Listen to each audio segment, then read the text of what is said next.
Chapter 1. The Marvelous Construction System. My lord, you cannot continue like this. If you do not eat soon, you shall truly starve.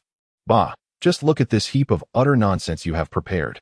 I would never dare to deceive you. My lord, in the past few days, the castle has seen the arrival of 3 or 4 different cooks, and the meals they have prepared are not devoid of flavor, beside the elongated oak table. A young servant timidly defended himself in hushed tones. Nearby, Bruno disdainfully cast a glance at the food laid before him, feeling a wave of nausea wash over his stomach. Bruno was a traveler from another world. In the increasingly rampant age of dimensional transference in the 21st century, he too had kept pace with the times and became one of the many who traversed realms. However, unlike others who found themselves in ancient China, he had instead been reborn as a noble in a fantastical realm. The original owner of this body was named Bruno Stewart, a young earl of the Norman Empire, possessing vast lands along the eastern coast of the continent. Being a noble in another world sounds appealing, but the reality is quite harsh. This world is reminiscent of Earth's Western Middle Ages, where, despite the existence of beings like wizards, desolation and backwardness remain the prevailing characteristics of the era. Even as a noble, Bruno's quality of life was far from lavish. In fact, from Bruno's perspective as a traveler, the plight of the nobility in this age was somewhat tragic. The food laid out on the oak table could be deemed a delicacy reserved for the nobility. Yet Bruno still felt a tinge of sorrow. Take, for example, the black pudding sitting in the center of the table. It might sound like a delightful dessert, but in reality, it resembled a lump of black paste. Both unappetizing in appearance and indescribably unpleasant in taste, a history enthusiast. Bruno was well aware that this so-called black pudding was made by boiling pig's heart, liver, lungs, and stomach with oats and pig's blood. Yet the sight of that dark lump utterly extinguished any semblance of appetite he might have had. His gaze swept over the table, and the white bread was perhaps the only item he could stomach. Though it bore little resemblance to the bread of later times, it was sufficient to stave off hunger. Seizing a piece of coarse white bread, Bruno bit into it fiercely, a sour taste immediately lingering in his mouth. The reason for his relentless scrutiny of this era's standards was due to the absurdity of the original owner of this body, whose bizarre notions were boundless to avoid drawing attention to his peculiarities. Bruno often found himself needling the servants around him, adhering to the memories of his predecessor. Seeing that his lord had finally begun to eat, the young servant, Shabi, stood by with a heart full of joy. It was a feeling of happiness and fulfillment. He hastily ladled a bowl of steaming vegetable soup, presenting it with a nurturing smile. My lord, please take your time and do not choke. The soup was merely a bland broth with a few celery leaves floating within, while it lacked flavor. It was certainly an improvement over the initial thick concoction. The people of this world shared a peculiar enthusiasm for steaming fruits and consuming raw vegetables, a stark contrast to later customs. Nevertheless, as the master of the castle, Bruno had overturned this habit during his first meal after arriving, declaring, Shabi, that black pudding shall be your reward. Taking the vegetable soup from the young servant, Bruno spoke indifferently. Shabi, his devoted attendant, was overwhelmed with joy, tears of excitement welling in his eyes. After all, that was a lump of delicious black pudding. The white bread was far from delightful, yet it sufficed to quell his hunger. And with no other options available, Bruno devoured it ravenously. After hastily shoving some food into his mouth, Bruno rose abruptly. The servants and attendants quickly lowered their heads in deference as he departed the hall. Only after his figure had completely vanished did Shabi, like a famished tiger pouncing on its prey, seize the black pudding from the table and cautiously began to chew, savoring every bit. How delightful! He couldn't fathom why his lord showed no interest in such a delectable dish. Bruno's chamber was located on the castle's top floor. It was a spacious bedroom where warm sunlight streamed through the window, dispelling the castle's cold and musty atmosphere. The grand bed lacked luxurious silks and satins, and the floor bore no soft velvet carpets. While the ancient castle appeared imposing from the outside, comfort within was quite lacking. Surrounding the bed were heavy, pale yellow drapes adorned with asymmetrical and unappealing patterns. Locking the door, Bruno reclined on the bed, closing his eyes. Moments later, a hazy mist enveloped his vision, and a familiar text materialized before him. From the first emergence of life beneath the waves, to the colossal beasts of the Stone Age, to the first upright strides of humankind, you have witnessed much. Now, embark on your greatest exploration. From the cradle of early life to the vast expanse of the cosmos. Bruno. Once again, those familiar lines. Gradually, the text began to fade from view, and an attribute panel quietly appeared on the left side of Bruno's vision. Edir City, total soldiers, 314 reserve troops, 1205 gold surplus, 2520 national philosophy, unlocked national policy, unlocked religious belief, Church of Light, religious unity, 76, development level, impoverished. The host can obtain rewards by constructing wonders. This system will comprehensively assess the grandeur of the wonder to determine the reward rating. Ever since arriving in this world 2 days ago, this panel had manifested in Bruno's sight.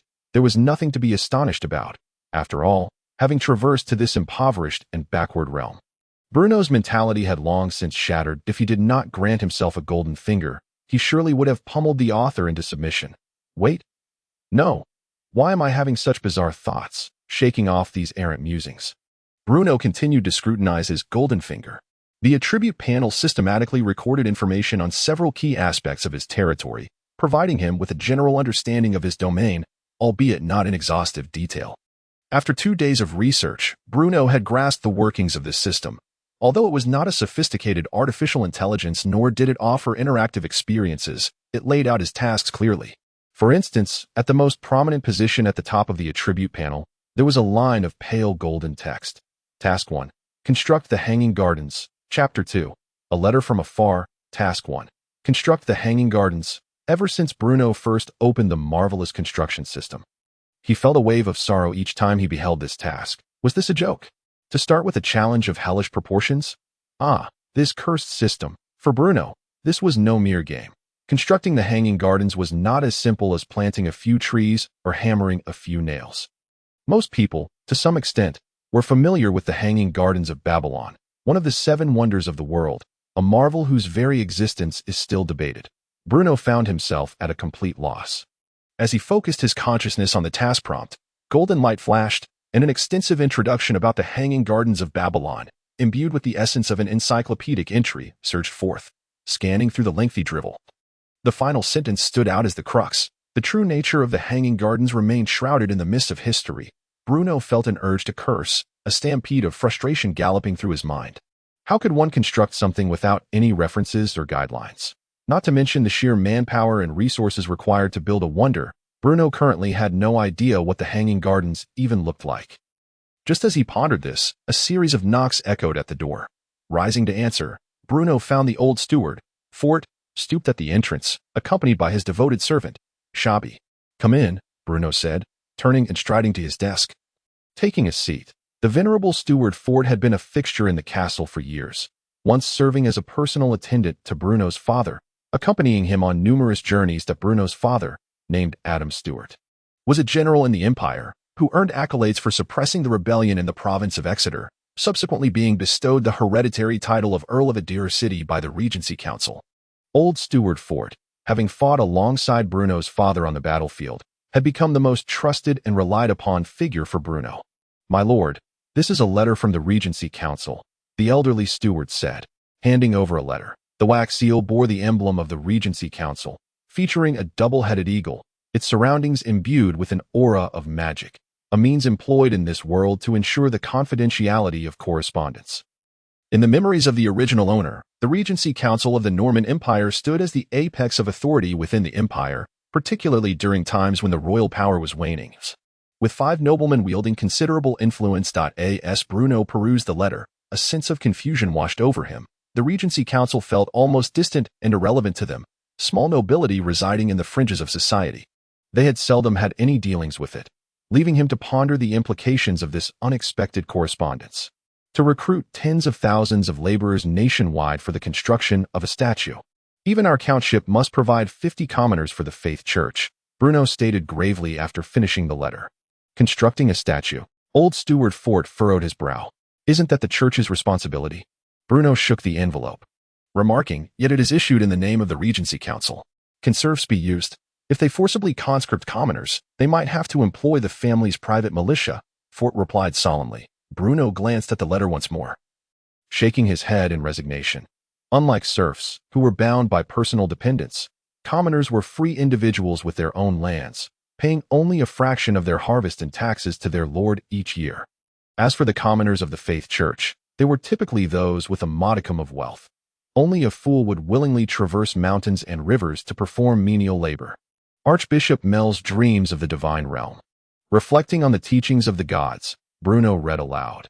To recruit 10,000 commoners to construct a statue, in gratitude for the divine's grace and to redeem sins. Suddenly, a thought struck Bruno. Constructing a statue? But who in this world has truly glimpsed the face of a god?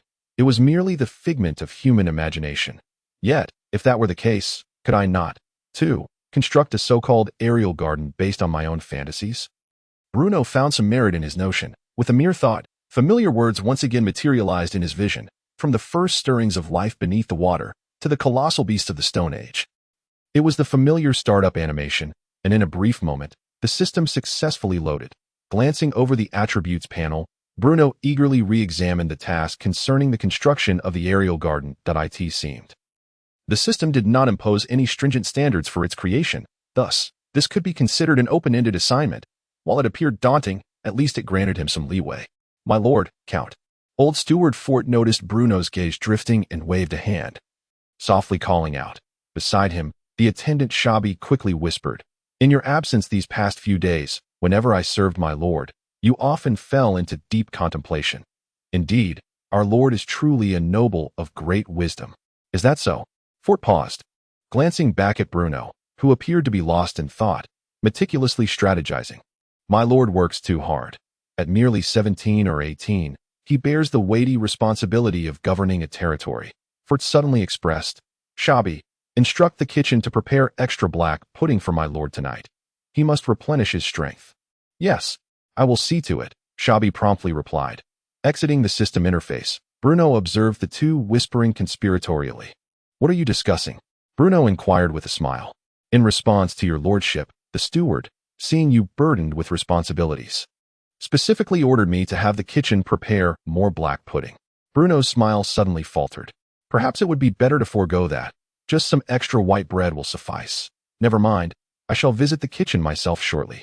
"That is not appropriate. How can you, my lord, venture to such a place for servants?"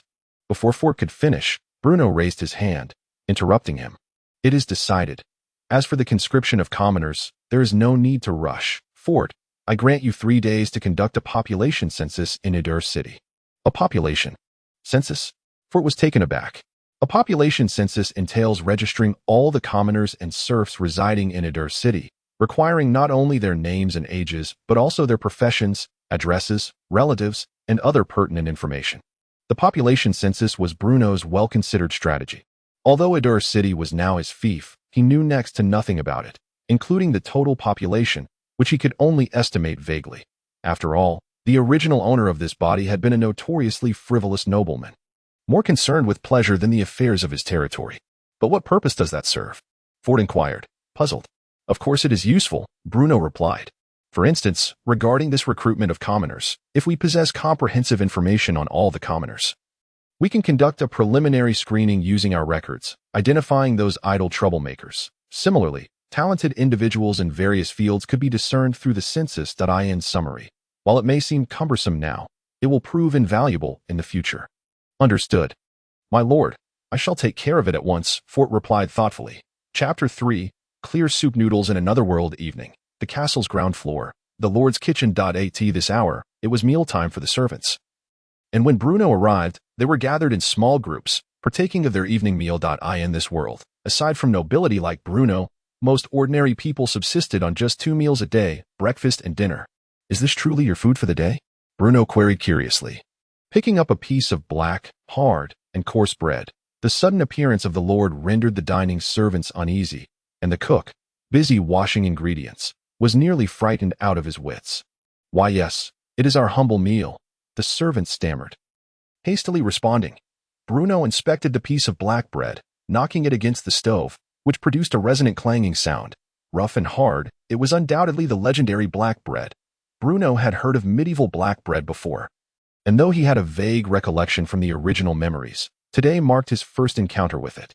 "This is what you eat daily." In answer to the count, having such black bread is already considered a life of luxury. The kind-hearted steward ensures that we are provided with black bread made from barley, oats, or rye, which, although mixed with some bran and peas, is still far more palatable than ordinary black bread. Hearing Bruno's inquiry, Shabi interjected quickly. "This is a life of luxury.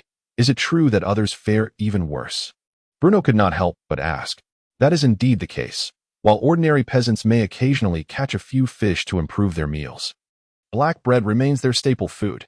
Moreover, their bread often contains small stones, sand, bran, and weeds, making it not only difficult to chew but also unpleasant in taste. In some instances, they can only grind cheap crops like peas and acorns into flour to make bread.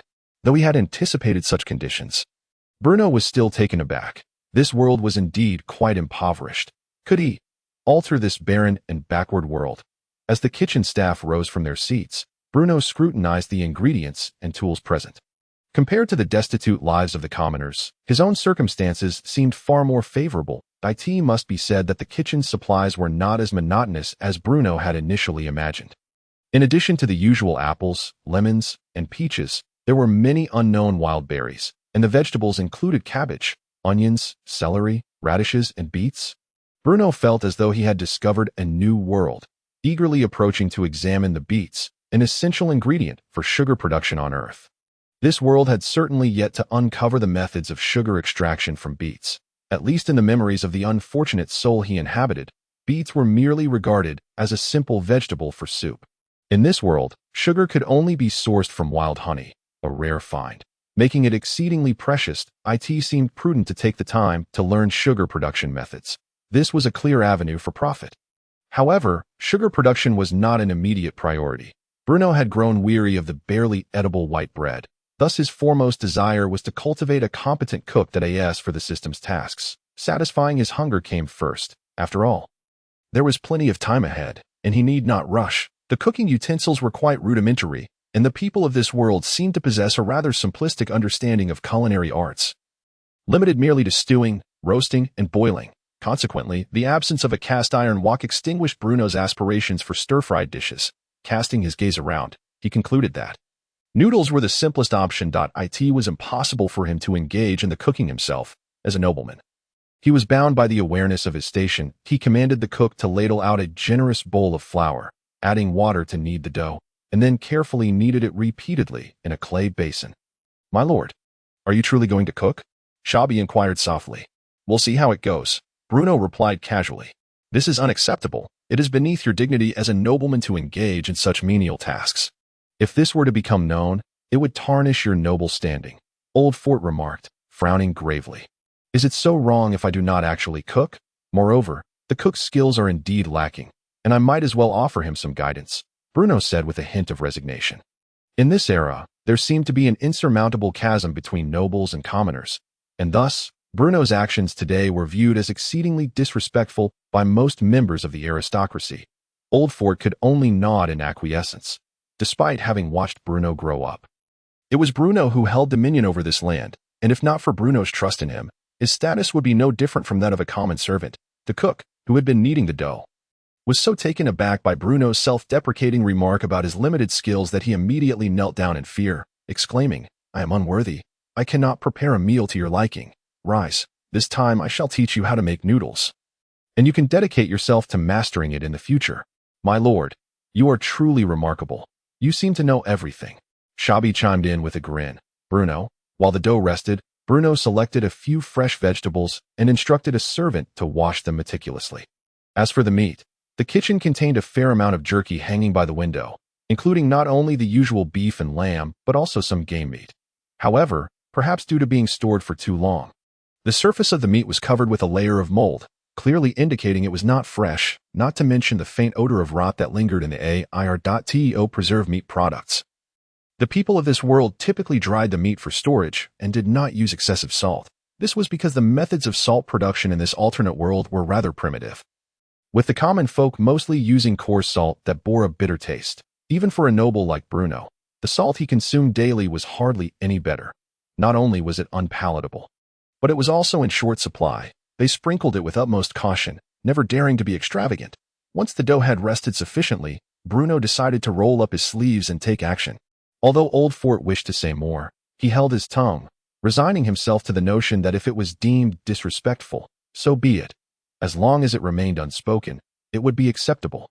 Bruno kneaded the dough by hand, discovering it had developed a degree of elasticity, and then tore off a portion to roll out on the countertop with a rolling pin.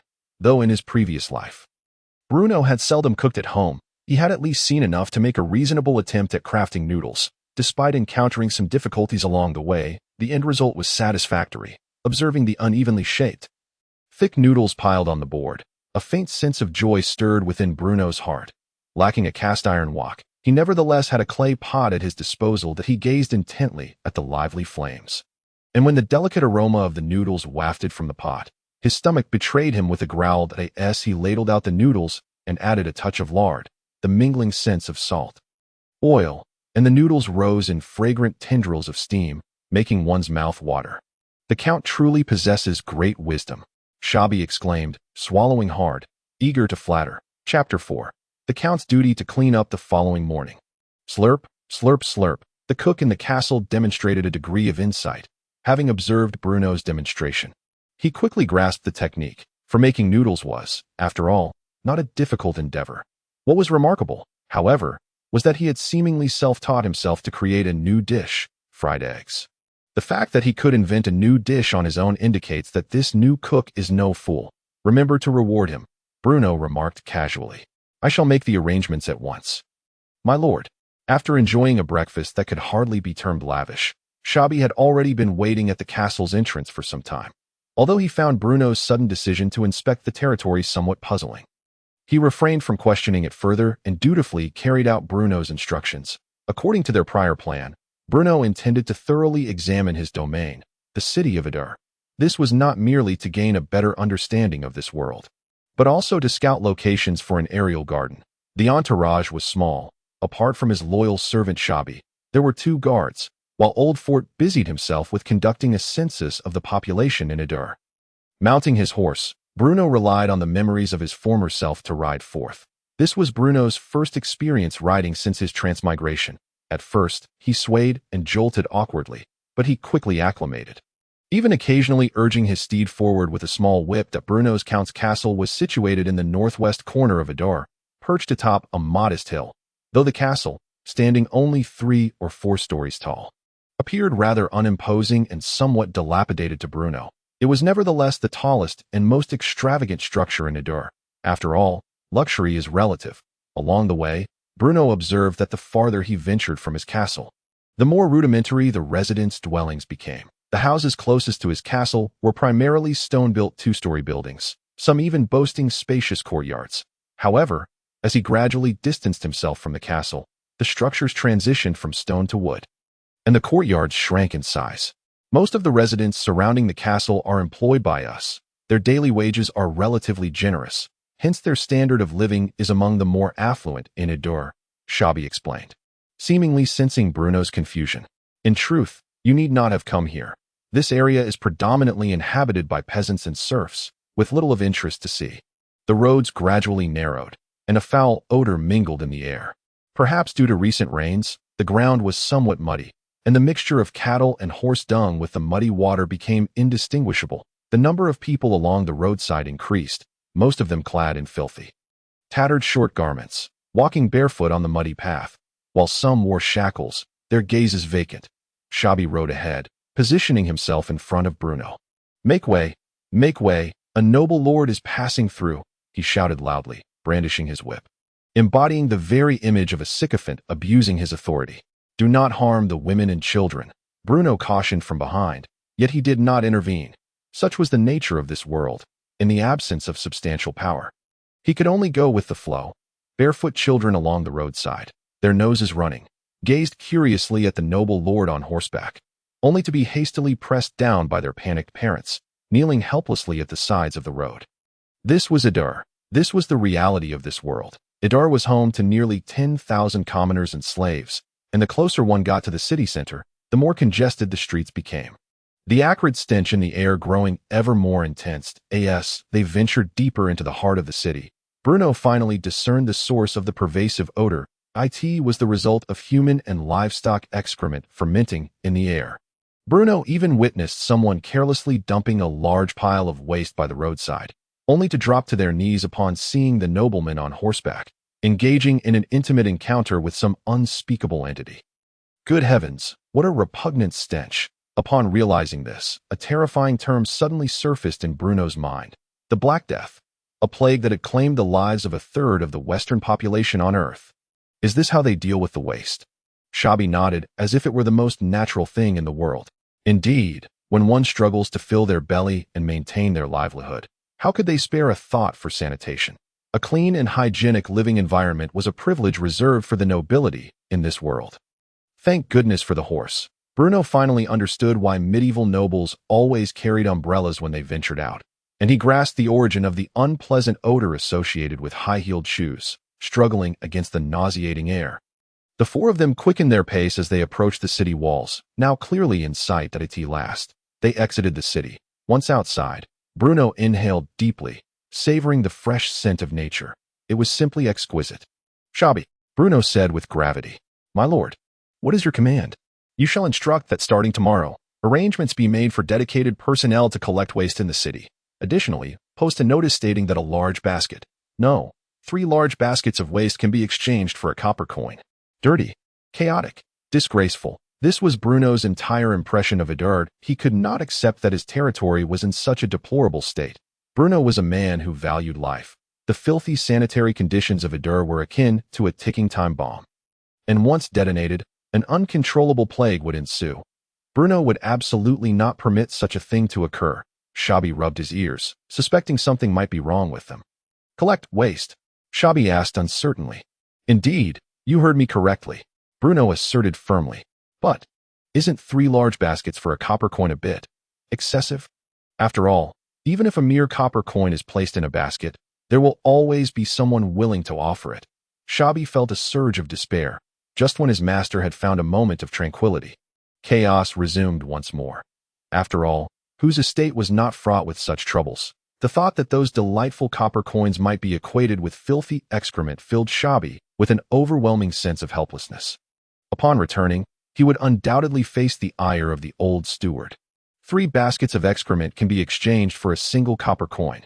That is settled, Bruno declared decisively.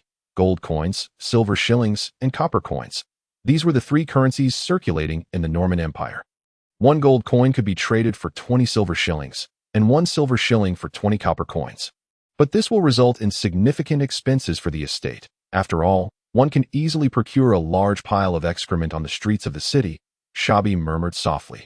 "It matters not. Excrement is quite a valuable resource," Bruno replied with a chuckle.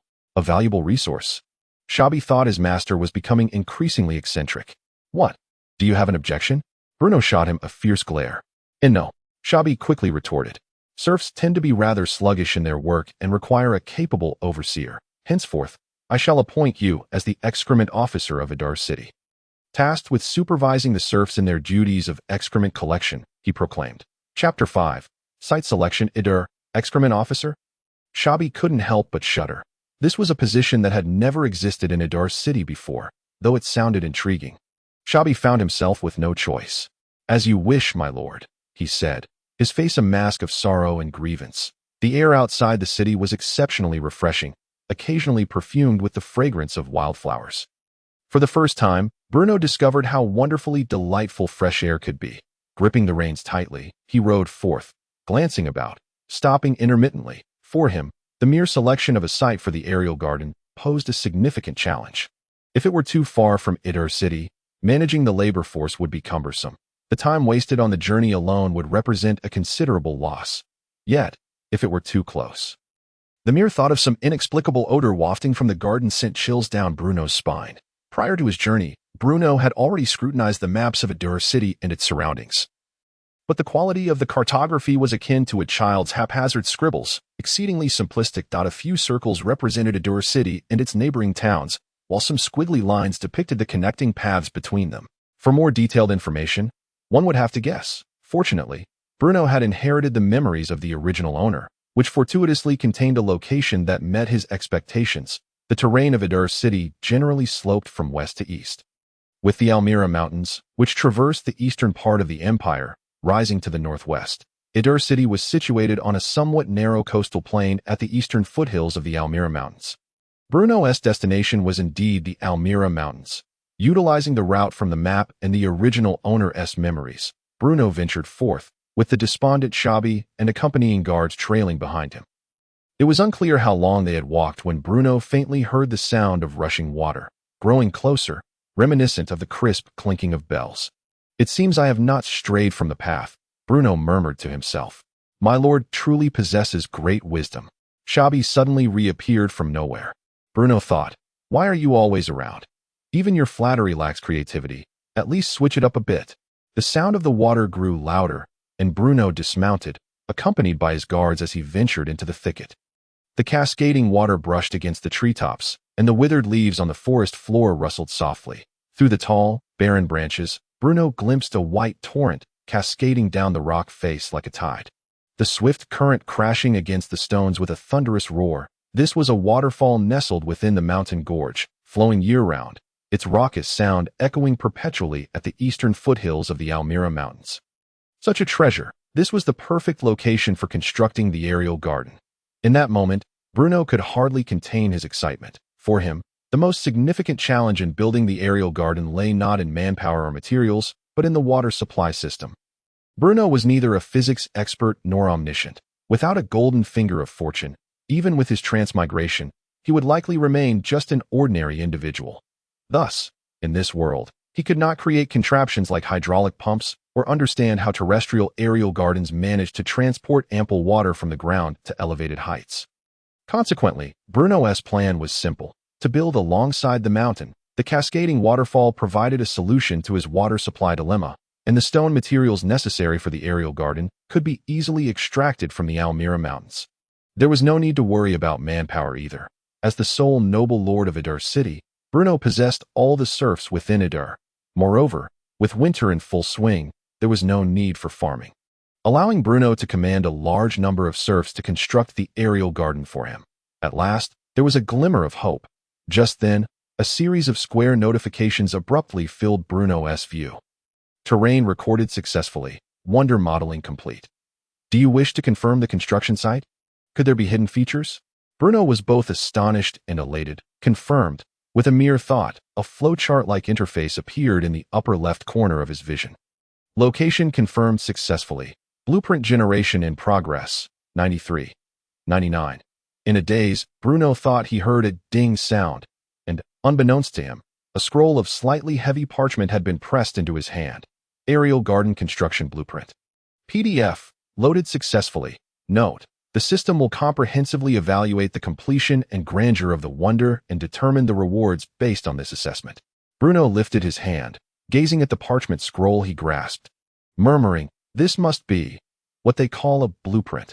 With a mix of anxiety and excitement, Bruno unfurled the parchment. Indeed, it was filled with sketches. The sketches were brimming with intricate lines. Though numerous, they were neither chaotic nor disordered. Bruno could not comprehend the specific construction details, but he could clearly discern how grand and aesthetically pleasing the depicted structure was. What had initially been a mere casual idea had transformed into something far more substantial. "I shall construct a garden here." Bruno inhaled deeply, proclaiming loudly before the thundering waterfall. "A garden? It's not far from Adur city that if my lord truly intends to build a garden, it would be splendid to come here and relax during leisure time." The sycophantic Shabi eagerly concurred.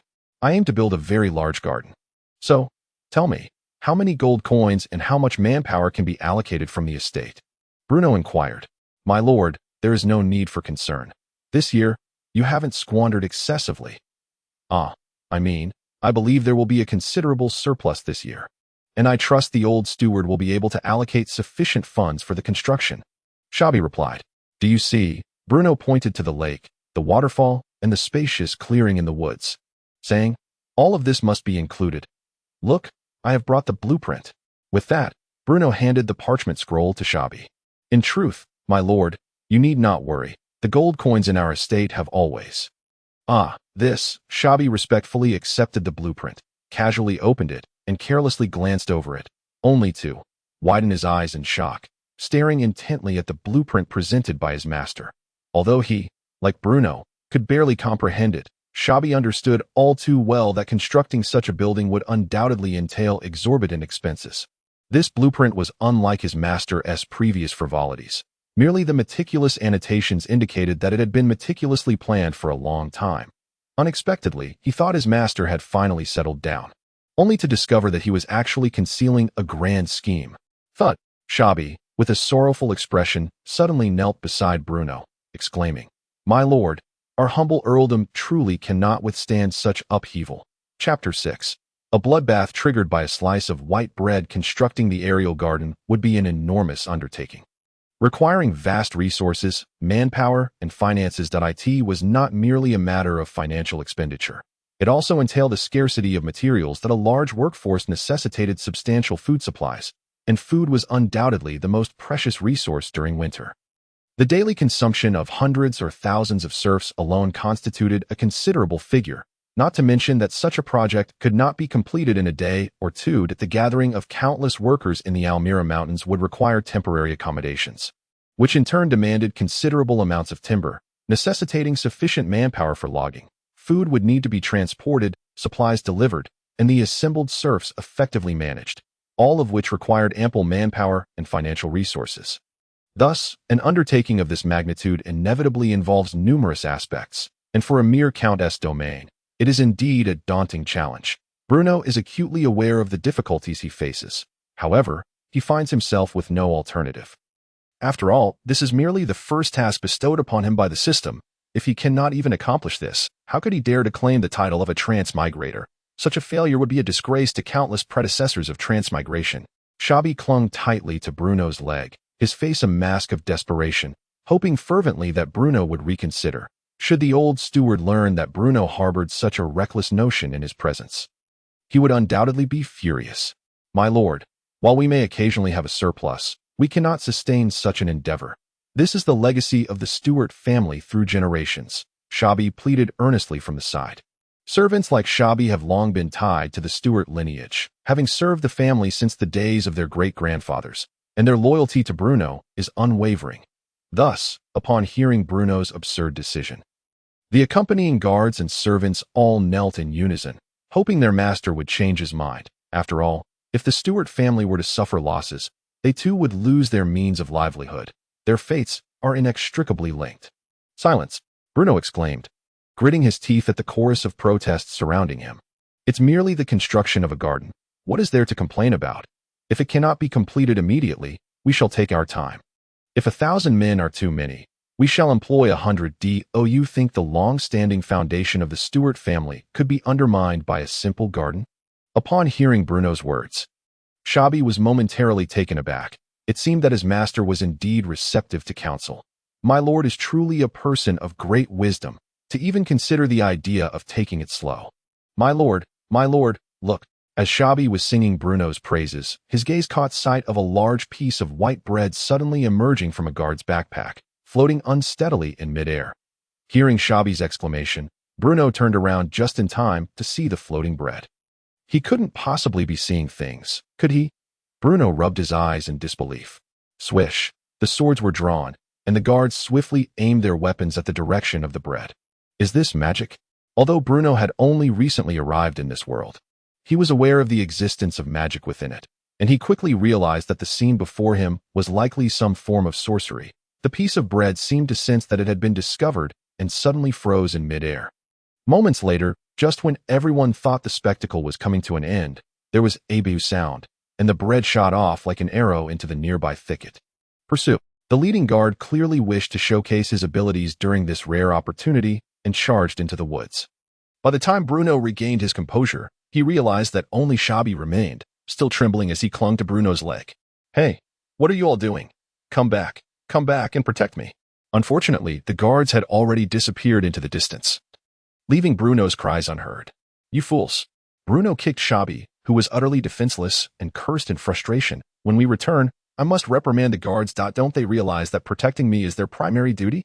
"Fear not, my lord. I am still here." Shabi finally managed to stand up, rubbing his sore knees and grinning sheepishly. Bruno shot him a sidelong glance and replied coolly, "Perhaps you should consider how to arrange the collection of manure upon our return." After a short while, the guards who had rushed off returned, which undoubtedly relieved Bruno. "We have successfully apprehended the individual," the lead guard announced respectfully, bowing before Bruno. "I couldn't care less about your capture. Did you not see that I was left unguarded just moments ago? Remember this. My safety takes precedence above all." Bruno shouted in exasperation. It seems the original personality was indeed like this. Following Bruno's scolding, the once smug guards suddenly wore a glum expression. Well, not only would there be no reward, but they were fortunate to escape punishment altogether. After venting his frustration, Bruno finally took a closer look at the unfortunate soul the guards had brought back. The young man appeared to be in his early 20s. Although his light purple garments were tattered from the guards' rough handling, it was evident they were of fine quality, despite the mud on his face and the blood crusted on his head. He bore a handsome countenance, unlike that of an ordinary person. Shabi, at some point, had filled a large bucket with cold lake water and splashed it onto the young man. Perhaps the icy water shocked him back to consciousness. As the young man shuddered and suddenly widened his eyes, he raised his head, glancing around at the people surrounding him with a look of panic. As if to bolster his courage, he finally mustered enough bravery to declare in a trembling voice, "I am a noble mage. You cannot treat me this way." "Oh, pray tell, how should I treat you?" Bruno replied, a bemused smile playing on his lips. "You, a mage? You are nothing more than a thieving scoundrel." Bruno interrupted him without hesitation. The downtrodden mage stared wide-eyed and protested, "On what grounds do you defame my character? Is that white bread not what you stole?"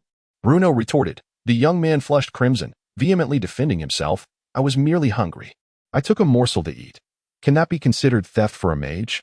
He then launched into a bewildering tirade about levitation spells, fireball incantations, and noble mage apprentices, causing the onlookers to erupt in laughter, filling the clearing with a jovial atmosphere. Lacking the patience to endure such nonsensical ramblings, Bruno stepped forward and delivered a powerful punch to the young mage's face. Ouch! The young mage yelped in pain as Bruno's punch landed with ferocity, causing blood to stream from his nose. Clutching his bleeding nose, he began to complain loudly before promptly losing consciousness. Chapter 7. How delightful. Brad felt as though a blinding light was flickering before his eyes. He struggled to open his heavy eyelids, but they remained stubbornly shut. Felt a dull ache in his head, as if a lead weight were pressing down on him, firmly anchoring his head to the pillow. Where was he? What time was it? Dimly, he recalled being struck in the face by a fearsome figure, after which he lost consciousness. Finally managing to open his eyes against the glaring light, he realized it was the midday sun streaming through the open window, bringing a rare warmth reminiscent of winter at that moment. Felt utterly disoriented, his thoughts a tangled mess, and his nose throbbed painfully. Any slight movement sent fresh waves of discomfort, likely due to a torn wound. How infuriating! Silently cursed a noble mage apprentice. He had only ever faced reprimands from his mentor. He had never encountered such treatment before. Moreover, he was the son of the Duke of Lune in the western region of the Guard Empire, although he was merely the third son. He was not a common noble to be trifled with. His limbs still felt numb, and tentatively, sat up in bed, cursing the soldiers for their heavy-handedness. Was it such a crime to take a piece of white bread? It was hardly a matter of great significance. His stomach betrayed him with a loud growl, and it was only then that he realized how hungry he was, having gone several days without a proper meal. As he pushed the door open, he found no guards stationed outside. Leaned against the cold walls of the castle and slowly made his way down the stairs. After all, the other party should also be a noble, and nobles could be expected to communicate fairly well with one another. Lost in thought, suddenly shivered and halted. He realized that he was likely facing a noble who did not adhere to conventional norms. In all his experiences, had he ever encountered a noble who would simply knock someone out upon meeting? However, as he contemplated retreating, the enticing aroma of food wafted toward him. How hungry he was! His stomach growled once more, and the sensation of hunger overpowered his fear of the unknown noble. Thus, he moved forward, resolute as a warrior heading to the gallows, drawn by the tantalizing scent. Then, he beheld the nobleman who had struck him. Seated grandly at an expansive dining table, indulging in delectable fare, it was this scoundrel. This wretched individual had utterly tarnished his dignity. The nobility's honor and decorum were not to be sullied in that moment. Anger surged forth, and he glared fiercely, striding purposefully toward Bruno. Even his previously pained legs seemed to improve in that instant. "May I partake in some food?"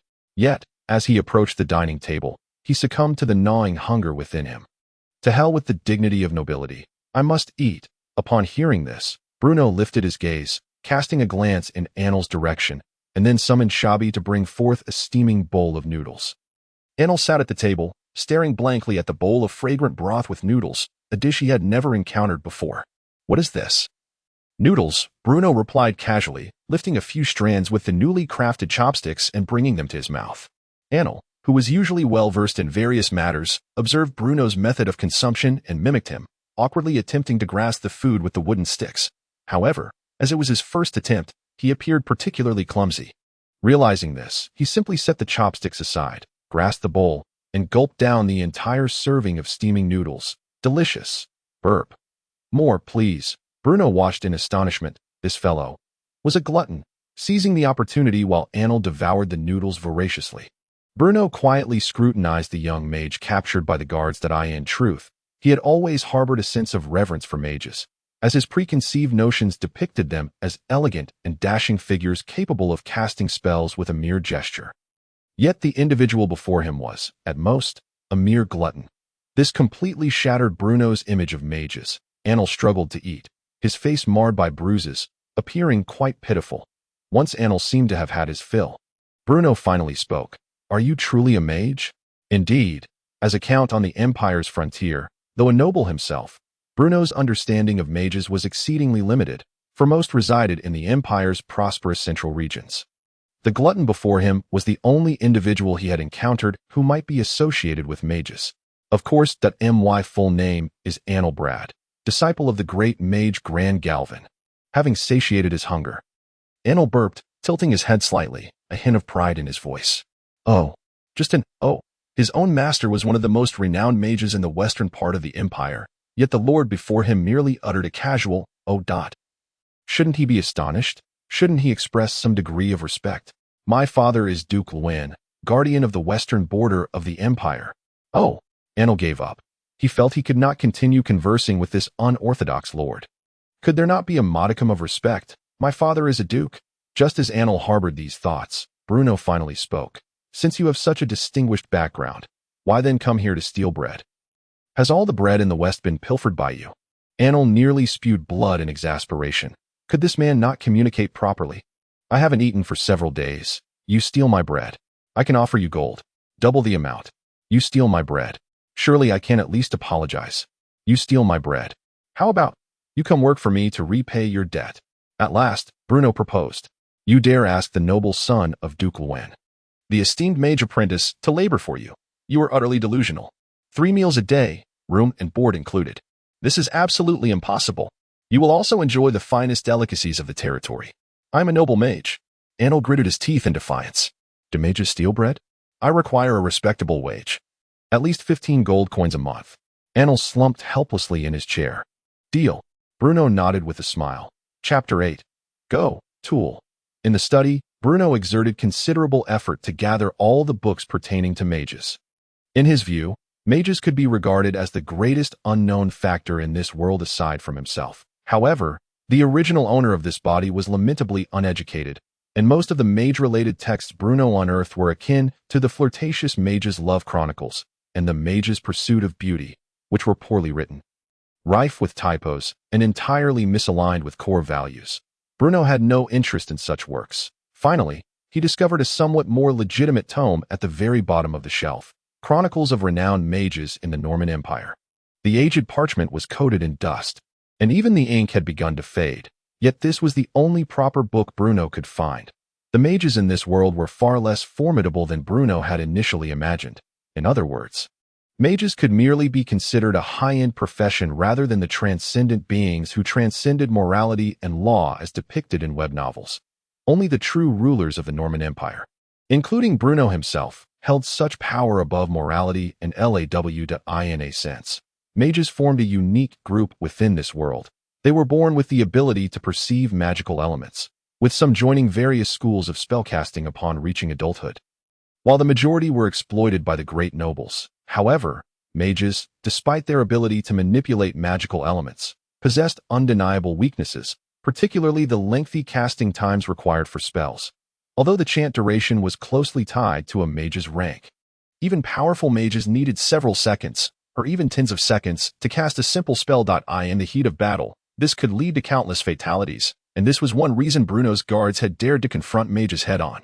It seems the mages in this world are far less terrifying than I previously believed. Bruno could not help but exhale deeply. While pondering this, a servant led Anil into the study. The new servant, named Jeslabida, had originally been an ordinary male servant in the castle, but became Bruno's new personal attendant after Shabi was promoted to the position of chief steward in Adur city. Anil boldly seated himself at the desk. Glancing casually at the surface, his eyes suddenly lighting up. The mage's pursuit of beauty? Oh, it's the classic edition. I didn't expect to find a kindred spirit here, duh. I haven't yet asked how to address you. Bruno Stewart. Hereditary Count of Adur. Additionally, that book is not mine. Bruno replied, his face darkening. What is wrong with that? There are no outsiders here. I remember the most classic passage is enough. Bruno interrupted him curtly. Now, it's time to tell me what you can actually do. As I am now your employer. Employer, I must clarify that we are equals in terms of dignity. Although you are a count, I am also the noble son of Duke Wynn, a distinguished mage. We are merely. It was at this moment Bruno realized that this fellow possessed a rather loquacious nature, and he simply picked up a book to peruse, pretending not to hear his rambling. Once Anil had exhausted his words, Bruno finally spoke. What exactly can you do? I hope the exorbitant fee of 15 gold coins a month does not merely secure a gluttonous machine. I can cast spells. Many spells. Anil hesitated for a moment before responding with feigned confidence. What spells? You must specify the types. Perhaps the levitation spell you used when stealing bread. Well, besides levitation, I can also cast fireball, Anil answered, his face turning crimson. Appearing somewhat deflated. Is that all? Bruno inquired. In truth, Bruno had never held particularly high expectations for Anil. After all, a noble youth of such a distinguished lineage had ventured far from home, endured hunger, and even found himself in a position where he had to steal bread. Which surely had its reasons. The sole reason Bruno forcibly retained him was that Anil could cast levitation. To Bruno, this was a significant tool for constructing wonders. Just imagine using levitation-enhanced stones to build an aerial garden. It would certainly be much easier. Bruno needed a tool that could cast levitation spells. This was the sole rationale for keeping Anil around. While Anil was not the optimal choice, he was Bruno's only option, due to the isolation caused by the Almes Mountains. Adur city, located at the easternmost edge of the Norman Empire, maintained minimal contact with the interior, and mages were seldom seen in the area. The arrival of Anil undoubtedly provided Bruno with a convenient avenue, offering a shortcut to achieving wonders through the application of magic. At least for now, Bruno was indifferent to Anil's tumultuous journey and the disheveled manner in which he had intruded upon Adur city. What preoccupied Bruno's thoughts was singular: the construction of the aerial garden. Everything in Adur must yield to the establishment of the aerial garden, for Bruno harbored great hopes for the rewards that would follow its completion. Moreover, during the process of erecting this garden, he could seize control and orchestrate a comprehensive plan for all of Adur, enabling a fresh integration of his fiefdom. Quite splendid, Bruno remarked with feigned profundity. Quite splendid? Anil questioned the reliability of his own hearing, yet the smile on Bruno's face assured him he had not misheard. Could it be that a mage apprentice, already in his 20s and adept in only 2 forms of magic, could also receive accolades? For the first time, Anil felt the sweetness of recognition. Previously, all the flattery and enthusiasm directed towards him had stemmed from his father, Duke Lune. Even his magical mentor had long given up on guiding him. At that moment, Anil's spirits soared, and he felt a rare sense of validation. This unconventional noble seemed less detestable after all. Though his cheeks still throbbed faintly, here in Adur, he had received a long-awaited acknowledgement. Thank you, Anil stammered. I plan to construct a large garden during this period. I would appreciate your assistance. Bruno smiled.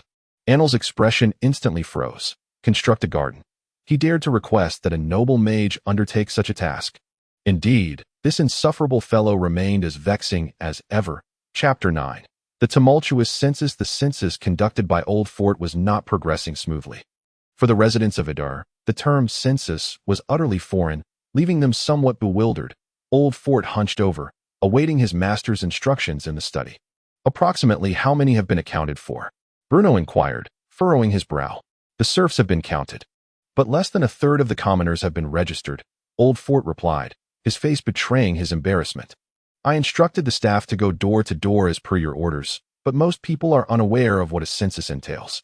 Many ignorant commoners even believed it heralded the onset of war, causing a degree of panic within the city. The primary issue lies with certain rogue elements, who refuse to comply and roam about, even resorting to violence against the registrars. I should have anticipated this. There will always be foolish individuals oblivious to my noble intentions. Bruno sighed regretfully. Consider this. If I, as the Lord, were to possess detailed information about our territory's population, understanding the suitable work for each individual, then if someone were to become unemployed and lose their livelihood, we could leverage this information to assist them in finding new employment. It seems that is indeed the case, Old Fort pondered, nodding thoughtfully. No seems about it. I have expended considerable effort to aid them, and they show such ingratitude. How can these foolish individuals reconcile their consciences? When you conduct the census, ensure you communicate clearly, helping them understand that I am striving to alleviate the frictional unemployment caused by asymmetrical information in the labor market. Of course, it is paramount they comprehend my benevolent intentions, recognizing the integrity of a count who is genuinely devoted to the welfare of the people. Asymmetrical information. And what is this friction? While Old Fort understood Bruno's words clearly, the overall meaning eluded him that he grasped the latter part, merely flattery for Bruno's noble character. But the initial focus left him perplexed. Cough, that is of little importance. In any case, the census must be completed promptly and without error. If gentle persuasion fails, we must resort to force. I shall dispatch the count's soldiers to you. Should anyone dawdle in registering or cause disruption, break their legs. Furthermore, all registered commoners shall receive a copper coin. The serfs will also be compensated. You have 2 days to complete this task. As for the troublemakers, does the Regent Council not require 50 laborers? Let us conscript them. In my view, their idleness stems from my excessive leniency, allowing them to feast too well. Bruno stated firmly. Old Fort felt a surge of determination and replied, the Regent Council insists that only those commoners who adhere to the faith may participate. Most of the troublemakers are cowardly insects hiding in the shadows, lacking any true belief. If they do not believe, compel them to do so. Not only must they be made to believe, but they must also constantly remember the Church's grace, committing its texts to memory, while remaining ever mindful of my Lord's profound respect for the Regent Council and the Church. Understood, my Lord. Old Fort acknowledged with a nod. If there is nothing else, you should proceed at once. Old Fort hesitated momentarily, but then said, my Lord, I have heard that you wish to construct a garden. Did Shabi inform you? Bruno inquired coolly. Yes. You too have come to dissuade me. I presume that I can already guess your arguments, the usual rhetoric about insufficient grain and funds. However, my lord, if construction is indeed to commence, grain is the foremost concern.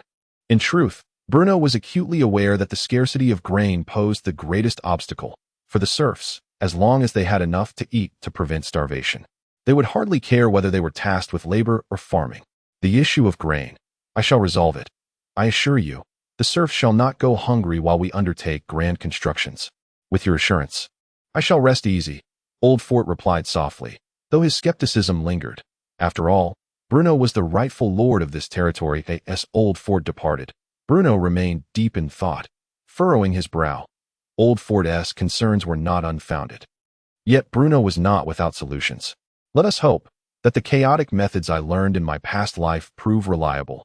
Indeed, when the soldiers of Idar city departed from the barracks near the Lord's castle and entered the city under their respective commanders, the census suddenly became remarkably orderly. Old John, one of the few blacksmiths in Idar city, had initially evaded the census officials out of fear of what might befall him, influenced by the rumors swirling around.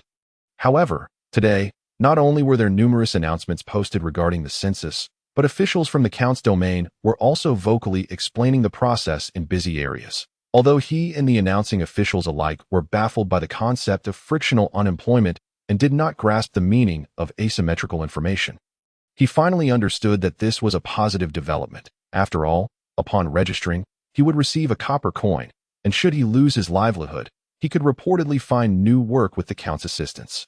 With only a wife and 3 children at home, that meant 5 copper coins in total, a heavy sum sufficient to sustain his family for a week. And no longer were officials going door to door. The commoners of Idar formed long lines in front of the makeshift shelters erected in the city center, eager to ensure they did not miss out on their copper coins. Arriving early, Old John found himself near the front of the line, and with armored soldiers maintaining order, the crowd remained relatively calm. For everyone was dressed in tattered clothing, and some even bore an unpleasant odor, making close proximity less appealing. When his turn came, the official barely glanced up and asked, "Can you read and write?" "No." Old John scratched his head and replied, "Then I will ask the questions, and you shall answer. Remember, all responses must be truthful. We will conduct random checks later, and should anyone be found lying or withholding information, their entire family will be enslaved." "Understood, understood." Old John shivered, responding with trepidation. Soon, the official began to pose a series of questions regarding age, address, occupation, and skills, to which Old John answered dutifully. Once the inquiries were complete, the official placed 5 copper coins on the table, and Old John quickly and carefully accepted them. Cradling the shiny coins in his palm like treasures, a wave of contentment washed over him. Truly, the Count was a benevolent man. Chapter 10. It's all about grain, Part 1. Under the soldiers' intimidation and the allure of copper coins. The census, which had previously been fraught with difficulties, suddenly progressed with remarkable ease. The officials responsible for recording information from the Count's domain merely needed to set up their chairs at predetermined locations. And countless commoners would eagerly queue to register, no longer requiring door-to-door visits. In a fleeting moment, Old Fort found himself relieved, as he merely needed to saunter around the registration site occasionally, making a few appearances now and then. Soon enough, 3 days slipped by in an instant, and the census was successfully completed. However, when Old Fort stood before a cart brimming with parchment, a wave of discontent washed over him. Such extravagance! A pang of anguish gripped his heart. The notion of his master wanting to construct a garden already pained him. And now this cart overflowing with parchment made him feel utterly dizzy. This was all money. The parchment used for writing was not easily procured, and this single cart of sheepskin and cowhide paper likely represented the entire stock of Ruhr city. In just a week, they had exhausted the paper accumulated over generations by the earls, and such wastefulness had transpired under his meticulous supervision. Old Fort felt a deep sense of guilt towards the late earl. Surely, this burden would be too much to bear. Yet, with matters as they stood, Old Fort could only return to the castle, his face a mask of despair, accompanied by soldiers escorting the invaluable cart. Only to discover he hadn't even seen a glimpse of Bruno. According to the steward, the earl departed this morning with Lopata and several personal attendants, saying he would return in a few days. Stated the guard at the castle gate. "What? Where did he go?" Old Fort inquired, taken aback. "It seems he headed towards the seaside," the guard replied uncertainly. "The seaside? What could he possibly want there?" "It appears that Lopata told the master there was an abundance of grain by the sea, and they intended to search for it." A sense of suffocation enveloped Old Fort as he realized that after taking Shabi out of the city, the earl had developed ideas about constructing a garden. And now, with Lopata accompanying him, who knew what earth-shattering endeavors they might undertake. He had initially thought Lopata to be a straightforward fellow, which was why he had recommended him to his master after Shabi's departure. Little did he know, this man was inciting the earl to seek grain by the sea. What grain could possibly be found by the seaside?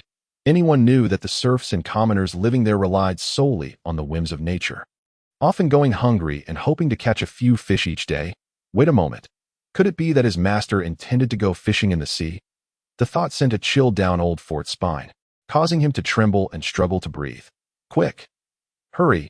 Bring the master back. The sea is tumultuous. If the master were to whimsically plunge into the water, what would become of him amidst those waves?"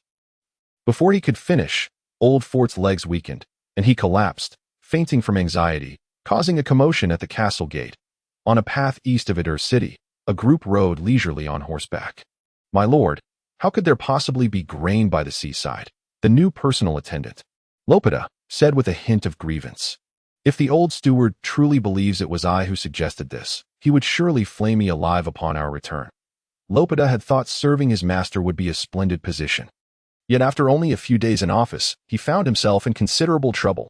Bruno assessed Lopata with a measured glance and replied nonchalantly, "Do not speak nonsense. This is clearly the intention of my lord to promote you. Just think, if we truly find grain by the seaside, wouldn't that be a monumental achievement for you?" "But," Bruno shot him a piercing glare and said, "What? Do you wish to join Shabi in mucking out stables?" Lopata's heart quaked, and he quickly adopted a serious tone. "My lord, I believe, there is indeed grain by the sea." "Precisely, my lord has always been magnanimous, open to the opinions and suggestions of others. Idar City is located at the easternmost tip of the continent, and only a few dozen miles further east lies the long coastline. In this world, people's exploration and understanding of the ocean are exceedingly limited, and the sea is not given due importance. For many nobles and lords on the continent, the sea is merely a natural barrier that restricts them. They are content with the wealth that land provides and are thus reluctant to seek out the mysteries hidden within the ocean. This mindset has rendered the seaside villages desolate, as many commoners and farmers struggle to make ends meet with their rudimentary fishing techniques. However, this does not imply that the seaside villages are devoid of inhabitants. Quite the contrary.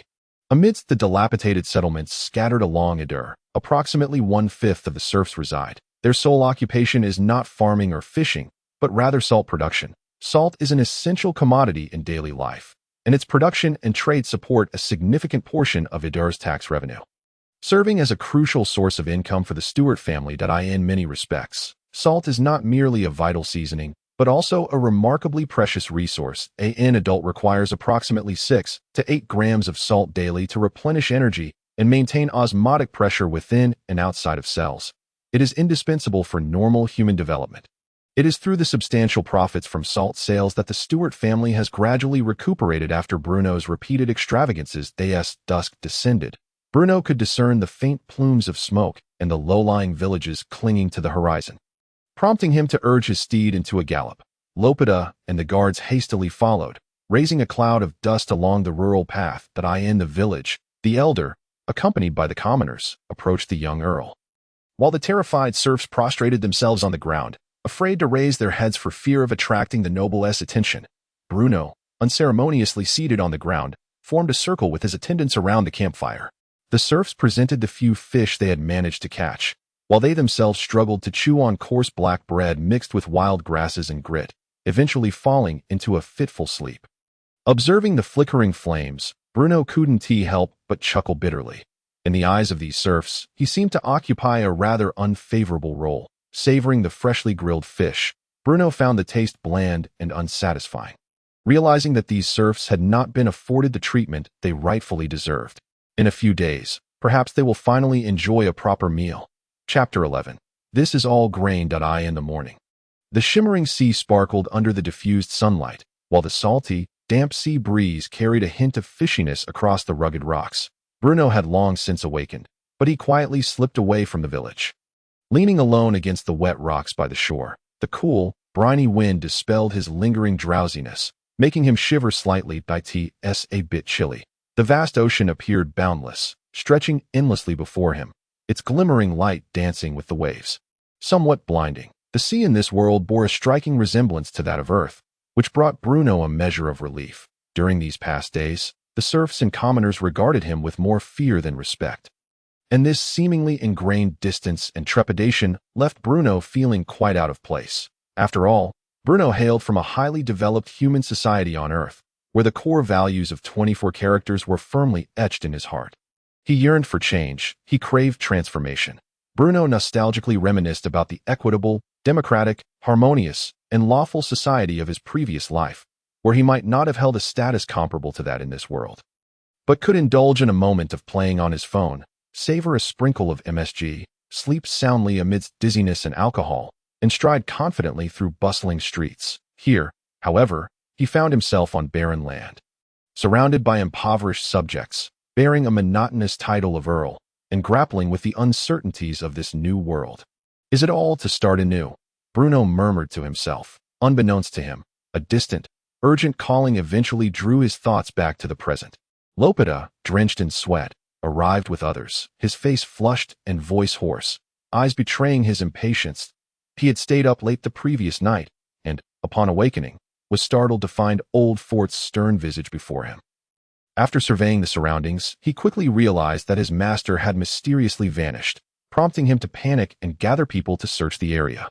"The Earl is over there," someone shouted upon spotting Bruno, who was lost in thought by the seaside rocks. Lopida jolted awake and hurried over, nearly tumbling in his haste. "My lord, you nearly frightened me to death." "Silence," Bruno replied, preoccupied with prodding something between the water and the rocks with a stick. "Oh," Lopida responded quickly, then summoned a guard to inform old Fort. Determined to stay close to his master from that moment on, Lopata understood that the old steward was waiting in the village, and if he returned to deliver the message personally, he could only imagine the punishment awaiting him. After all, according to his master, the idea of seeking grain by the sea had originated from him, leaving Lopata feeling utterly despondent. Before long, Bruno unearthed a large cluster of black, wet substance from the crevices of the rocks, which seemed to have soaked for quite some time, exuding a faint fishy odor. Grain has arrived. Bruno gently shook the wooden stick, scrutinizing it for a moment before addressing Lopata. This is. I would prefer to refer to it as seaweed. At last, a long-lost smile graced Bruno's face. The season for harvesting seaweed in Idar had arrived, yet the inhabitants of this world appeared to harbor profound misconceptions about this marine algae, with many unaware that this easily accessible resource was indeed edible. Even those few who had attempted to consume it did so only in times of dire hunger, leading the majority to maintain a respectful distance from seaweed. Consequently, the seaweed in this locale had grown nearly rampant, thriving in every crevice of rock and beneath the waves, a testament to nature's bounty. It seems that seaweed egg drop soup can be put on the agenda. Bruno licked his slightly cracked lips, feeling an unexpected pang of hunger. With this thought, he shot a fierce glare at Lopata, who was standing nearby, and declared, "What are you still doing here? Hurry and take the others to harvest it." "Do you expect me, the noble lord, to do it myself?" Yes, I shall attend to it at once," Lopata responded, though hesitantly mustered the courage to inquire. "But, is it really edible?" Upon hearing this, Bruno smiled and replied, "Since it was you who suggested seeking sustenance by the sea, it is only fitting that you be the first to sample it. If you find it safe to eat, it will naturally confirm that the seaweed here is indeed consumable and can serve as food." "Oh, this." Noticing Lopata's lingering hesitation, Bruno placed his hands on his hips and delivered a swift kick to Lopata's rear with his toes, insisting, "Why are you still dawdling?"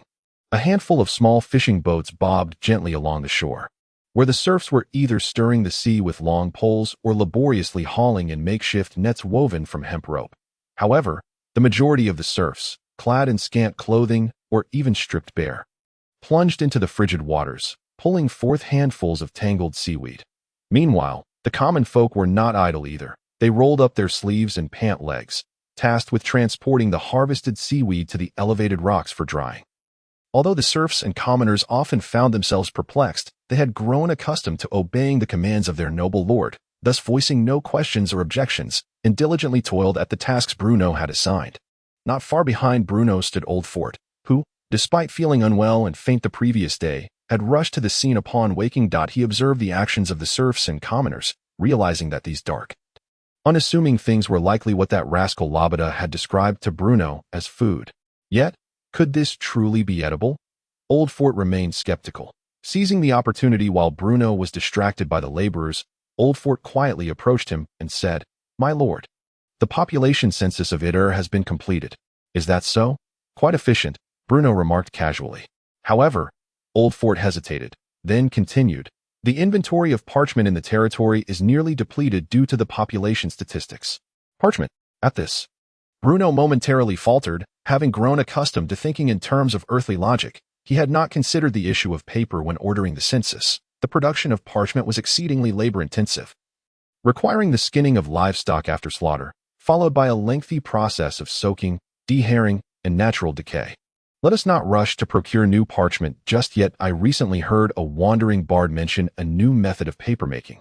I shall experiment with it first. Chapter 12.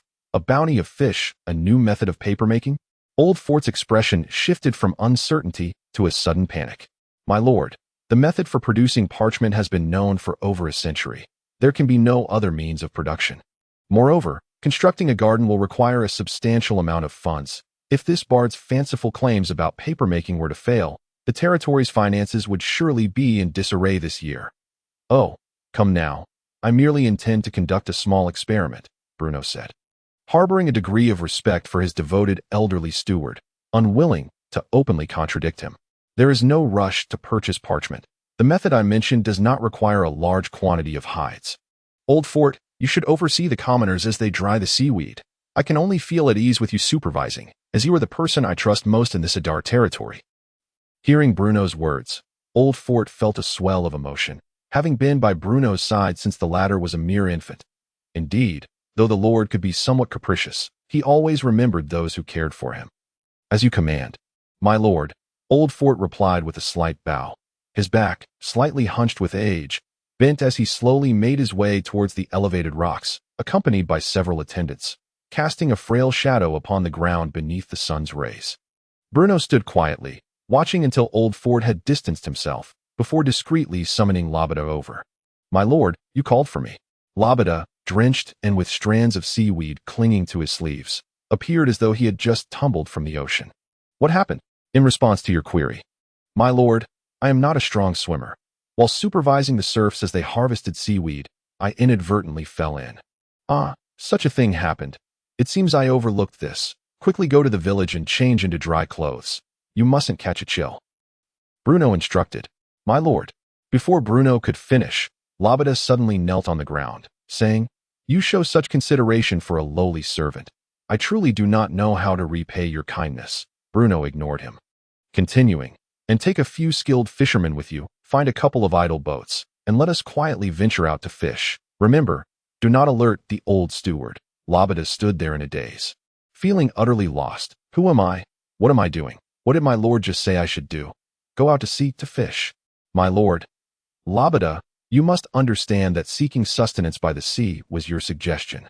While the seaweed growing by the shore can suffice for a meal, it cannot be our sole sustenance. Therefore, it is only natural for you to accompany me, your noble lord, on this fishing expedition. Look how much I trust you." At that moment, Labada found himself at a loss for words, realizing there was indeed some truth to Bruno's reasoning. "But what about the old steward?" "Oh, think about it. The old steward is quite advanced in age. If neither you nor I mention it, how would he ever find out? Look, he has already wandered far off." Bruno pointed towards Old Fort's distant figure. "You wouldn't say anything indiscreet, would you?" Bruno smiled at the nearby attendants. The soldiers exchanged glances, hastily shaking their heads. "No, of course not." But Labada hesitated. "Where is all this hesitation coming from? If you don't hurry, I'll toss you into the sea to feed the fish." Bruno feigned anger. Under the onslaught of the waves, the already small fishing boat swayed violently. In his previous life, Bruno had lived by the sea and thus was not daunted by such tumult. However, it was a different story for Labada. To him, venturing out to fish felt akin to being thrust onto a stage, and as a true landlubber, he found himself kneeling at the edge of the boat, having already heaved his stomach's contents several times. His lord's whimsical ideas were truly beyond the comprehension of ordinary folk. Contemplating this, Labada felt an inexplicable admiration for his lord's former personal servant, Shabi. Compared to his current predicament, it seemed that the task of cleaning up after others was not so terrifying after all. Lost in thought, he suddenly felt a churn in his stomach again, and with a loud "wow," he expelled yet another wave of nausea. Bruno observed from a distance, feeling a twinge of sympathy, and offered, "After all, this is your first time fishing at sea. It is normal to feel seasick. Rest well. In the future, you can accompany me every time we fish. Once you become accustomed to it, you'll be fine." In truth, Bruno had no other options. Fishing from the sea was a crucial part of gathering sustenance, and there was little room for error, with so few trustworthy individuals at his disposal. He had no choice but to rely on Labada. "Every time, I will accompany you." Labada finally regained his senses. "Yes, indeed. After all, you are the person I trust most. Furthermore, since you advised me about the food by the sea and earned my favor, it is only fitting that you reap the rewards. The coast not only hosts our Ruhr saltworks, but now also bears the responsibility of harvesting seaweed and catching fish. Only you can shoulder this important task." Labada's expression became complex. His lord truly did place his utmost trust in him. Assigning such a significant responsibility to him was overwhelming. "My lord." Labada grasped the edge of the boat, leaning in excitedly. "Step aside." Bruno hurriedly sidestepped, for after all, LH Pidal had just retched, and a foul, sour odor still lingered in the air. Pushing LH Pidal aside, Bruno took his position at the bow of the ship, feeling they were sufficiently distanced from the shore, and instructed the fisherman at the helm to slow the vessel to a halt. "As I previously instructed, let us begin," Bruno declared loudly as he settled at the front of the ship. The fishermen aboard exchanged bewildered glances, momentarily at a loss. Eventually, one fisherman stepped to the edge of the boat, wielding a club, and began to strike against the side of the vessel. Dong, dong, dong, dong, dong, seeing one person take the initiative to act foolishly. The others soon followed suit, joining in the rhythmic banging. After all, when a group collectively engages in folly, it somehow appears less nonsensical. Dong, dong, dong, dong, dong, dong. Although Bruno's gaze remained fixed, a sense of unease crept into his heart. Such behavior appeared undeniably foolish. This method was one he had gleaned from online novels on Earth, purportedly related to sonar, sounding rather sophisticated. Thus, Bruno had only heard of it, but had never delved into its intricacies. Let us hope the online literature I once perused holds some truth. Bruno silently mused. Chapter 13. A bountiful harvest, dong, dong, dong. The rhythmic sounds persisted, yet the fisherman responsible for the striking had begun to lose focus. What initially resonated as robust and firm had devolved into a soft, lackluster rhythm, as if all vigor had dissipated. Put in more effort. Each of you will receive 5 copper coins upon your return. Bruno cheered from the sidelines. Upon hearing this, the fisherman's enthusiasm markedly surged. After all, while it may have been folly, the reward was a substantial handful of coins. Dong, dong, dong. Under L.H. Pidal's guidance, the fishermen maintained the tempo, swinging their clubs in unison, now indifferent to the opinions of others or the true intentions of their lord. They were lost in the rhythmic clamor of their strikes, absorbed in the promise of 5 copper coins from their lord. Watching the chaotic scene unfold, Bruno felt a surge of impatience. He had placed great hopes in this method. Thus, he seized a club from the hands of a fisherman and began to strike himself. Dong, dong, dong.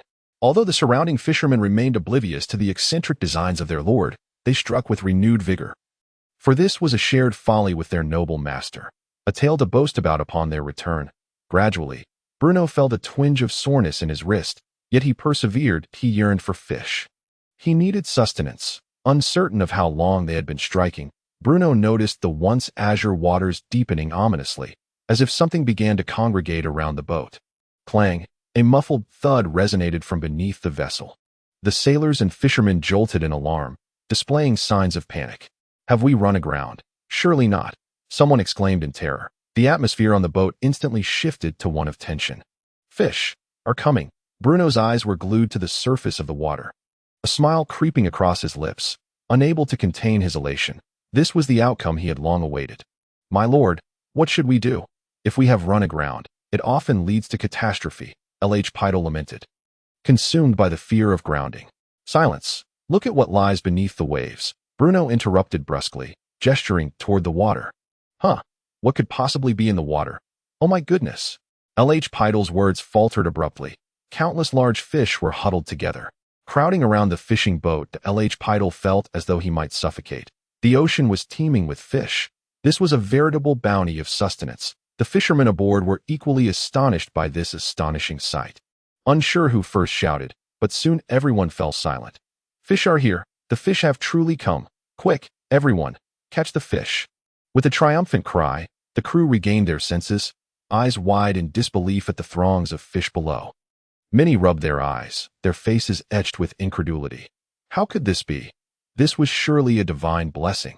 At that moment, the fishermen and sailors seemed to grasp the gravity of the situation. Could it be that this rhythmic banging could summon such a miraculous event? This was a revelation beyond their wildest dreams. Suddenly, their gazes toward Bruno transformed. Indeed, the noble lord possessed a wealth of knowledge. L.H. Pidal, too, was taken aback. His previous impression of his lord as a frivolous nobleman devoid of intellect was shattered. He had not anticipated such depth of wisdom and insight from his master. No wonder Shabi constantly proclaimed him to be a person of great sagacity. L.H. Pidal had thought it mere flattery. Yet it proved to be true. After the initial shock, frantic labor ensued. The fishermen and sailors felt as if they were dreaming. Merely striking the side of the boat had summoned an abundance of fish, something they had never dared to imagine before. For most fishermen in this world, the yield of their nets was largely left to fortune, dependent on the whims of nature. Today, Bruno had opened a new door for them. Though humble in status, they were not foolish. If striking produced such results, then in the future, might they not feast abundantly? The thought of potentially living such a lavish life spurred the fishermen to work with even greater fervor. The fishermen cast their nets with abandon, no longer concerned about choosing the right spot. They simply lowered their nets, and the catch was bountiful, filled with large fish. Bruno watched as net after net was pulled aboard. haphazardly piled on the deck, his heart racing with excitement. With this substantial haul of fish, alongside the seaweed gathered by the serfs along the shore, the issue of sustenance was largely resolved. They would only need to procure a small amount of wheat flour, which should suffice for the laborers tasked with constructing the marvel. With this thought, Bruno exhaled a long sigh of relief. Fish flopped about on the deck, the scent of their freshness permeating the air. Yet the fishermen paid it no mind. They had become like automatons, repeatedly casting and hauling in their nets. Sweat trickled down their weathered cheeks, but with determination, they persevered in their laborious task. For this bounty not only thrilled Bruno but filled them with joy in that moment.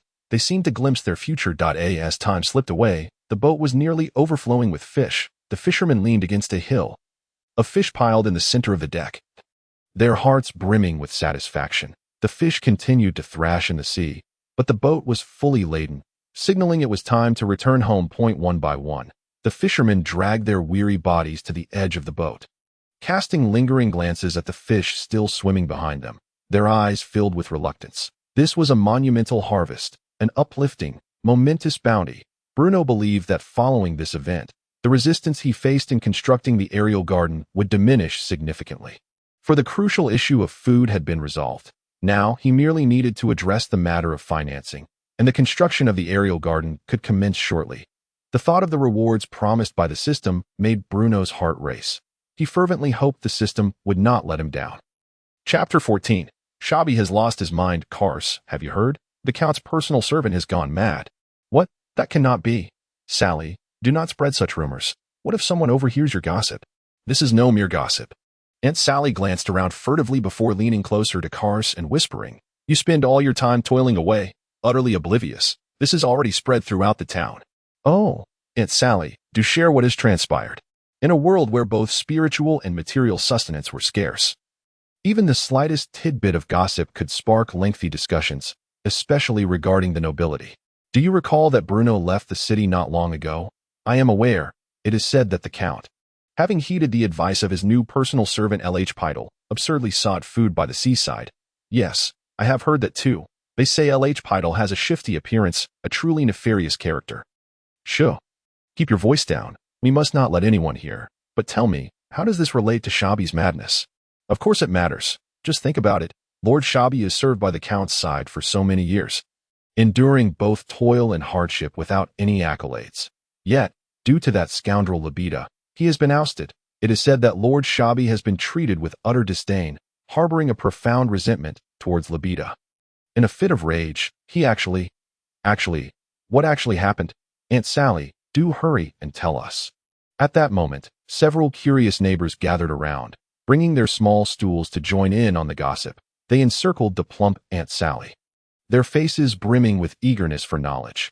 Noticing their anticipation, Aunt Sally wiped the dirt from her hands on her apron, cleared her throat, and said, You all know about black pudding, right? Of course. I've heard it is an exquisite delicacy. When Lord Shabi was serving the Count would often bestow black pudding upon him. And what does that have to do with Lord Shabi's madness? Aunt Sally, please get to the point. My wife is waiting for me to fetch firewood. That is precisely the point. Aunt Sally shot an irritable glare at the speaker, then continued. After being neglected by the Count, Lord Shabi no longer received black pudding, and thus he began to obsess over it, ultimately succumbing to hysteria. Whenever he sees something resembling black pudding, he must collect it. Aunt Sally paused for dramatic effect, then mysteriously added, Do you know what black pudding looks like? What does it look like? The crowd eagerly inquired. Although black pudding is incredibly delicious, it is, indeed, black, and somewhat resembles that thing. What thing? Aunt Sally, please tell us, the crowd urged in unison. It looks like what you usually excrete. Oh my heavens! Could it be that Lord Shabi? Aunt Sally solemnly nodded and said, At the house right beside the city gate, 5 large baskets of dung can be exchanged for a single copper coin. The notice has already been posted, though not many are aware of it yet. But rest assured, it is absolutely true. The gathering of onlookers exchanged bewildered glances, overwhelmed by the sheer volume of information that required a moment to digest. After a while, someone finally confirmed, 5 large baskets of dung for a single copper coin? Aunt Sally nodded, saying, I am not deceiving you. There is indeed a notice posted at the city gate. So it cannot be false. Old John at my house has already exchanged several copper coins." Upon hearing this, the initially curious onlookers could no longer remain seated. The idea of trading 5 large baskets of dung for a copper coin was simply too enticing. Was there any deal more advantageous than this? In Idur, dung was plentiful, easily collected from the roadsides, whether from humans or livestock. Lord Shabi, indeed, was adorably mad. "Aunt Sally, I must take my leave. Aunt Sally, I have some matters to attend to." "Aunt Sally, I'm off to collect dung." The eager crowd scrambled to depart, each fearing they might miss out if they delayed, for this was a rare opportunity to earn some money at this moment. The city gate was already teeming with people. There were adults, children, and even hunched old men, all hauling large baskets of dung, lining up to exchange for coins. The news of Lord Shabi's extravagant purchase of dung had spread like wildfire. Initially, the residents of Idur were skeptical, but when the first person truly received a heavy copper coin, the entire town erupted in excitement. Throughout the streets and alleys of the town, one could see adults and children alike, bustling about with baskets, eagerly collecting any dung they could find, creating a scene of fervent activity. For the first time, the residents of Idur realized that the dung in the town was far less than they had imagined.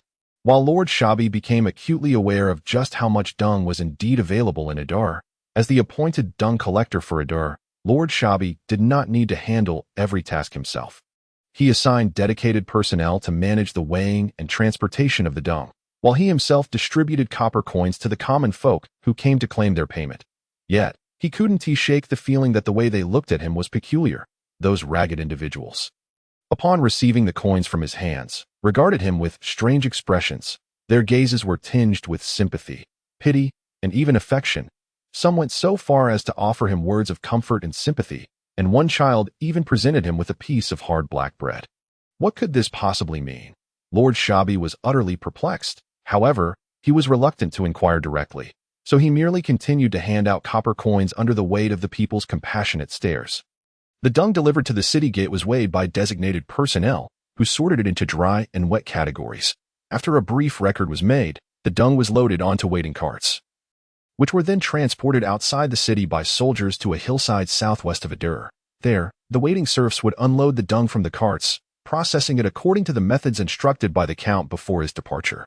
Some would be spread out on the hillside to dry, while others would be piled into mounds over a meter high, mixed with straw and water, then fermented following the composting technique taught by Bruno. Chapter 15. Sea salt surpassing snow, priceless as platinum. As the heavily laden fishing boat drew near to the shore, Old Fort, standing on the rocky beach, was already in tears. How could his master be so troublesome? When he heard the news of the Count's departure by boat, he nearly fainted from despair. However, Old Fort had weathered many trials through Bruno's countless absurd antics, and unless there was a significant shock, he would not succumb to another fainting spell. As the boat finally aligned with the shore, Bruno leapt from the vessel, landing deftly on the sand. "Old steward, I left in such haste that I forgot to inform you." Bruno felt a bit sheepish facing the elder, who was well past 50. As long as the master returns safely, that is all that matters. However, that Libida has been deceiving the master all along. This time out at sea, he must have led him astray. That man is truly detestable. Please, master, be sure to punish him severely. Old Fort glared fiercely at the lowly servant trailing behind Bruno. Libida, still slightly disoriented from the swaying of the boat, perked up upon hearing his name mentioned and quickly insisted, "Steward, it truly has nothing to do with me." "Indeed," Bruno interjected immediately, "Libida has certainly erred, and I shall reprimand him in due course. However, considering we genuinely caught a bountiful haul of fish, let us spare him this time." "We caught fish." Old Fort was momentarily taken aback. "Indeed. Isn't the deck piled high?" Bruno gestured towards the fishing boat behind him. Previously, Old Fort had been so engrossed in conversation with Bruno that he hadn't paid much attention to the vessel. But now, prompted by Bruno, he noticed the abundant catch piled upon the deck. Old Fort's eyes widened in disbelief. "How is this possible?" "This is thanks to Libida's clever idea," Bruno remarked with a smirk, patting Libida on the shoulder. Libida's body jolted slightly. "This is entirely the master's credit." Old Fort had no time to engage in their mutual flattery. His gaze was already captured by the overflowing bounty from the fishing boat. To return from the sea with such a catch, he remembered hearing that fishing was entirely reliant on the sea god's blessings. Consequently, in Old Fort's mind, Fishing should not be such an effortless task. What are you dawdling for? Quickly, help unload all these fish. Old Fort's voice trembled as he commanded the serfs to bring the heaps of fish ashore. The crowded serfs had been eagerly awaiting this command. And as soon as Old Fort finished speaking, they rushed forward, eager to seize the opportunity. When had they ever seen such a plentiful harvest? Is there a skill to fishing? Old Fort asked, snapping back to reality. Certainly. This time, I intend to have Libido remain behind to oversee the fishing operations, Bruno replied. That is splendid news. If we can consistently catch this many fish on each outing, then our food supplies will not be so strained, Old Fort concurred. Meanwhile, Libido was experiencing a mix of agony and exhilaration. Being entrusted with such an important task by his master filled him with excitement. But the thought of the tumultuous waves and tumultuous journey at sea sent shivers down his spine. Since the master has given me this opportunity, I shall certainly do my utmost, Libido declared, steeling himself. Having reached the shore, the subsequent tasks no longer required Bruno's involvement. The serfs would handle unloading the fish from the boat, sorting and processing them, whether through curing or drying. Regardless of the method employed, the catch from the sea would undoubtedly become one of Idar's vital food sources. Shall we go visit the saltworks? Bruno suggested suddenly as they walked along. Having resolved the issue of grain, the next concern naturally turned to finances. The extraction of salt from seawater was the most significant source of revenue for Idar City, and Bruno felt compelled to inspect it personally for his peace of mind. Allow me to guide you, volunteered the old steward. Fort A.S., the chief steward of the Idar territory, Fort had always managed the region's finances personally, making him exceedingly familiar with the coastal saltworks. In truth, the saltworks were not far from the docks. A brief walk was sufficient to reach them. The number of serfs required for salt production was substantial, and from a distance, the cacophony of voices could be heard. The methods of salt extraction from seawater in this world were still rather primitive, not dissimilar to the ancient techniques employed in China, primarily involving the boiling of seawater. Although boiling and sun-drying salt may seem similar, they differ greatly in practice. Boiling salt required considerable manpower. First, there needed to be individuals to fetch seawater, followed by others who would venture into the mountains to chop wood for fuel. As the seawater was boiled in large pots, it took multiple rounds of boiling to produce even a small quantity of salt. Because of the immense investment required for salt production, high-quality table salt was often regarded as white gold in many regions, with a small barrel of salt capable of trading for an entire house, making it a highly valued commodity. As for sun-drying salt, it appeared that it had yet to be introduced in this world. However, Bruno was well aware of the process of sun-drying seawater for salt, as it was a fundamental part of the knowledge taught in secondary education, and it was certainly an exam topic. He inquired. Fort, within the jurisdiction of Idar, are there any places with stronger sunlight than here? After a moment of contemplation, the old steward replied, Indeed, if one travels south for several miles, there exists a coastal marsh devoid of rocky cliffs, which receives ample sunlight and is completely uninhabited. Bruno couldn't help but smile. It was as if he had expressed a desire to nap, only to have someone offer him a pillow. Really, that would be an excellent place for sun-drying salt. Sun-drying salt? Fort seemed momentarily taken aback, uncertain of his master's latest whimsical idea. Over the past few days, Bruno had astonished him with many unexpected notions, leaving Fort somewhat bewildered. Previously, Bruno's antics had merely been foolishness that wasted money without bringing about any positive changes for Idar. However, in recent days, every one of Bruno's whims had contributed to some improvement in Idar. Just before Bruno set sail, he had received a letter from Idar City, indicating that under the management of Shabi, while the city had not undergone a complete transformation, it had certainly improved significantly, at the very least. There was no longer a worry of stepping into unsightly refuse upon venturing outside. Furthermore, during this trip, Bruno had not only harvested a considerable amount of seaweed, but also, alongside Labida, had caught a bountiful haul of fish and shrimp, greatly enhancing Idar's food reserves. Though the impetus for all these events seemed to stem from Bruno's grandiose plan to construct an aerial garden, Fort felt genuinely pleased at heart, for Idar was gradually becoming more vibrant. Chapter 16. Salt Production. Your Majesty, wonders bring ruin. At the beach, the serfs had excavated various sized pools. This time, however, Fort did not intervene, as a vague notion had begun to take shape in his mind. Perhaps his master's method of sun-drying salt truly held promise. Of course, the primary reason for his acquiescence was that resistance would be futile. Nearly half of the serfs originally assigned to boiling salt had been reassigned to expedite the excavation of the salt pools. Fortunately, several pools had already been completed, allowing Bruno to commence his experiments sooner rather than later. After all, practice is the sole criterion for testing truth. Although Bruno had learned the steps for salt extraction from seawater, it had merely been theoretical knowledge. When it came to practical application, he felt a twinge of trepidation. The first pool to receive seawater was the evaporation pool, where the seawater would be concentrated to increase the salinity. During this stage, it was common to add previously produced salt to hasten the saturation of the brine. Thus, when Bruno tossed a considerable amount of salt into the pool, the onlooking servants and serfs winced internally at what seemed an extravagant waste. For its expression soured. Should this endeavor fail, it would result in a significant loss. After all, the value of salt was not merely a saying. Once the brine reached saturation, Bruno instructed the opening of a simple sluice gate beside the pool, allowing the saturated brine to flow into the adjacent crystallization pool. The process of sun-drying salt is lengthy, so the brine in the crystallization pool would need to rest for several days to form ample crystals. There was no rush to return to the city, so Bruno settled in a nearby coastal village while awaiting the crystallization of the brine. Having read Shabi's correspondence, Bruno felt satisfied with his efficiency. Penning a letter of commendation and requesting the castle's cook to prepare Shabi's favorite black pudding. Surely, upon receiving the black pudding, Shabi would feel deeply grateful, Bruno mused, after several days by the sea. Occupied first with harvesting seaweed, then fishing with Labida, and overseeing the construction of salt pools, Bruno finally found himself with some leisure time. With free moments at hand, he naturally turned his attention to food. For the delectable dishes from his past life were not easily forgotten.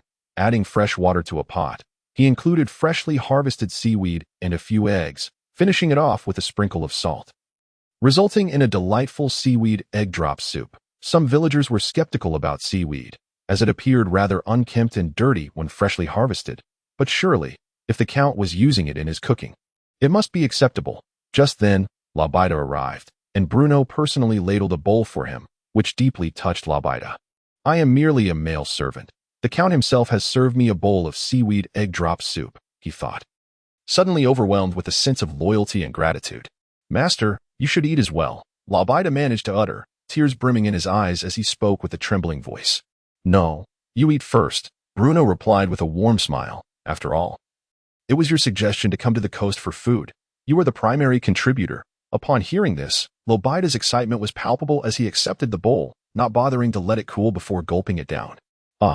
It's a bit hot." Seeing Labida had already taken a sip, Bruno waited patiently before ladling another bowl for himself.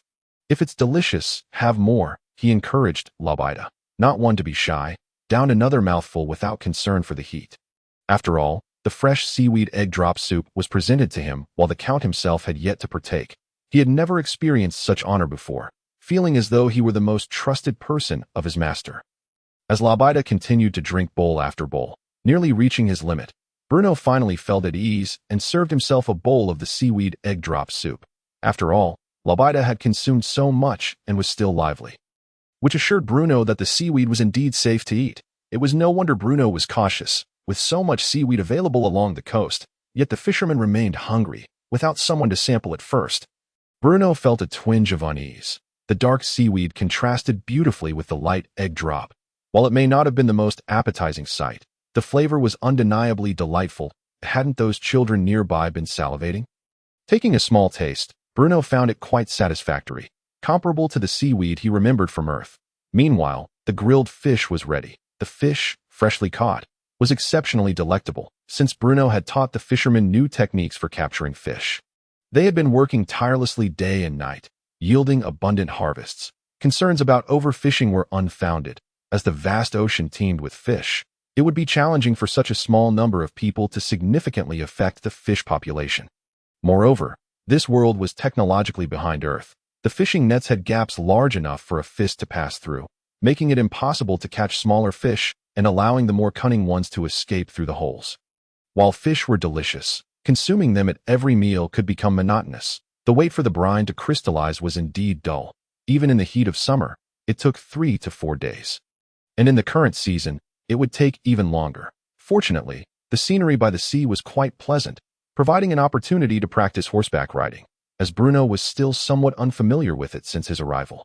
Each day, Bruno would visit the salt pools, and as the orderly rows of salt pools were nearly excavated by the serfs, the brine in the first crystallization pool was nearly ready. After waiting patiently, the serfs, under Bruno's command, opened the sluice gate, allowing the bitter brine to flow back into the ocean, leaving behind salt crystals mixed with residual brine in the crystallization pool. The serfs utilized wooden planks or discarded oars to gather the scattered salt grains and fragmented salt blocks lying at the bottom of the salt ponds.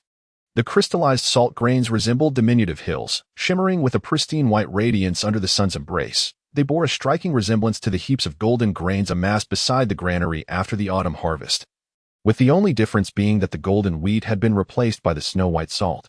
Was it truly this simple? Was this the process of salt extraction? Many of the onlooking serfs and commoners remained in a state of bewilderment, reminiscing about the arduous days spent laboring for mere handfuls of salt, while now, a single excavation of a pond could yield an abundance of glistening white salt grains. This staggering psychological disparity left them momentarily speechless. Chapter 17. The Production Team and Work Points. Part 1. Old Fort's eyes were fixed intently on the mound of pristine sea salt. As the steward of the Idar territory, he comprehended more than anyone else the immense value of that substantial pile of sea salt. If one were to use the traditional method of boiling salt, it would require at least double the time to obtain such a quantity, along with the relentless labor of numerous serfs, resulting in exorbitant costs. However, Bruno's proposed method of solar evaporation not only allowed for mass salt production, but also liberated the serfs from the salt fields, significantly reducing the costs of salt production and enhancing profits. With just a few specialized salt ponds and dedicated management, the operation of such a vast salt field could be sustained. Old Fort was certain that if this newly excavated salt pond operated normally, then next year, Idar's income from salt production could at least double. In that moment, Old Fort was rendered speechless with excitement. Shabi was right. The master truly possesses great wisdom. How about it? Am I not impressive? Bruno had somehow sidled up to Old Fort, speaking with a hint of self-satisfaction. The master is truly remarkable. Old Fort stammered in his excitement. Of course, Bruno nodded with an air of assurance. From my observations, it seems that other lords are unaware of this method of salt extraction from seawater. Therefore, if we wish to secure additional profits, this method must remain a closely guarded secret. Old Fort furrowed his brow and replied earnestly. That makes sense that I plan to establish a dedicated guard to protect the salt field. What do you think, Old Fort? Establish a dedicated guard. Old Fort initially intended to suggest that Bruno allocate a small number of soldiers to garrison the area.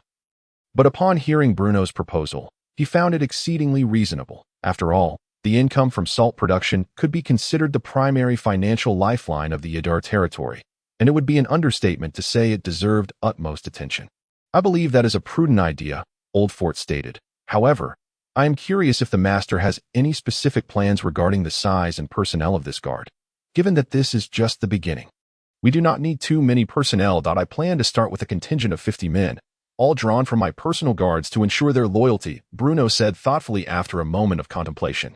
50 men was indeed a significant number, especially considering that the entire Idar territory had only about 300 soldiers, of which merely 100 were directly under Bruno's command, while the remaining 200 were ordinary soldiers stationed at the military camp on the outskirts of Idar city.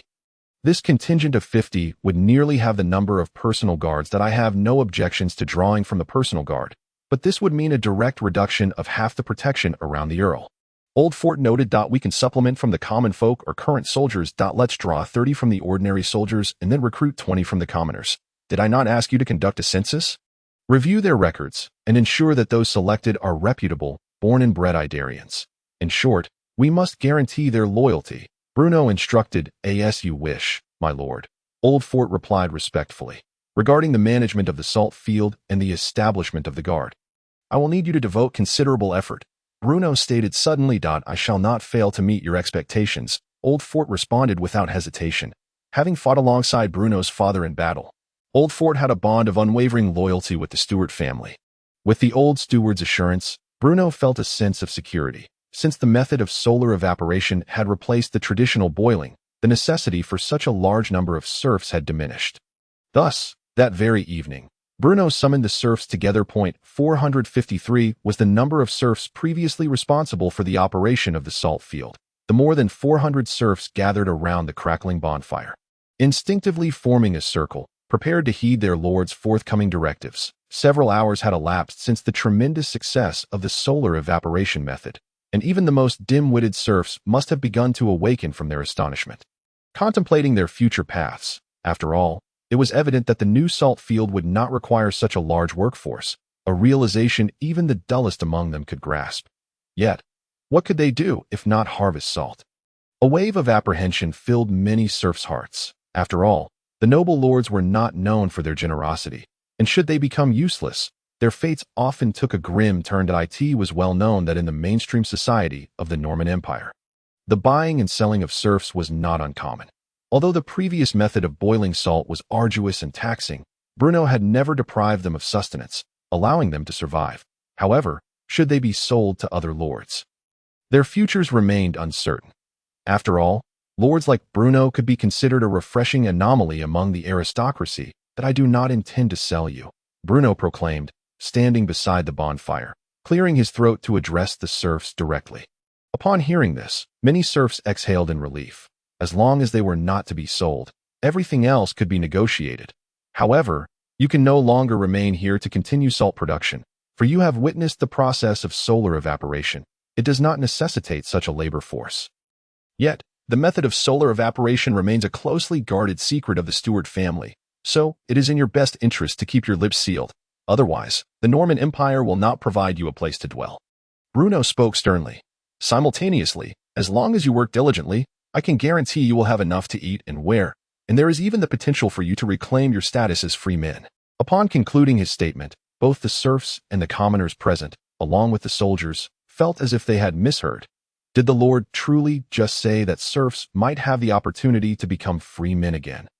In light of the political structure and aristocratic dynamics of the Norman Empire, many serfs had become serfs due to the unintentional actions of unscrupulous nobles. For instance, noble factions within the Norman Empire occasionally engaged in territorial disputes under various pretexts. And the imperial crown along with the regent council adopted a laissez-faire approach towards such conflicts, providing numerous nobles with advantageous leeways within established rules. For instance, if noble A invaded noble B's domain and plundered the commoners residing therein, those captured commoners would face only two fates: either death at the hands of the invaders or forced servitude as serfs under noble A. Subsequently, noble B would retaliate in kind, leading to a cycle of capturing and converting commoners into serfs. In this process, both nobles would accomplish the transition from commoners to serfs, seizing the lands that rightfully belonged to the commoners while acquiring a new batch of serfs bound by personal dependency. As for the losses incurred by the nobles, it was typically zero, as these arrangements had long been prearranged. Chapter 18. The Production Team and Work Points, Part 2. It is precisely for this reason that the number of serfs in the Norman Empire has consistently surged, while the number of commoners has sharply declined. Although there were indeed commoners who rose in rebellion, they were ultimately powerless against the might of the nobility. What could unarmed commoners do to contest with the aristocracy? However, today, Bruno Stuart, the Earl of Ruhr, had offered a glimmer of hope to many of the serfs present, the hope of becoming free men again. Yet, most remained skeptical of Bruno's words. As for those accustomed to noble oppression, such prospects seemed far too distant, merely an ethereal promise. Bruno did not elaborate on this point, but continued with his address. Of the 453 serfs, 100 will remain, while the rest will embark tomorrow to the outskirts of Ruhr city to participate in the construction of the aerial garden. Those serfs assigned to the construction of the aerial garden will be organized into 8 production teams, with daily evaluations based on their respective workloads. The team that works the hardest each day will be rewarded with a sumptuous dinner, including fish, white bread, and vegetable soup, sufficient to satiate your hunger. Conversely, the team that performs the least will receive only a limited amount of black bread. As soon as Bruno finished speaking, the serfs huddled around the bonfire began to murmur amongst themselves. Although the prospect of becoming free men might seem a distant dream, the promise of daily sustenance was a far more immediate concern. Should their lord genuinely fulfill his pledge, then participating in the construction of the garden would undoubtedly be an excellent opportunity. The desires of the serfs were quite simple. A place to reside and food to eat constituted a good life, Once the serfs had concluded their discussions, Bruno continued, during the construction of the garden. Each production team will earn corresponding work points for every task completed. The work points accumulated by each team will be recorded by the officials of Ruhr and published daily on the day the garden is completed. The top 3 teams in terms of points will have 20, 15, and 10 serfs respectively liberated to become free men. As soon as he finished speaking, the serfs erupted in excitement, given the circumstances. No one wished to remain a servant to the nobility for themselves or their descendants, and Bruno offered them an opportunity that no lord had ever extended. However, Bruno interjected, "Many of you have experienced the process of harvesting salt from the sea. Thus, apart from maintaining absolute confidentiality, once you become free men, you cannot leave the Idar territory and must report to designated officials regularly. Of course, your children will not be bound by this condition." In truth, the elated serfs paid little heed to this stipulation. After all, Bruno was a nobleman who could promise their liberation, and regardless of whether it would come to fruition, such goodwill was a rarity they had not encountered before. If they were to leave this place, would they merely find themselves enslaved in another noble's domain? As for whistleblowing, that seemed unlikely. For the likes of them, the other noble lords wouldn't even spare a glance, let alone heed their words. They might even suspect them of deceit and have them imprisoned. "My lord, is what you say truly the case?" a young serf mustered the courage to ask. "The Stuart family is true to its word. I am the Count of Adair, the master of this land. What benefit would I gain from deceiving you?" Bruno replied with a smile. "Can we sign up for the production teams now?" the young serf inquired. "Certainly. Those interested can register with Old Fort, but only for tonight," Bruno stated before departing, leaving the serfs to react as they would. He had grown weary from the day's labor and sought rest.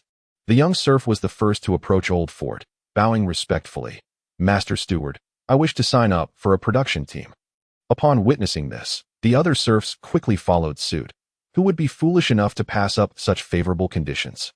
In no time, Old Fort found himself surrounded, unable to move. He felt a mix of exasperation and amusement. His master was utterly averse to any inconvenience, and having given no prior warning, he now found himself a man well into his 50s, tasked with compiling registration information late into the night. "Do not rush, do not rush.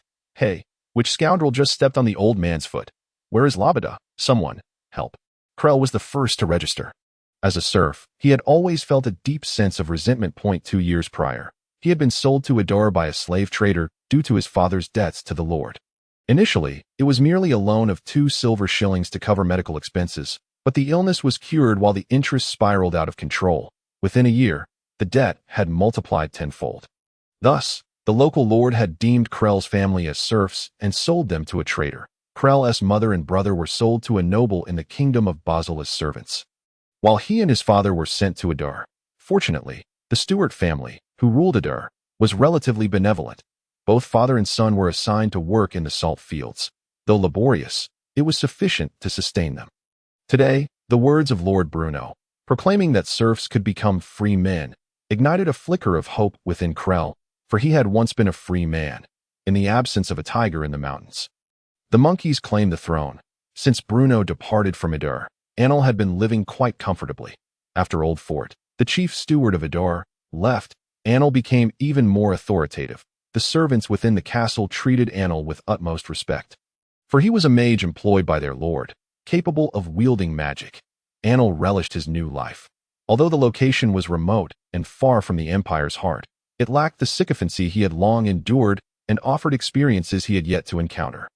The servitude towards him stemmed not from his father, Duke Lwen, but from his status as a mage. This realization brought him joy, yet at times, a sense of shame crept in. He was acutely aware of his own limitations, while he was called a mage. In truth, he was merely an apprentice yet to graduate.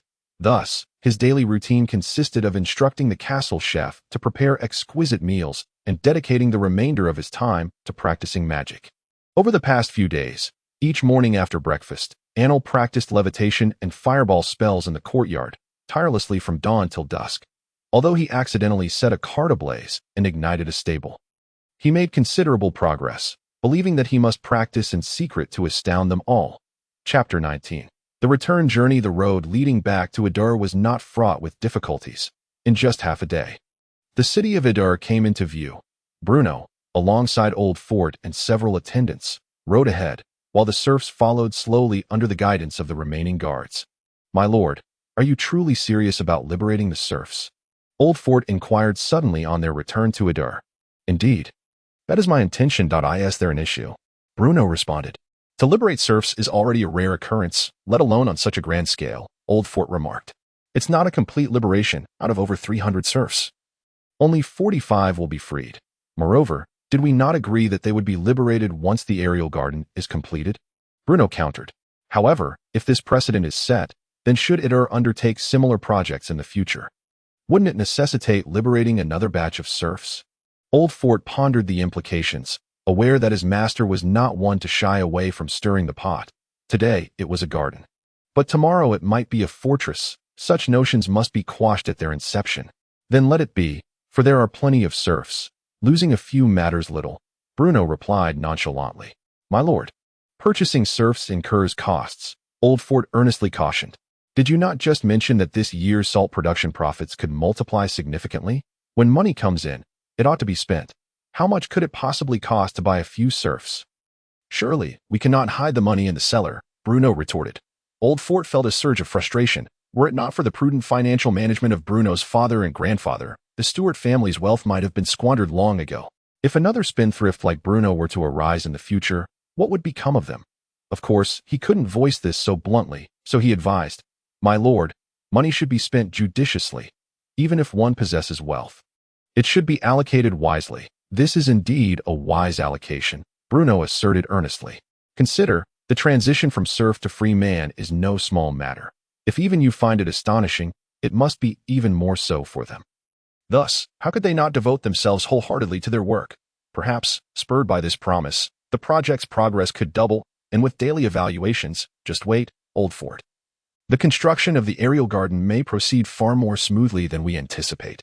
If they truly desire to become free men, what you say is not without merit. Serfs may be of lower status, yet they are not devoid of intelligence. Furthermore, we both understand the nuances at play. Many serfs sold to Adur were once respectable citizens, unwilling to remain bound to nobility for generations. Moreover, Bruno paused before continuing. Even if some serfs are indeed foolish, the daily sustenance of fish and white bread is undeniably tangible. Additionally, with dozens of individuals in a production team, even if a few attempt to shirk their duties, they would be swiftly reprimanded by the majority. Furthermore, the surplus labor value generated by the serfs under such motivation would undoubtedly exceed the value of the resources we provide them for sustenance. It does seem quite reasonable, Old Fort mused thoughtfully. Think carefully, Old Fort. Nothing in this world is immutable. Who knows, as the number of free men in the territory increases, Adur may become a better place. Bruno remarked with a smile. Soon, the group arrived at the gates of Adur. As they entered the city, the familiar scent of shabi wafted toward them. "My lord, you have finally returned.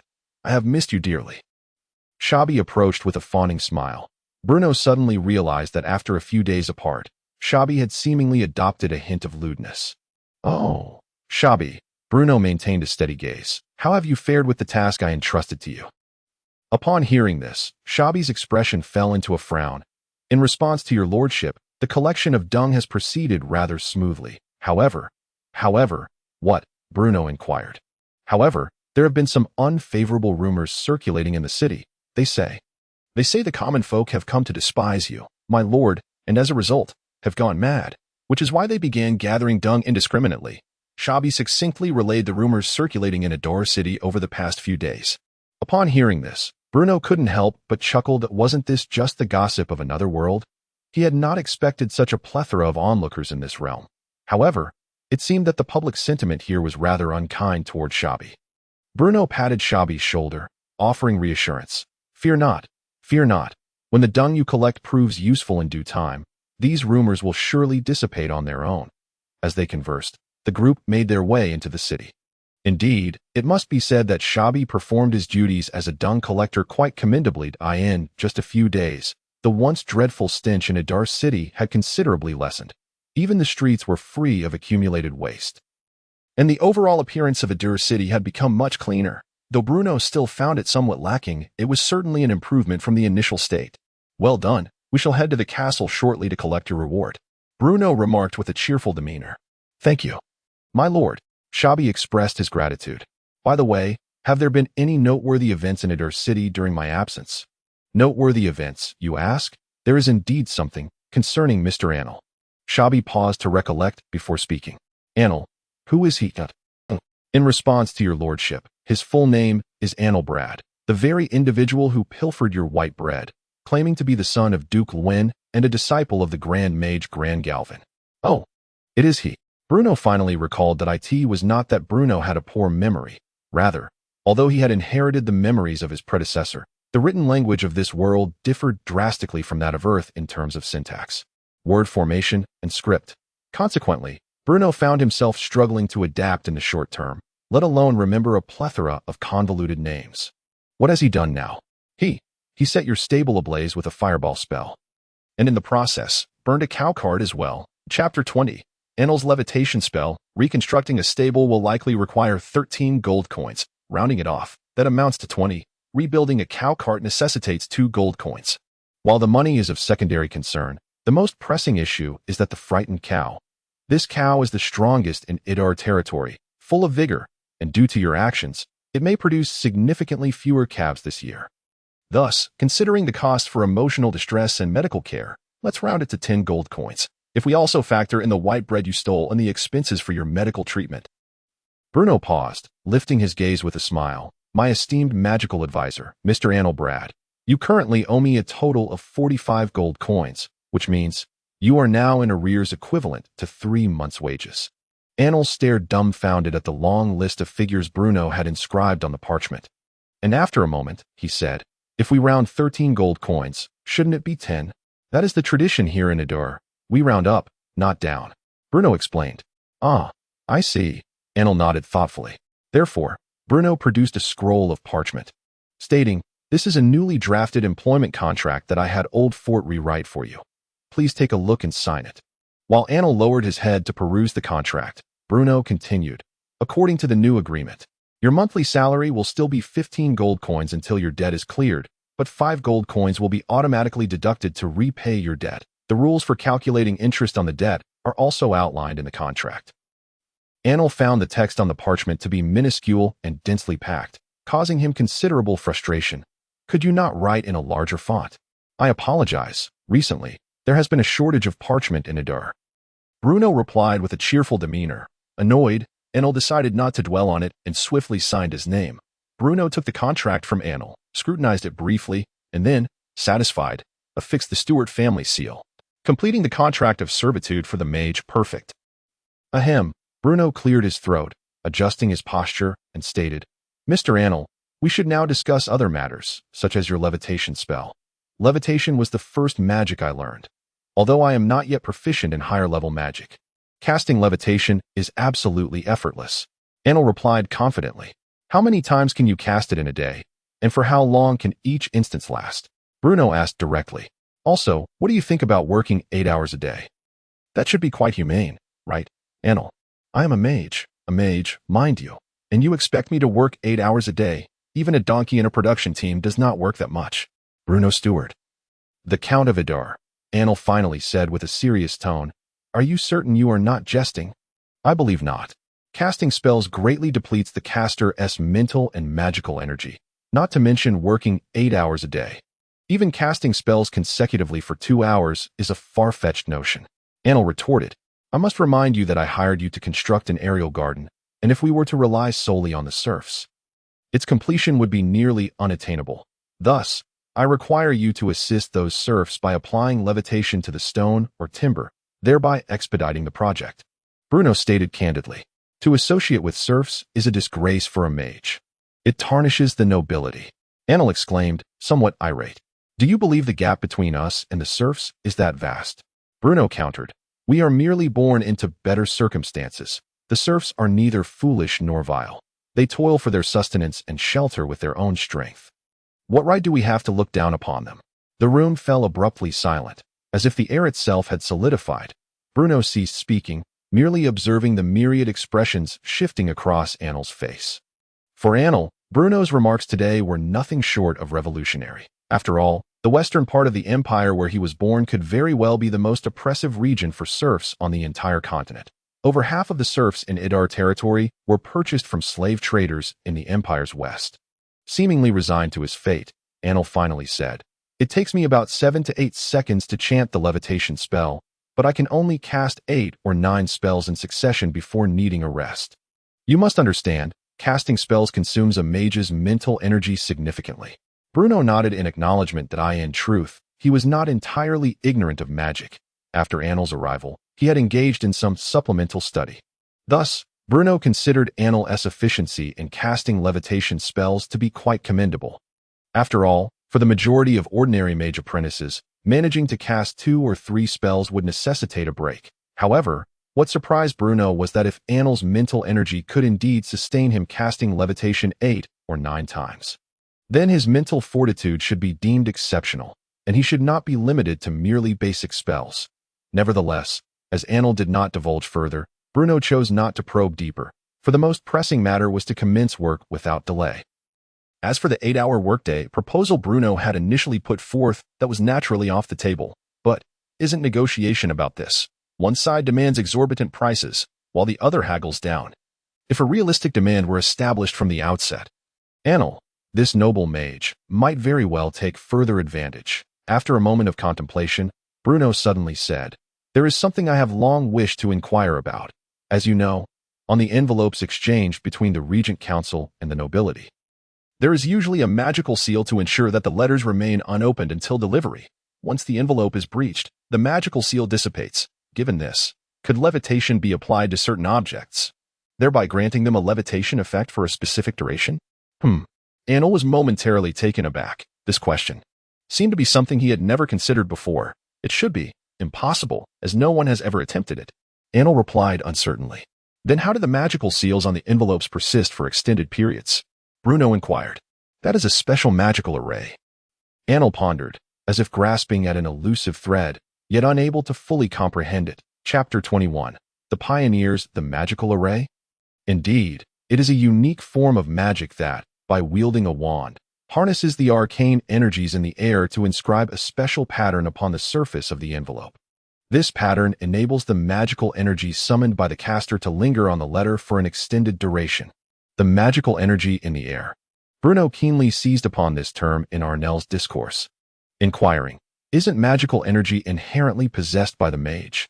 "Certainly not," Arnell replied with a sense of conviction. "My mentor, Gran Galvin, once imparted to me that magical energy is a boon bestowed upon the world by the elemental deities, a remnant of the Creator's breath during the world's inception. How could it possibly be directly granted to humanity?" Suddenly enlightened, Bruno boldly conjectured, "So, what you refer to as spell casting is essentially the process of manipulating the magical energies present in the air. And the various types of spells are merely different methods of directing different types of magical energies in distinct manners. While your interpretation is somewhat unconventional, it does capture the essence," Arnell pondered. Holy smokes! Bruno felt an overwhelming urge to exclaim an expletive. Different types of magical energies. Isn't that just a fantastical version of the periodic table for another world? What happened to the notion of avoiding scientific discourse? If Arnell's assertion holds true, then the magical energies spoken of by the populace must consist of myriad elemental substances that drift freely in the air. Thus, casting different spells would summon different elemental energies from the atmosphere. What else could it be but a reimagined periodic table? Yet, what perplexed Bruno most was how, if his previous conjectures were accurate, could the incantations uttered by mages effectively manipulate these airborne elemental energies? Was it merely their melodious singing that facilitated this? Clearly, that was implausible. Otherwise, what would distinguish mages from ordinary individuals? Arnell, what exactly differentiates mages from regular people? Bruno suddenly posed. The differences. Arnell had previously regarded mages and commoners as inherently distinct. Yet upon facing this question, he found himself momentarily at a loss for words that he initially intended to mention the disparity in mental acuity. But even among commoners, there exist individuals with exceptional mental prowess. It must pertain to the perception of magical energy, he finally concluded. Perception? Bruno pressed. Could you elaborate?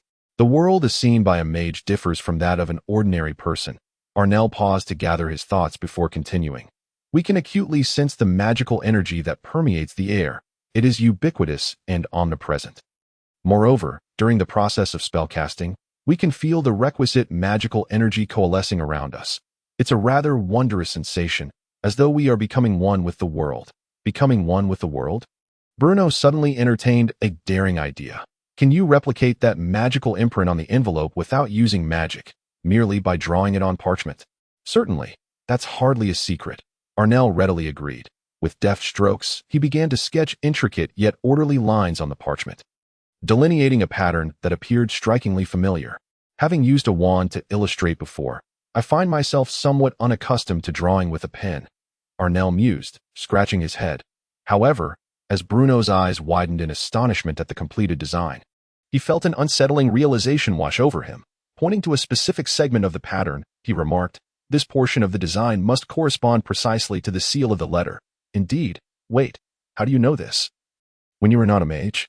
Arnell asked, visibly taken aback. Bruno offered no response, but he sensed that the artistic style of this world was becoming increasingly familiar, and, dare he say, more scientific, for in the intricate pattern Arnell had rendered, despite its complexity, the overall structural form bore an uncanny resemblance to an electrical circuit diagram. The segment Bruno indicated was precisely a switch within this circuit diagram. Thus, if someone were to open the envelope, this circuit would short-circuit and, naturally, be burned away, and the burned circuit would undoubtedly leave a mark on the envelope, indicating whether it had been opened. Indeed, the principle behind this magical imprint must be just so. Bruno felt increasingly convinced that the magic of this world seemed to possess a hint of peculiarity.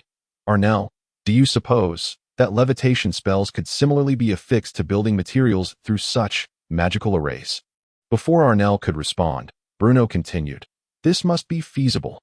If magical imprints can be preserved, then levitation spells should also be retainable. Perhaps they require different arrays or alternative methods, but such a hypothesis is undoubtedly achievable. When you return, experiment with the magical arrays of the imprints." Bruno instructed, "I understand, but I don't believe. There is no room for doubt. After all, practice is the sole criterion for truth." "Very well, I shall give it a try," Arnell conceded with a nod, though he felt somewhat whimsical in his aspirations.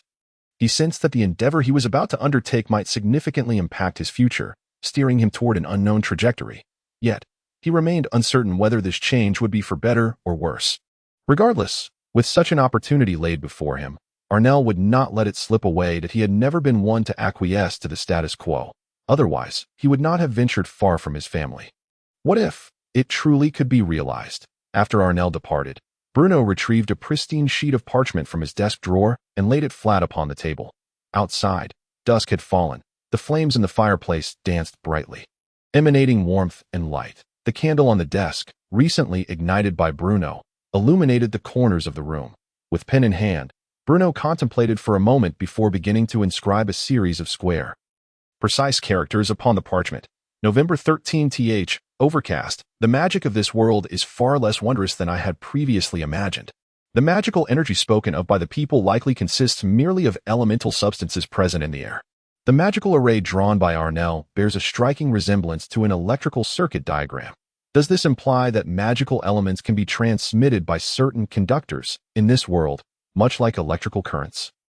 If this conclusion holds, then I propose the following hypothesis. The mage's perception of magical energy and their affinity for magical elements may stem from their unique physical constitution, and the incantations themselves do not inherently possess the power to release magic. Rather, the casting of spells arises from the varying frequencies of sound waves produced by chanting different incantations, which cause specific magical substances or molecules in the air to vibrate, thus generating a certain flow of magical energy.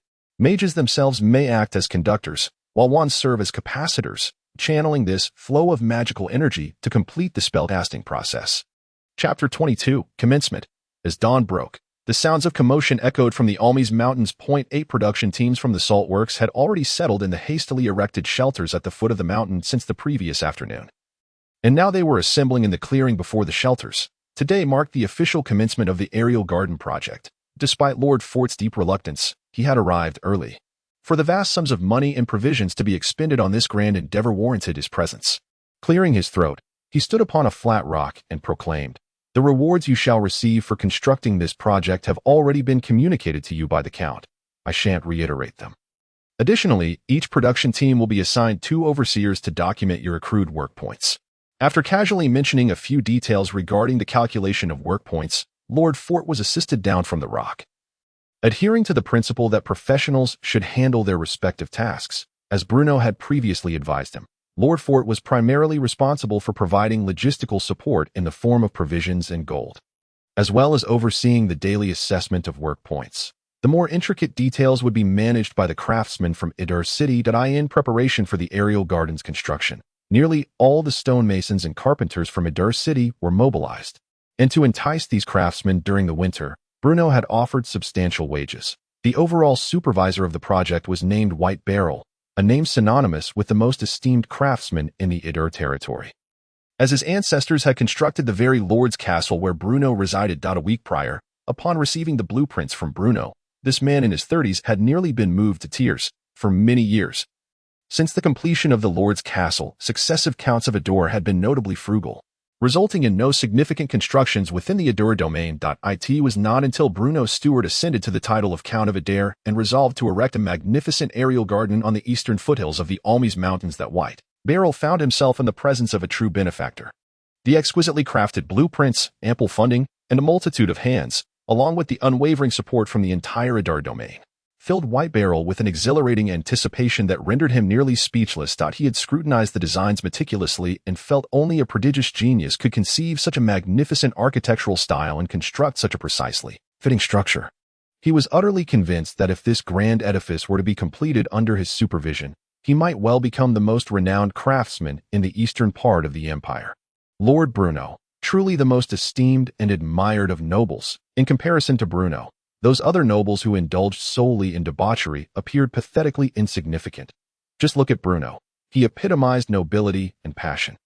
Initially, White was merely astounded by the artistry of the blueprints, but once construction commenced, he realized that the designs were tailor-made for this very site, from the vast distances between the rocks to the minutiae of each corner's curvature.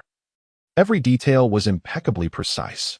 Yet, what astonished White Barrel beyond the intricacies of the plans was the fervor of the serfs. Based on his prior experiences, he had always perceived that serfs worked lazily during the winter months, dragging their feet and exhibiting extremely low efficiency. However, here, at this construction site, White felt as if he were witnessing a miracle. This was the first time he saw serfs vying to take on work. Tasks that would typically take half a day to complete were now accomplished in just over 2 hours. Here, there was no need for overseers to wield whips to urge the serfs onward, for not a single serf was idling, which was nothing short of astonishing in White's eyes. Each work team was accompanied by 2 overseers who diligently recorded the serfs' progress with paper and pen.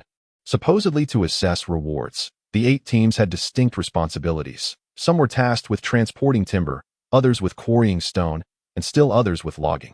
Overall, the serfs exhibited not a shred of resistance to these assignments.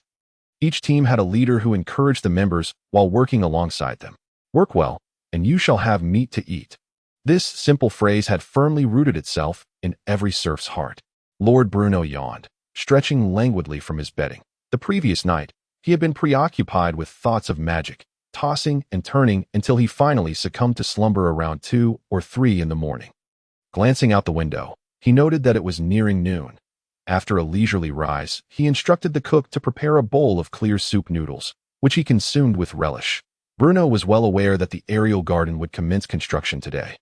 Yet he had no intention of attending, confident in White and Old Fort's oversight. Since returning from the salt works, Bruno found himself unexpectedly at leisure. After all, the issues of funding and provisions had been resolved, and the construction of the aerial garden would not be completed in haste, allowing him time to experience the life of nobility in this world. However, the entertainment options available were rather sparse, and after much contemplation, he found himself at a loss for how to occupy his time. "Someone," Bruno called out. "Coming, my lord," replied a new face. "Who are you? Where is Labida?" "Labida? Oh, in response to your lordship, Lord Labida is overseeing the salt works and fishing by the sea. Lord Shabi has been busy with other matters, so the steward sent me to attend to you." "What is your name?" Bruno inquired casually. After a moment, the individual replied, Lister, the piano virtuoso Liszt." Bruno jested. Another silence followed, during which Lister finally said, "I didn't quite catch that. You may go now and fetch the blacksmith for me. On your return, please bring me a glass of wine," Bruno instructed. "At once." In a short while, Lister returned with a glass of wine. "Where is the blacksmith?" Lister exclaimed, suddenly startled. "I forgot." With that, he hurriedly dashed out. Observing Lister's retreating figure, Bruno thought the lad seemed a bit dim-witted as Lister rushed about. He fortuitously encountered Old Fort. "Where are you off to?" "To fetch a blacksmith, as per the steward's orders." "Quickly then. Do not delay," Old Fort replied with a smile. Once Lister departed, Old Fort couldn't help but chuckle to himself. Lister was a personal servant he had specifically chosen for Bruno. The lad was somewhat slow-witted and honest, unlikely to concoct any harebrained schemes like Shabby and others. Chapter 23. The Iron Pot and Sugar Around. Thin iron pot, which will be placed over the fire for cooking. In essence, this is what I envision for the iron pot, Bruno said, handing over a hastily drawn sketch. The blacksmith accepted the blueprint with care, scrutinizing it closely. "I can certainly craft this, but it will require some time. Please expedite it. Should it be well made, you shall be rewarded."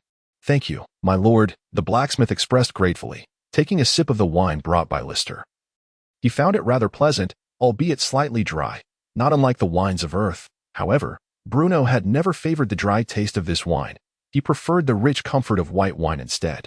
This thought led Bruno to suddenly recall the sugar beets he had seen in the kitchen earlier. Why not, while he had the time, attempt to make some sugar? Although sugar beets were not abundantly found in the Adur domain, there were some, yet most people merely regarded them as a vegetable for making beet soup. After all, even on Earth, the production of sugar from beets came much later than that from sugarcane. Unlike salt, a staple of life, white sugar in this world was considered a luxury, enjoyed solely by the nobility, for in this realm, the only means of acquiring sugar appeared to be through the gathering of wild honey or extracting sugar from sugarcane. However, the eastern part of the Norman Empire had no sugarcane, and to Bruno's knowledge, neither did any part of the empire. If great nobles wished to indulge in sugar, they either hired individuals to seek wild honey or procured it from the southern neighbor of the Norman Empire, the Kingdom of Basel. Basel, situated to the southeast of the Norman Empire and not far from the Adur domain, was a major producer of sugarcane, exporting vast quantities of white sugar each year to the Norman Empire. Yet, because of this, the price of white sugar remained consistently high. "Lister, have someone gather all the sugar beets from the kitchen." "No, I shall go myself." The arrival of the Earl once again instilled a sense of trepidation among the castle's cooks, though they were far less flustered than before, managing to avoid complete chaos. Upon learning that the Earl had come for the sugar beets, the cooks breathed a sigh of relief and hurriedly brought forth all the beets they had accumulated. "So many," Bruno exclaimed, surprised at the mound of sugar beets laid before him. "In response to your lordship, sugar beets are quite inexpensive, hence we prepared a substantial quantity. That simplifies matters. You all must begin extracting juice from these beets immediately." "Extract juice?" "Indeed," Bruno nodded. Extracting juice was not particularly difficult, as the kitchen possessed the necessary equipment. The challenge lay in processing such a large quantity of sugar beets. Nevertheless, since it was the command of their lord, they were resolved to complete the task. The cooks and servants all rallied together, some washing the beets, others operating the machines, and soon, the red beet juice began flowing from the apparatus. Following that came filtering and heating. Bruno procured the usual filtering cloth and repeated the process several times until the beet juice appeared somewhat viscous. He took a spoonful to taste, finding the flavor rather unpalatable, though it did possess a hint of sweetness. "Would you like to try?" Bruno beckoned to Lister. Lister cautiously scooped a spoonful, tasted it, and his eyes widened in astonishment. "Sweet. This is sweet." As soon as he spoke, the surrounding servants also widened their eyes in disbelief. Could this be syrup?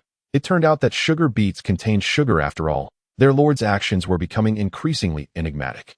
However, the sugar produced in this manner was merely brown sugar, inferior in both taste and appearance compared to white sugar. Typically, on Earth, activated carbon was used for absorption, and this so-called activated carbon could also be substituted with charcoal or clay. Although it was winter, a time when warmth was needed, there was no charcoal in the castle, as incompletely burned charcoal emits toxic gases that if charcoal was required, they would have to procure some from the vicinity of the blacksmith's workshop. However, Bruno was unwilling to wait. Instead, he instructed someone to gather a pile of clay and poured it into the red sugar water. The assembled crowd gazed at me, and I returned their scrutiny. All of us at a loss for comprehension. What was once a perfectly fine concoction of brown sugar water had inexplicably been sullied with mud. It felt rather wasteful, however, as the mixture was stirred continuously. The originally deep crimson liquid began to shed its dark exterior, gradually transforming into a crystalline clarity. Once the sediment had settled sufficiently, the time came to filter it, extracting the dirt that had been poured into the sugar water. After several rounds of this process, only the clear sugar water remained. The subsequent steps were straightforward. It merely required a slow simmer over the fire. Yet, at this juncture, Bruno suddenly realized a grave oversight. He had yet to procure a suitable iron pot. Gazing at the clear syrup, Bruno felt a wave of despair wash over him. Nevertheless, he scanned his surroundings and concluded that the earthenware pot typically used for soup might suffice. The process of boiling was exceedingly protracted, and Bruno chose not to remain vigilantly present. He entrusted Liszt with the task of supervision and retreated to his study to organize his tomes on magic. As evening approached, Liszt finally rapped on Bruno's door. "Master, the white sugar is ready." He descended the stairs with excitement, only to find Old Fort also present, surrounded by a group gathered around a table, apparently examining the sugar. "Master," upon seeing Bruno's arrival, Old Fort eagerly inquired, "Is this white sugar truly derived from that sweet beet?" "Of course. Now, step aside. Let me behold the white sugar I have crafted with my own hands." Pushing past a few servants, Bruno beheld a small mound of white sugar collected together. He dipped his fingers into it and tasted a bit, finding the flavor pleasantly familiar. "How much do we have?" "Just over 2 pounds. So little. Surely you haven't been nibbling on it?" Bruno questioned, as he distinctly recalled using an entire barrel of beet juice. "It's quite an ample amount. Master Tio yield this much sugar is already commendable." Old Fort defended the visibly anxious servants nearby. As he spoke, Bruno again pinched some sugar and tasted it. "Master," Old Fort, observing this, felt a twinge of concern and quickly wrapped the sugar in paper. "This sugar can be exchanged for numerous things. You ought to consume less. What is there to fear? Now that I possess the method of sugar production, I need not worry about the scarcity of white sugar in the future, while I have some free time in the coming days. I intend to personally oversee the construction of a sugar mill." Chapter 24. The Levitation Array. "Damn it, this is infuriating," Arnell grumbled, crumpling the parchment before him. While leaving a magical imprint on the envelope was a simple task, attempting to draw an entirely new array with magic was a laborious endeavor. The magical imprint can be preserved, because the intricacies of this segment hinder the dissipation of magic. Good heavens, what a chaos. A knock echoed at the door, and Arnell, feeling vexed, called out, "Come in." No sooner had he spoken than Bruno entered. "How goes the progress?" "There has been some advancement, yet success remains elusive. I have attempted to break down the magical imprint into its component parts, and have managed to sketch a rough approximation of the array that facilitates prolonged magical adherence. But when it comes to designing the levitation array, I am utterly at a loss. Starting with the breakdown of the magical imprint seems a reasonable approach," Bruno replied. "What do you think should be done?" Arnell suddenly inquired. "Me. I am no mage." Bruno rolled his eyes. "When it comes to these matters of magic, I am a veritable novice. I merely sense that the levitation array might be feasible, but whether it can be successfully drawn remains uncertain. In truth, when you first proposed this concept, I was skeptical, but since I am receiving your salary, I resolved to explore this avenue." However, Arnell paused, then continued, "After I meticulously dissected the structure of the magical imprint yesterday, I found it hard to believe, yet I increasingly feel that your idea may indeed hold merit. Look." Arnell lifted a sheet of paper from the cluttered desk. "I have divided the magical imprint into these sections." As he pointed out the illustrations, he explained, "This, I refer to as the solid magic array, though I do not fully comprehend why. The structure of this array allows for the prolonged retention of magic. I tested it yesterday, and this component is the only one among them that can exist independently without being tied to the magical imprint. Furthermore, this section is what you referred to yesterday as the switch. And this structure, I cannot fathom its purpose. Yet it persistently and slowly consumes magic, releasing it back into the air. My greatest confusion lies here. If mages desire the magical imprint to endure for an extended period, why would they establish a mechanism specifically designed to deplete magic? Thus, I attempted to remove this device yesterday, but once the magical imprint lost this component, it immediately dissipated. At this moment, Bruno wished to loudly inform Arnell that this structure functioned as a significant resistor. Removing it would cause the magical imprint to short-circuit. However, he could not articulate this directly. After all, in this world, the very concept of electricity was non-existent, let alone the fledgling notions of the first industrial revolution. Perhaps. Bruno attempted to organize his thoughts. The structure you mentioned might be for, Alas, Bruno himself struggled to articulate how to explain. In any case, never mind. I still feel that this structure is not the crux of the matter when you design the levitation array. Simply include a few of these structures, and you shall see. Bruno dismissed casually. Since you have already disassembled the magical imprint, the levitation array should not be far off, right? Yet I am entirely bereft of ideas.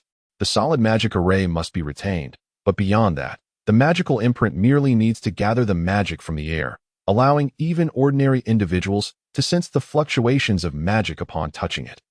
However, the levitation array must replace the mage, continuously casting levitation magic using the stored magic from the solid magic array. Pray tell, how can an array wield a wand and chant spells? On that front, I do have a notion. Allow me to share my thoughts, and you can see if they hold merit. Bruno spoke uncertainly. Please do. Arnell urged eagerly. In Bruno's view, Arnell had become ensnared in a deadlock. After all, in the collective understanding of people in this world, casting magic necessitated chanting spells and wielding wands. Yet, Bruno, being an intruder from another world, found it more intuitive to explain phenomena through the lens of modern thought. Even supernatural occurrences like magic could be interpreted through alternative reasoning. For instance, what if your ability to cast magic does not stem from the spells you chant? That is preposterous. Before Bruno could finish, Arnell exclaimed in astonishment. Hold your tongue and let me finish, Bruno sighed. Hypothetically, I say hypothetically, what if the spells you chant when casting magic do not originate from the spells themselves, but rather the act of chanting induces specific vibrations in the magic present in the air, thereby creating a magic flow? I can somewhat grasp the notion of specific magic, which pertains to the magic invoked for different spells, but what on earth is a magic flow? If you interrupt me again, I shall deduct your wages.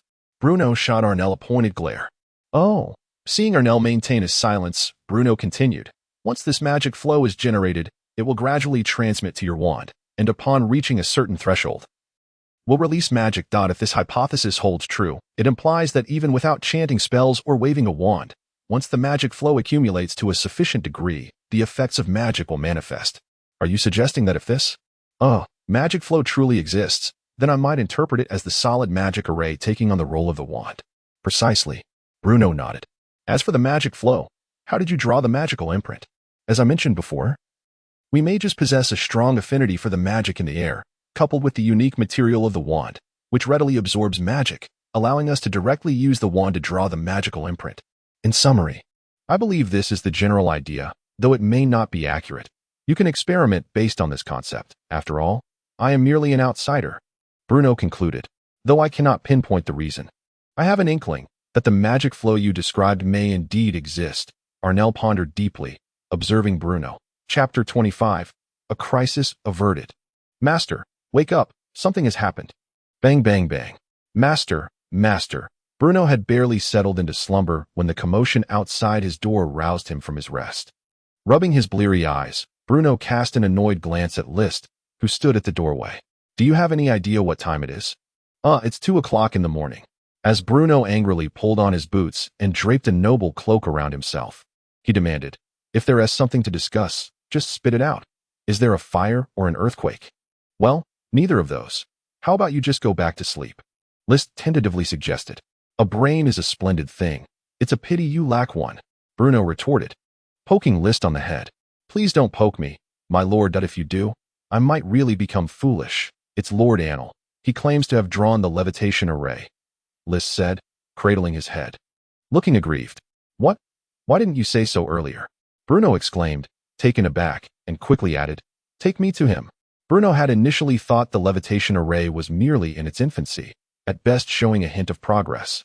With its successful development still far off, he could hardly believe Annel had achieved such remarkable progress. It was entirely unexpected. Annel, a mage whom Bruno had specifically hired, resided in the Lord's castle. So it took only a few steps to reach him.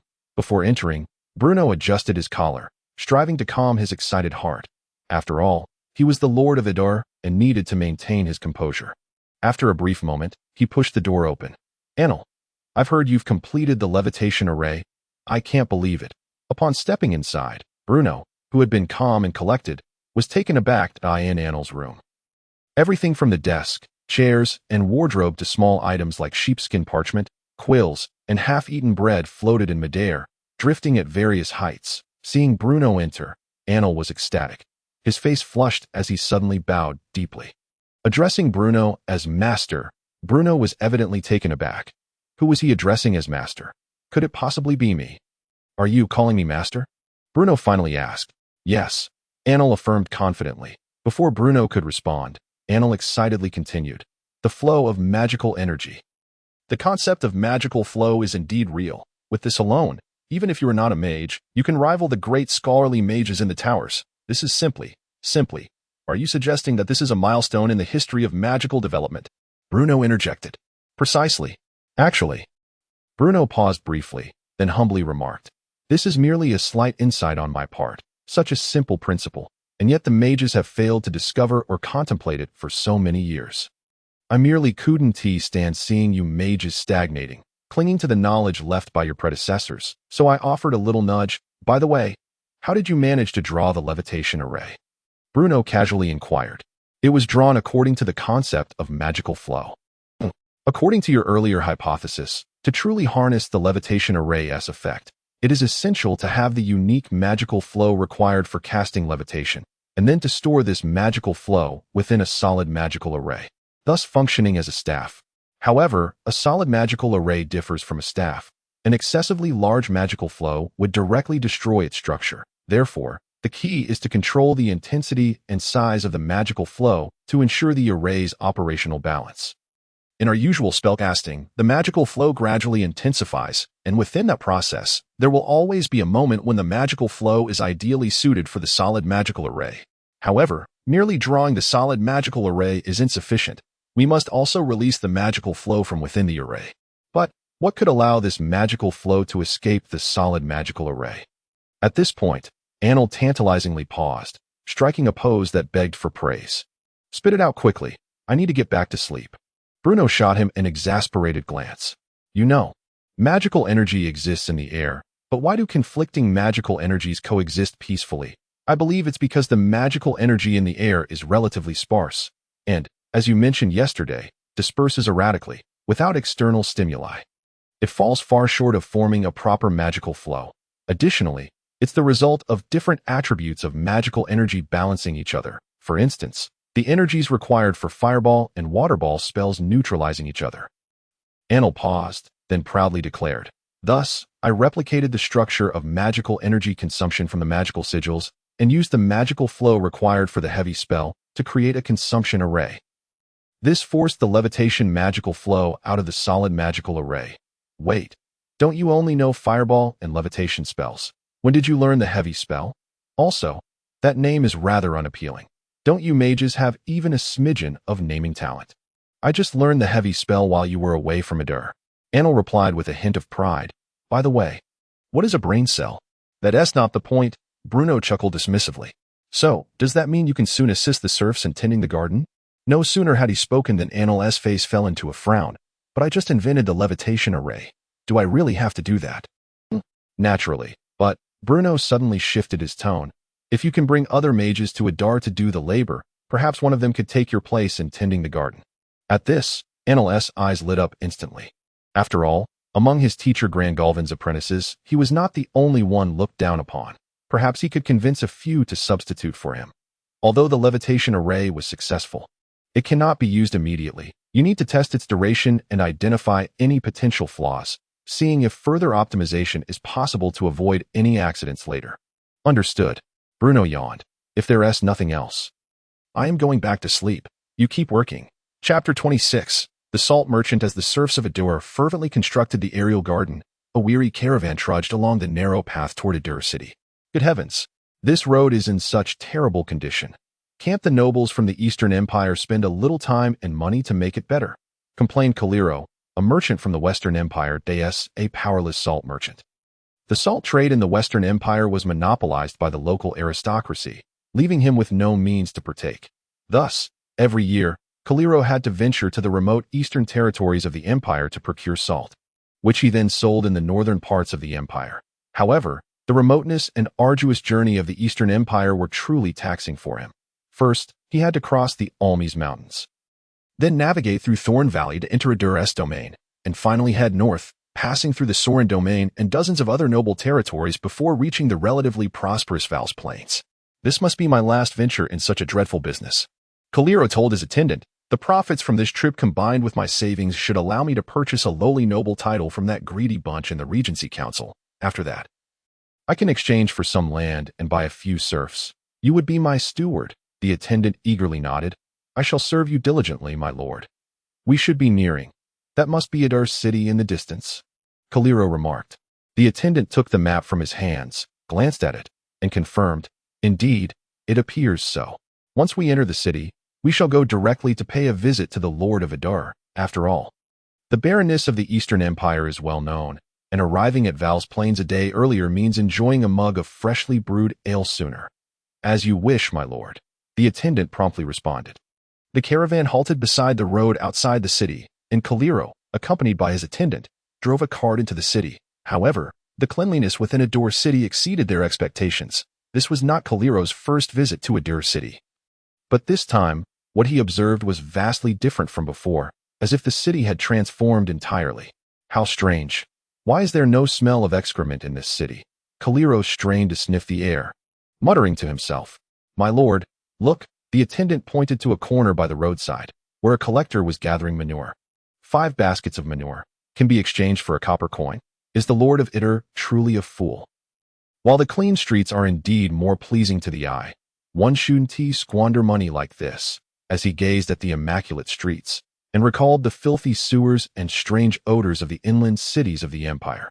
Caliro, who typically took pride in the West, felt a faint flush on his cheeks. The affluence of the Western Empire is indisputable. However, this so-called wealth pertains solely to the aristocratic class. Meanwhile, the common folk and serfs continue to exist on the brink of starvation. Living amidst the squalor of overcrowded cities reeking of filth that I in his study, Bruno received the distant salt merchant, Cario. Esteemed Count Adur, Lord Bruno of the Stuart family, despite the myriad prejudices he held towards the Eastern Empire. The fact remained that Cario was a noble, and thus, the requisite courtesies could not be overlooked. Moreover, his observations in the city of Adur had piqued his curiosity about this young count, leading him to view him with a measure of respect. You are the merchant from the Western Empire, are you not? Old Fort has mentioned you. He has long been conducting business with you, Bruno began. Indeed, I have been trading with Old Fort, Cario admitted, feeling a sudden wave of anxiety prior to this meeting. He had heard of Count Bruno of Adur, a noble renowned for embodying the faults of the aristocracy. Indifferent to the affairs of his territory, the sudden decision to personally engage in business with him left Cario apprehensive about Bruno's intentions. Surely, he does not intend to raise the price? Cario pondered silently. However, Bruno spoke up at that moment. The business shall proceed at the previously agreed price. However, this time, the quantity of salt I shall sell you is somewhat increased. Bruno's words relieved Cario. As long as there was no sudden price hike, everything could be negotiated smoothly. How much more? Approximately 20% more than before. After all, the method of evaporating seawater to produce salt had only recently been employed, and thus, production had not surged dramatically in such a short time. That sounds acceptable, Cario replied. In the past, the price for each purchase was 800 gold coins. Given the increase this time, let us settle on 960 gold coins. Bruno nodded in agreement. In that case, may I take my caravan to weigh and load the salt? Cario inquired as he rose. Not so fast, Bruno replied with a smile. Mr. Cario, please, take a moment before you depart. We have other matters to discuss. Indeed, Cario's heart raced. This young noble was clearly harboring ulterior motives. Yet, having heard Bruno's words, Cario could not simply leave. After all, a noble was a noble, beyond his capacity to defy. Even if Bruno sought to impose his will, Cario had no choice but to acquiesce for the time being. To that moment, Cario braced himself for a significant financial loss. For Bruno's reputation had not been particularly favorable, and he could only hope that the demands would not be excessive. Aside from salt, are you interested in sugar? What? Cario momentarily struggled to comprehend. Sugar, Bruno emphasized. Sugar. Are you suggesting that you can sell me sugar? Cario asked incredulously. Indeed, I can provide you with sugar, Bruno elaborated. As long as the price is right, I can reliably supply you with sugar over the long term. Upon hearing this, Cario's mind began to race. That it was common knowledge that the Norman Empire did not produce sugar, yet this young count claimed he could provide a stable source. Cario's thoughts raced as he considered the proximity of the Idar territory to the sugar-producing Basel kingdom. Could it be smuggling? Suddenly, the word flashed through Cario's mind that he summoned his courage and looked anew at the young noble before him. Mature, composed, and measured, bearing no resemblance to the profligate persona often circulated about him. Perhaps this was merely an image he had crafted? After all, smuggling was not a venture for the faint-hearted. It required an extensive network of connections, substantial financial resources, and a show of force. In that instant, Cario increasingly perceived the young noble as a man of hidden depths, a figure of considerable influence lurking in the shadows. It seemed that such a powerful family had long existed in the Eastern Empire. The Stuart family of Idar was more formidable than he had ever imagined. Chapter 27. The transaction. Bruno observed the fluctuations in Cario's expression, understanding well the associations that had crossed his mind. Yet, it was hardly surprising, for the Idar territory was indeed quite close to the Basel kingdom, separated only by the Man Fortress. But, I wonder how much sugar you can sell me. This time, the quantity may be limited. I can only offer you 20 pounds initially, Bruno replied. It wasn't that he was unwilling to produce more sugar. Rather, the available sugar beets in the Idar territory were finite. Though he had dispatched men to procure more, it would not be an expeditious endeavor. 20 pounds. Cario gasped. 1 pound of sugar typically commanded a market price not less than 10 gold coins, far exceeding the cost of salt, a luxury only the aristocracy could afford. In the more remote Northern Empire, a pound of sugar could even reach 20 gold coins, with prices occasionally soaring to 25. It was essential to note that an ordinary peasant family in the Norman Empire spent merely 3 gold coins in an entire year. Thus, the price of a pound of sugar equated to the total annual income of several peasant families. May I see the product? Cario asked with a trembling voice. Of course, Bruno replied, instructing Lister to bring forth a tray bearing approximately a pound of sugar. Cario cautiously dipped his finger into the sugar, and the moment it touched his tongue, a wave of sweetness lingered. Incredible! This is exquisite sugar, Cario exclaimed. 15 gold coins, Lord Bruno. I am willing to purchase this sugar at the price of 15 gold coins per pound. Agreed. From Bruno's perspective, Cario's offer was already quite generous, as 15 gold coins nearly matched the market price for sugar in most regions. Furthermore, he had to account for transportation costs and various fees, rendering the deal almost a loss for him. For Cario, however, cultivating a good relationship with this young count was imperative. Should he secure a consistent supply of goods from the Idar territory, his business would be assured. Mr. Cario, I wish to inquire about some information, Bruno initiated after the deal was struck. Please, ask away. I shall share all that I know, Cario promptly replied. Do you happen to know where I might find a skilled sculptor? A sculptor? Yes, one who carves statues or engraves designs on stone columns. As you know, the Eastern Empire is remote and desolate, making it quite challenging to locate a highly skilled sculptor. As it happens, I am acquainted with one, Cario said. Oh, do tell, Bruno urged eagerly. He was well aware that he lacked only a sculptor to complete the construction of the Sky Garden. While the stonemasons in his territory could manage, they were far from the expertise of a dedicated sculptor. The system rewarded him based on the grandeur of the wonders he created, and Bruno did not wish to falter on such details. A few days ago, as I was about to traverse Thorn Valley, I fortuitously encountered Master Andy from the Basel Kingdom. He was invited by a certain noble to carve a statue, but tragically, before he could arrive, that noble passed away. Disheartened, he planned to return to the Basel Kingdom.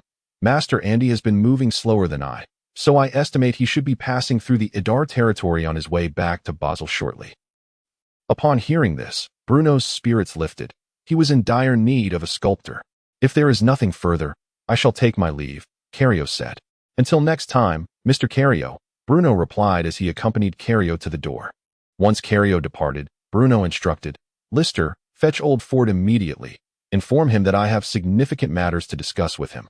Yes, my lord, Lister promptly responded. By the time Sam Layton, the captain of the personal guard, received Bruno's command, it was already afternoon.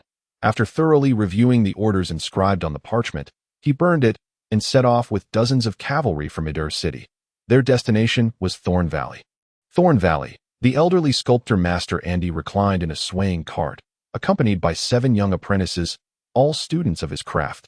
Due to Master Andy's frail condition, their progress was slow, covering only a few miles in the span of an hour. Good. Teacher, I am here. Good. Master Andy's most favored student, gifted with remarkable talent in sculpture, replied. Where are we now? In response to your inquiry, we are nearly at the exit of Thorn Valley. After traversing the Adar territory and heading south for a few days, we shall reach the border of the Norman Empire and the Basel Kingdom. Before he could finish speaking, an arrow shot from a distance, embedding itself firmly in the path of their cart. The crowd was taken aback, only then realizing that the road ahead was obstructed by dozens of cavalrymen. Do not panic. Although Andy was astonished, he had lived a considerable portion of his life and was not prone to the same level of anxiety as his apprentices. Is Master Andy present? One of the cavalrymen at the forefront declared in a resonant voice. I am, Andy responded. This group of cavalry was precisely the personal guards dispatched by Bruno, who had instructed that Master Andy must be invited to the territory of Adar at all costs. Sam Layton then shouted, We are the personal guards of Count Soren. Our Lord wishes to invite Master Andy as a guest, and we hope that Master Andy will not refuse Count Soren. Andy inquired with a hint of confusion. Turning to his apprentice Good. Who is Count Soren? Did we pass through Count Soren's territory? At that moment, Good looked equally perplexed. Count Soren's territory should be to the north of Adar. How could it be here? Do not speculate recklessly. When I say I am the personal guard of Count Soren, I mean it. There is no connection to Lord Bruno of the Adar territory, Sam Layton stated. Andy and Good exchanged glances, feeling that this guard might not be particularly bright. Was this not a blatant admission? Hey, you either come with me, or I will chop you up, Sam threatened. Master, Good glanced at Andy, his eyes filled with inquiry. This fellow seems a bit off. Let us humor him for now, lest he truly leaves us here, Andy said helplessly. We will accompany you, he conceded to Sam. Chapter 28. The believers in recent days, Shabi had been exceedingly busy. In truth, the responsibilities of a caretaker had become less burdensome than in the beginning. For the commoners and serfs were not foolish. If excrement could be exchanged for coin, who would be so foolish as to relieve themselves indiscriminately? They would rather take care of such matters at home, treating it as a precious task, for if a child were to defecate in the street and someone were to collect it, they would face punishment upon returning home. However, Shabi found no respite. For although he no longer had to worry about waste collection, Bruno had assigned him a new task, teaching. To be honest, when Shabi first heard of this arrangement, he was somewhat bewildered. What on earth would he teach? In Shabi's mind, teaching seemed an activity reserved for noble youths, exclusive to the upper echelons of society. He did not believe his knowledge was sufficient to undertake such a responsibility for instructing commoners. That was even less conceivable. One must understand that in this world, the literacy rate among serfs and commoners was exceedingly low, with those who could read and write being a rare breed. For them, literacy held little utility, as upon reaching adulthood, they were bound to labor diligently for their lord. Before Shabi met his students, Bruno personally trained him, and this training proved immensely beneficial to Shabi. Thus, with a heart filled with trepidation, he finally encountered his students in the castle's dungeon, a group of 50 ruffians arrested during a census for causing a disturbance. These 50 ruffians had been confined for about a week in a dark, damp prison that sent shivers down one's spine.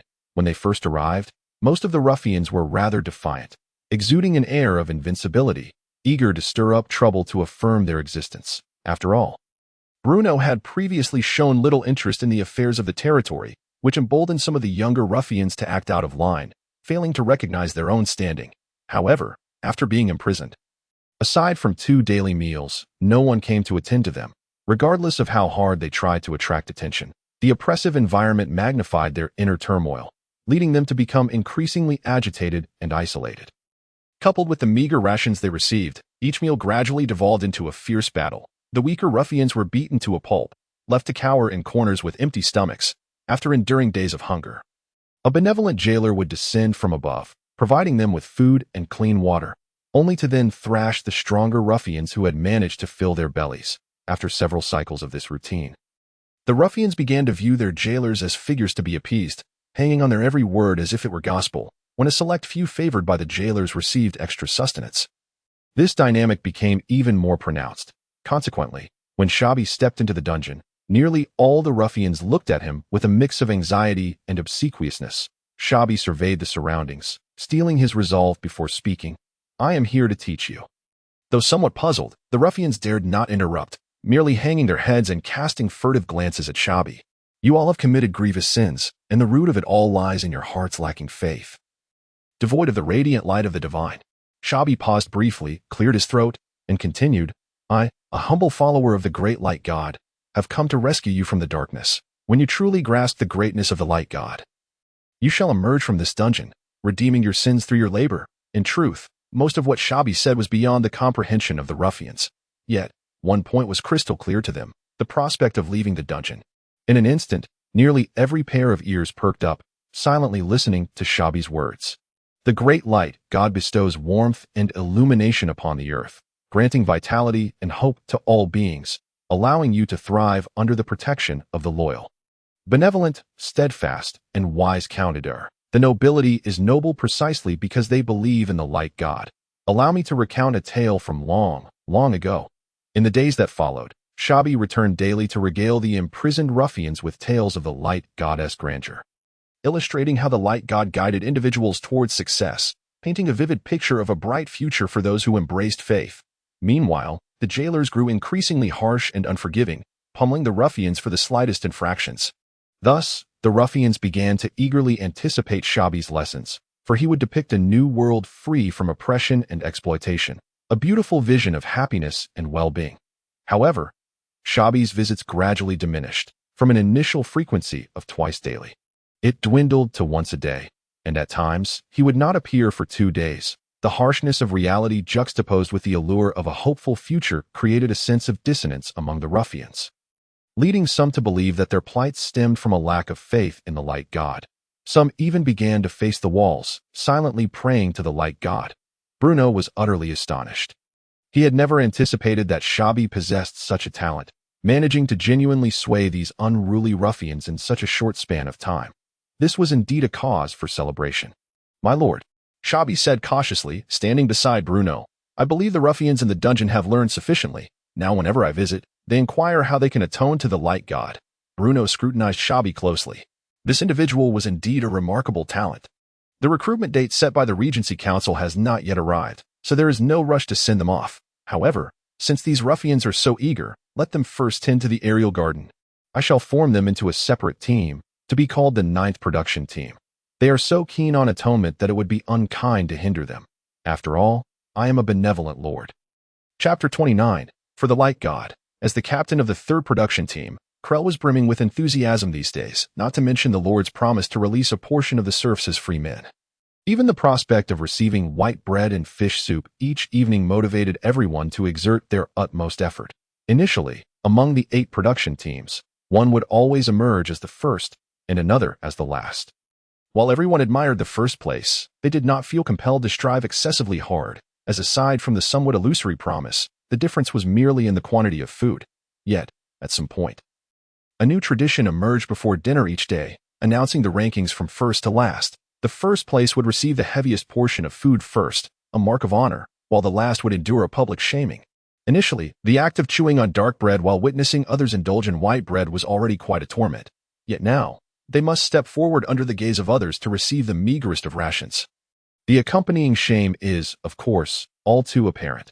This gradually fostered a sense of collective honor among them, for no one wishes to be the subject of ridicule. Thus, the serfs, spurred on by this sentiment, energetically sought out work, leaving the stonemasons and carpenters utterly astonished. After all, they had never witnessed such fervent labor from serfs before. Consequently, under the dual stimulation of honor and reward, the serfs displayed an ardent enthusiasm for labor. Particularly the 3rd production team, led by Krier, which galloped ahead, claiming the title of best production team for several consecutive days. However, when a group known as the 9th production team suddenly intruded, the atmosphere at the construction site began to shift in a rather peculiar manner.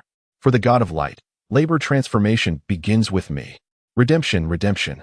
Each morning, the still dreaming serfs were roused by the cacophonous shouts echoing from the square outside.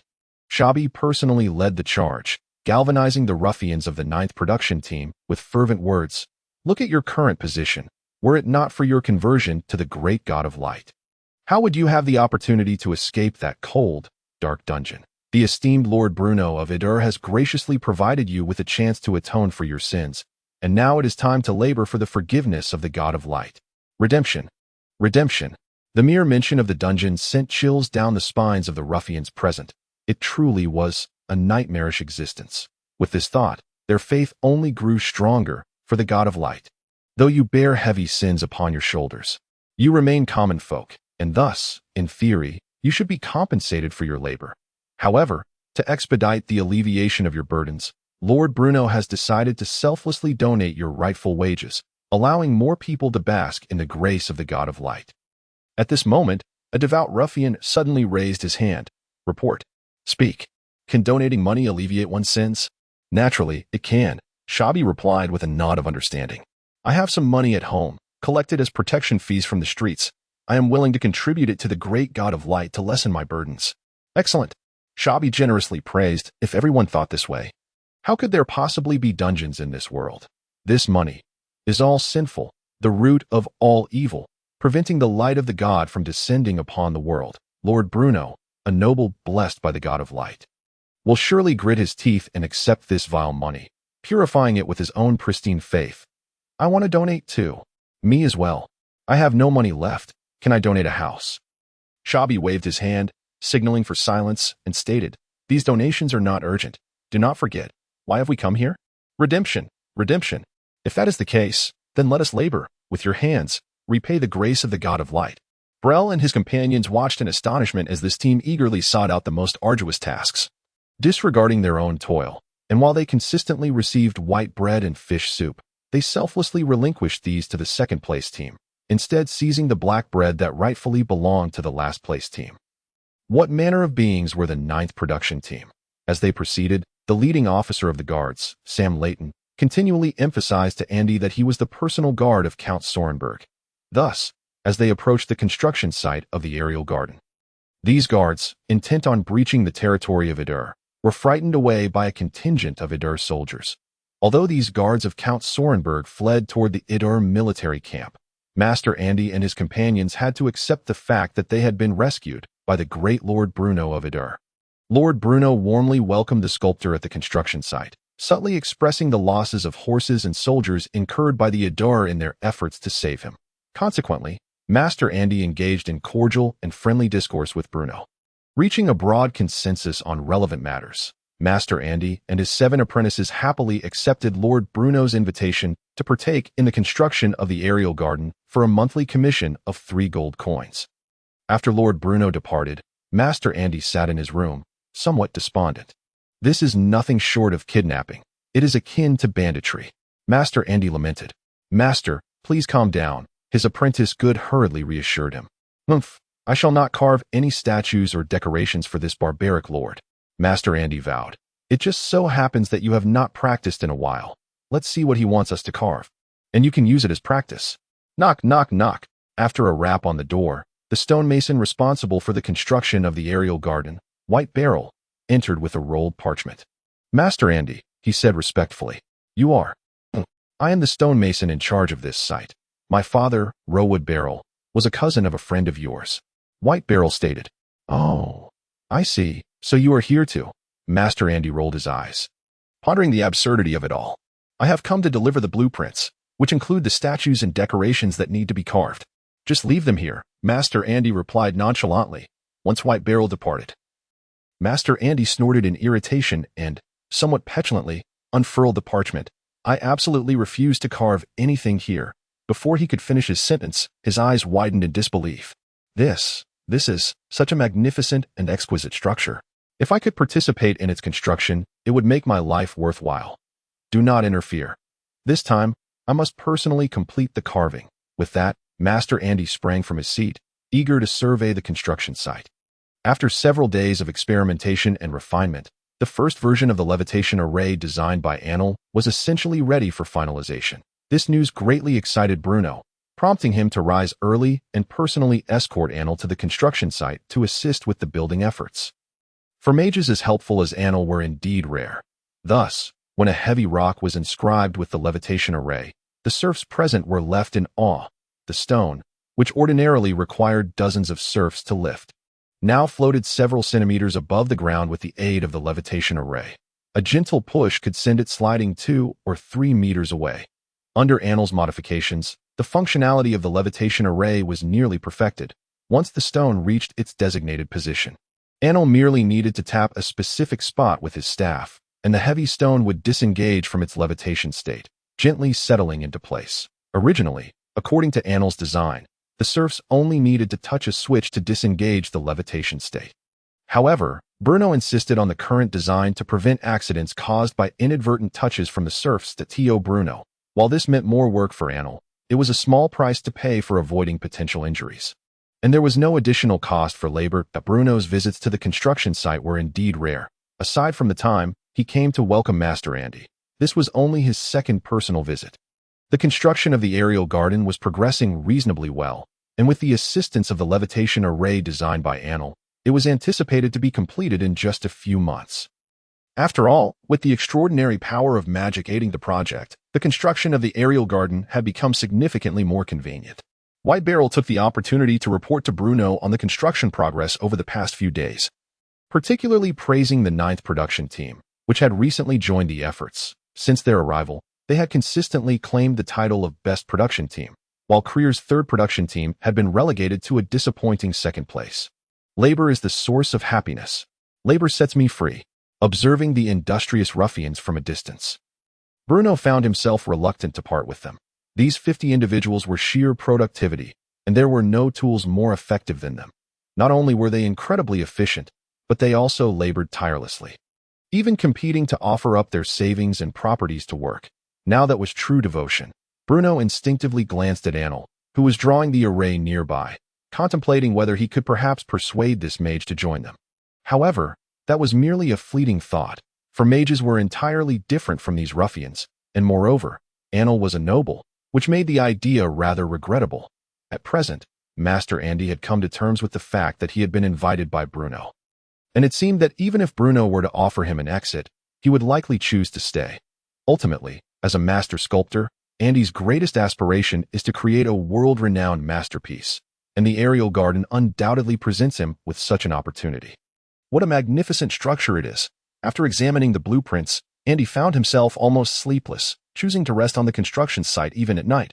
For him, fame had already been attained, and his sculpting skills were recognized.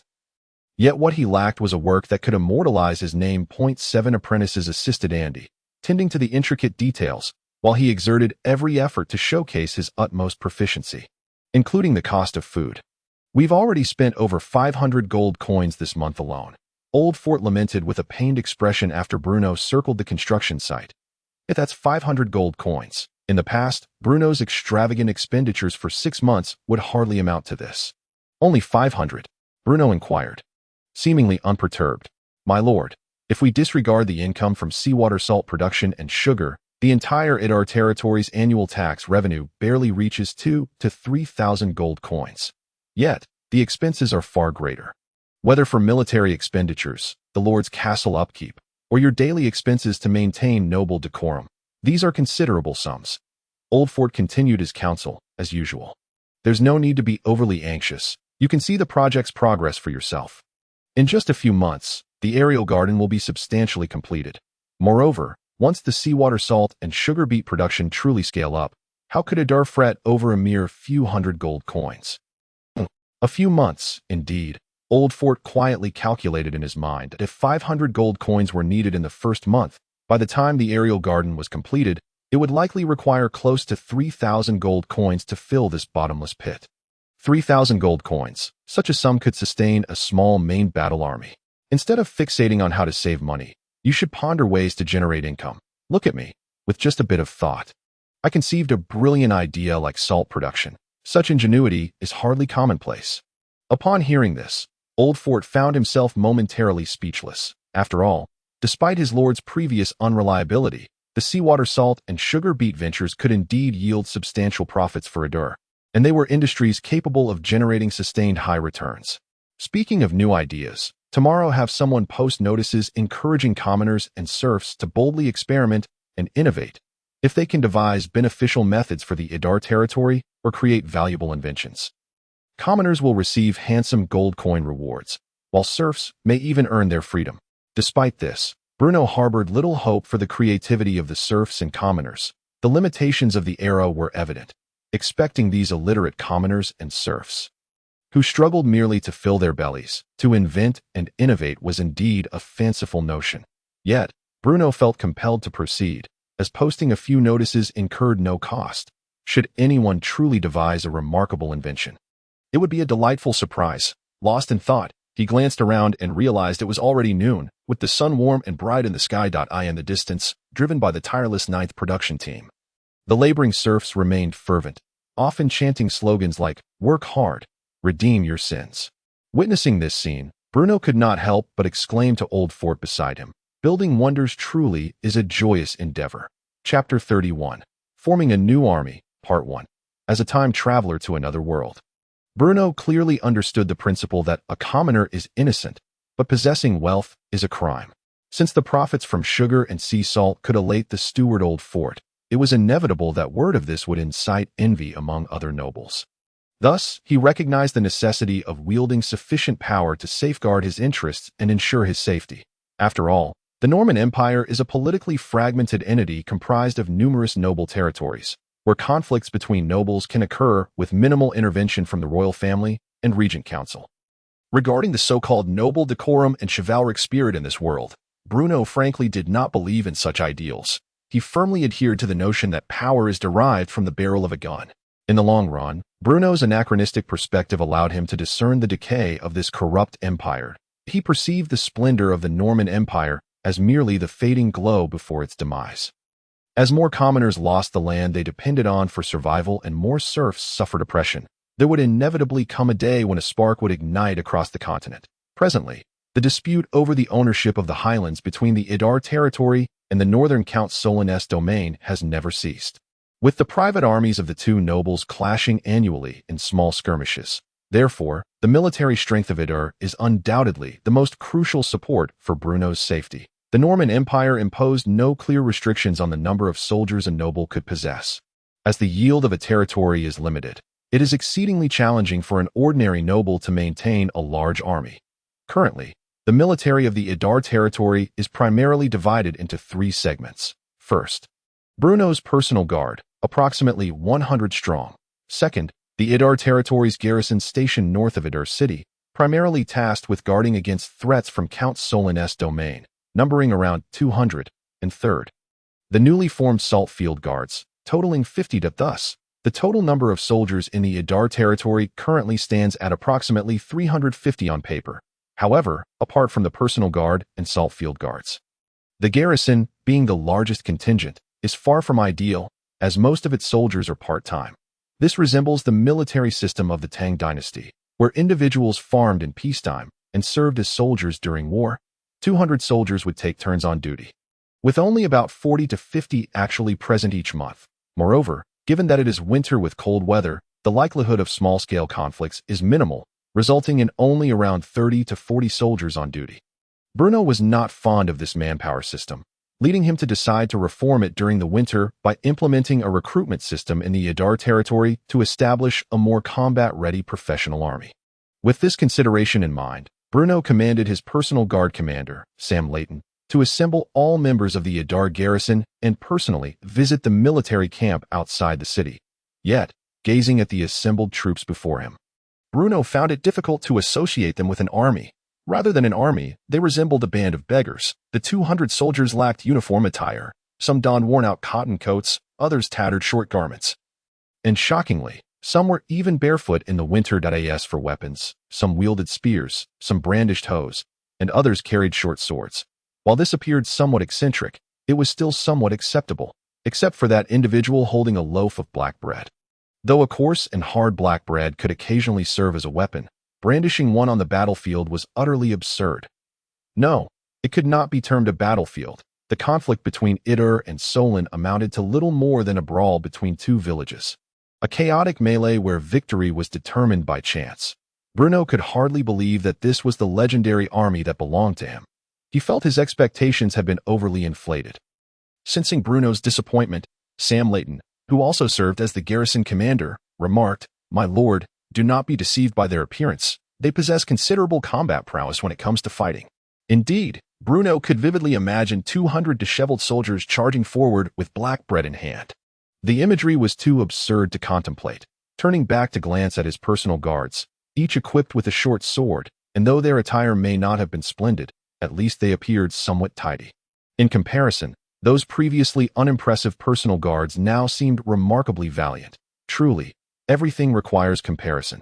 In truth, my lord need not concern himself too much about these soldiers in the event of a true conflict. It will primarily depend on the personal guard. Bruno fixed a deep gaze upon Sam, refraining from further comment. Sam's perspective echoed that of most individuals in this world. The so-called Adar garrison primarily served as fodder. After all, the Adar garrison comprised commoners, while the Adar personal guard was entirely composed of knights. Although, due to the extensive rewards previously granted by Bruno's predecessor, knights held little value in Adar. They still constituted the lowest tier of the noble class. Sam Layton, the personal guard commander, may be a simpleton, yet he was a genuine baron with his own land. However, Bruno understood that only an army derived from the people possessed boundless potential. The common folk of the Norman Empire lived in abject poverty, enduring hardship. Yet it is precisely this plight that allows a mere handful of gold coins to transform a destitute peasant into the most loyal of soldiers. They would charge forth with fervor, driven perhaps solely by the promise of a full belly and the ability to provide for their families. Steeling himself, Bruno cleared his throat and stood upon the elevated platform at the center of the barracks. "Soldiers, I am your lord, Count Adar, Bruno Stewart." After speaking, he turned to a soldier standing below the platform. "Are you a serf or a commoner?" I am a commoner, my lord Bruno. Every soldier present here is a commoner." "Very well. It is commoners that I require, regardless of your previous combat methods or training. From this day forth, the Adar City Defense Force shall cease to exist, and in its place will rise the 1st Battalion of the Adar Standing Army," Bruno announced with conviction. The mention of the 1st Battalion of the Standing Army did not elicit much reaction. After all, to these soldiers, the name was merely a reflection of the whims of the noble class, bearing little significance for themselves. The newly formed Standing Army is vastly different from the previous City Defense Force. There will be no shifts or rest periods during the spring plowing. Once enlisted, you must be on duty around the clock, and daily training will be mandatory. Upon hearing this, the soldiers began to murmur among themselves, as many of them were the sole breadwinners in their families. And serving during the slack farming season was merely a means to conserve some food at home. The so-called Adar City Defense Force paid a meager wage of merely 5 copper coins a month, totaling a paltry 60 copper coins a year. But the most crucial aspect was the provision of meals. For many peasant families, losing even one mouth to feed could significantly enhance their chances of survival. However, if this so-called standing army required daily training, who would tend to their fields at home? However, once you join the standing army, each soldier will receive an annual salary of 3 gold coins along with a monthly stipend of 30 copper coins. As soon as the words left his mouth, the soldiers could no longer contain their excitement, and discussions erupted around them. This time, it was not due to the stringent training demands, but rather the unexpectedly generous compensation. Previously, they had received 60 copper coins a year. Now, it was a staggering 3 gold coins, an increase of 5-fold. It is worth noting that in Adar, the cost of sustaining a typical household usually ranged from 2 to 3 gold coins annually. If calculated thus, becoming a soldier in the standing army would mean that one person's salary could support an entire family, should their wives and children work diligently to cultivate their land. Their lives could improve considerably. Contemplating this, many soldiers began to secretly consider the merits of joining the standing army. Naturally, due to personal family circumstances, some were hesitant to become soldiers bound to year-round service. But they were in the minority. Bruno observed the soldiers' reactions, and sensing the opportunity, he decided to stoke the flames further. The standing army is, of course, a military force born for war nearly every year. We engage in skirmishes with the forces from Sorin City on the Graying Highlands.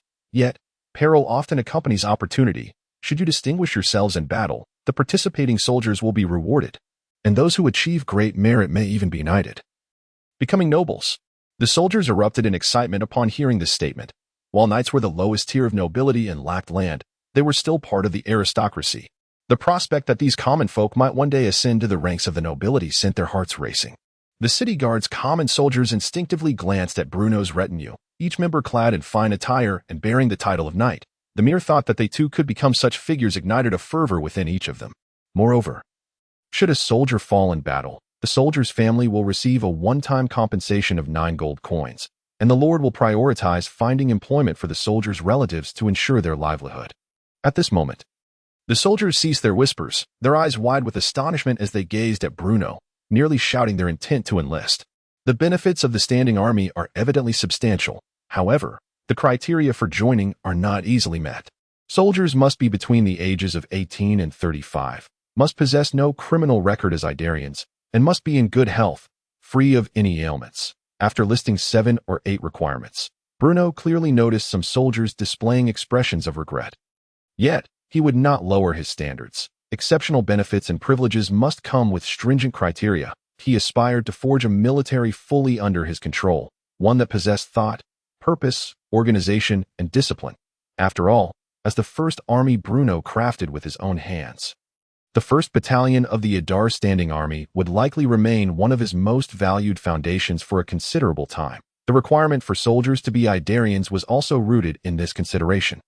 As the Stuart family had ruled this land for nearly a century, throughout generations, the Idar counts had been regarded as relatively decent lords by the common folk. At the very least.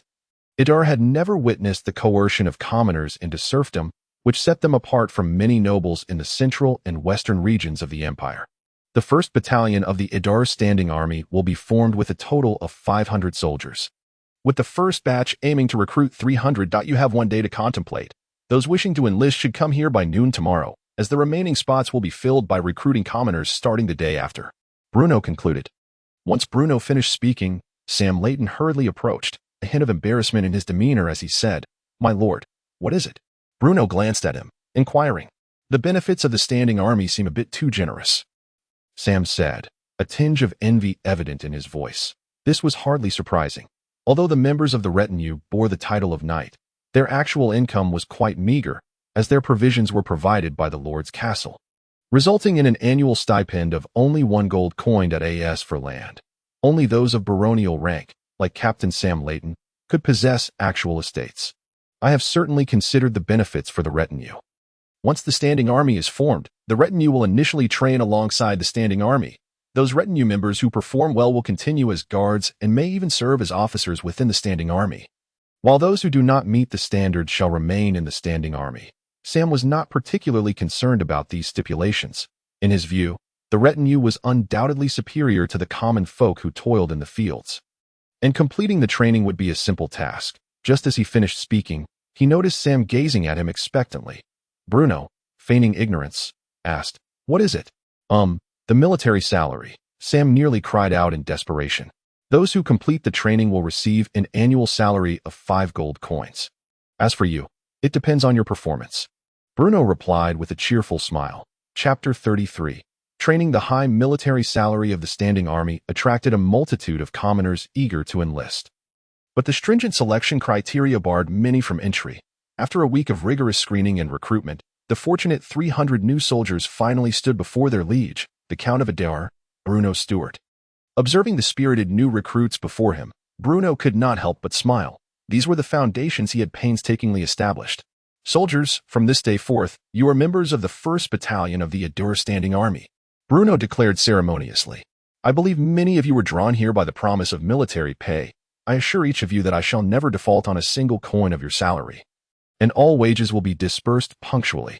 Each of you present today will receive 1 gold coin for your military salary and 30 copper coins for living expenses after today's training, while the remaining 2 gold coins will be dispensed upon the completion of your year of service."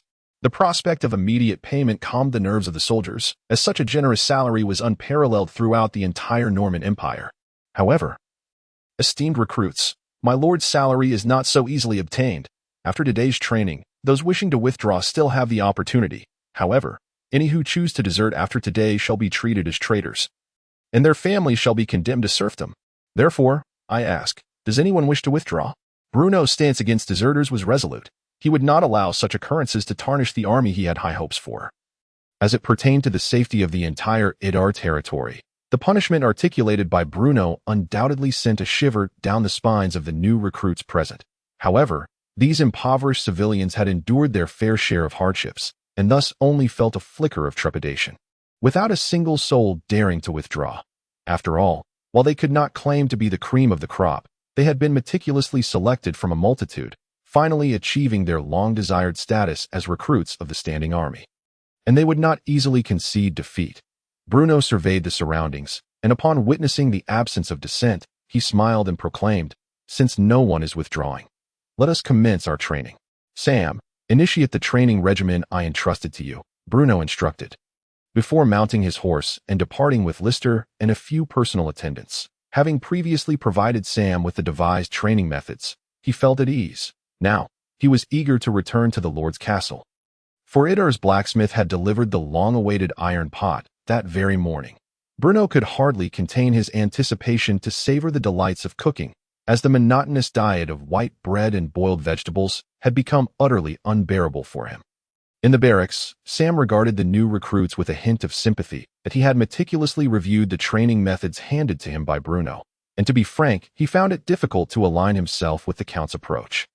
After all, in Sam's recollection, Bruno had never engaged in combat.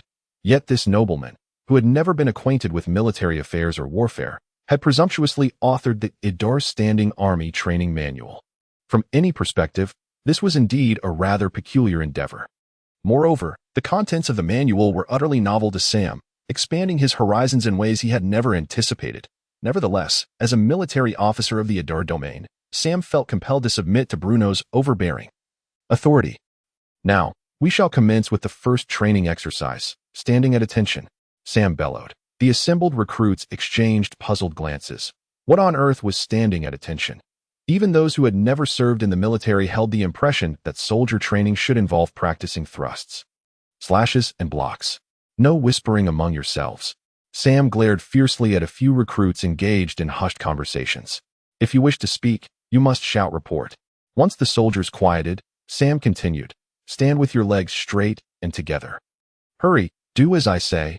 Let your arms hang naturally, with your heels together and aligned, feet apart at a 60-degree angle. No fidgeting." As he walked about, he occasionally pointed out the mistakes of certain soldiers. Eyes fixed straight ahead. "No bobbing or swaying. Lean forward. Keep your hands pressed against your trousers.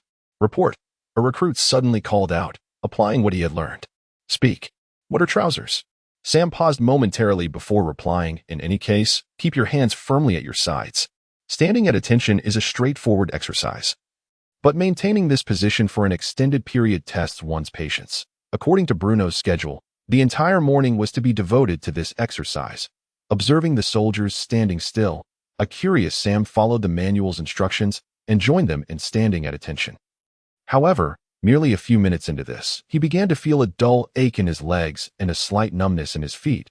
It was only then that Sam recognized the terrifying aspect of the Idar Standing Army Training Manual. Yet as the instructor of this troop, it would be unbecoming to rest before the recruits, having taken on the same stance. This ordeal was excruciating for Sam. He felt his hands and feet growing increasingly sore, his entire body weary. And although it was winter, he began to perspire. Just as Bruno had surmised, Sam was inherently a restless fellow, and being forced to remain motionless alongside the recruits was a torment greater than death itself. Finally, after an indeterminate period, one recruit could no longer endure the strain and fainted. Sam seized the opportunity to declare a break. As his words echoed, the recruits almost simultaneously collapsed onto the ground. Inwardly cursing whoever had conceived such a training method that left them utterly exhausted from standing at attention, Sam hastily instructed others to carry the unconscious recruit to the tent before he could finally delve into the Idar Standing Army Training Manual in detail. His lord truly was a military prodigy. Upon revisiting the manual, Sam noticed a small print at the bottom of the standing at attention section. For initial training, it is recommended not to exceed 30 minutes. Subsequent training durations may be adjusted according to the actual situation. Chapter 34. The arrival of fried chicken. While the new recruits lamented their plight in the barracks, Bruno was busily occupied in the castle kitchen during his time in this world. Bruno's daily menu had consisted of various boiled vegetables paired with white bread, occasionally supplemented by dried strips of pork. However, The pork was tough and unpalatable, a true test of one's dental fortitude.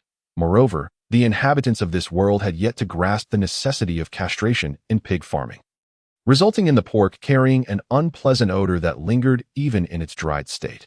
Consequently, Bruno often bestowed the castle's dried pork as rewards to industrious servants, while he himself typically feasted on chicken and fish.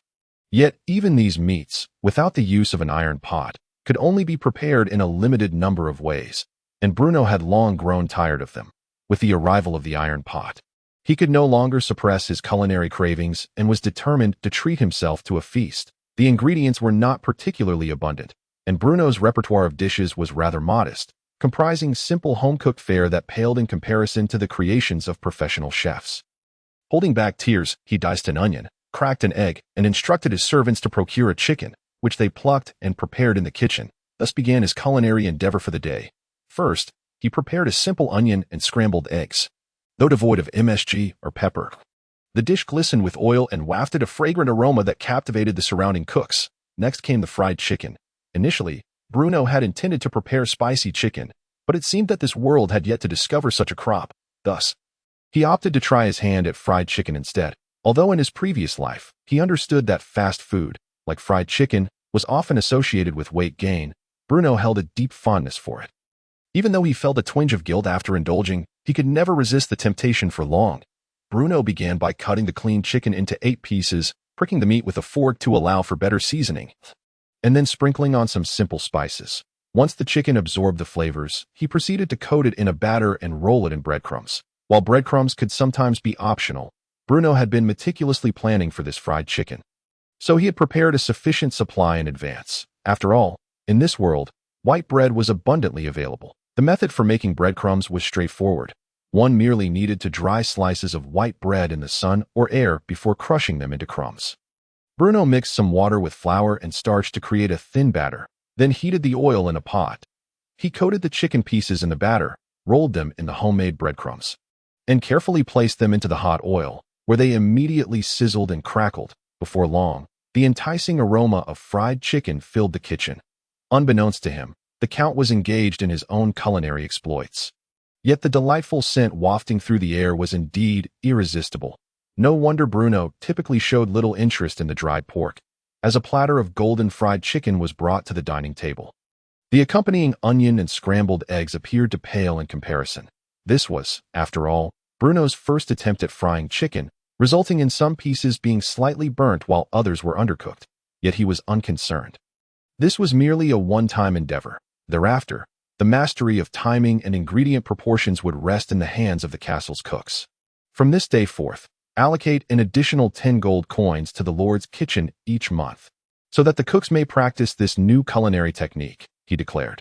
Yes, Lister responded promptly. Bruno appreciated this quality in Lister, unlike Old Fort, who would incessantly devise ways to persuade him to spend less. Lister, despite his slow reactions and forgetfulness, had few other faults. Just as Bruno savored his feast within the castle, the new recruits began their afternoon training regimen. The morning's exercise had been standing at attention, while the afternoon's focus shifted to long-distance weighted cross-country running. Disregarding Old Fort's earlier objections, Bruno had commanded Sam to bring forth nearly all the armor and weaponry stockpiled in the Adur domain, amassing a total of 300 sets of Imperial Standard armor for the recruits to don. Initially, the recruits were filled with enthusiasm, for as the adage goes, clothes make the man, and the sight of 300 recruits clad in uniformity was a marked improvement from their initial appearance. However, when Sam commanded the soldiers to don their heavy armor and began to run around the walls of Adur City, the recruits immediately felt overwhelmed.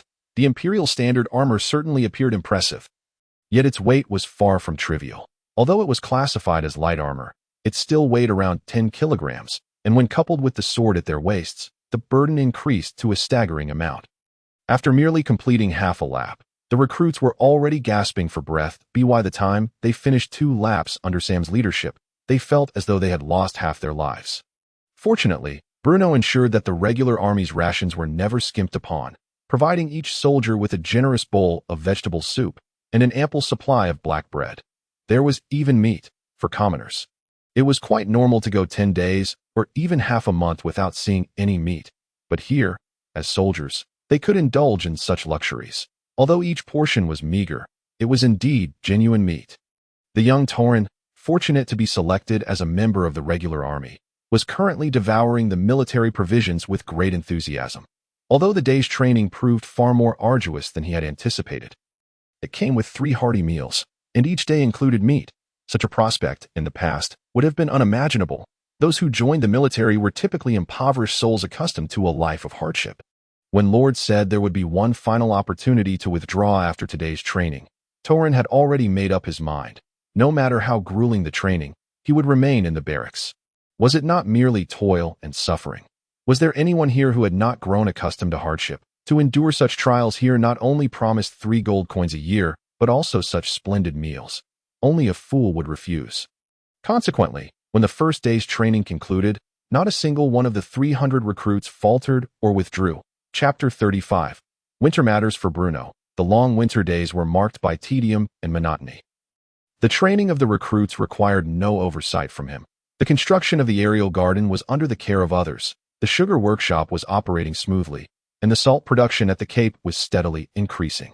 Everything was progressing steadily and positively. Thus, Bruno's life in recent days had been remarkably uneventful. Each morning, he would awaken naturally, partake of a light meal, and then begin to jot down notes on parchment. It was imperative to document the memories of his previous life. Otherwise, Bruno feared that, as time passed, he might forget some of the advanced techniques and crafts he had once known. Recently, Bruno felt he had engaged in a considerable amount of serious work, which did not quite align with his former persona as a prodigal son. So he appointed the head chef of the Lord's castle as an honorary knight. It is worth mentioning that this newly appointed knight indeed possessed a great talent for cooking, quickly mastering the art of stir-frying, and he soon surpassed Bruno's culinary skills with only a few attempts.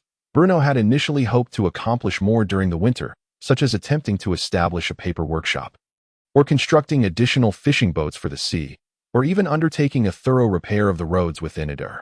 However, these plans, which should have proceeded without hindrance, were hampered by financial constraints. The expenditures for the aerial garden and the regular army had exceeded the budget. The construction of the aerial garden alone required nearly 1,000 gold coins each month.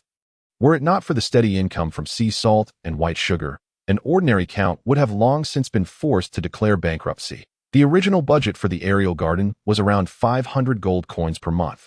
But Bruno, eager for swift completion, had requisitioned more serfs from Ruhr, expanding the number of production teams to 14. The costs associated with the regular army were naturally immense, encompassing finances, provisions, and manpower, all of which required meticulous calculation and consideration. In contrast to these substantial expenses, the funds needed for Shabi to collect manure suddenly seemed trivial. The myriad new expenditures left Bruno without sufficient gold coins to indulge in other ventures, leading him to a rare state of contentment. With the individuals dispatched to procure beets returning laden with success and securing a stable source, the sugar workshop's output began to stabilize, yielding approximately 400 pounds of white sugar each month. While this output might be considered somewhat low for a workshop, Bruno had no plans to expand production in the immediate future. Currently, the only consumers capable of purchasing white sugar were the nobility. The market for white sugar maintained an imbalance of supply and demand, leading to a trend of high value but limited market presence. Should a surplus of white sugar flood the market, it would not only precipitate a decline in prices but also raise suspicions regarding its source. The principles of sugar production from beets were not particularly complex, at the very least. The extraction of brown sugar should not be difficult to uncover. Once the significant value of beets became apparent, the costs associated with procuring them would rise dramatically, a scenario Bruno wished to avoid. After all, the distribution of beets within Ruhr was still rather limited, and large-scale cultivation would require considerable time. He was unwilling to see his supply of raw materials jeopardized. The salt ponds at the Cape had been fully activated, and their area was gradually expanding. The production of salt from seawater was significantly affected by climatic changes, with winter generally yielding lower quantities than summer. Nevertheless, this winter, Ruhr's production of sea salt had already doubled. However, Bruno's otherwise ordinary day was abruptly interrupted by startling news. A large magical crystal mine had been discovered in the Almes Mountains. When Old Fort conveyed this news to Bruno, he was basking in the sun within the castle, doing nothing. Upon hearing Old Fort's words, Bruno practically leaped from his chair. A magical crystal mine. In any world, those who claimed to have a mine were never ordinary individuals. It often signified wealth, power, connections, and profound potential for development. Having spent considerable time in this world, Bruno had gained a deeper understanding of it, and thus had long been aware of the significance of magical crystal mines. In this world, anything related to magic was exceptionally precious. And magical crystals certainly fell within that category. Magical crystals are a unique type of, or an indispensable aid for most mages. They serve numerous functions, but the most straightforward and common use is as a potion for mages to replenish their magical energy. Of course, this potion does not directly provide magical power for casting spells. Rather, magical crystals act as vessels for storing magical energy. They are akin to mere containers, yet these containers can hold pure magical energy, significantly reducing the mental strain on the mage during spellcasting. Filled with anticipation, Bruno immediately instructed Old Fort to lead the way, as he personally rushed toward the Almes Mountains. The magical crystal mine was located on the mountainside, deep within a dense forest, and had been stumbled upon by a serf from a production team while chopping wood. Upon arrival, Bruno promptly declared the serf who discovered the mine a free citizen and bestowed upon him a residence within Adair City. This residence had originally belonged to a reformed scoundrel, who, in his desire to atone for his past sins, had unhesitatingly donated his house. Hearing Bruno's reward, the serf felt a jolt of disbelief, his heart racing with excitement. He was to be granted freedom. The serf's face was filled with incredulity. Although he knew that the Lord was a benevolent man, he had initially thought he might receive only a loaf of white bread or a few copper coins as a reward. Yet he never imagined he would be free. While you have become a citizen, you remain a member of the production team and must continue to work on the construction site until the aerial garden is completed.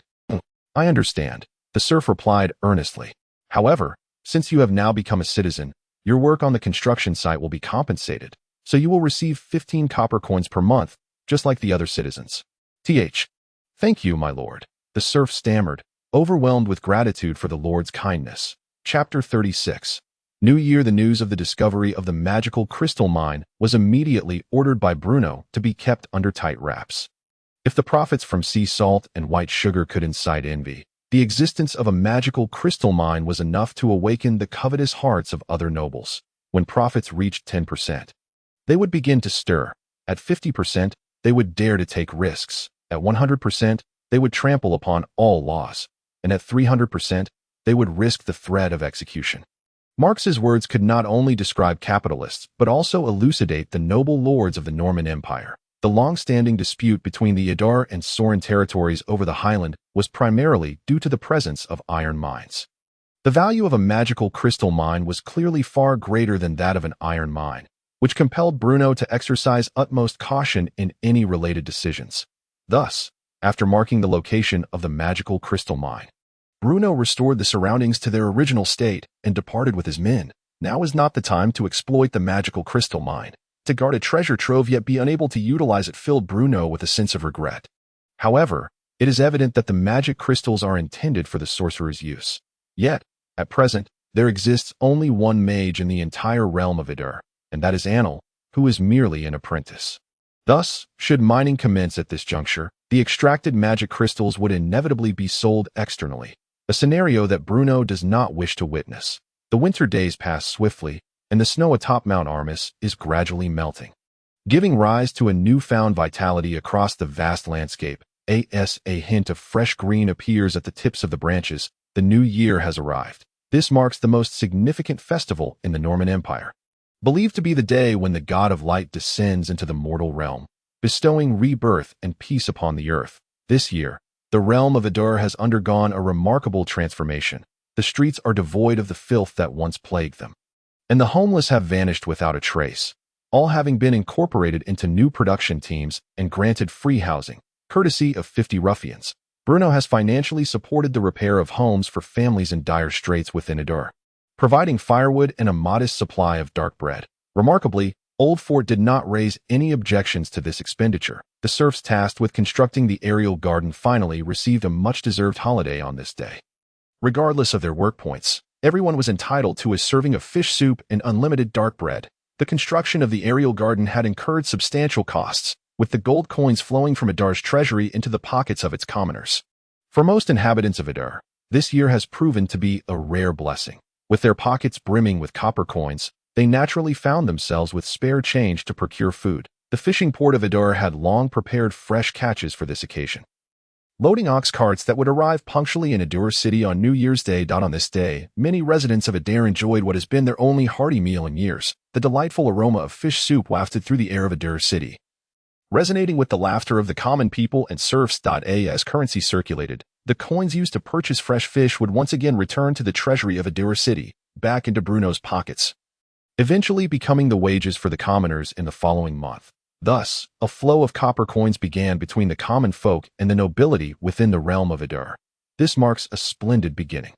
It is Bruno's first new year in this world, and while it is impossible to claim he does not miss his former life, he has now come to accept his current identity with grace. Since he has arrived, he shall find peace in his circumstances. Today, he is not merely the Lord of Adur. He is also the pillar upon which all the people of Adur can rely. On this New Year's Day, Bruno hosted a grand banquet in the Lord's castle, inviting nearly all the officials of Adur. Among those present were Old Fort, the head steward, Shabi, the officer responsible for waste management, Labida, who managed the fishing port and salt fields, Captain Sam Layton of the personal guard and instructor of the standing army, his personal servant Lister, and various officials of the realm. Even the leaders of the 14 production teams were permitted to attend.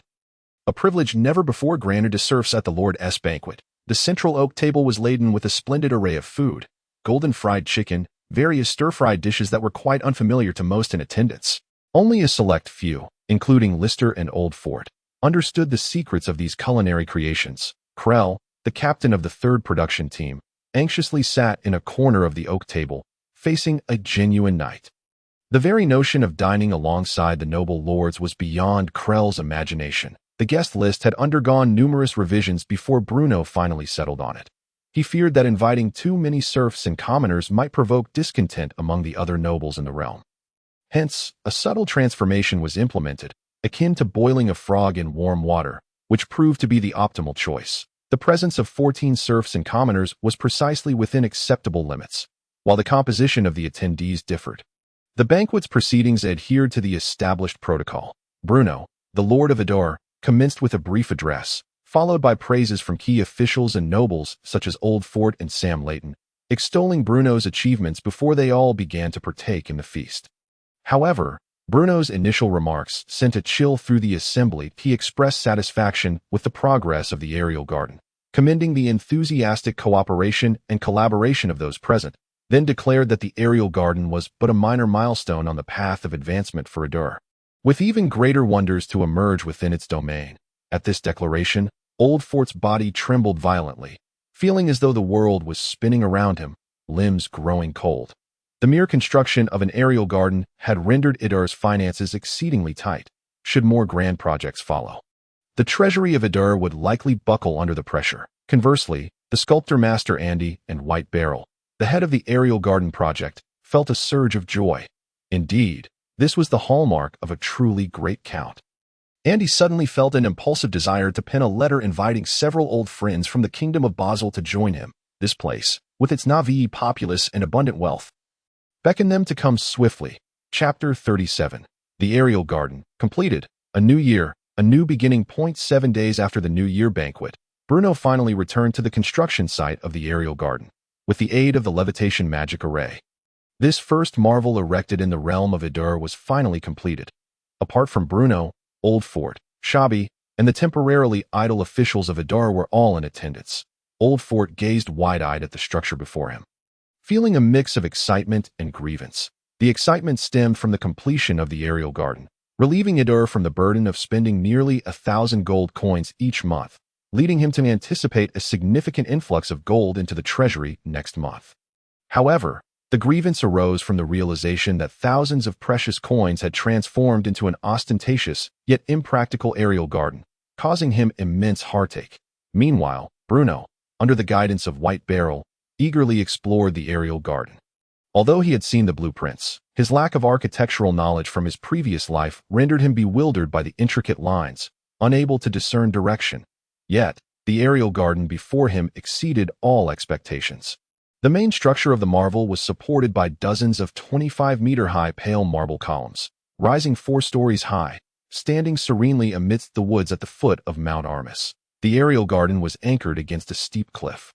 Beside a cascading waterfall, with rushing waters plunging down to form a vast lake in the northeastern direction of the garden, the significant elevation drop filled the void in the water supply system.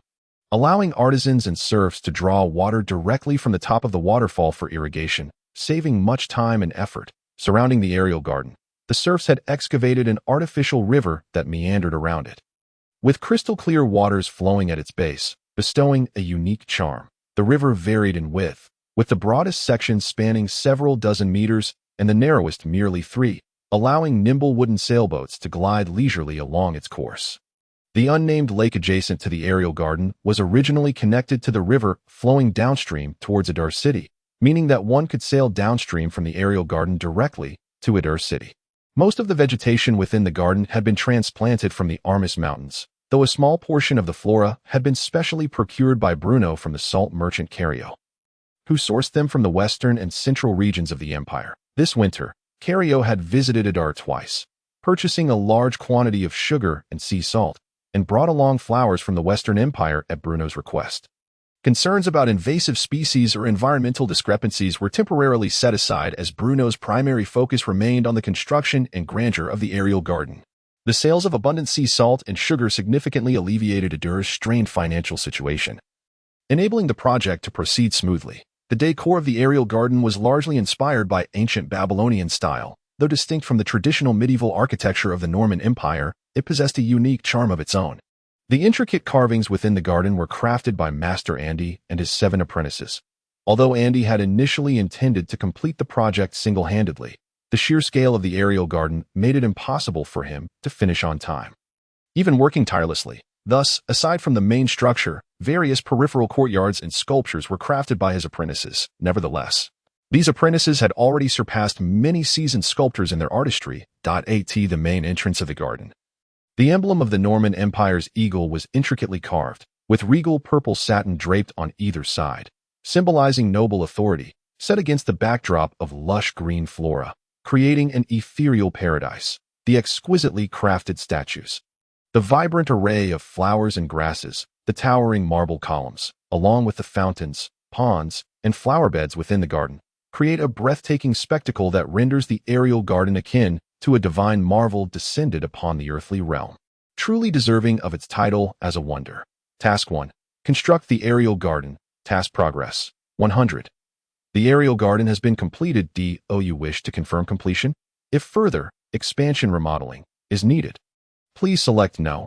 If the construction is indeed complete, please select yes.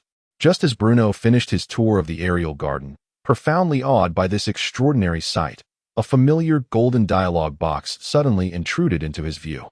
After a moment's contemplation, Bruno resolutely chose to confirm completion. The current state of the aerial garden had exceeded all his expectations, and he found himself devoid of the energy to enhance it further. Wonder registration in progress. Wonder modeling registration complete. System initiating rating mechanism. While the system processed, Bruno strolled to a platform on the 4th tier of the aerial garden, leaning against the railing to gaze into the distance, where the silhouette of Adur City appeared faintly on the horizon. He could only hope that the system's rewards would not disappoint him. Throughout his time since arriving in this world, every step Bruno had taken had been in pursuit of constructing the aerial garden. If the rewards from the Wonder construction system were lacking, it would be quite disheartening. At long last, the Wonder construction system completed its evaluation of the aerial garden. Wonder name: the Hanging Gardens of Babylon, also known as the aerial garden. Wonder completion level: SSS. Wonder coordinates: northwest of Adur territory, Exeter province, Norman Empire. Wonder description: it is said that the aerial garden was built by Nebuchadnezzar II of the Babylonian kingdom for his homesick queen, Amytis.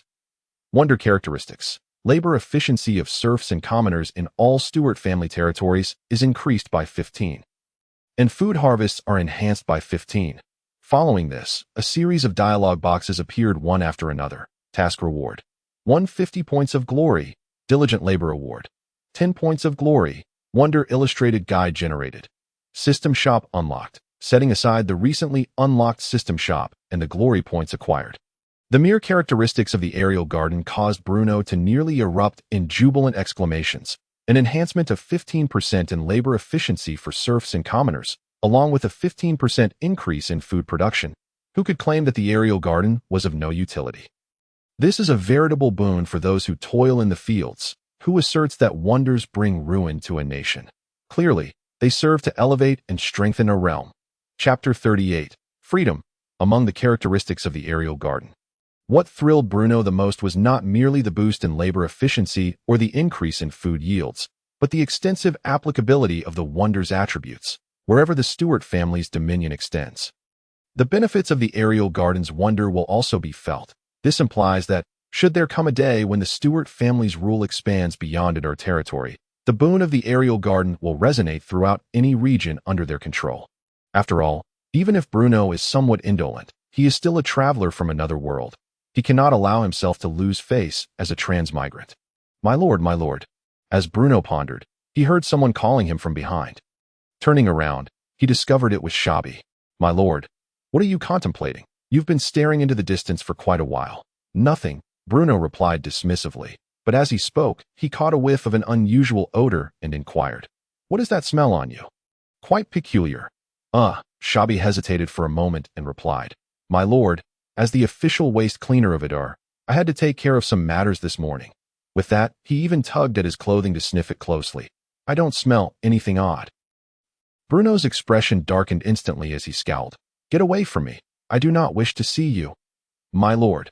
Shabby wanted to say more, but was unexpectedly swept up by Sam Layton, who emerged from behind with a bear hug.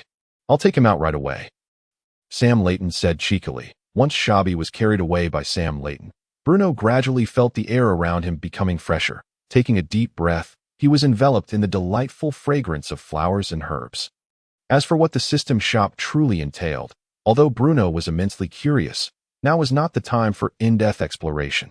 After all, everyone nearby was eagerly waiting to admire their own aerial garden, while the artisans and serfs who had contributed to this wonder awaited the rewards he would bestow upon them. Many present were visiting the aerial garden for the first time, and the grandeur of the construction left them utterly astonished. These natives from another world had never encountered such a wonder before, not to mention them, even old Fort, since stepping into the garden, felt as though he was witnessing a miraculous feat of craftsmanship. Previously, he had deemed the expenses extravagant and could not comprehend why such significant costs were incurred. Yet now, upon seeing the multitude of statues, fountains shimmering in the light, and the harmonious interplay of flora and fauna, complemented by exquisite decor, he could not help but be astounded. If one disregarded the wealth that had been poured into this garden, it truly could be regarded as an architectural wonder worthy of acclaim throughout the Eastern Empire. Bruno settled himself at a marble table and chair in the open air, first listening attentively to the praises and congratulations offered by the officials and nobles. Once the moment felt right, he dismissed the minor officials and nobles from Idar city, urging them to return to their respective posts. Bruno then prepared to reward the serfs, commoners, and artisans present who had labored to construct the aerial garden. Previously, Bruno had assigned a supervisor to each production team, and now the supervisors had tallied the work points. 14 production teams had participated, with the first batch consisting of 8 teams composed entirely of serfs. The second batch included 6 teams, one formed by 50 rowdy followers, 3 made up of serfs residing in Idar city, and the remaining 2 teams consisted entirely of commoners who had been idling at home during winter. The rowdy followers, or rather, the followers formed the most productive team, while also being the least costly in terms of gold coins. They worked the hardest and consumed the least food, all for the sake of their faith. Bruno could only hope for more such teams to join. The promises he had made were now due for fulfillment. "Where's Krell?" "My lord, I am here," Krell quickly responded. Bruno nodded at him and said, "Krell and his third production team have ranked first in total work points. As per my earlier promise, 20 serfs from the third production team shall receive clemency and be granted the status of commoners in Idar." Upon hearing this, Krell felt as if he were dreaming. "My lord, are you saying we can be released as commoners?" "Indeed, just as I promised," Bruno smiled. "However, only 20 people will be released. Later, the supervisor will determine the top 20 contributors within your team and will distribute the results to each of you. If anyone has objections or believes they have contributed more, you will have 3 days to present your case to me or Old Fort. The second-ranked team is the 7th production team, which will have 15 serfs released from their shackles to become commoners. The third-ranked team is the 4th production team, which will receive 10 slots for commoner status. The serfs, previously of lowly status, could truly regain their status as commoners through their labor. A wave of astonishment rippled through the gathered serfs. Although Bruno had previously made this promise, they remained skeptical, for such a thing had never been heard of before. Yet today, on the day the aerial garden was officially completed, the Count of Ruhr had indeed fulfilled his vow. It was their first realization that the life of a free person was not so distant after all.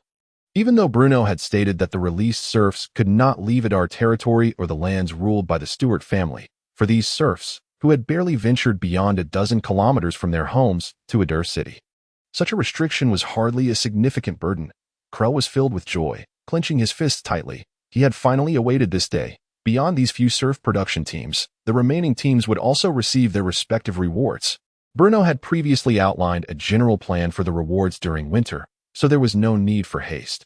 Everything was organized methodically. In addition to the production teams, the commoners responsible for logistics and transportation would receive not only their fixed monthly salaries, but also several or even dozens of copper coins as additional bonuses. Rumored to be called rewards, the distribution of copper coins is of little concern to the common folk. As long as the money is genuinely dispensed, it is deemed a fortunate event. Consequently, the populace expresses boundless gratitude towards Bruno, regarding him as the most compassionate nobleman towards the commoners. Chapter 39, The Marketplace and Glorious Points for the Common People. The issuance of copper coins is undoubtedly a splendid affair, for who would not revel in the possession of wealth? However, this situation poses a dilemma for Old Fort, who feels a deep sense of frustration at the thought of these charming gold coins once again finding their way into the pockets of these mud-stained individuals. He can only force a smile on his face, one that is more grotesque than a frown. The artisans of Ruhr city already receive a decent monthly wage, yet Bruno further rewards each of them with an additional gold coin. As for the officials and overseers supervising the construction of the Sky Garden, those due for raises receive their increments, while others were promoted. However, the distribution of rewards was chaotic and fraught with personal connections. Thus, Bruno delegated the entire matter to Old Fort to manage. Once the rewards were nearly dispensed, Master Andy feigned nonchalance as he approached, seeking to re-establish his presence before Bruno. "Good morning, Master Andy." Bruno greeted him with a beaming smile. "My Lord Count," Andy replied with a slight bow, returning the salutation. "Master Andy, after the Sky Garden's completion, what are your plans?" Bruno extended an olive branch. "If I were to depart in a few days, I would indeed find it hard to part with the Sky Garden, for it is a creation born from my heart and the labor of the artisans," Andy remarked, casting a lingering glance at the Sky Garden, his voice tinged with emotion. "However, I have been away from the Kingdom of Basel for quite some time, and I do wish to return and see it again. If Master Andy does not mind, why not stay in the Ruhr territory for a while?" suggested Bruno. Here, in truth, Andy was torn. He wished to linger longer, as the Sky Garden was indeed a labor of love. Yet, on the other hand, many of his old friends resided in the Kingdom of Basel, and he found himself longing for their company. After all, having crossed into his 50s, in a world where the average life expectancy hovers around 40 to 50, he could be considered quite elderly, making his nostalgia quite natural. "Actually, I should not impede Master Andy's return." But Bruno appeared hesitant, his words trailing off. "What is it?" Andy inquired, his expression growing serious. Bruno, his face etched with concern, said, "You are aware that the Ruhr territory lies in the far east of the Norman Empire. In a remote location where the populace endures hardship, there is an old saying in Ruhr: poor mountains and treacherous waters breed cunning folk. Recently, a large band of robbers has been plaguing the southern route from Ruhr to the Kingdom of Basel." As he spoke, Bruno blinked innocently at Andy. A surge of indignation welled within Andy. What robbers? This was clearly the ploy of the Ruhr Count to prevent his departure when he was initially summoned to Ruhr.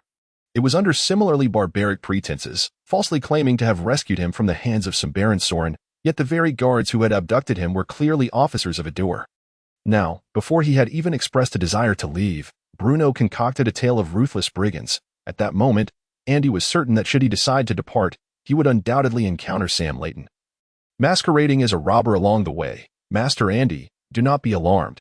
You must understand that the Sky Garden will not be the last marvel constructed in the Ruhr territory. Bruno continued, casting a glance at Andy before adding, if Master Andy remains here, you could continue to assist me in building wonders. At this proclamation, Andy's eyes widened in surprise. You wish to construct more? Of course, Bruno nodded as if it were a matter of course. I shall not leave. I shall remain in Ruhr, Andy declared, his resolve firm. What folly it would be to regard merely a sky garden as a wonder, if several more were to be built. Andy could already envision a future where countless apprentices would pay homage to his statue, revering him as an extraordinary figure in the realm of sculpture, a once-in-a-millennium sculpting genius. Life is about pursuing one's ambitions. Some seek power, others wealth, while Andy aspires to the illustrious title of Master Sculptor. Bruno was acutely aware of this, thus he anticipated Andy's change of heart. Yet, in any endeavor, there are uncertainties, which is why Bruno had prepared for contingencies. The masks intended for the bandit masquerade had already been delivered to the guards' barracks the previous day. Should Andy refuse, the robbers would once again abduct him, and the farcical rescue of Master Andy would unfold. Upon receiving Andy's affirmative response, Bruno felt a wave of satisfaction as he personally escorted him away, instructing Liszt to construct a residence for Andy within Ruhr city. Though the process of retaining Andy bore a hint of coercion, the outcome was ultimately favorable. Returning to the Lord's castle, Bruno did not greet anyone, but swiftly made his way inside, ascending the stairs with purpose and entering his study. Liszt, unless there is a matter of utmost importance, no one is to disturb me, Bruno ordered upon entering. My lord, how would one define utmost importance? Liszt hesitated before asking earnestly. Earthquakes, tsunamis, volcanic eruptions, the collapse of wonders, and similar calamities. Use your discretion, Bruno urged impatiently. Oh, with that, Bruno shut the door with haste and leaned back in his chair, reactivating the wonder construction system. Aside from the characteristics of the wonders, Bruno was yet unaware of the purpose of the 160 glorious points awarded as task rewards, nor did he know what lay within the freshly unlocked system marketplace. He had yet to review the connected tasks. Had he not been surrounded by a throng of people moments ago, he would have succumbed to impatience. Thus, upon returning to the castle, he immediately activated the system to investigate. The task reward for the Sky Garden amounted to 150 glorious points, alongside an additional Diligent Cultivation award that granted him 10 glorious points. If Bruno's deductions were correct, these glorious points would serve as currency within the system marketplace. Furthermore, the earlier rating of the wonder did not pertain to the wonder itself, but rather to the grandeur of the new marvel constructed based on the blueprints, or its fidelity to the original model, having little relation to the prototype itself. In other words, an SSS-rated wonder does not necessarily surpass an S-rated one. If Bruno invested more time, effort, and resources into constructing a wonder, its rating would correspondingly rise. Chapter 40. This is divine skill. The system marketplace interface was positioned adjacent to the new task icon. Consequently, Bruno first clicked on the task interface, pondering what wonder awaited construction next. Suddenly, a drop-down list emerged beneath the task icon, sequentially presenting two tasks. Task 2.1. Construct the Alhambra Palace, which was initiated during the 13th century under the reign of King Omar and his successors, symbolizing the Moors' dominion over the Kingdom of Spain. A noble count should possess a palace that signifies military might and power. Please construct the Alhambra Palace, wonder, which will provide substantial attribute bonuses to the host's military strength. Task 2.2. Located in southern Belgium, the Namur Fortress is hailed as the strongest fortress in European history. The confluence of the Meuse and Sambre rivers beside the Namur Fortress creates a strategically advantageous position, making it a crossroads of Europe. Please reconstruct the Namur Fortress to safeguard the independence and stability of the Ruhr territory. Two tasks released simultaneously. Bruno scrutinized the descriptions of both wonders. It was evident that both tasks pertained to the same category, with both the Namur Fortress and the Alhambra Palace closely tied to the military attributes of the Ruhr territory. In Bruno's view, the construction site for the Alhambra Palace could be easily determined, as it was merely a palace providing military bonuses, allowing for flexibility in location. However, the establishment of the Namur Fortress warranted careful consideration. The location of such a large fortress would significantly impact the entire defensive system of the Ruhr territory. To the west of Ruhr lies the Almes mountain range. An entry from that direction necessitates traversing the narrow thorny valley or scaling the uninhabited Almes mountains. an area that is easily defendable. In contrast, the northern and southern borders of Ruhr are relatively open and flat. The south leads directly to the manned fortress, which guards the boundary between the Kingdom of Basel and the Norman Empire, while the north borders the Sorin territory, where the two families have a long-standing feud, resulting in a vague delineation of boundaries and frequent minor skirmishes. However, both the northern and southern terrains are quite open, featuring a relatively lengthy boundary line. If Bruno were to position the Namur fortress in the northern area of Ruhr, the Sorin forces could easily circumvent it.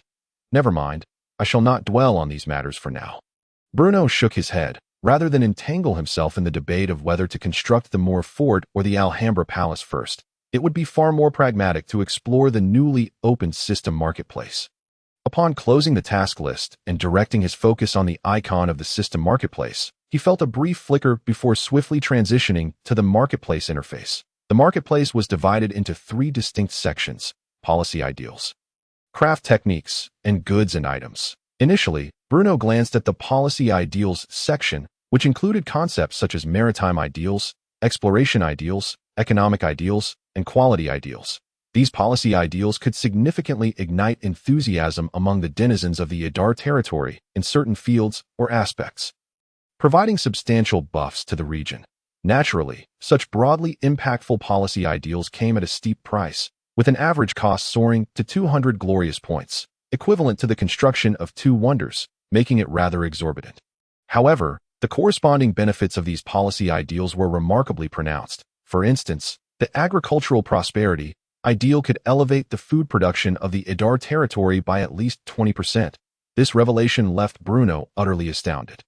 Next, he perused the craft techniques section. As he switched to this interface, the first thing that caught his eye was the seawater salt production technique, priced at 30 points. Fortunately, Bruno's solid high school knowledge spared him an additional expense of 30 points. While 30 points may not seem exorbitant, considering that constructing the Sky Garden only rewarded him with 160 points, he was keen to conserve every bit. Among the other techniques were cement production, blast furnace iron smelting, and papermaking, all of which were highly desirable to Bruno. He even spotted the steam engine blueprint, a revolutionary artifact across ages, with prices ranging from 20 points to several hundred. The third section predominantly featured physical items, such as chili pepper seeds and corn seeds, essential for farming, all at reasonable prices. The price of chili pepper seeds was a mere 10 points, which was splendid news for Bruno, a fervent aficionado of spicy food. However, what astonished him the most was the banner floating at the top of the marketplace, its edges shimmering with silver, reminiscent of the Silver Alliance in the Chigian app, nearly blinding Bruno. The banner boldly proclaimed in resplendent golden letters, "Newbie Gift Pack, original price $388, tearful promotion, now only 99 points." Upon clicking to examine further, he discovered that the gift pack contained not only potato seeds, corn seeds, and sweet potato seeds, but also the cement production technique, alongside a plethora of peculiar items such as a Super Supreme Avatar Frame 1, a host exclusive metal 1, and a system marketplace New Year limited skin 1. Setting aside the odd trinkets, the mere inclusion of the 3 types of crop seeds and the cement production method justified the price. Was there any need for further contemplation? Such an abundance of farming essentials for just 99 points. Without hesitation, Bruno clicked to purchase, watching as his account balance plummeted from 160 points to 61 points in an instant. He first equipped the New Year limited skin for the system marketplace, instantly infusing the interface with a festive atmosphere, enhancing the sense of home. Next, he adorned himself with the Super Supreme Avatar Frame and selected to showcase his host-exclusive medal from the information interface. With these few adjustments, the Wonder construction system transformed dramatically, exuding the essence of a heavy spender, though visible only to himself. Witnessing such a system was undeniably pleasing and uplifting. After casually browsing through the system marketplace once more, Bruno reluctantly exited the interface. "Would you like to claim the newbie gift pack items now?" Without hesitation, Bruno selected yes. Subsequently, he heard a series of 4 beeps, baya, as 4 pieces of parchment gracefully descended onto his desk. What was this? Where were his crop seeds? Chapter 41. Evolve, the aerial vegetable garden. Gently unfurling the topmost piece of parchment, he discovered it meticulously documented the method for producing cement in the language of this world. Although Bruno was intimately familiar with the term cement from his past life, He would have struggled to concoct it without any reference. After a cursory glance, Bruno cautiously unfolded the other pieces of parchment. Each of the 3 parchments bore the name of a different crop, accompanied by annotations indicating specific locations within the Adir territory. For instance, the parchment labeled potato contained the description: in the abandoned thatched cottage located 20 kilometers south along the road from Adir city. The other 2 descriptions were similarly structured, noting 500 meters west of the sky garden by the lakeshore and under the first pine tree 4 kilometers north of the Cape Salt field. One must admit, this system's design was rather commendable. The notion of accidentally discovering novel crops while out hunting was far more organic than merely hauling a few sacks of seeds from the study. However, the only concern was, if he arrived too late, would the items distributed by the system be claimed by others? Thus, Bruno abruptly flung open the door and called out, "Lister, prepare the horse. We are leaving the city. My lord, it is nearly evening. If we depart now, we may return quite late. The old steward will worry. Just go fetch the horse.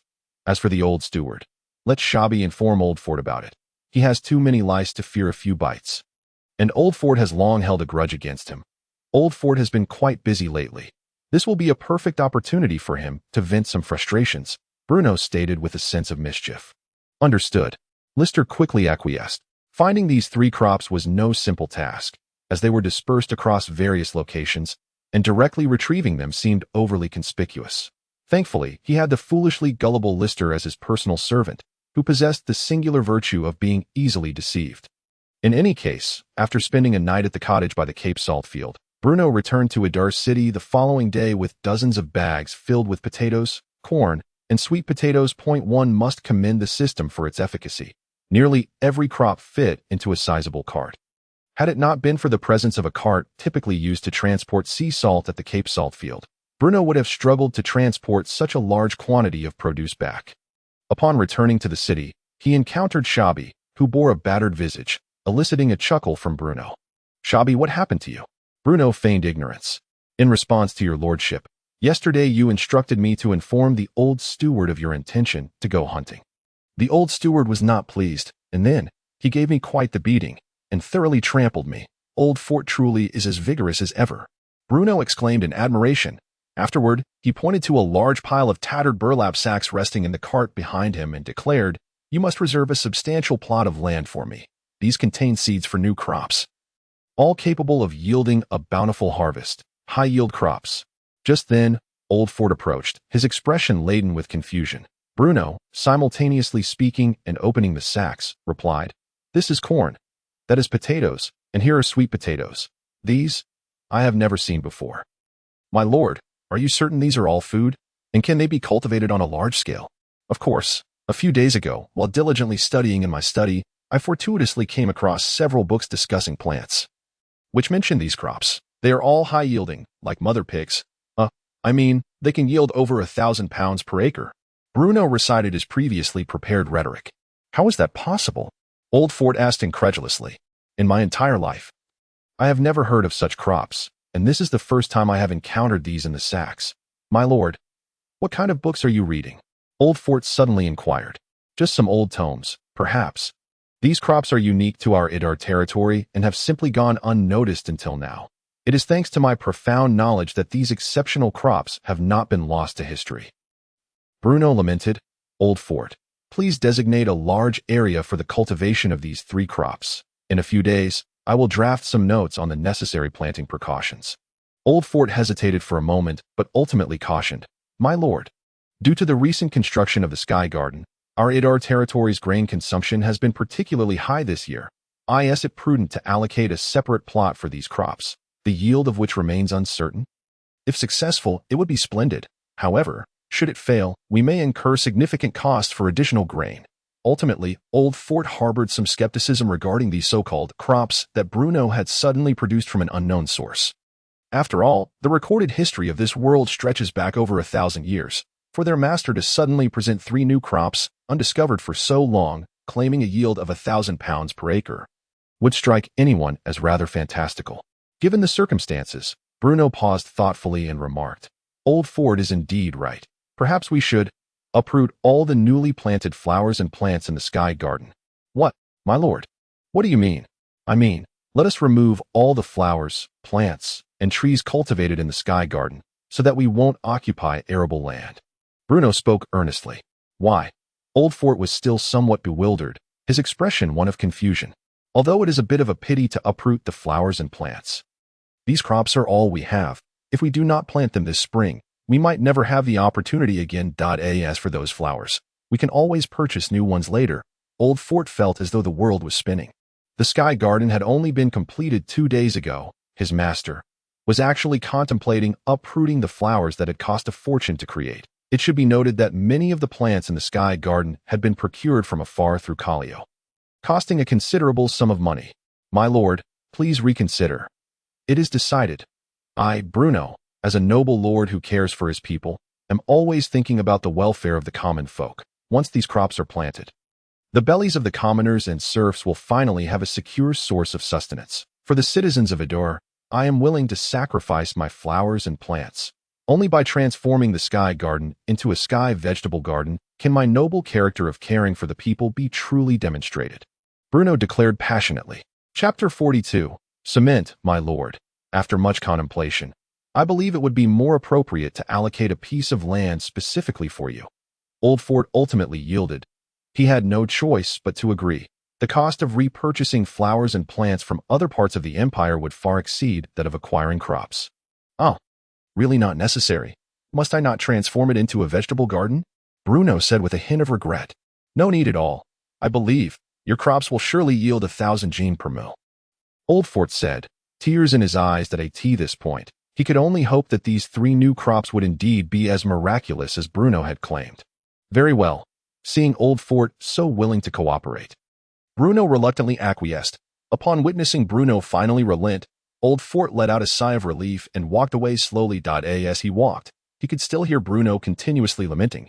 "But if we do not convert it into a sky vegetable garden, how can we reflect my lord's noble character of caring for the people?" Old Fort stumbled slightly, nearly tripping.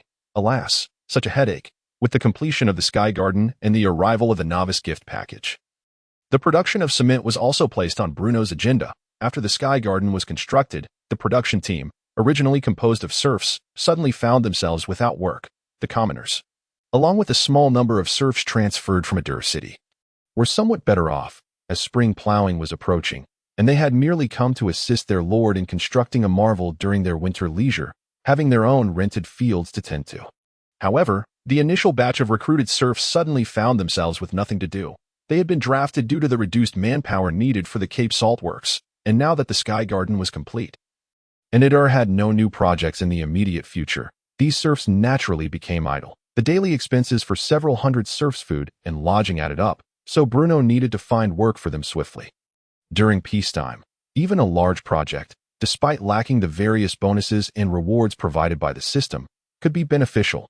This is because large-scale projects invariably require substantial financial investment, recruit numerous workers, and many people who would otherwise be idle would thus find new employment, sustaining themselves and their families. This is akin to the widespread practice of using labor to alleviate poverty in the previous life, which not only resolved unemployment, but also mitigated certain social instabilities.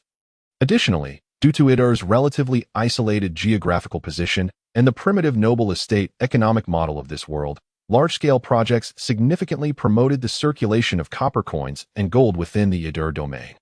With more money in the hands of the common people, they could acquire better living materials, ensuring they were well-fed and warmly clothed, enjoying improved living conditions. The Count of Ruhr, Bruno was also the largest, black-hearted, merchant in the region. Almost every item the common people required could, to some extent, earn Bruno a profit. Perhaps the black bread shop on the street was not run by Bruno, but the grains needed to make black bread had to be purchased from him. Even if those grains were not procured from Bruno, the land on which they were grown belonged to him. Therefore, while the copper coins initially entered the pockets of the commoners, they would eventually return to Bruno's pocket through various channels. Although it seemed that the starting and ending points were the same, after such circulation, the common people could live better. Bruno could not explain this reasoning to the frugal and penny-pinching Old Fort. For even if Old Fort understood, not all officials in Ruhr would grasp it. Thus, Bruno could only hope that the people of Ruhr would gradually learn to think and reevaluate the role of money through such subtle changes. Since the sky garden had been completed, and new wonders could not be constructed immediately, Bruno naturally turned his attention elsewhere. It was high time to properly renovate the roads of Ruhr. Even during the long winter, Bruno had longed to undertake this task, but had been hindered by a lack of sufficient gold coins, causing repeated delays. However, now that the Sky Garden, which had previously consumed a significant portion of Ruhr's expenditures, no longer required nearly 1,000 gold coins each month, Bruno could finally prioritize the road reconstruction. The advent of the cement production method undoubtedly provided him with greater convenience, leading Bruno to decide to construct cement roads directly in one fell swoop. The method of producing cement is not particularly difficult, especially under the guidance of the Wonder construction system. The only concern for Bruno was managing the temperature for firing the cement, according to the parchment. The temperature for cement production generally needs to be maintained at around 1400 degrees Celsius, which would typically pose a significant challenge. However, this is a world imbued with magic. Annal's research on magical arrays provided a potential solution to this problem. Let us not forget that Annal could also cast the fireball spell. Drawing from his experience in designing the floating magical array, Annal was quite adept at creating new arrays, although there would be some differences in certain details. The general design concept remained consistent. Indeed, within a few days, Annal presented Bruno with a satisfactory proposal. The first version of the heating array, after numerous modifications, was now capable of maintaining the firing temperature at around 1400 degrees Celsius. A result of Annal stacking 7 combustion arrays and 3 self-designed temperature control devices. However, merely having the combustion array was insufficient. Bruno had specifically instructed that 3 furnaces be constructed using the newly fired red bricks to ensure adequate cement production. The cement production process can generally be simplified into 2 grinding and 1 firing step. First, limestone, iron powder, sand, and stone must be mixed in specific proportions and then ground into powder. Next, this blended powder is sent to the furnace, where it undergoes high-temperature calcination via the heating array to produce cement clinker. Finally, by adding a certain amount of slag or fly ash and a specific ratio of gypsum to the cement clinker, grinding it finally results in the completion of cement production. Once the cement is mixed with water and stirred into a slurry, it can harden in the air or underwater, effectively binding sand, stones, and other materials together. Chapter 43. To become wealthy, first repair the roads. Bruno had a comprehensive plan in place for road construction. The slogan, "To become wealthy, first repair the roads," was certainly not an empty phrase. Poor transportation hinders the local conversion of resource advantages into economic benefits and also becomes a bottleneck for social and economic development. But in Bruno's view, the roads are akin to the arteries of Ruhr, connecting every part of the domain. Bruno planned to construct 4 roads, one connecting Ruhr city to the Cape Salt Works, another linking Ruhr city to the harbor, and a third connecting the harbor to the Cape Salt Works. These 3 roads formed a triangle, constituting the core area that Bruno intended to develop. For the 4th road, the most crucial one, it would connect Thorn Valley, Ruhr city, and Man Fortress. Thorn Valley guards the western gateway of Ruhr and serves as the most vital passage between the Ruhr domain and the Empire's interior. Additionally, Thorn Valley is the primary supply line for Man Fortress to the north. After traversing Thorn Valley from west to east, one would find Ruhr to the north and the border stronghold of the Norman Empire, Man Fortress, to the south. During peacetime, this road often sees merchants traveling between the Kingdom of Basel and the Norman Empire, which was the most significant reason for Bruno's decision to construct such a road. In Bruno's view, the fact that for years the territory of Ruhr has not constructed a road connecting Man Fortress and Ruhr city is utterly incomprehensible. After all, aside from the nobility, these wandering merchants constitute one of the wealthiest groups on the continent. Wealth signifies purchasing power, and purchasing power translates into a potential revenue stream for the territory of Ruhr. Thus, Bruno has devised a plan to establish a road from Thorn Valley to Ruhr city, which will then extend to Man Fortress. For the pathway that originally connected Thorn Valley directly to Man Fortress, it is likely to become infested with bandits henceforth. If the bandits rob your roads, what concern is that of my territory? Though he may say this, Bruno dares only to let the bandits plunder the traveling merchants. He would not be foolish enough to provoke the imperial troops escorting supplies. Nevertheless, a muddy mountain trail versus a convenient paved road. Officers of the lower ranks, already intoxicated by the bygone glories of the empire and increasingly decaying, would likely choose to venture to Ruhr city for a mug of ale before departing without hesitation. It is precisely this consideration that upon replenishing their numbers, all 9 production teams, the initial 8 plus 1 formed by ruffians, will be wholeheartedly engaged in the monumental endeavor of road construction.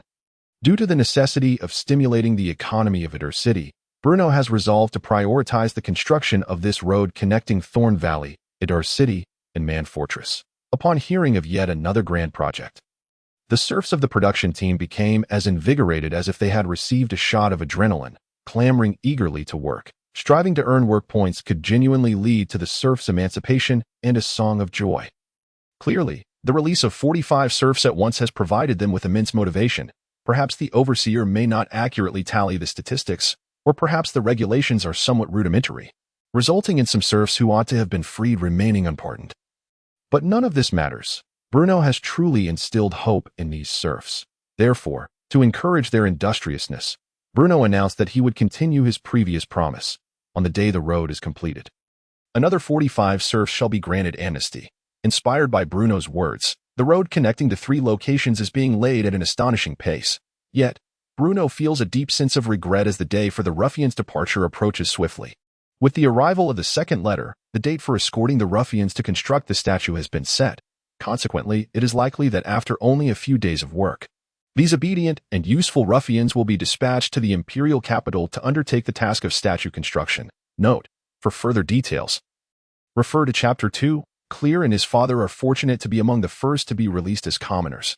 Even now, he feels as though he is in a dream. A noble truly released his own serfs. The dark clouds that have loomed over him and his family for decades have dissipated. Though he still struggles to believe it, the truth remains. According to Bruno's arrangements, the newly freed serfs will continue to work within the production teams. However, a separate production team composed entirely of commoners will be established, allowing them to work as commoners and receive compensation. 20 copper coins a month, not a penny more or less, just enough to sustain oneself through one's labor. Of course, once the released serfs find better opportunities or gather enough copper coins to rent a plot of land from the Lord, they are entirely free to apply to leave the production team and live like other commoners of Ruhr. As the leader of the 3rd production team, Clear has also received an additional reward from Bruno, a modest house located in the inconspicuous corners of Ruhr City. Although the house is small and lacks even a tiny courtyard, it is still a house. Regardless of the era, a shelter from the elements is never inexpensive, and yet his lord has so casually bestowed it upon him. Clear, we must work diligently to repay the Lord's kindness. Clear's father exclaimed as he gazed at the house before them. I think so too. Father, Clear replied. Now that we have been released as commoners, what are your plans? Plans. Clear's father lowered his head in contemplation. This sensation was quite comforting. After all, when he was a serf, he had no opportunity for such reflections. A serf is merely the private property of a noble. Whatever the Lord commanded, he had to obey. Yet now, he can determine his own fate, a long-lost feeling. For him, the last time he thought independently was decades ago. Perhaps I might earn some copper coins and then rent a piece of land. Clear's father responded uncertainly. I plan to discuss it with everyone when I go to work in the production team tomorrow. Actually, staying in the production team might not be so bad. At this point, he suddenly turned to his son and asked, What about you, Clear? What are your thoughts? Clear pondered for a moment, then raised his head, looking into his father's eyes with determination, declaring, I want to enlist. Chapter 44. An endless road ahead. You wish to enlist? In the study located at the top of the Lord's castle, Bruno sat behind his desk, curiously observing the individual that his personal servant, List, had just introduced. Clear, appearing to be in his early 20s, had tousled dark brown hair that resembled a disheveled bird's nest from a distance. His complexion was somewhat pale, likely due to prolonged malnutrition. His features were relatively handsome, with a prominent nose, yet a scar approximately 2 centimeters long marred his forehead, suggesting it had been there for some time. Bruno found a profound impression in him, not only because of his excellent work performance, but also due to his deep-set eyes, which seemed capable of piercing through the injustices and darkness of this world to unveil the essence hidden beneath the surface.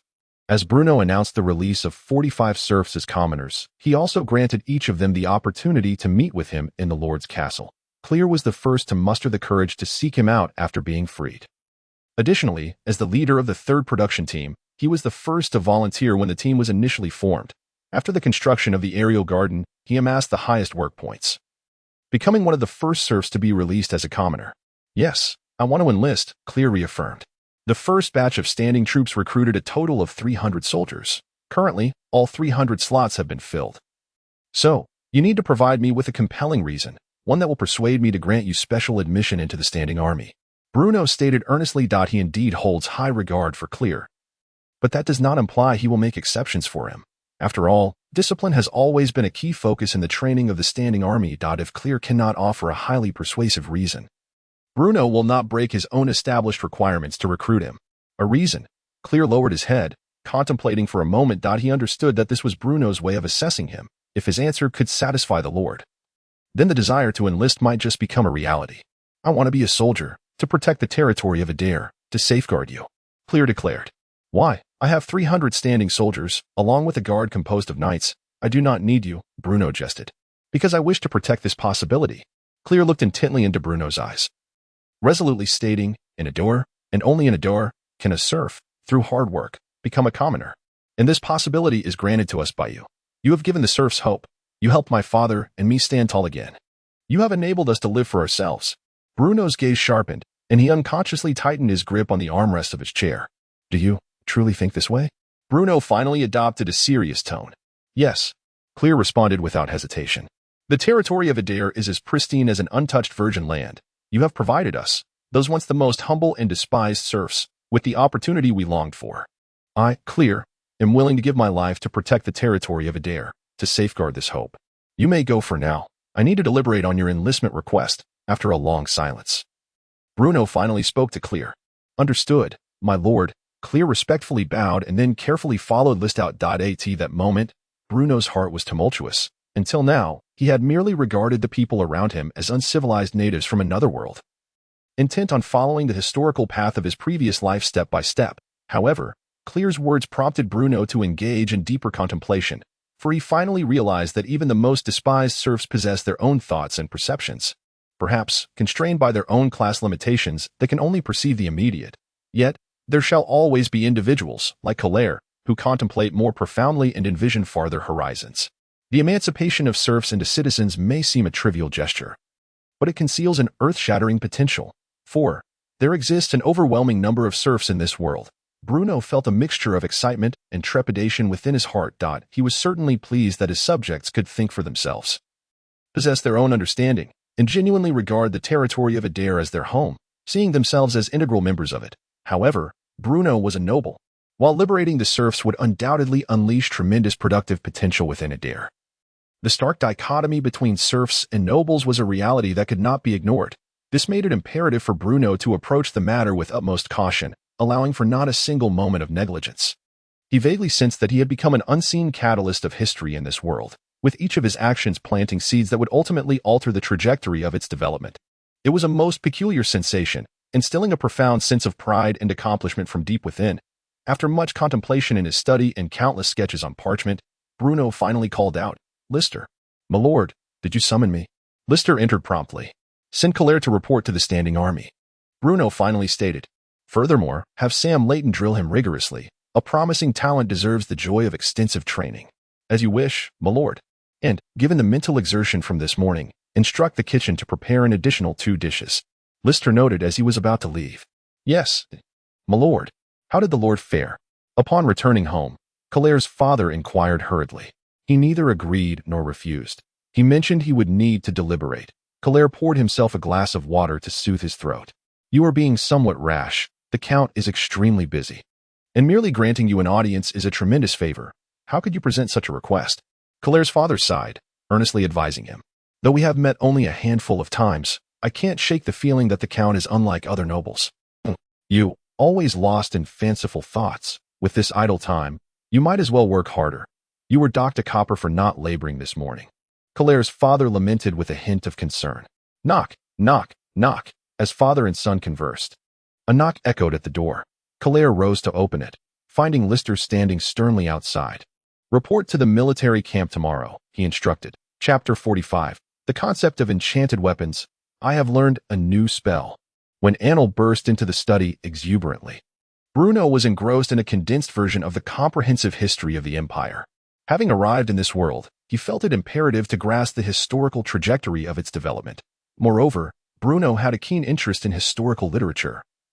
rendering the reading anything but tedious. It was not that he did not wish to peruse the complete version, but it resided solely in the Royal Library of the capital of the Norman Empire, St. Lawrence. Moreover, it was said that a complete set of the comprehensive history of the empire could fill 3 rooms. Thus, the circulating versions predominantly offered a succinct account of the past 2 decades of the Norman Empire. A new spell. Just you. Upon hearing Annel's proclamation, Bruno finally lifted his gaze, incredulity lacing his voice. What do you mean? Annel puffed up his chest, defiantly declaring, What do you mean by just you? I am a disciple of the Grand Mage Graelyn Galvin. I dare say, in the territory of Adar, none understand magic better than I do. Following this, Annel scratched his head and added, excluding you, of course, that you are not a mage. You are quite impressive. What new spell did you learn? Bruno inquired, curiosity piqued. Gale spell. Annel replied, a hint of pride in his voice. Ever since I arrived in Adar City, I feel considerably lighter, although I am being exploited by you. That noble scoundrel, it is not as dreadful as I had anticipated. At the very least, the Sky Garden is indeed a remarkable spectacle, Annel stated candidly.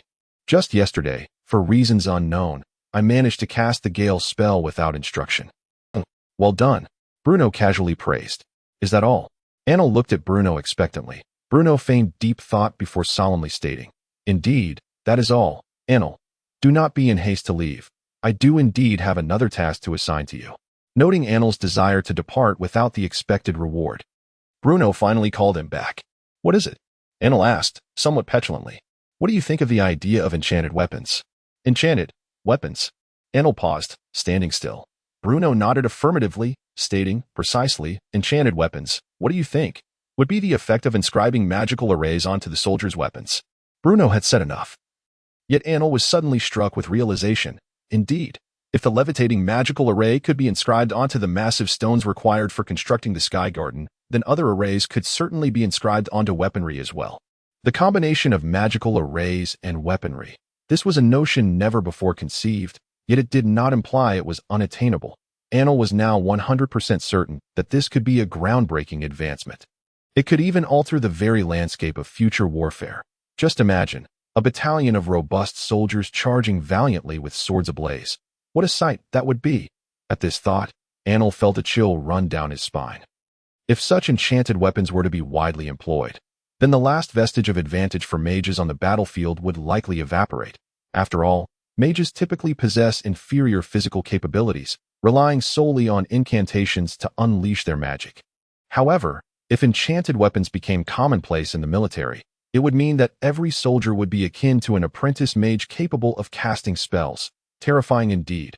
I had originally conceived an idea for enchanted weapons. But your announcement of mastering the Gale spell has inspired an additional thought. Ignoring Annel, who was lost in contemplation, Bruno continued. Please, do elaborate. Annel swallowed hard, his expression somewhat stiff. One approach is to inscribe your devised burning array onto the standard weapons of Adar's soldiers, allowing them to ignite their blades during combat, thereby inflicting greater lethality. Bruno spoke gravely. Theoretically, this concept is viable, yet there is a crucial point to consider. Annel interjected. What is it? Bruno promptly inquired. The stability of the burning array. Since enchanted weapons are designed for battle, they will inevitably clash with enemy arms. While minor collisions may be manageable, the intense skirmishes of the battlefield could very well damage and render the inscribed burning array ineffective. How do we resolve this?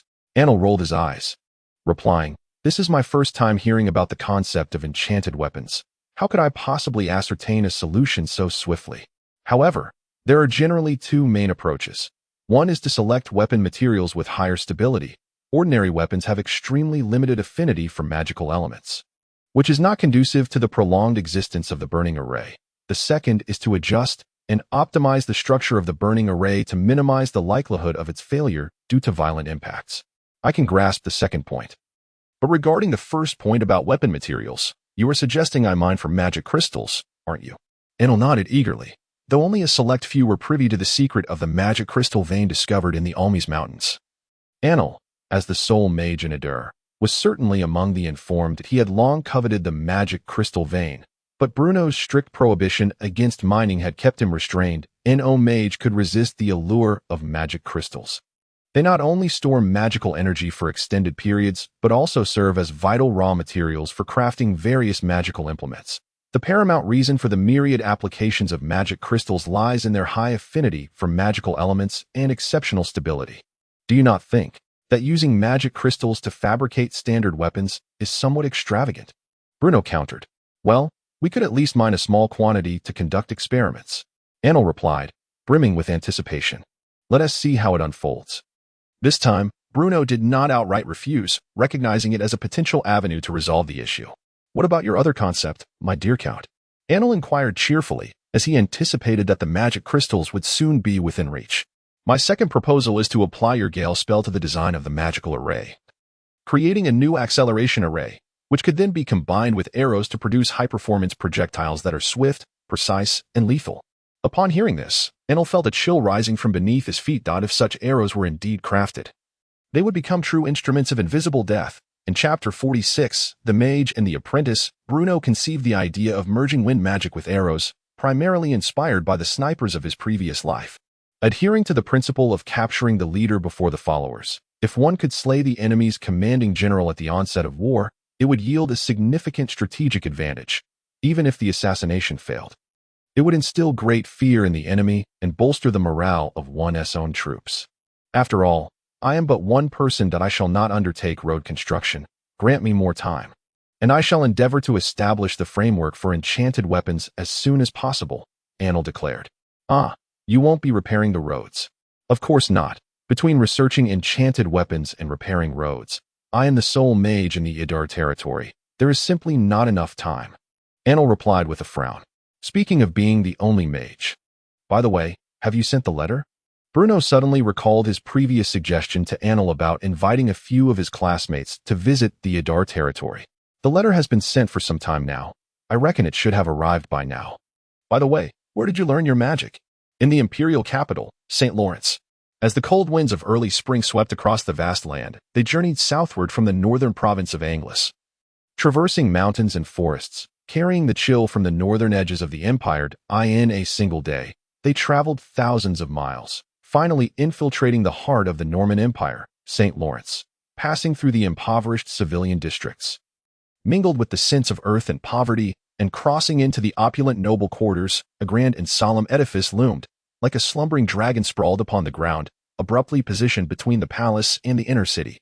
The wide and radiant steps were laid with polished marble slabs. The 21 steps ascending symbolized the 21 provinces under the rule of the Norman Empire at the time of its construction.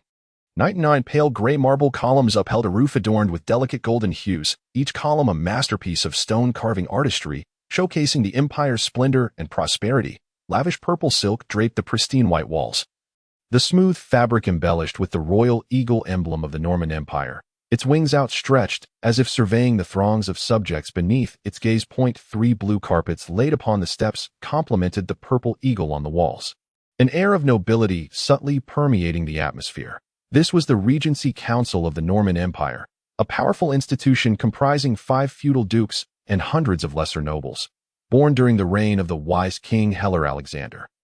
This advisory body had matured over centuries into a formidable entity rivaling the royal family. It symbolized power, served as a card of wealth, and was the product of the nobility's intricate dance with royal authority. Where countless nobles had stood in the grand hall of the Regency Council, articulating heartfelt words to secure their clandestine gains. Approximately 4 blocks west of the Regency Council, a cluster of towering mage towers rose along Alpha Road, their Gothic spires piercing the heavens. Each resplendent mage tower represented a renowned archmage, a testament to the magical lineage of various factions. Anil's mentor, the Archmage Grand Galvin, resided within one of these towers. Not only was he an archmage, but he also served as the chief financial officer of the empire and was a specially appointed magical advisor to Duke Lune, one of the 5 Grand Dukes controlling the Regency Council. Furthermore, he was also one of the elders of the Mage Guild, the most illustrious archmage in the Norman Empire. Light stood by the window at the staircase, gazing at the imposing palace and the dignified Regency Council in the distance. The expanse of St. Lawrence seemed to stretch infinitely, with noble castles arranged in an orderly fashion, and bustling streets filled with throngs of people. Luxurious carriages navigated among commoners, while armored knights rode gallantly, safeguarding the stability of the power center. Originally, Light was merely an ordinary individual from the western part of the empire. His lineage, even traced back 3 generations, consisted solely of the most common peasants. Yet perhaps by divine providence, upon his birth, he discovered the ability to sense the magical elements of the world. Consequently, the local lord reported his existence to the Mage Guild. In that year, Grand Galvin happened to be the rotating archmage in charge of the Western Empire. Thus, it was only natural for Light to become Galvin's apprentice. However, with mediocre aptitude, he could not compare to his senior peers who won Galvin's favor. Despite residing in the same mage tower, he often went months without seeing his mentor. He was acutely aware of his limitations. Were it not for the Mage Guild's mandatory requirement that every archmage recruit at least 2 apprentices annually, Galvin would hardly have considered him. He vividly remembered the astonishment he felt upon arriving in St. Lawrence, a colossal city brimming with beauty and ambition, envisioning a future where he might possess his own mage tower at the empire's center, enabling his family to transcend social strata. However, ideals were splendid, yet reality was stark. There were simply too many disciples under Galvin's tutelage, including exceptionally gifted prodigies and well-connected noble apprentices, relegating ordinary apprentices like him to mere menial tasks within the mage tower. To this day, Galvin had only personally guided him 3 times, each instance merely cursory. Consequently, Light's foundational magic was nearly all self-taught. At that moment, 2 mage apprentices descended the stairs. The leading male casually remarked, "Light, I accidentally broke a cup in the practice room. Could you please clean it up later?" "All right," Light replied softly. This male apprentice, named Reagan, was one of Galvin's favored students, receiving personal guidance from the Archmage almost weekly. At merely 24 years of age, he had already mastered all the foundational spells and recently commenced his studies in intermediate magic. Indeed, Light's daily task involved cleaning the spell training rooms on the 5th and 6th floors of the Mage Tower. Many other apprentices shared his lot, all arriving in St. Lawrence with dreams and aspirations, only to succumb to the harshness of reality over time. There were no dramatic insults or contrived conflicts.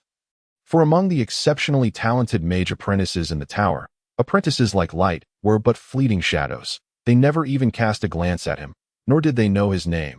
Upon arriving at the spell training room on the 5th floor, Light found it deserted. He calmly swept the shards of the broken cup and the water stains from the floor, then took out his staff and began practicing the basic magic he had taught himself.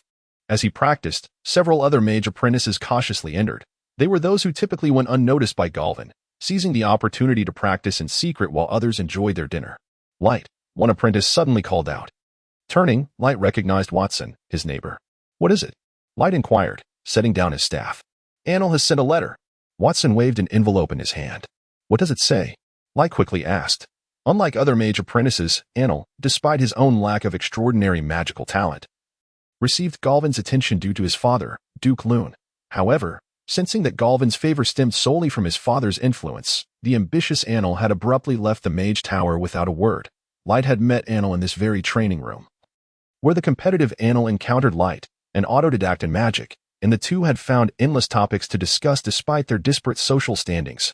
Watson glanced around before leaning close to Light's ear and whispering, "He has invited us to the Idar territory." "Idar? Where is that?" "It is a noble territory in the far eastern part of the empire. I had not heard of it before," Watson replied. "But why should we go there?" Light questioned in bewilderment. He said he encountered a formidable archmage there.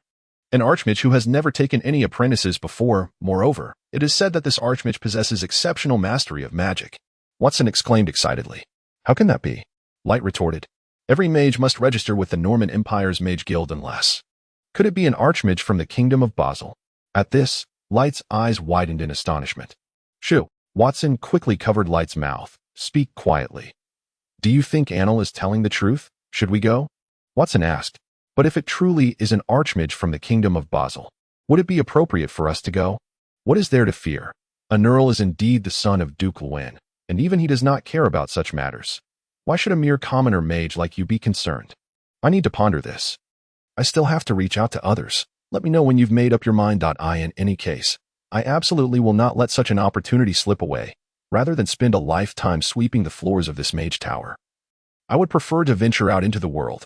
Life and death are fated, and success or failure lies with the heavens," Watson declared. 3 days later, at the stroke of midnight, nearly 10 mage apprentices, each harboring dreams of becoming grand magicians, emerged from various mage towers, walking together along Alpha Road, heading east and leaving behind the most magnificent city in the Norman Empire. They left St. Lawrence City in their wake, marching towards the noble territory at the far eastern edge of the continent. Among them was Light. Chapter 47, The Ambition of Count Soren Territory. sitting by the coastline. Soren Castle is a traditional lordly fortress of Norman Empire style. Having stood resiliently by the sea for nearly a century, its walls, weathered by time, bear countless mottled marks left by the relentless assault of sea winds and waves. The sea breeze wafted through the windows. Brushing against the white hair of Count Soren. At the age of 56, Count Corey Buckley reclined in an ornate chair, his gaze fixed intently across the table at a grand map hanging on the wall. The map depicted Soren territory and the Highland region to its south. The disputes between Soren and Idor over the Highlands had never ceased, as if from the moment the first Count Soren was conferred his title. These two neighbors had clashed countless times. Over the years, both sides had experienced victories and defeats, neither yielding an inch, even glaring at each other during every encounter. However, Count Soren had finally gained the upper hand during recent conflicts. Having seized a substantial portion of land that originally belonged to Idar, the reason for this lay in the passing of the old Count of Idar, while the new Count Bruno Stewart was but a reckless spendthrift, squandering wealth on indulgences, with the entire territory struggling under the diligent management of the aging steward, Old Fort. Repeated victories had filled the aged Count Soren with elation, igniting the desire to completely annex the Highlands, making them an integral part of Soren territory. This ambition had become the driving force for the elderly Count's continued existence. Count Soren firmly believed that with just one more war, Soren could permanently expel the Stewart family of Idar from the Highlands. He had long coveted the iron mines of the Highlands, but had been hindered by the ever-watchful neighbor, Idar, from conducting large-scale mining operations. Yet, in Count Soren's eyes, the opportunity to decisively vanquish Idar had finally arrived. The aerial garden was an immense undertaking. It would be nearly impossible to keep it concealed from neighboring territories. Moreover, Bruno had never intended to hide it. The neighboring spendthrift noble had invested a staggering sum into building a garden. And this news had long since reached Count Soren's ears. A monthly expenditure of over 1,000 gold coins. It seems that little fellow intends to hand over the Highlands without a fight.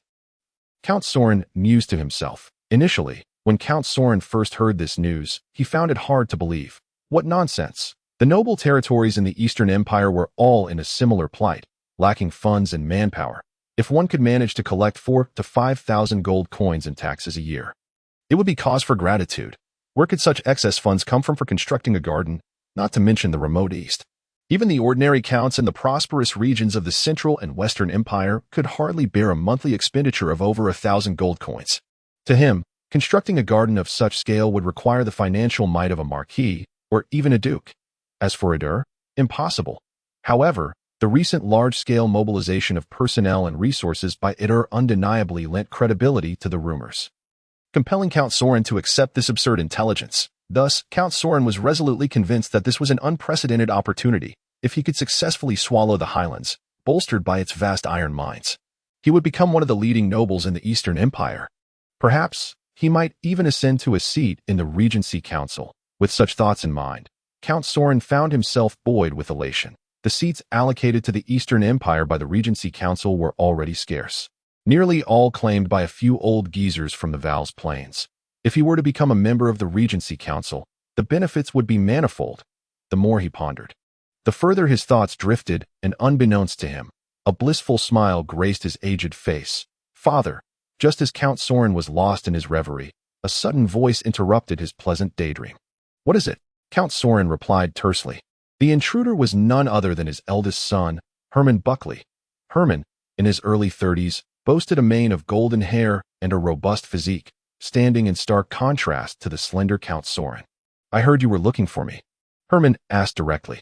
As the sole heir to Count Soren, Herman Buckley currently commanded all the soldiers of Soren territory and had actively participated in the recent struggle against Idar for the Highlands. With youthful bravado, Herman embodied the proud demeanor of the current Norman nobility, placing great importance on the dignity of his lineage. Spring is fast approaching. It's time to call back those idle soldiers, the elderly Count Soren said solemnly. You mean? Herman's eyes brightened at Count Soren's words. Summon your knights and soldiers, and strive to completely annex the Highlands before spring plowing begins, driving the Idarians into that garden they lavishly constructed. Count Soren commanded. Ha. Herman Buckley laughed heartily. Father, do not worry. Give me a little time, and within a month, I shall be enjoying afternoon tea in that garden. The tale of Count Bruno Stewart's extravagant spending on the garden had become a source of ridicule. And to Herman Buckley, the current Idar territory barely resembled a formidable opponent. Perhaps their forces would crumble at the slightest provocation, merely putting on a show. It was not that Herman Buckley underestimated the enemy. Rather, Bruno Stewart had always left the impression of being an unqualified spendthrift. That said, do exercise caution. I've heard that the young Count of Ador recently consolidated his forces. I wonder how that will turn out. Count Sorin cautioned with some unease. Him, a mere child who has never seen the battlefield, knows nothing of military training.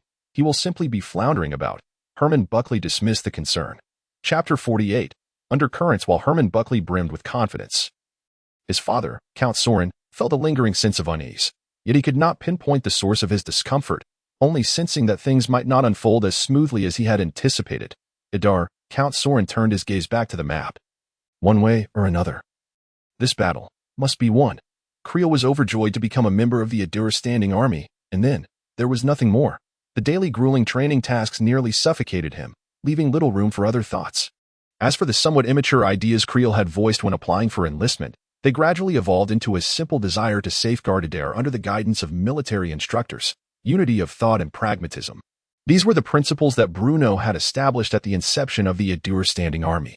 Creel's suggestions had their merits, but they also raised concerns for Bruno that if properly guided, Creel's hope for guardianship could transform into a commitment to protect the Adar regime. However, if allowed to grow unchecked, Bruno feared it might lead to adverse consequences. Consequently, after engaging in a conversation with Creel, a new position emerged within the standing army: instructor. The instructors were responsible for the soldiers' daily training, while educators focused on instilling in the soldiers an understanding of their reasons for enlisting and what they were fighting for. Initially, Bruno had planned to wait until he could produce paper through papermaking before providing basic cultural education to the standing army soldiers. However, the approach was now split, prompting Bruno to initiate ideological education for the soldiers ahead of schedule. Each day of training for the standing army was a dual test of the soldiers' physical strength and mental fortitude, beginning with the basics of standing at attention, progressing to load-bearing cross-country runs, and culminating in standard training exercises. It is noteworthy that, as the only noble territory in the Eastern Norman Empire to implement a conscription system, the training intensity of the soldiers far surpassed that of other territories. Taking the regular army of the Norman Empire as an example, due to the scarcity of supplies, they typically trained every 2 to 3 days. In contrast, the private soldiers of other lords might only train once every 5 days, which was considered quite normal. However, in the territory of Adar, the soldiers engaged in daily drills, spending their time in the barracks on various training activities, such as standing at attention, performing push-ups, frog jumps, and weight-bearing cross-country exercises, all of which were mandatory courses every single day. Under the exceptional guidance of Sam Layton, Creel was subjected to rigorous training that felt almost euphoric, yet he rapidly progressed amidst the intense regimen. Fortunately, the provisions for the standing army were quite satisfactory, not only providing 3 substantial meals a day, but also ensuring that the soldiers were well fed, albeit not particularly nutritious, yet sufficient to satiate the weary soldiers who often complained of exhaustion. While white bread was naturally out of reach for these rugged men, black bread was always abundantly available, accompanied by a modest serving of meat, whether it be from fish or game, ensuring that everyone could enjoy some form of sustenance. This was largely thanks to the substantial income generated from the salt harvested from seawater and the production of white sugar. Without these new revenue streams, Bruno would not have been able to simultaneously construct the marvel of the aerial garden while reorganizing the army and securing military supplies. As training progressed over the days, the soldiers' curriculum gradually expanded to include more common skills such as archery, cleaving, and hand-to-hand combat, which were prevalent training methods of this era. It was not that Bruno was unwilling to introduce advanced weaponry, such as firearms and gunpowder, but rather that he was only aware that gunpowder required materials like sulfur and saltpeter, while the subsequent steps were entirely beyond his knowledge. Moreover, the price of gunpowder formulas in the system marketplace was exorbitantly high, making it unlikely to adopt such combat methods in the near future. Nevertheless, this was a world imbued with magic, and the concept of enchanted weapons offered new possibilities for the soldiers' combat techniques. The production of enchanted swords and daggers was not feasible in the short term, given the stringent requirements for the stability of magical formations. Thus, they could only hope that Aneldo could persuade some mages to assist, pooling their efforts to devise a solution. Furthermore, even if a viable concept emerged, mass production posed a significant challenge. one could not realistically expect mages to toil endlessly, sketching various magical formations. Fortunately, the difficulty in combining the wind speed spell with arrows was not excessively daunting. The only concern was that the arrow shafts were too slender, making them unsuitable for inscribing the formations. Thus, it fell upon Aneldo alone to manually inscribe them, yielding a maximum of just over 20 wind speed arrows in a day. Bruno specifically sought out the sharpshooters within the standing army to test the arrows.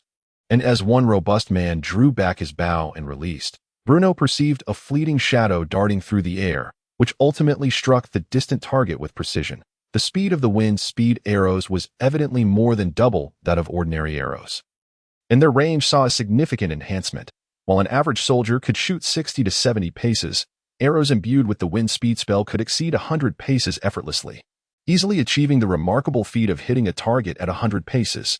As early spring approached, the soldiers of Adur began to feel an increasing sense of tension. After all, as the protracted winter faded into memory, it signified that the probing from the Sorin territory was imminent.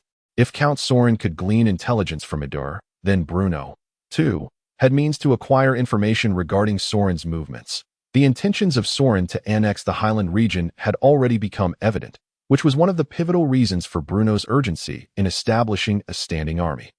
No one wished for intruders to run amok at their doorstep, least of all a time-traveling individual like Bruno. Prior to Bruno's transmigration, Adur had suffered several defeats in the Highland, leaving Bruno to address the mess left behind by his predecessor.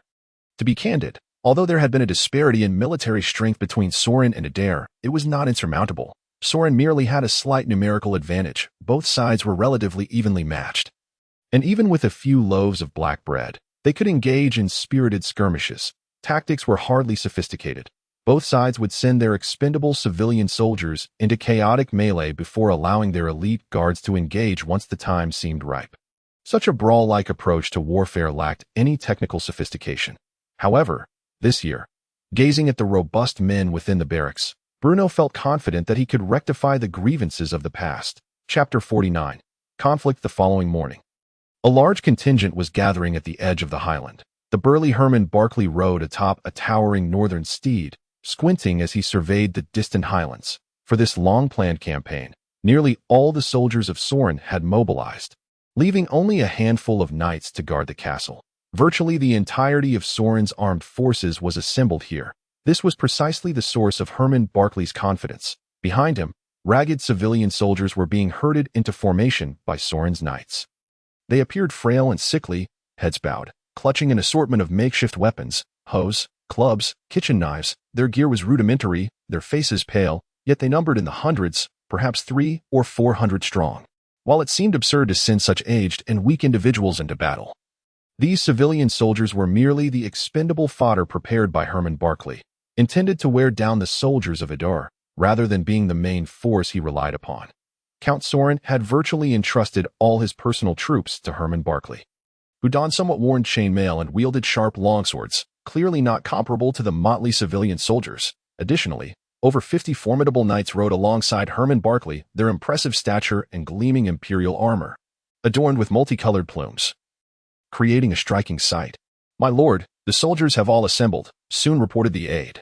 "I can hardly contain my eagerness," Herman Barclay declared. He then turned to the knights behind him and proclaimed loudly, "My knights, today shall mark the day we completely annex the Highlands. Let us drive the Idarians from the Highlands forever. Let the banner of the Barclay family fly in every corner of the Highlands. For Sorin, for Sorin," the knights echoed, albeit somewhat half-heartedly. "Forward." With that, Herman Barclay led the knights and the scruffy civilian soldiers into the Highlands. Bruno had already received intelligence from his scouts. Herman Barclay's advance was blatant, unmasked, and leisurely, akin to a leisurely outing. "The serfs residing in the Highlands have all been withdrawn," reported Old Fort within the Lord's castle, detailing the movements of Sorin's army. "The number of attackers is substantial." Personally led by Count Sorin's eldest son, Herman Barclay, accompanied by nearly 50 knights, close to 100 personal guards, and 300 to 400 civilian soldiers. Almost the entire military might of Sorin is deployed. So, that amounts to over 500 men. Roughly that number, Old Fort confirmed with a nod. Though Bruno was accustomed to conflicts involving tens of thousands from his previous life, he once regarded skirmishes of a few hundred as child's play. Yet, as war loomed on the horizon, He could not help but feel a twinge of anxiety. The army of Adar was numerically disadvantaged, with only 300 standing soldiers and 50 personal guards, due to various historical legacies.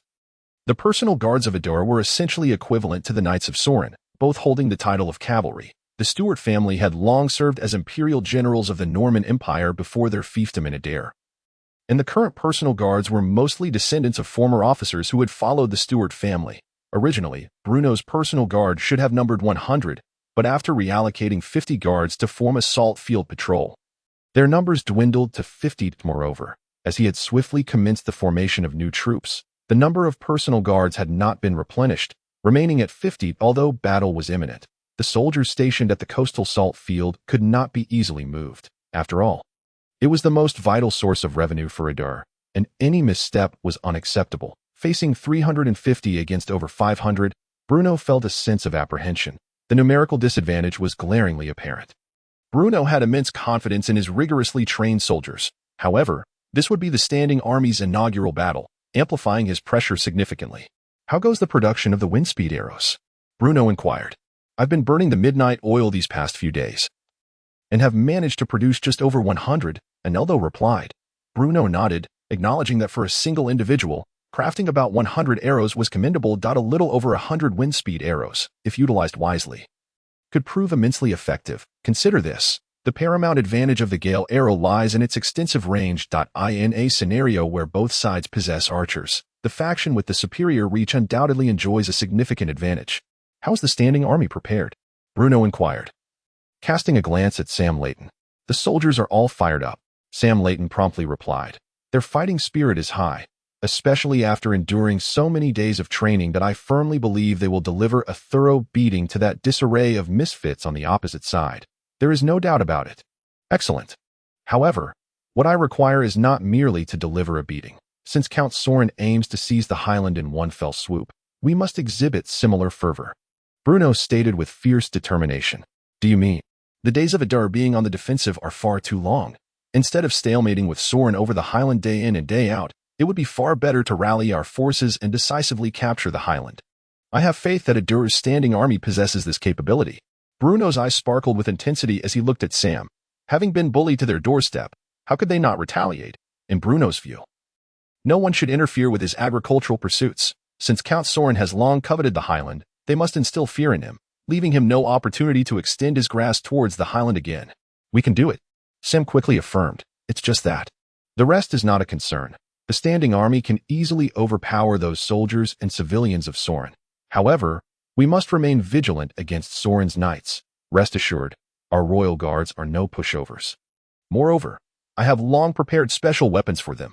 Chapter 50. The Battle of Highland. Herman Barclay advanced with great momentum. Adar seemed well-prepared. As he led his knights into the Highland, their cries echoing. He was dismayed to find the village within Adar's controlled territory deserted. The serfs had already been evacuated by Old Fort, leaving only a few solitary thatched cottages. Thus, Herman Barclay captured 3 or 4 empty villages in succession, which evidently infuriated him. From the moment he entered the Highland in the morning until now, afternoon had arrived, and he had yet to catch a glimpse of an Adar soldier. These cowardly Adar people, these spineless wretches, did they lack even the courage to confront us head-on? Herman Barclay cursed. "My lord, we have now reached the southernmost point of the Highland. If we proceed any further, we will be leaving the Highland." "What are you implying? Speak plainly." Herman Barclay shot him a sidelong glance. "Shall we rest here for the night and march directly towards Adar City tomorrow?" the adjutant suggested. The journey from the Highland to Adar City required a full day even on horseback, especially since Sorin's army consisted of merely over 50 cavalry and hundreds of civilian soldiers, severely hindering Herman Barclay's advance. "These damned civilians, each one a lazy good-for-nothing. My lord's plans are being thwarted by them."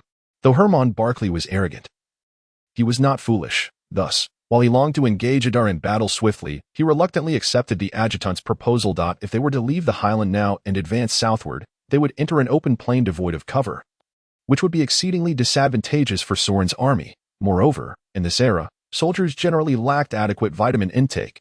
Most could barely fill their stomachs, with many exhibiting symptoms of night blindness, rendering night marches nearly impossible.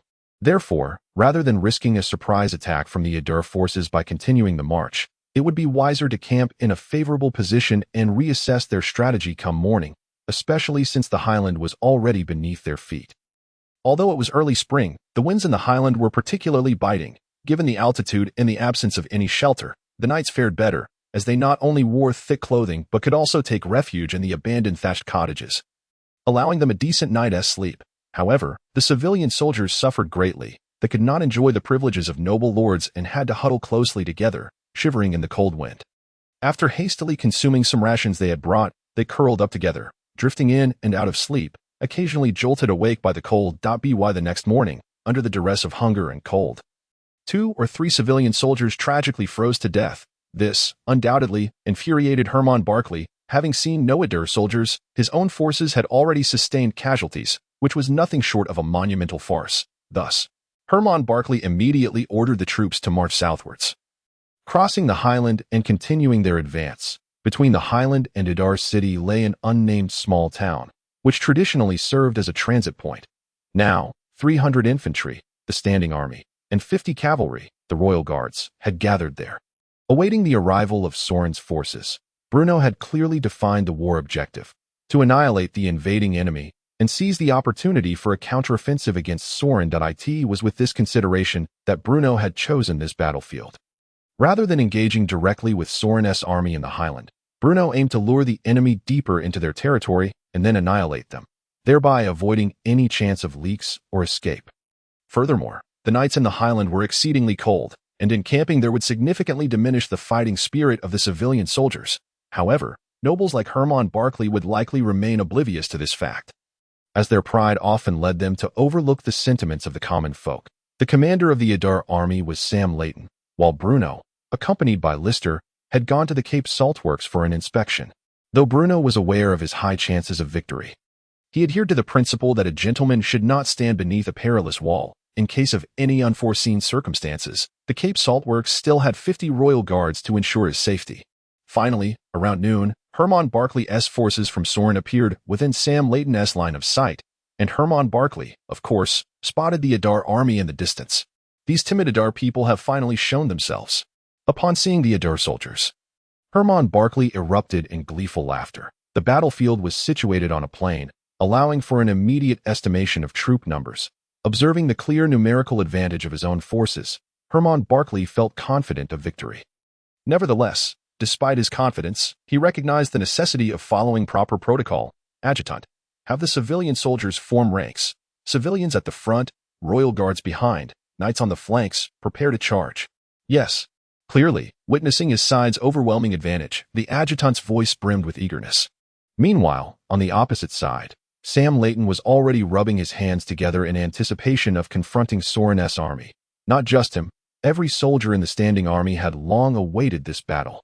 The rigorous daily training had instilled in them a fervent desire to prove themselves in real combat, especially given the generous rewards Bruno had promised.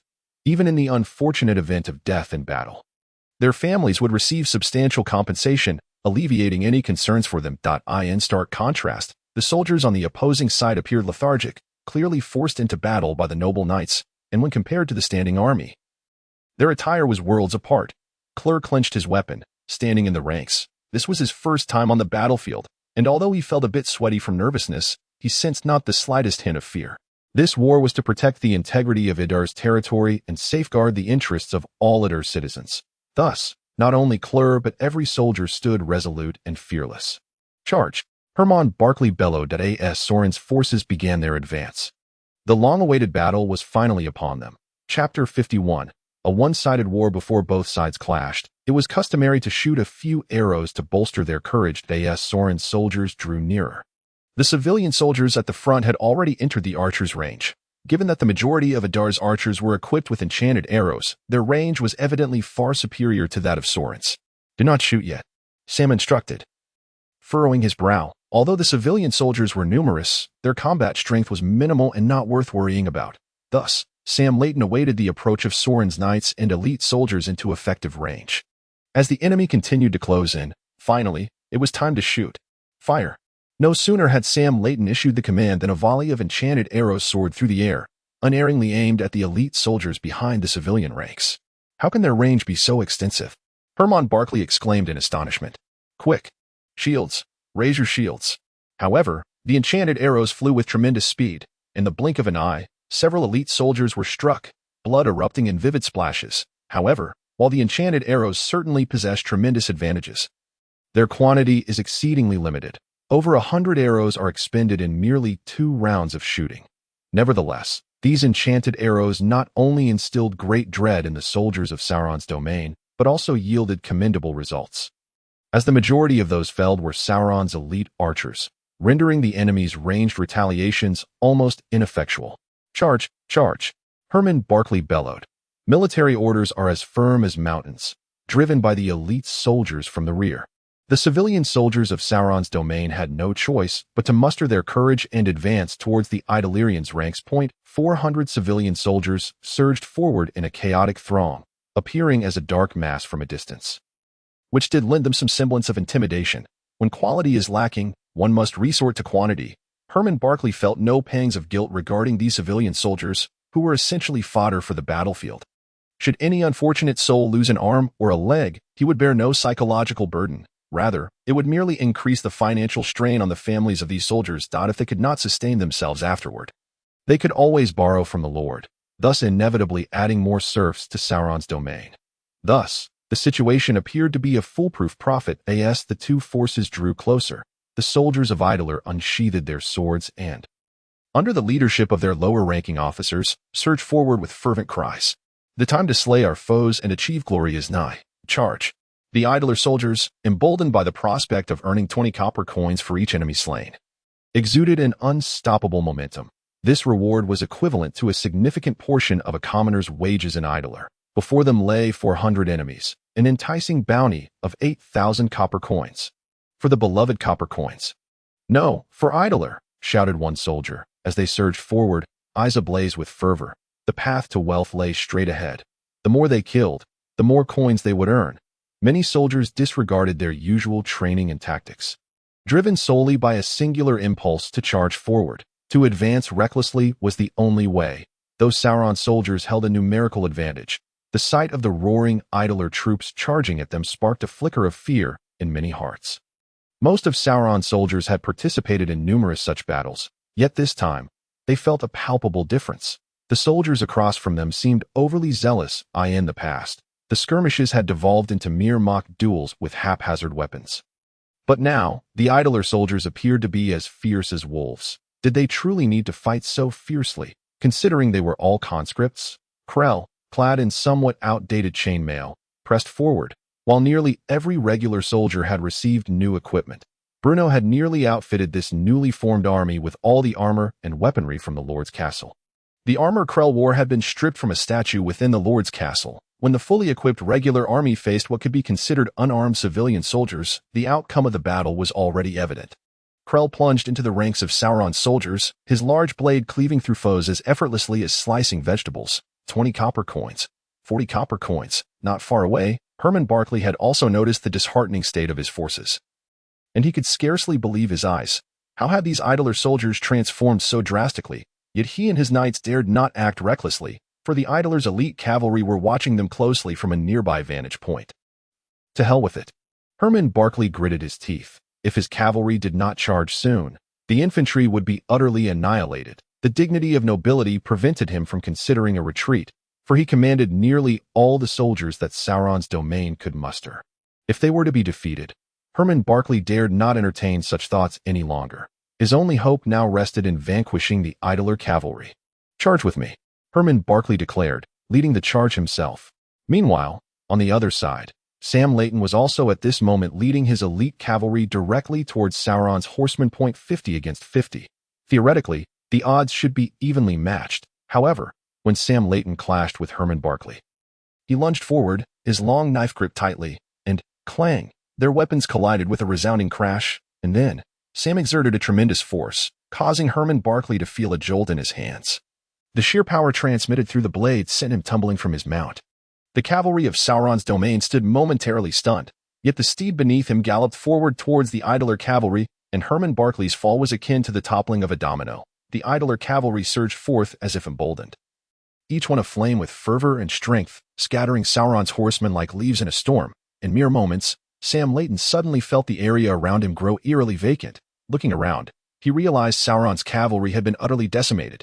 At that moment, he could not help but marvel at his lord, who was undoubtedly the greatest military genius in the world. Merely equipping the horses with such simple gear had dramatically increased their combat capabilities.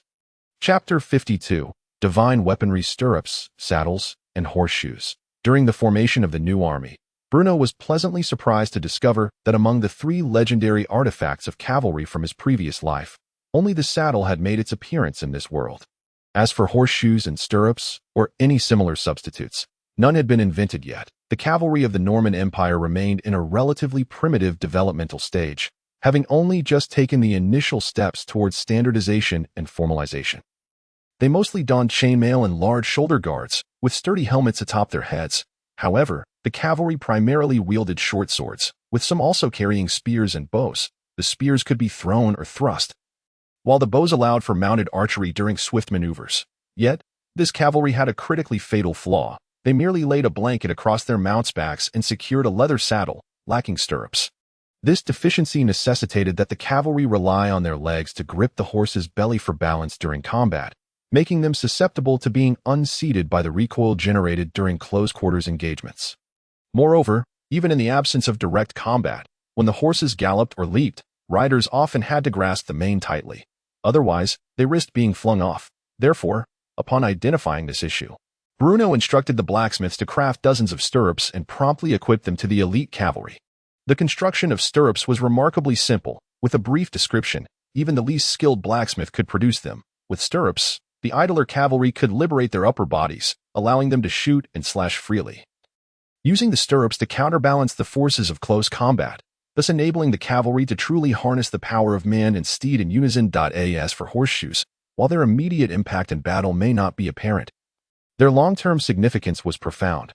Horses without nailed shoes would easily suffer from cracked or lost hooves after prolonged periods of rapid travel, rendering them incapable of engaging in mounted combat. The presence of horseshoes, however, would allow cavalry to charge and gallop with confidence, without worrying about hoof wear. Therefore, once the idler cavalry was outfitted with these 3 legendary artifacts, their victory over Sauron's cavalry in direct combat was all but assured. The disheveled Herman Barclay had not perished. He had merely been unseated by Sam and now felt utterly humiliated, refusing to rise from the ground. 50 knights had been scattered, and the fortunate surviving infantry of Sauron's domain surrendered without a fight.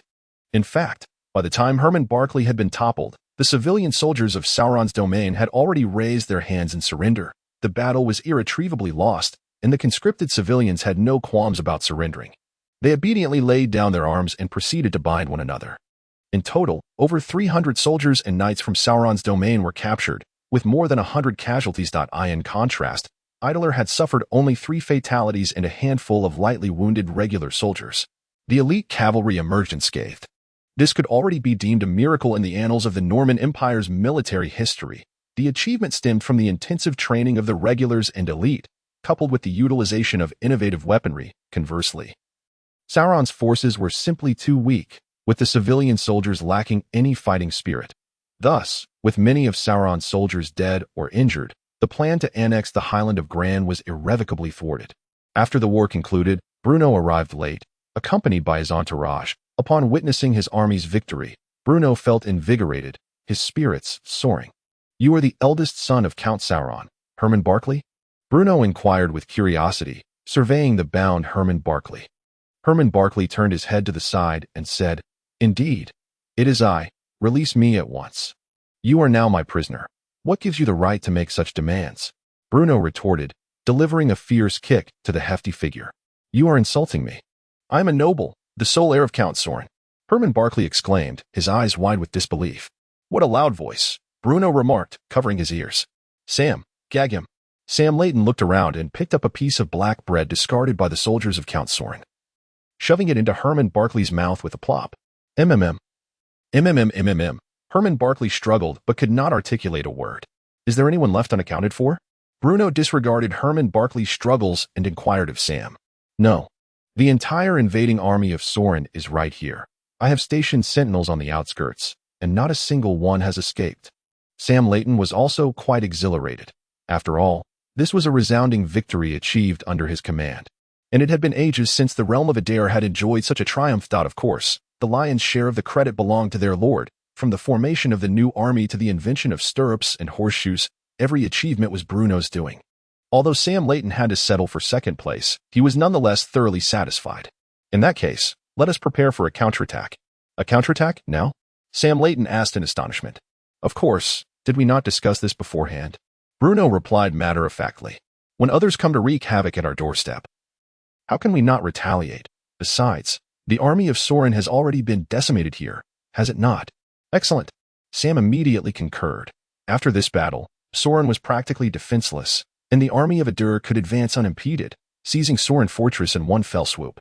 However, to what extent should our counterattack go? Sam asked, a bit unsure of the limits.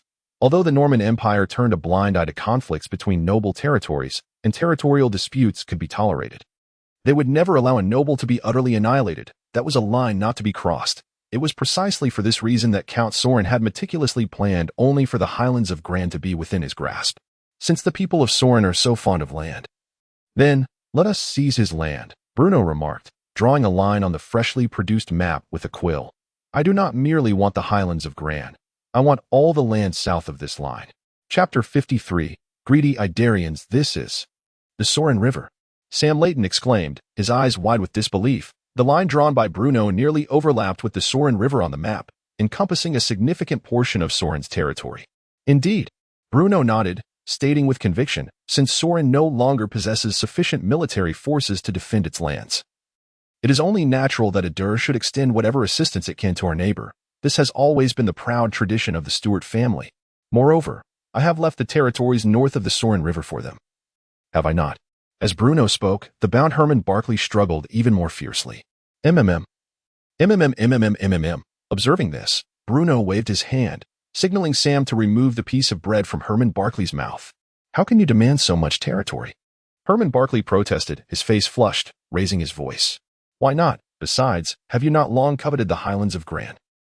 That is different. The highlands of Gran are merely a small part of Adair, and there is only the highlands in dispute between us, Herman Barclay argued. Bruno decided to cease engaging with this fool. He glanced at Herman Barclay with a look of incredulity and countered. Do you not see that I am merely adding insult to injury? At this, Herman Barclay was momentarily rendered speechless. Damn, he has a point. Gag him again, and have the soldiers set out immediately towards Soren Fortress. Bruno finally issued the command. Yes, leaving only a handful of infantry to guard the prisoner and clear the battlefield. The rest of the troops, under the leadership of Bruno and Sam Layton, surged towards the direction of Soren. The distance between Adair and Soren was considerable, yet the soldiers of Adair seemed unfazed. These soldiers were among the best-fed civilians of Adair, almost free from the affliction of night blindness, well supplied with vitamins, and utterly unperturbed by marching at night. This was a stark contrast to any other army. Similarly, although they donned heavy armor, their pace remained unimpeded, thanks to the rigorous weight-bearing training they undertook daily. After an entire winter, the stamina and endurance of Adair's soldiers were unparalleled. In Soren, the aged Count Soren still leaned back in his chair. He had perused the map of the highlands of Gran countless times, yet he remained utterly engrossed. The mere thought of soon acquiring the entirety of the iron mines in the highlands filled him with immense vigor. Stimulated by the prospect of the highlands, the elderly Count Soren even found himself invigorated the previous night, experiencing a second spring of vitality. Yet today, he could not shake a feeling of unease. For several consecutive days, he had received no news from the front lines. This sudden silence made Count Soren feel a twinge of anxiety. Logically, there should not have been any unforeseen developments. The old Count believed himself to be well versed in the affairs of the neighboring Adair, having poured vast sums of gold into the construction of a garden of no practical use. At this moment, Adair should be at its most vulnerable. However, if all was well, he should have received news by now. Count Soren drummed his bony fingers on the table, lost in thought. Just then, a commotion erupted outside the door, as if something had been overturned in disarray. What is happening? Count Soren shouted, his tone sharp. No sooner had he spoken than the door to his study was flung open, and his personal servant stumbled in. Breathless. My lord, there is grave trouble, the servant gasped, evidently shaken. What is the matter? What has happened? Count Soren inquired, his heart racing, yet maintaining a calm demeanor. After all, he had lived for over half a century, he would not be flustered like these servants at the slightest provocation. It is Lord Herman Barclay. What of him? Count Sorin instinctively clenched his fists, his heart pounding. Lord Herman Barclay has been defeated. His entire army has been annihilated. What? Count Sorin trembled, his face a mask of astonishment. Then, he felt an overwhelming sense of breathlessness, his heart racing, limbs weakening, his body turning limp, and his head spinning as if he were on the verge of fainting. My lord! My lord! The servant rushed to support the swaying, old count. When did this news arrive? My lord, this is not news that has been transmitted. What do you mean it is not news that has been transmitted? Count Sorin's anger flared. It is the army of Adur. They have already reached Sorin Fortress and sent a letter. The servant replied cautiously, fearful of provoking the old count further. Wait, you mean to say the army of Adur has arrived? Count Sorin gasped in disbelief.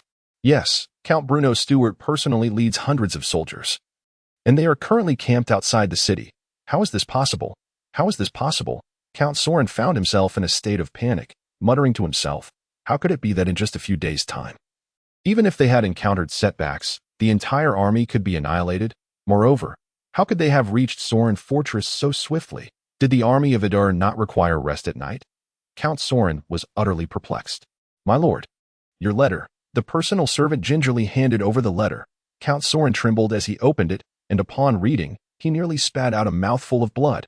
The letter read, due to the military forces of Sorin being virtually non-existent, we hope to graciously acquire all territory and subjects south of the Sorin River to be governed by Count Bruno Stewart of Adur, who will begrudgingly accept this generous gift from the realm of Sorin.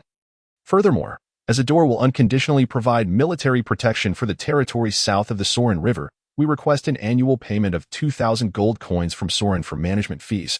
Additionally, Lord Herman Barclay, having invaded the realm of Adur without permission, demands a ransom of 1,000 gold coins from Count Sorin in compensation for direct economic losses exceeding 3,000 gold coins due to this war. Damn that Count Bruno of Adur! Count Sorin clutched his chest, feeling a wave of fury wash over him, consumed by rage. Chapter 54. The compromise of Count Sorin. Bruno has always subscribed to the notion that war is merely an extension of politics, asserting that all military endeavors ought to serve political ends. Thus, when Count Sorin agreed to negotiations and conceded defeat, Bruno immediately commanded the cessation of all military actions against the Sorin territory. In his view, the life of each Adralian soldier was infinitely precious.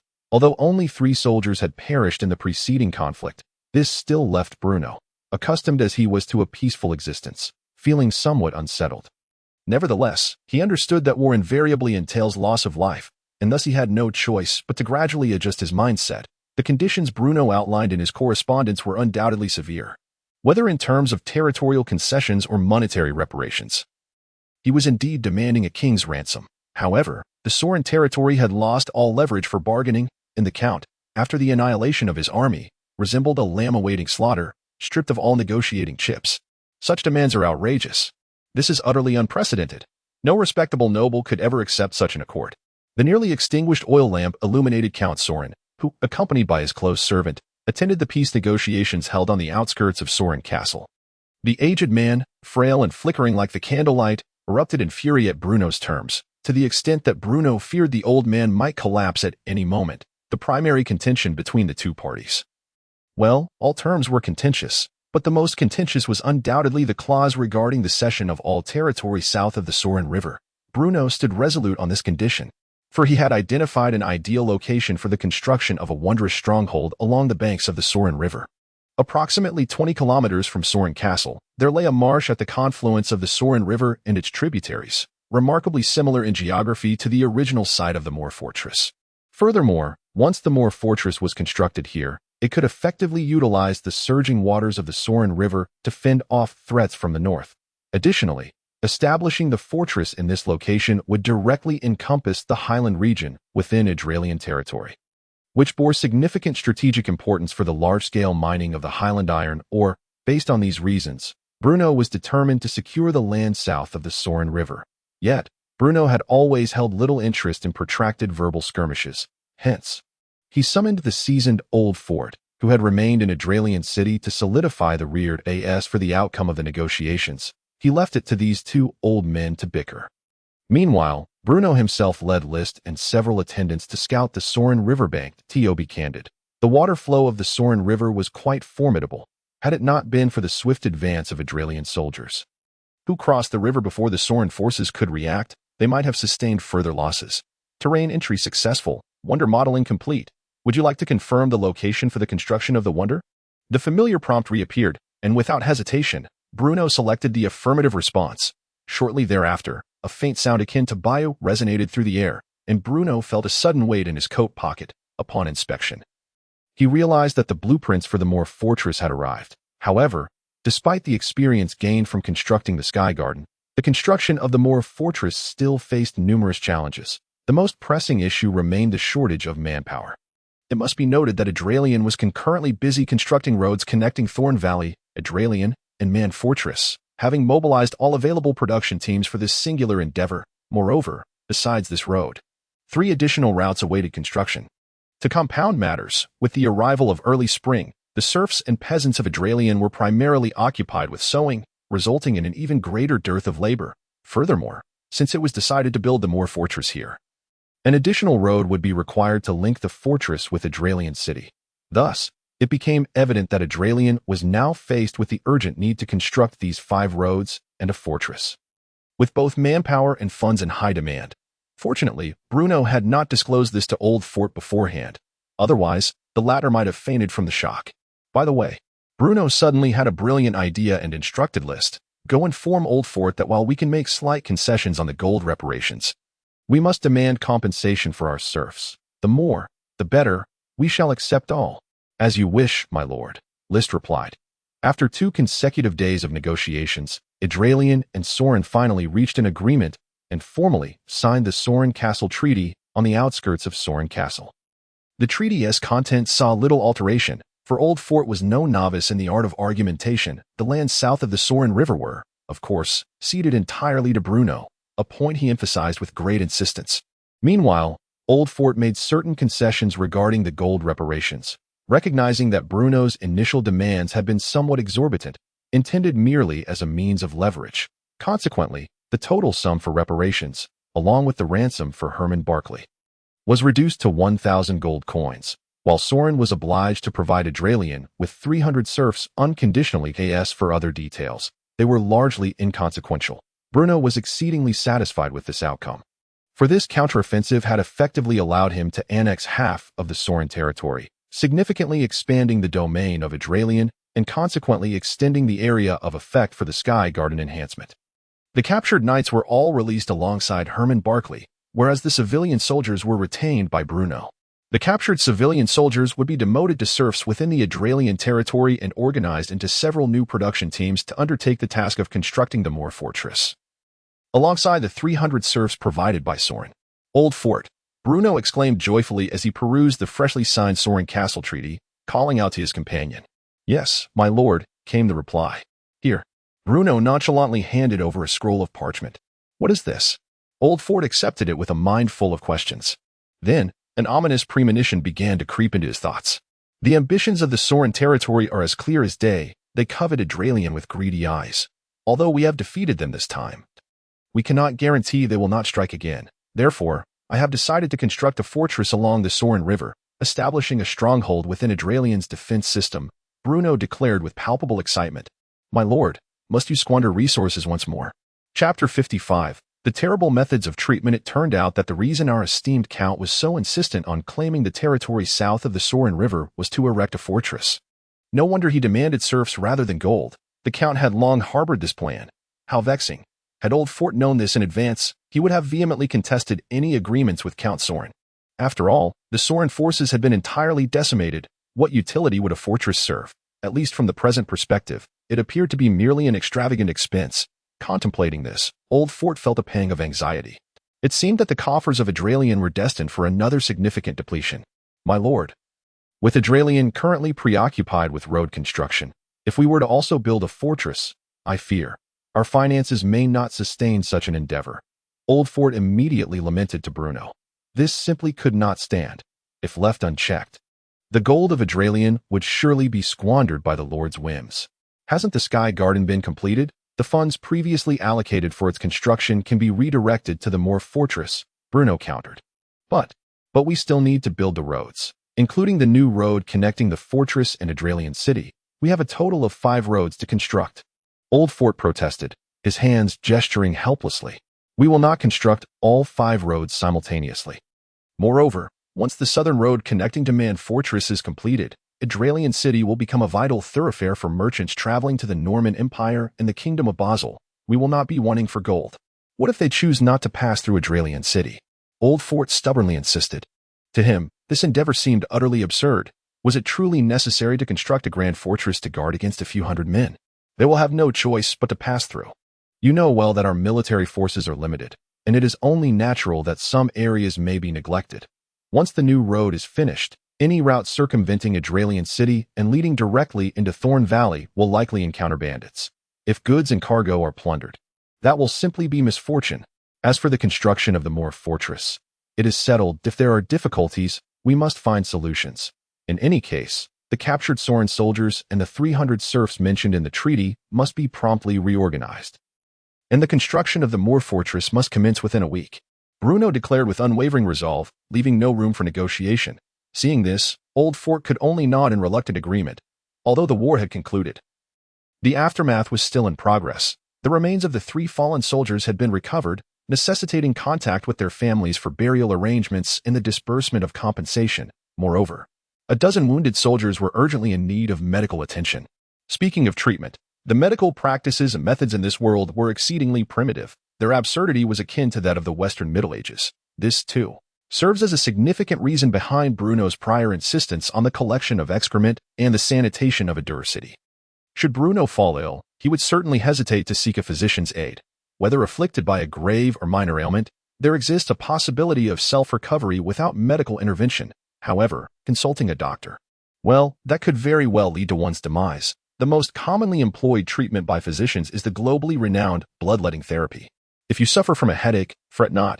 A little bloodletting will suffice. If your leg is in pain, no matter, a bit of bloodletting will remedy that. If your kidneys hurt, do not panic. A simple bloodletting will do. Of course, if the bloodletting proves ineffective, there is no need for concern. It merely indicates that insufficient blood has been drawn. Just procure a basin and let it flow freely. Regardless of your ailment, the essence of the treatment can be distilled into 2 characters: bloodletting. Herbal remedies may be disregarded, but blood must not be spared. Bruno conjectured that Count Sorin had likely undergone excessive bloodletting in his lifetime. Otherwise, he might have lived a bit longer. Yet, if you assume that the physician's methods extend beyond mere bloodletting, you are sorely mistaken. For instance, in this world, doctors believe that any source of pain or discomfort could serve as a remedy. Hence, patients are subjected to the foul stench of excrement to aid their treatment. Additionally, the concoction of bizarre herbal remedies using an array of strange materials for inducing vomiting or administering enemas is a favored method among the physicians of this realm. There are even practices such as branding the skin with a hot iron, applying pigeon droppings to the soles of the feet, consuming fluids extracted from the skulls of convicts, and even drilling holes in one's head to sprinkle salt on the brain. In summary, the physicians of this world are indeed terrifying. Therefore, in the spirit of mutual assistance, Bruno unhesitatingly lent Count Sorin the personal physician of Countadar during negotiations. Whether Count Sorin would dare to utilize him remains a separate matter. As for the military physician of the Idar territory, his character was equally questionable. After observing the military physician's treatment of the injured and witnessing his miraculous medical skills, Bruno promptly ordered that the physician be confined in the dungeons of the Lord's castle. At that moment, the physician, exhilarated by Bruno's scrutiny of his treatment process, was excessively bloodletting a soldier who had merely sustained light injuries, nearly transforming him into a severely wounded case. Such quackery is harmful. Returning to the castle, Bruno expended 20 glorious points to exchange for the brewing method of distilled spirits in the system's marketplace. 20 points, in the grand scheme, is not exorbitant. However, Bruno was left with only 61 points after acquiring the brewing method. A mere 41 remained. Nonetheless, he deemed it essential to proceed. Currently, the nobility of the Norman Empire predominantly indulged in wine, and high-proof distilled spirits had yet to make their entrance into this world. The acquisition of the brewing method for distilled spirits bore 3 significant implications. Firstly, it would satisfy the consumption needs of the Lord's castle, thereby mitigating the exorbitant expenses incurred from procuring wine from other noble domains. Secondly, the simultaneous production of distilled spirits would yield high-concentration alcohol, which could be utilized to disinfect soldiers' wounds, thereby preventing infections and inflammation.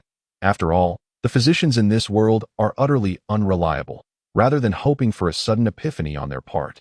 It would be far more prudent to cultivate a reliable cadre of military medics from the ground up. Given the current circumstances, any soldier with severe external injuries could practically be regarded as a corpse.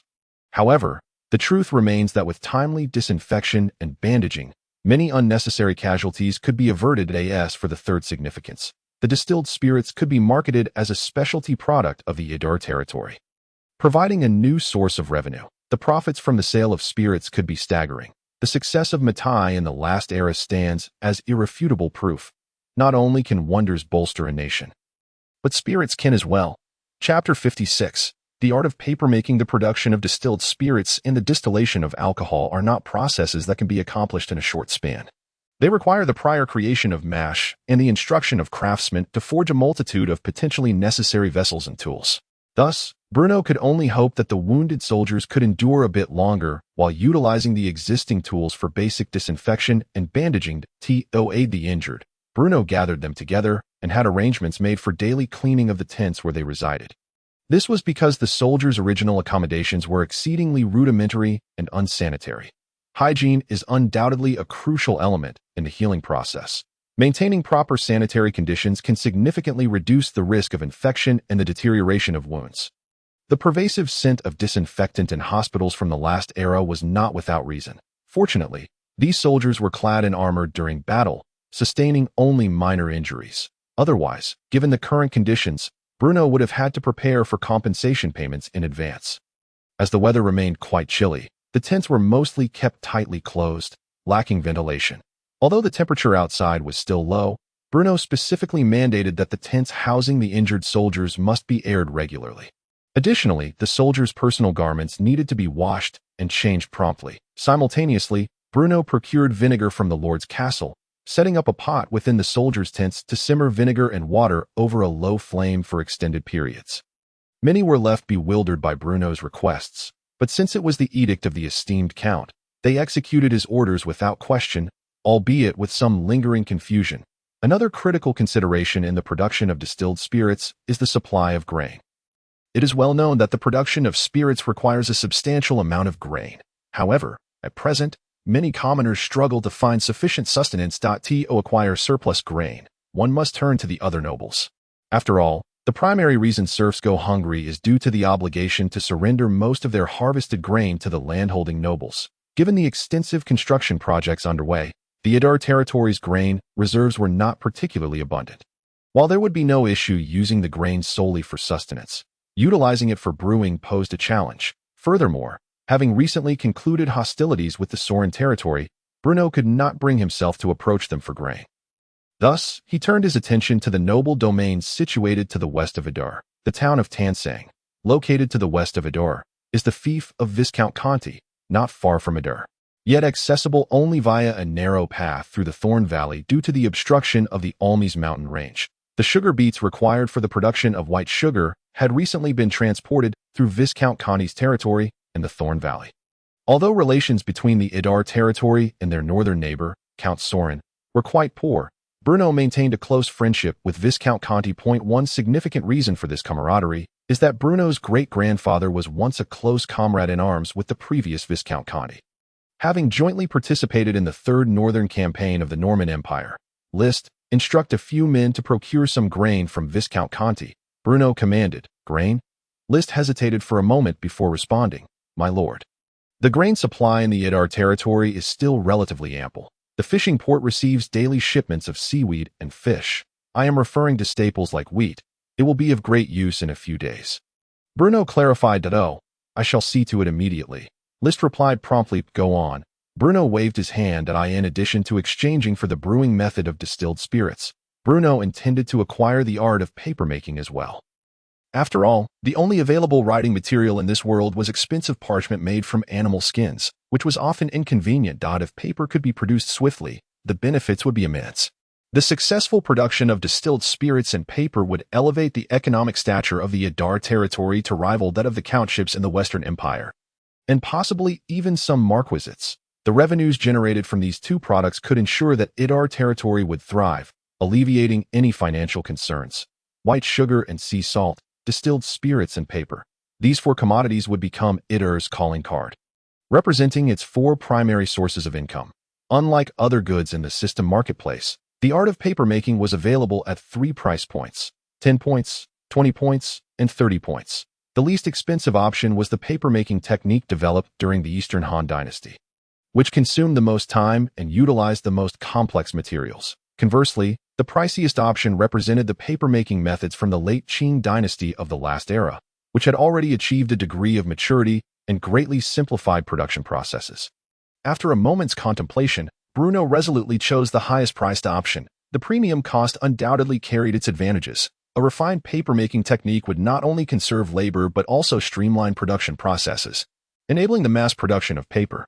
Furthermore, compared to sea salt and white sugar, the paper produced by the Idar territory would have a significant edge, as its cost would be far lower than that of parchment made from sheep or cow hides.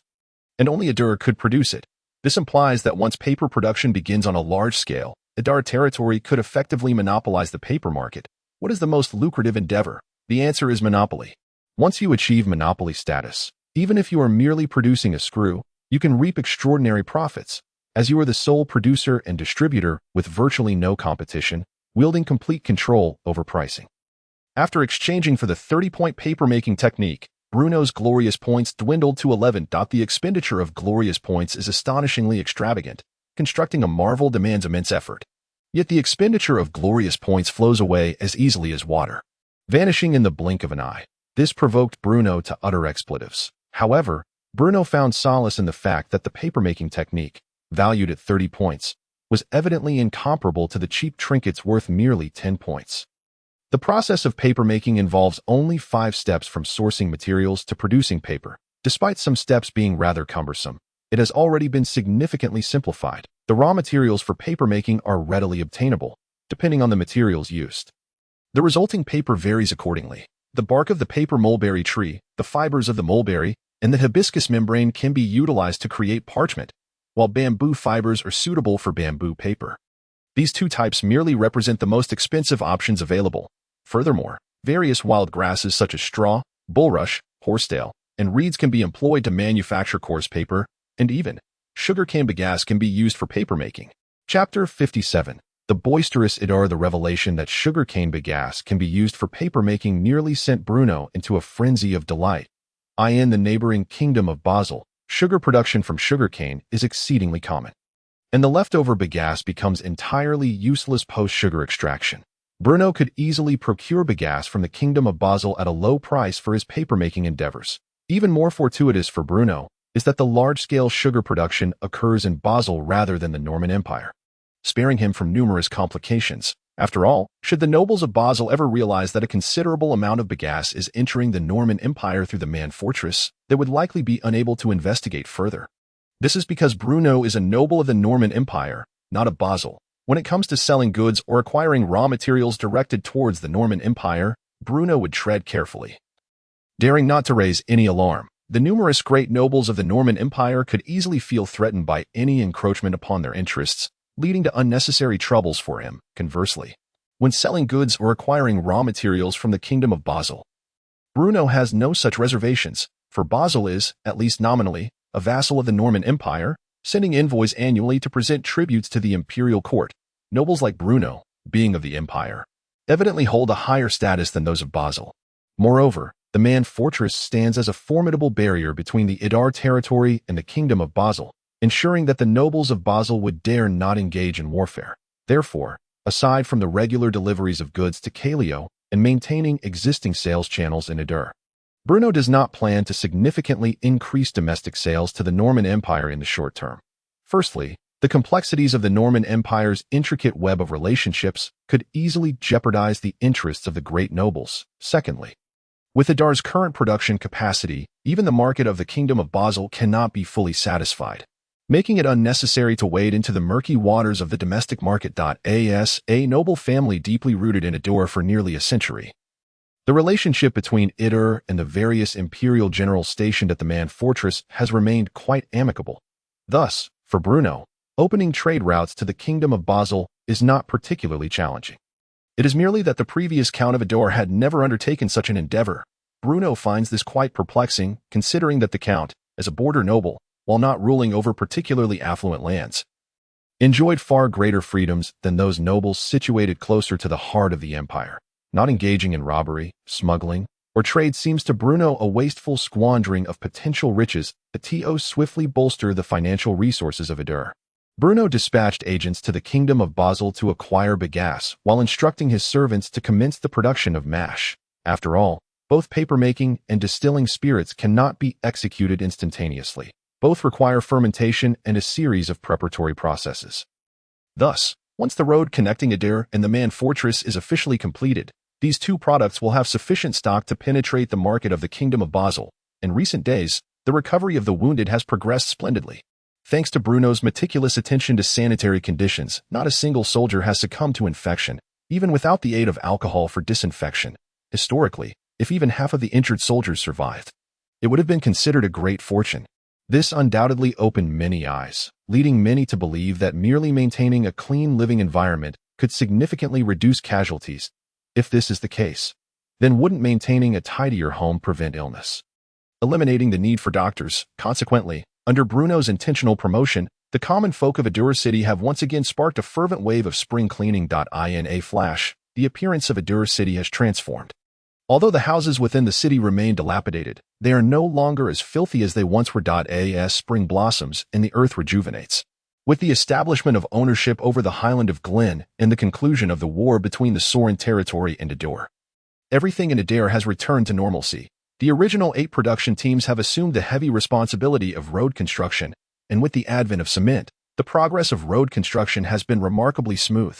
To the serfs, who possess scant knowledge, cement appears as a divine creation, a miracle. Due to the strict confidentiality surrounding the method of cement production, only the most trusted individuals may partake in its creation. Thus, Bruno has intentionally established Ador's first cement workshop near the coastal salt fields, allowing the original salt field guards to simultaneously oversee the cement workshop. Consequently, the serfs can only access pre-manufactured cement. They merely need to evenly spread this cement over the roadbed, which they have collectively leveled, and within a few days, it will solidify completely. Once solidified, the cement becomes as hard as rock, seamlessly integrated into the earth, providing a stable surface far superior to the dusty country roads of yore. Furthermore, even in inclement weather, one can traverse the path without being hindered by the damp mud of unpaved roads. In addition to the road in the south, construction of the northern Marmor Fortress has finally commenced. 300 serfs, alongside over 300 captives, are laboring diligently under the supervision of Ador's soldiers. Bruno has also issued a series of rewards and penalties. While those who perform well can be granted pardons to become commoners, the maximum rewards are notably lower than those offered to the southern production teams. After all, these individuals were originally commoners from the Sorin Territory and require a period of observation. However, even under these conditions, their treatment is far superior to that in the Sorin Territory. Beside the Marmor Fortress, a new cement workshop is being constructed. Given the considerable distance between the two sites, transporting cement back and forth is rather time-consuming, making the establishment of a new workshop more efficient.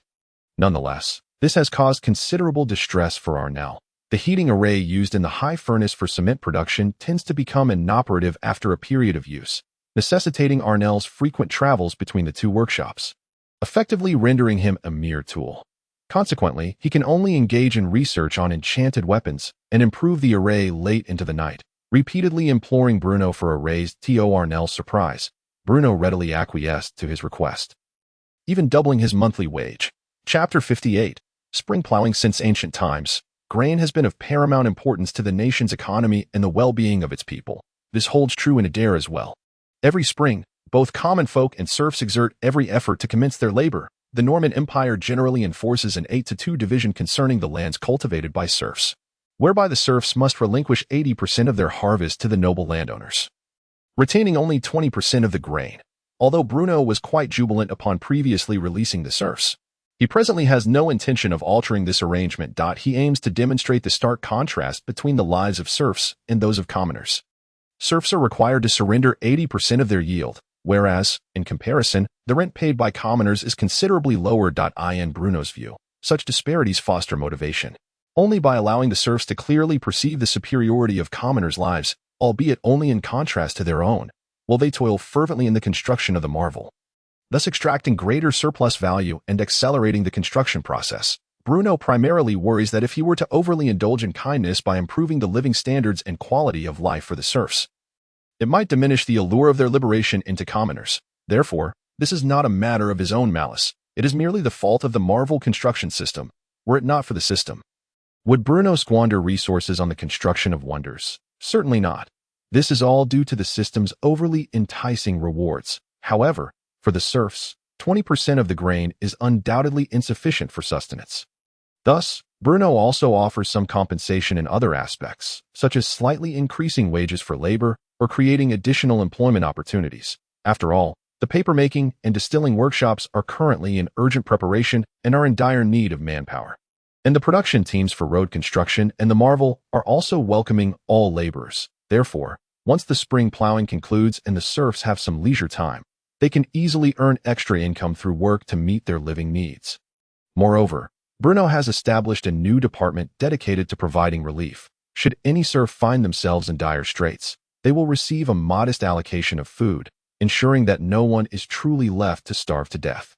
However, concurrently, the Territory has implemented a new policy primarily aimed at the common folk. That is to say, besides being able to purchase grain from Bruno with copper coins, the commoners and serfs may also exchange their cultivated staple crops for marine fish, seaweed, and other foods. Furthermore, the Territory has prohibited private grain trading. Should any commoner possess surplus grain, it must be sold to the lord at market price, that if the market price is unduly low, transactions will proceed according to the minimum purchase price set by the lord.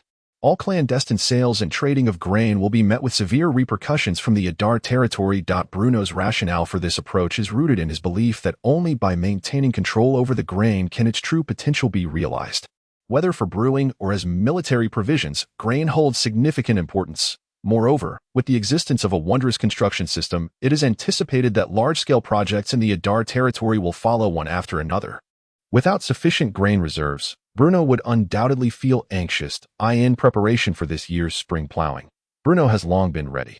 Therefore, on the day the Territory officially commenced large-scale sowing, Bruno personally ventured into the fields alongside Lister, Old Fort, and others. This year's spring plowing was markedly different from previous years, a transformation of epic proportions. Firstly, there were improvements in agricultural tools. While occupied with the construction of the aerial gardens during winter, Bruno had already instructed the carpenters to manufacture the curved plow and the cylindrical cart. Fortunately, Bruno's excellent memory allowed him to recall the images of the curved plow and cylindrical cart from his high school history textbooks. Otherwise, purchasing them individually from the system store would have cost a staggering 15 glorious points. However, memory alone is insufficient. After a winter of diligent experimentation, the carpenters finally succeeded in crafting the curved plow just a few days prior. The design of the curved plow is not overly complex. It simply transforms the straight and long beams into curved and shorter ones while installing a freely rotating plow disc at the front, making the plow frame smaller and lighter, facilitating turns and maneuvers, and saving both manpower and livestock. In contrast, the cylindrical cart is far simpler. During winter, many of the irrigation ditches in the Territory had already been fitted with cylindrical carts. This cart primarily harnesses the force of rushing water to turn its wheels, automatically drawing water from the river to irrigate the fields. The farmers, who were accustomed to working the land, had never encountered such agricultural marvels and stood in awe, watching as the cylindrical cart spun around, channeling water from the river into the ditches of the fields. Although the curved plow appeared rather strange and had yet to be used, it was undoubtedly a remarkable implement, crafted under the directive of their lord. The second notable difference lies in the seeds being sown. In the past, the common practice was to cultivate staple grains such as wheat and barley. But this year's spring plowing also introduced seeds from Bruno's new starter pack. Although the quantity was not vast, it was certainly substantial. Potatoes, corn, sweet potatoes, each of these, when considered individually, could be deemed outstanding grains from Bruno's previous life. Essential tools for any time traveler aiming to cultivate the land. Potatoes can serve both as vegetables and staple food, reflecting on his past life, whether in a hearty meal of beef stew with potatoes or crispy fries and chips. Bruno found himself nostalgic. Potatoes could easily be regarded as his favorite food, with versatile cooking methods and an array of flavors that are simply incomparable. Corn and sweet potatoes, naturally, are also excellent staples. Take sweet potatoes, for instance. They yield high per-acre returns, are not picky about soil, and every part of the plant is valuable. The leaves can be stir-fried. The roots serve as a traditional medicine. And sweet potatoes themselves are incredibly easy to store, requiring merely roasting to be edible and providing substantial satiety. They can also be used to make porridge. Furthermore, although Bruno has never been particularly fond of dried sweet potatoes, some people do enjoy them. Slicing sweet potatoes into strips and sun-drying them transforms them into a long-lasting snack, provided they are stored correctly. With an abundance of potatoes, corn, and sweet potatoes, Bruno felt that this could only be described as a dreamlike beginning. Chapter 59. Continuing the spring plowing. Spring plowing does not typically necessitate the direct involvement of a noble such as Bruno. Therefore, his personal presence in the fields during this time was already a precedent. Other lords would hardly mingle with the common folk who toil in the fields. Bruno personally guided the serfs in harnessing the curved plow to the oxen, then directed 2 serfs to collaborate in its operation. After one round, the serfs were utterly astonished. They witnessed the wooden plow head effortlessly turning over half a foot of soil with remarkable efficiency. Moreover, this entire operation required merely 2 individuals and 1 ox, consuming significantly less time and effort than before. Regrettably, the Territory does not possess a large number of plowing oxen. Thus, many serfs or commoners had to rely on human power to pull the plow.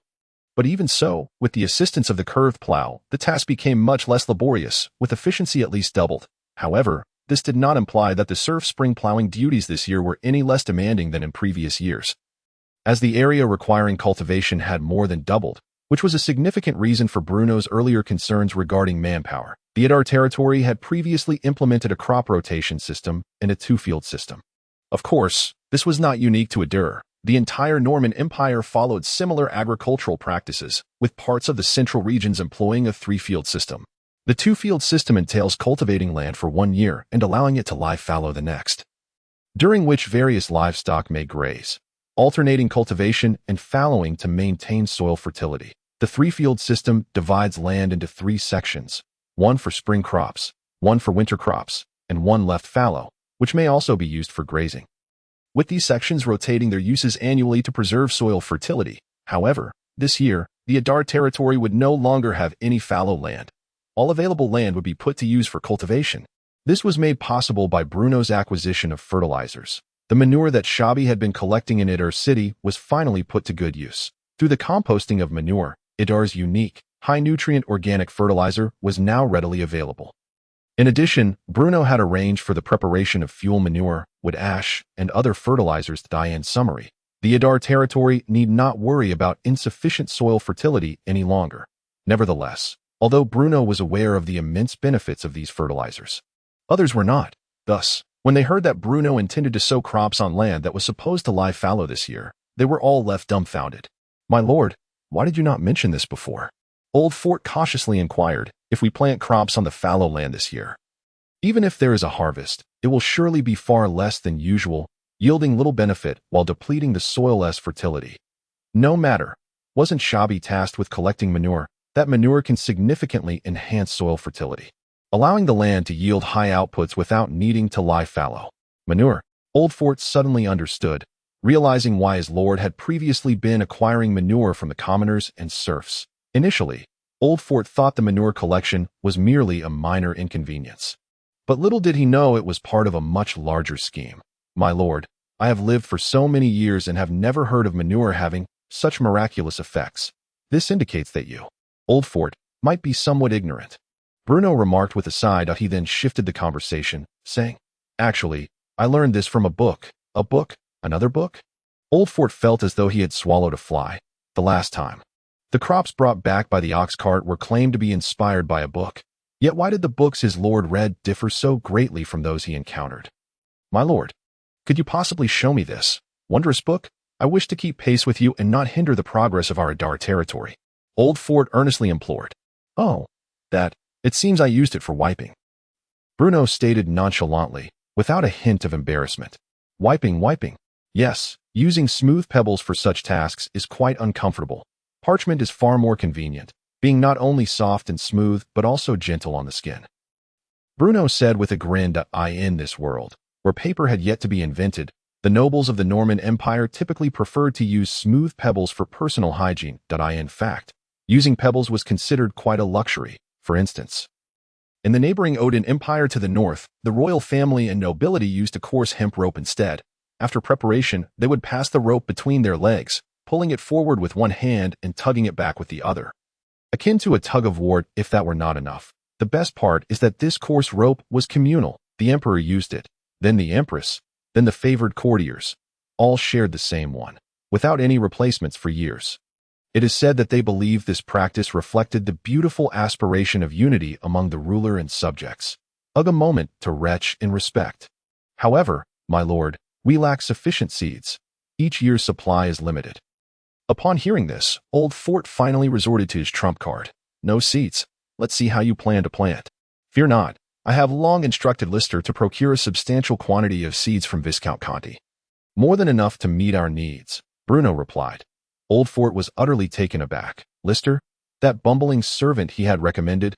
He had hoped Lister's foolishness would prevent him from offering Bruno any ridiculous ideas. But to his astonishment, this fellow had. He had been too careless. Very well. Let us proceed as you wish, planting only grains. Old Fort had no choice but to temporarily concede. After all, the world may be vast. But the master is paramount. The cultivation of sweet potatoes is not complex, yet potatoes and corn cannot simply be sown directly. Potatoes require cutting into pieces. Only after having them can they be planted. Thus, after observing Bruno's magical technique, Old Fort resigned himself to fate. No one has ever heard of splitting crops in half before planting them. It would be a wonder if they even grew. Old Fort was already preparing to calculate how much more he would need to spend on food for the following year. As for corn, it necessitates a pre-planting soaking and germination process, and only when white roots appear can it be sown. As it is said, this increases the germination rate. Chapter 60. Such devotion. The Holy City, Bethlehem. Unlike the bustling and clamorous imperial capital of St. Lawrence, the Holy City of Bethlehem, nestled amidst the mountains in the Southern Empire, resembles a pearl lost in the embrace of nature. Although it has long since subdued its grandeur, it remains inescapably captivating to all who gaze upon it. The legendary birthplace of the God of Light. Bethlehem boasts the most magnificent cathedral and the highest number of statues among the 4 nations of the continent. It is also the seat of the Holy See, with the Lateran Palace at its heart serving as the residence of the Pope. According to legend, within the star cave of Bethlehem lies a fragment of the Book of Angels. Rachel, known as the world's foremost manuscript. Devout believers can even communicate with the divine through dreams within this cave, receiving the will of the gods. Bethlehem possesses its own laws and military, existing as a nation within a nation under the Pope's dominion.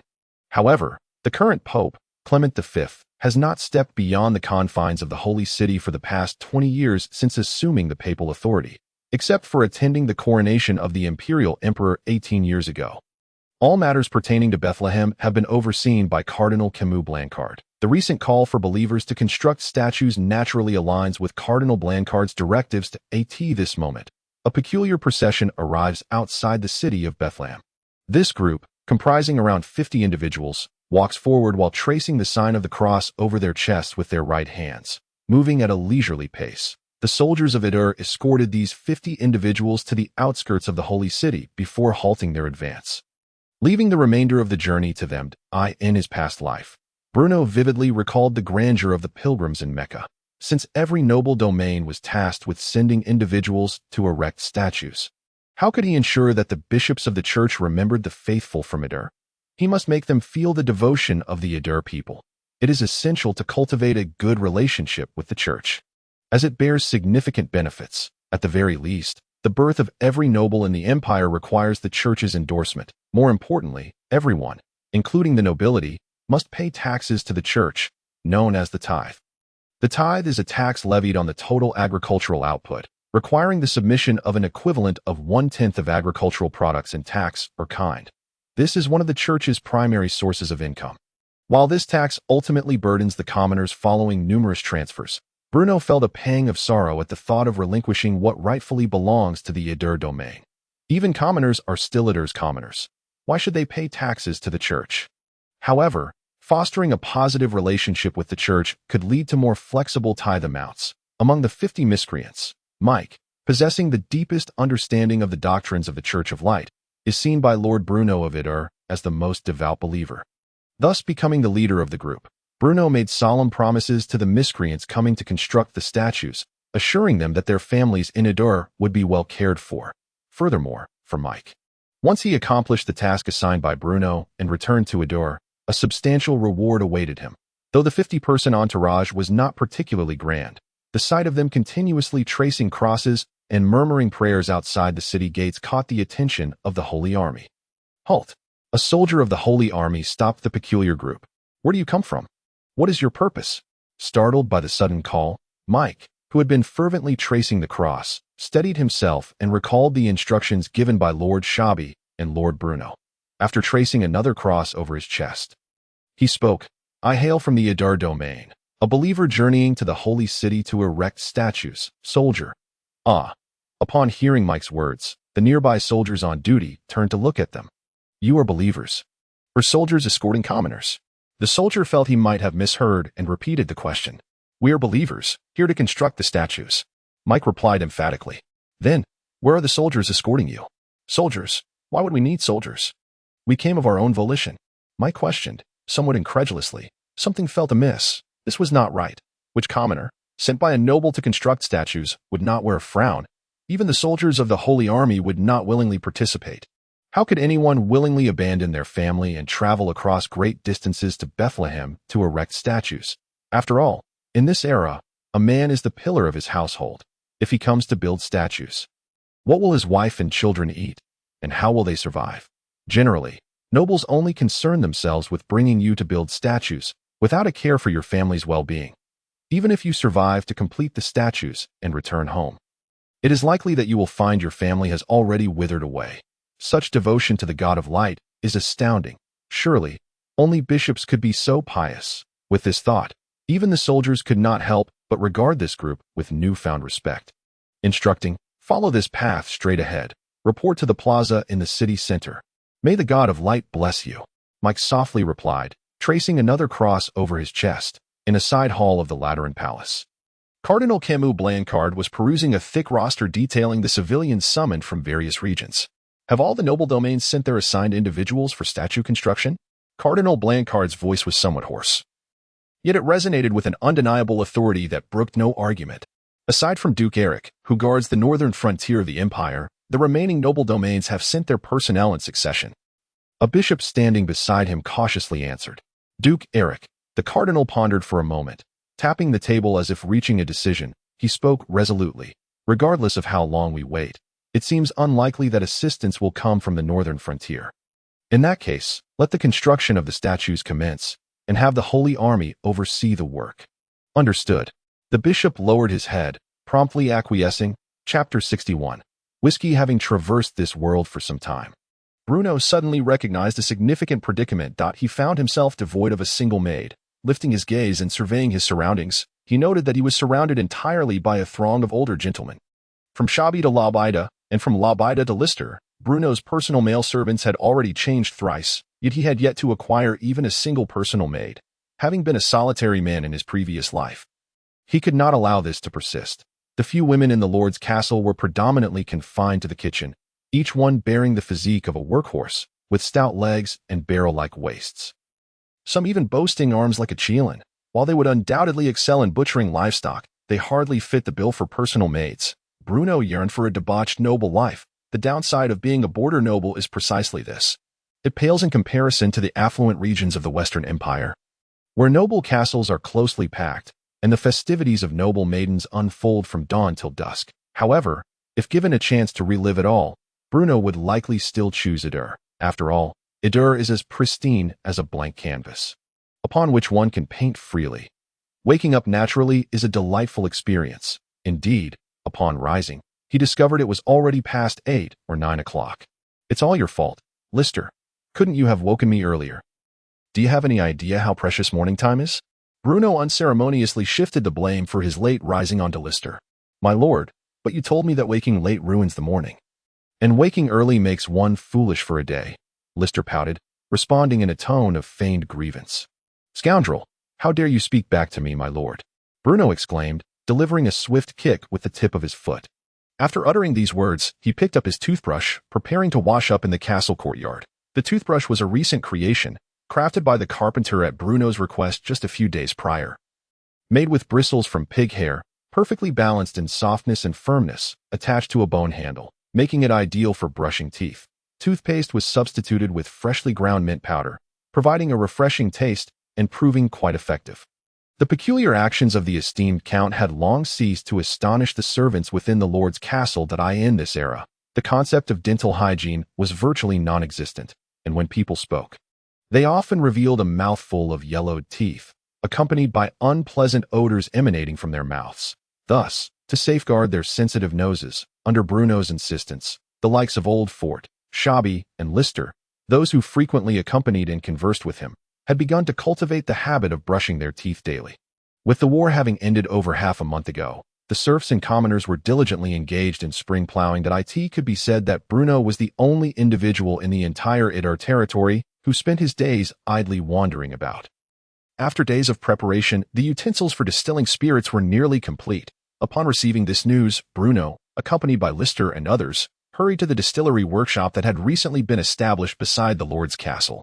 In the present world, winemaking techniques were still in their infancy, with only two predominant types of alcohol: fruit wines like grape wine and malt liquor, generally referring to beer. The former was often found at noble banquets, while the latter was more commonly served in small taverns scattered throughout the streets. However, both types shared a common trait. They typically had low alcohol content, averaging only 6 to 7 degrees. What Bruno aspired to produce, however, was a high distillation spirit with an alcohol content of 40 to 50 degrees or more. Only in this way could the territory swiftly seize a gap in the high alcohol market. His only concern was whether the nobles of this world would accept high distillation spirits. Despite having the foundation of experience from his past life, Bruno still felt a tinge of anxiety, given that the territory, or rather, the Norman Empire, did not cultivate sorghum on a large scale. His initial plan to brew white liquor was doomed to failure. However, he realized he could produce brandy and whiskey. The general definition of brandy is a spirit made from grapes or other fruits, fermented and then distilled, followed by maturation and blending in barrels. In simpler terms, it involves an additional distillation step compared to current grape wine. Whiskey, on the other hand, is a high distillation spirit primarily made from barley. The starch content in barley is comparable to that found in sorghum, resulting in a high yield. Bruno placed great importance on his first foray into winemaking, considering cost control and market entry. He decided to bypass brandy and directly produce whiskey from barley. In his previous life, whiskey was referred to as the water of life by Westerners, underscoring its immense popularity. Moreover, whiskey could be crafted not only from barley but also from corn, oats, and other grains. Additionally, with the continual development of whiskey, methods such as blending began to emerge, categorizing it into 5 main types: malt whiskey, grain whiskey, blended whiskey, and more. For the present day territory, producing whiskey from barley was undoubtedly the best choice. Before brewing whiskey, the barley must first be soaked in water to promote germination and then transferred to a designated germination room to allow for uniform sprouting. Bruno had already instructed the craftsmen to prepare the necessary equipment for this initial step. And after several days of waiting, the first batch of barley had sprouted. Once germinated, the barley must be dried to retain the various enzymes necessary for saccharification. The next step involves grinding the dried barley and mixing it with water to create a mash, maintaining a temperature of approximately 60 to 65 degrees, which significantly affects the whiskey's flavor.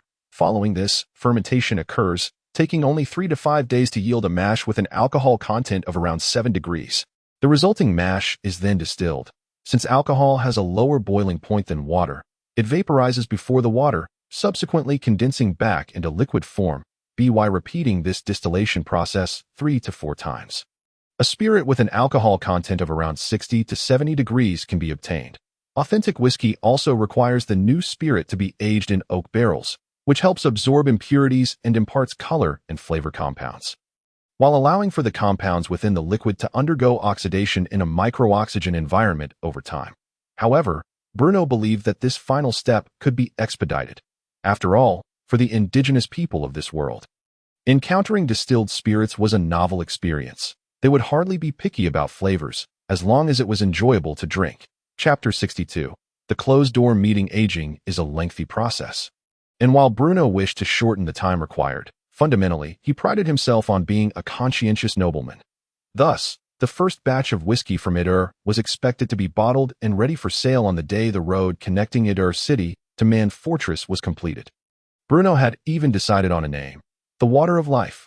When it came time for sales, he planned to implement exquisite packaging and marketing, ensuring the price would multiply several times over. Who, after all, was the easiest to swindle? To profit from? The answer, of course, was the nobles. They constituted the wealthiest class in this world. Presently, the Norman Empire was no longer the formidable, unrivaled power it had once been at its inception.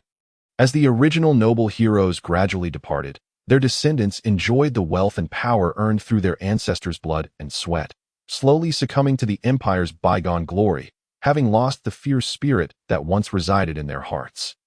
Prioritizing the facade of nobility above all else, though they may have gained face, they had long since lost substance. At present, all operations in Ruhr were running smoothly. The northern Man Fortress was slowly being constructed through the relentless labor of the serfs. While the southern cement road was rapidly laid under Bruno's urging, seeds were being sown in the fields by the serfs and commoners, the carts by the rivers creaking with movement, and the curved plows steadily advancing under the pull of oxen to the coastal salt works. Mounds of pristine white salt sparkled in the sunlight, being loaded onto ox-drawn carts amidst the briny sea breeze. In the fishing port, boats traversed the waters between land and sea, delivering lively fish to the tables of the Ruhr people. Anna was in a study, repeatedly sketching magical arrays, only to exasperatedly toss aside countless drafts. The distillery had commenced the whiskey production, and the paper mill was diligently following Bruno's instructions for the fermentation process. However, amidst this serene atmosphere, Bruno sensed a slight issue. Although it did not appear particularly grave at the moment, it would become increasingly pronounced with the growth of Ruhr's economic strength. Simply put, Bruno believed there were significant flaws in the management system of the Ruhr territory. The scope of authority for many individuals was severely entangled and overlapping. This was particularly evident among the lower-level officials of Ruhr, where there were no clear departmental boundaries. One might assist Old Fort with financial calculations one day, and then help Shabby with menial tasks the next. Overall, their authority was alarmingly vague, lacking definitive job roles. While problems had yet to arise, Bruno pondered who he would turn to when they inevitably did, streamlining the organization and clarifying authority. This phrase had just emerged in Bruno's mind and firmly took root there. The following day, Bruno summoned all the key officials of Ruhr, including Old Fort, Shabby, Lobida, and others, to the Lord's castle for the first formal closed-door meeting in Ruhr's history. The sudden assembly took everyone by surprise. For after all these years, their lord had never before shown such proactive interest in the affairs of the Ruhr territory. The spacious banquet hall of the Lord's castle had been revitalized for the occasion. And aside from Bruno, Old Fort, Shabby, Lister, Lobida, and Sam Layton, only White Barrel, responsible for the construction of the wonders, and the territory's sole apprentice mage, Annelbrad, were permitted to attend the meeting for the servants within the Lord's castle. They were all granted a day off. This closed-door meeting aims to summarize the significant events, both large and small, that transpired in Ruhr last year, and subsequently outline the various tasks for this year. Bruno stated with rare seriousness. Last year, the total expenditure of Ruhr amounted to approximately 3,800 gold coins, with 2,300 gold coins allocated for the construction of the aerial garden. However, the total income for Ruhr last year was only 300 gold coins, of which 2,000 gold coins came from land taxes and agricultural output. This indicates that Ruhr incurred a deficit of approximately 500 gold coins last year, which was covered by the gold coins saved from previous years. Upon hearing Bruno's words, the assembly was taken aback, save for the treasurer, Old Fort. After all, it was their ingrained belief that a substantial surplus each year was the norm.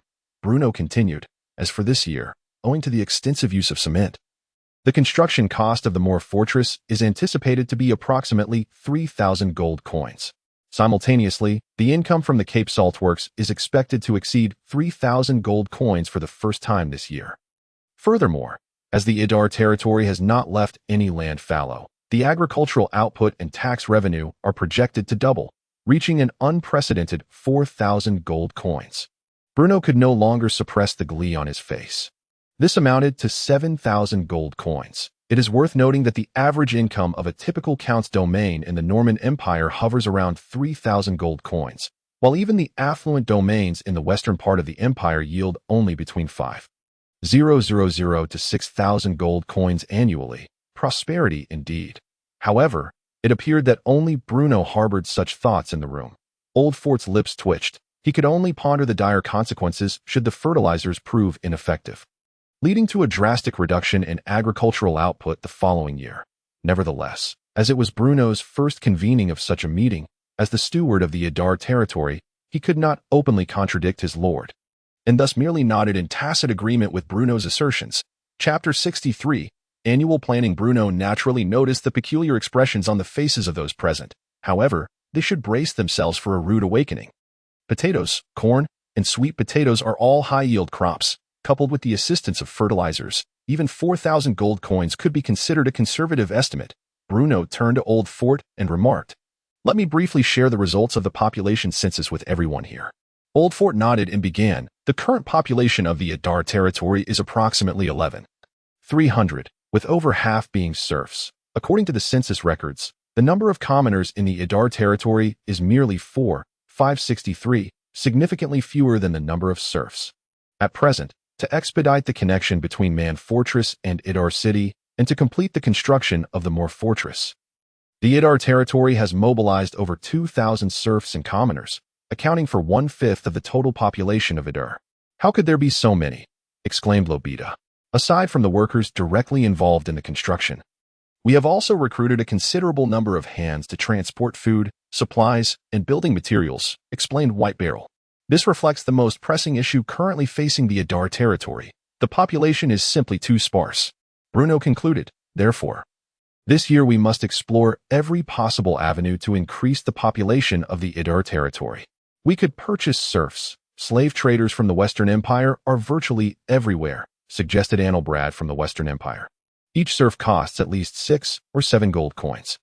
If we were to gather the necessary workforce for the Idar territory through purchasing serfs, even if we were to expend the entirety of Idar's annual income, it would not suffice. Are you prepared to fund this?" Bruno replied with a frown. "Actually, my lord, the required workforce for the Idar territory may not be as excessive as you think. Once the Moor Fortress is completed, those serfs will have free time, won't they?" Old Fort interjected. "That is precisely what I intended to say. From this year onwards, the Idar territory must allocate a budget sufficient for the construction of a large-scale project annually," Bruno said with a smile. Every year, upon hearing Bruno's words, the assembly widened their eyes in disbelief. Surely not. First the Hanging Gardens, then the Moor Fortress, and now their own count declares that a budget must be reserved annually for such endeavors. What sort of jest is this? My lord. Old Fort was on the verge of tears from excitement. All right. I merely suggested that you reserve a sufficient budget. It does not mean we will certainly construct something every year. Why the rush? Bruno had to reassure them. After all, he was uncertain what tasks the wondrous construction system might assign him next.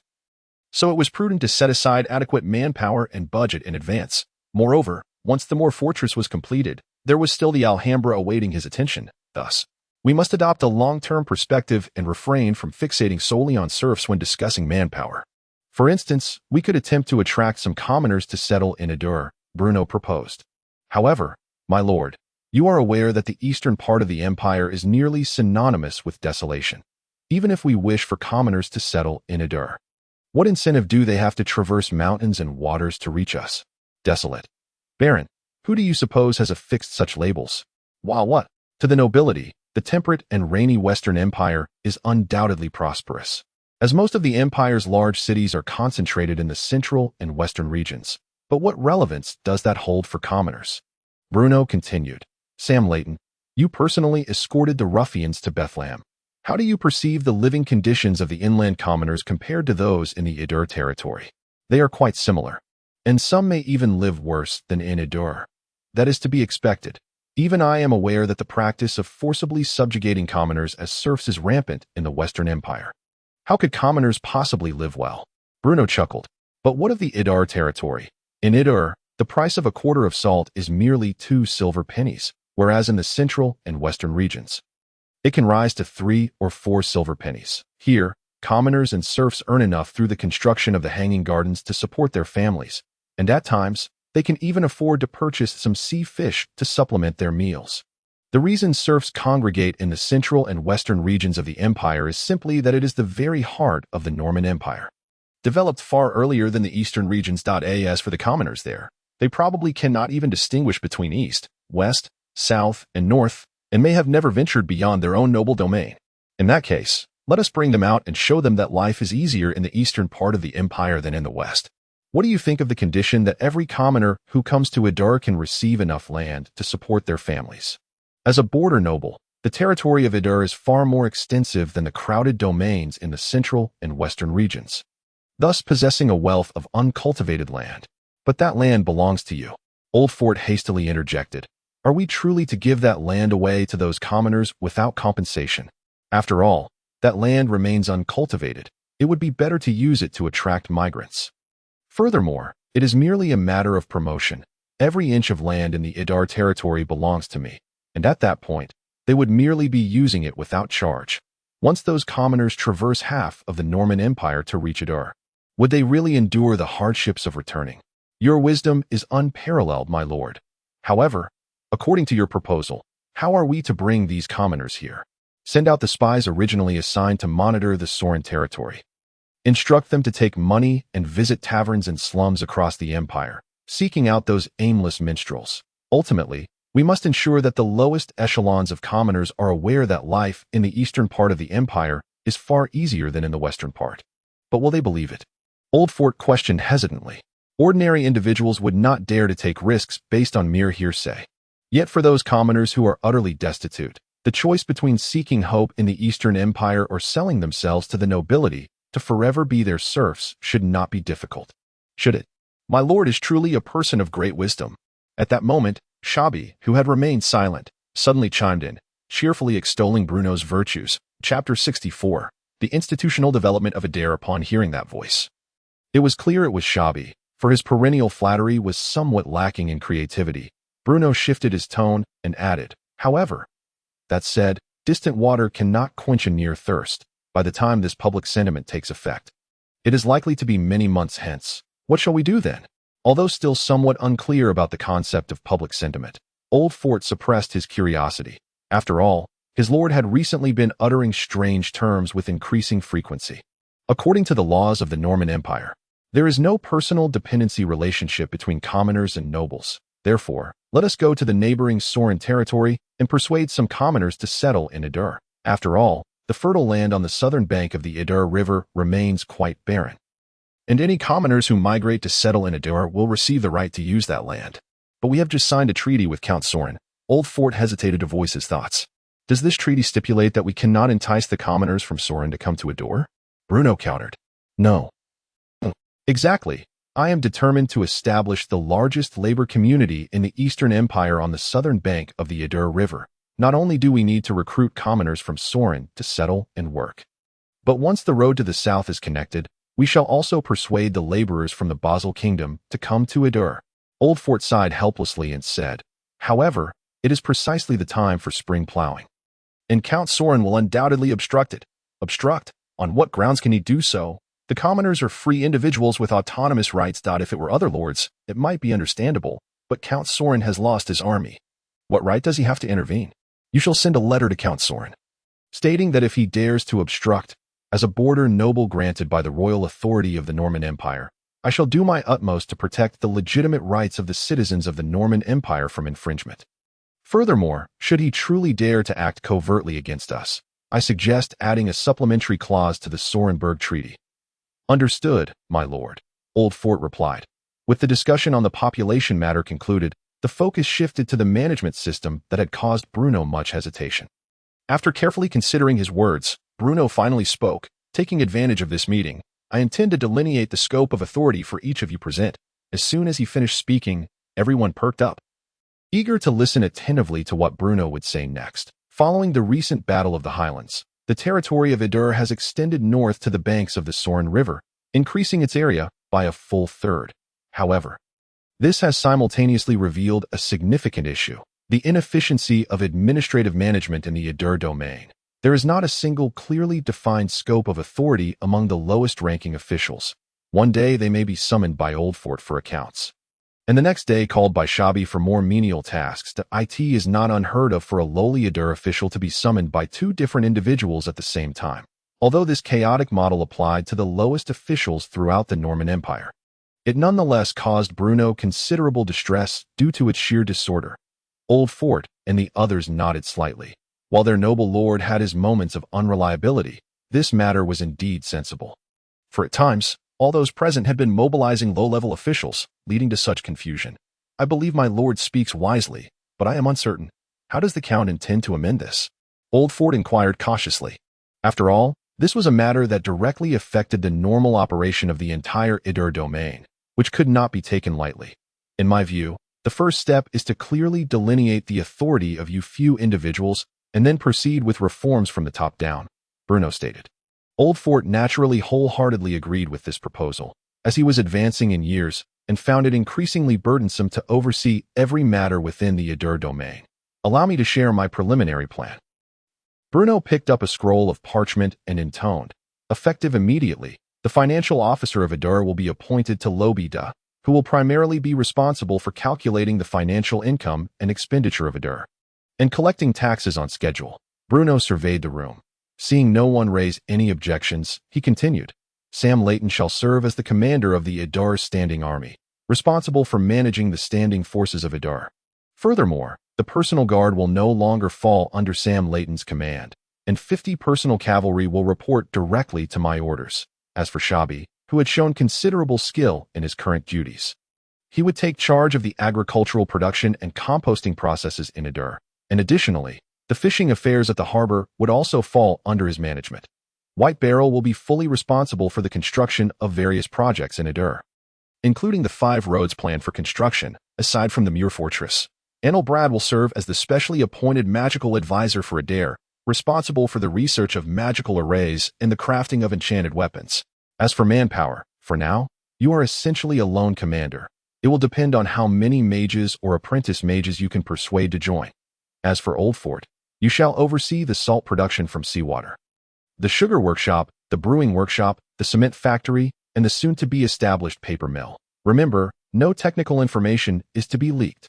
Yes, Old Fort replied earnestly. Simultaneously, a new agency will be established in the Adur domain, named the Anti-Smuggling Bureau, with Old Fort as the director, tasked with safeguarding these workshops and salt fields, and rigorously cracking down on the clandestine trade and sale of grain.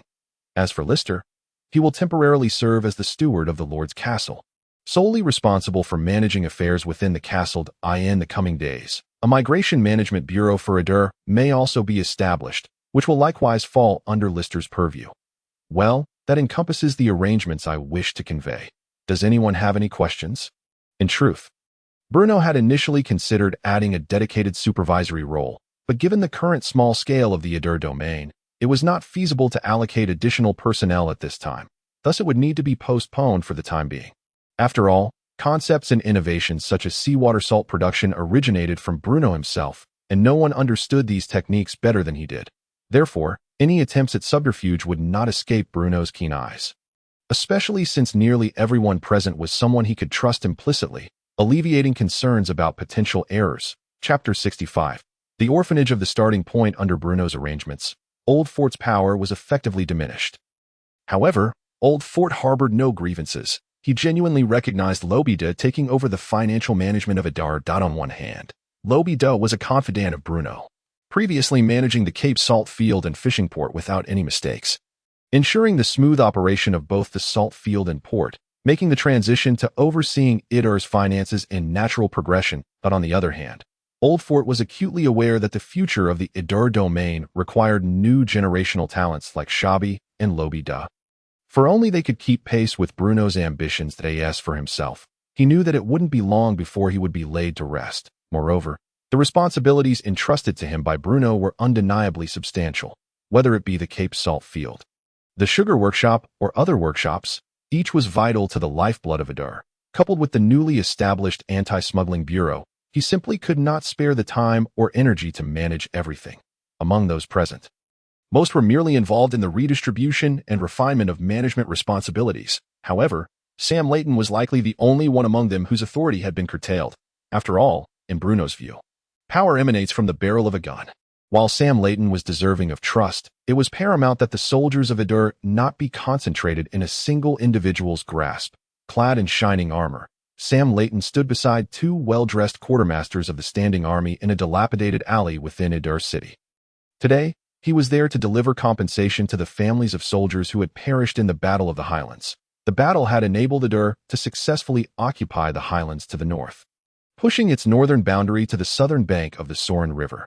However, Ruhr had also incurred the loss of 3 soldiers. The death of merely 3 soldiers in a battle was not indicative of the might of Ruhr's army. Rather, it was largely due to the weakness of Soren's forces and the laxity of their commander, Herman Barclay, which resulted in such an anomalous outcome. Concerning the fallen soldiers, in addition to providing their families with the promised compensation, Bruno mandated that this sum be personally delivered by Sam Layton to the families of the deceased.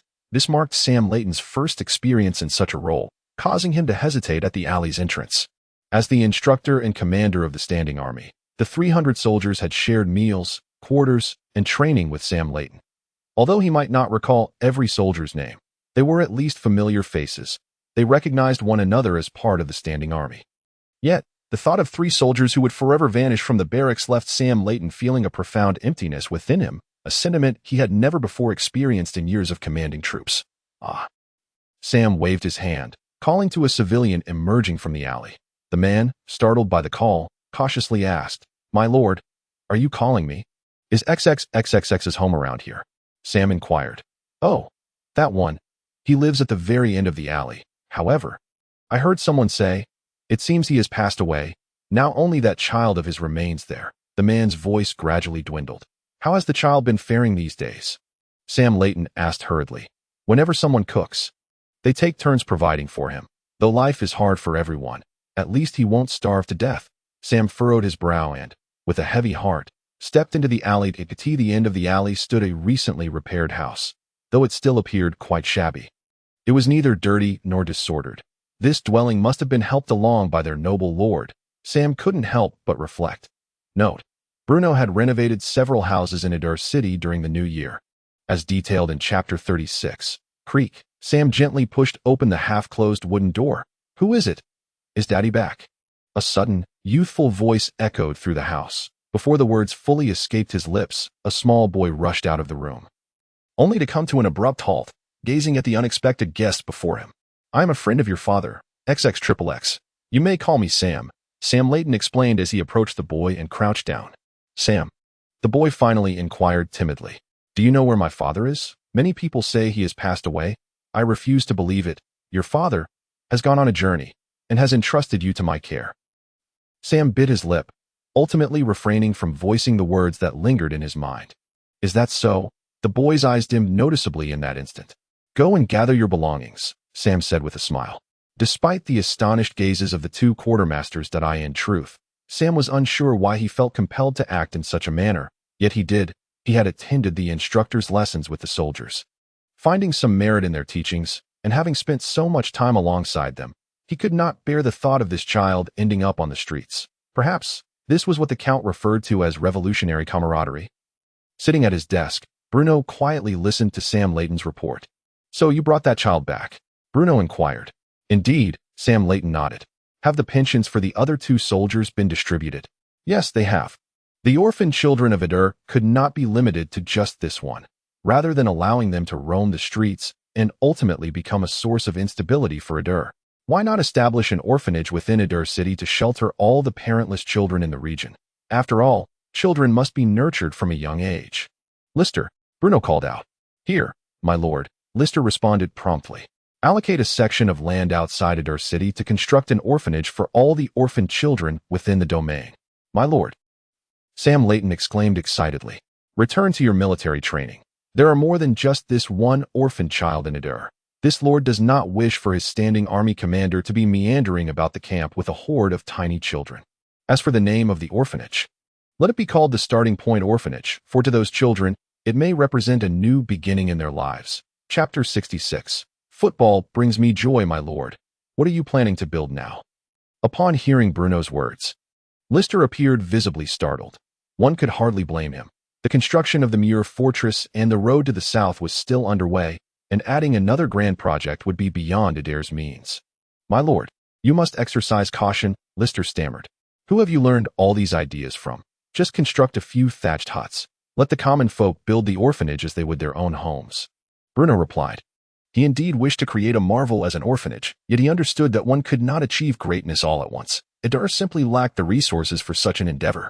Furthermore, should the orphanage be built to resemble the Lord's castle, Bruno could wager that the very next day, a swarm of orphans would be delivered by their parents. After all, everyone was facing hardships.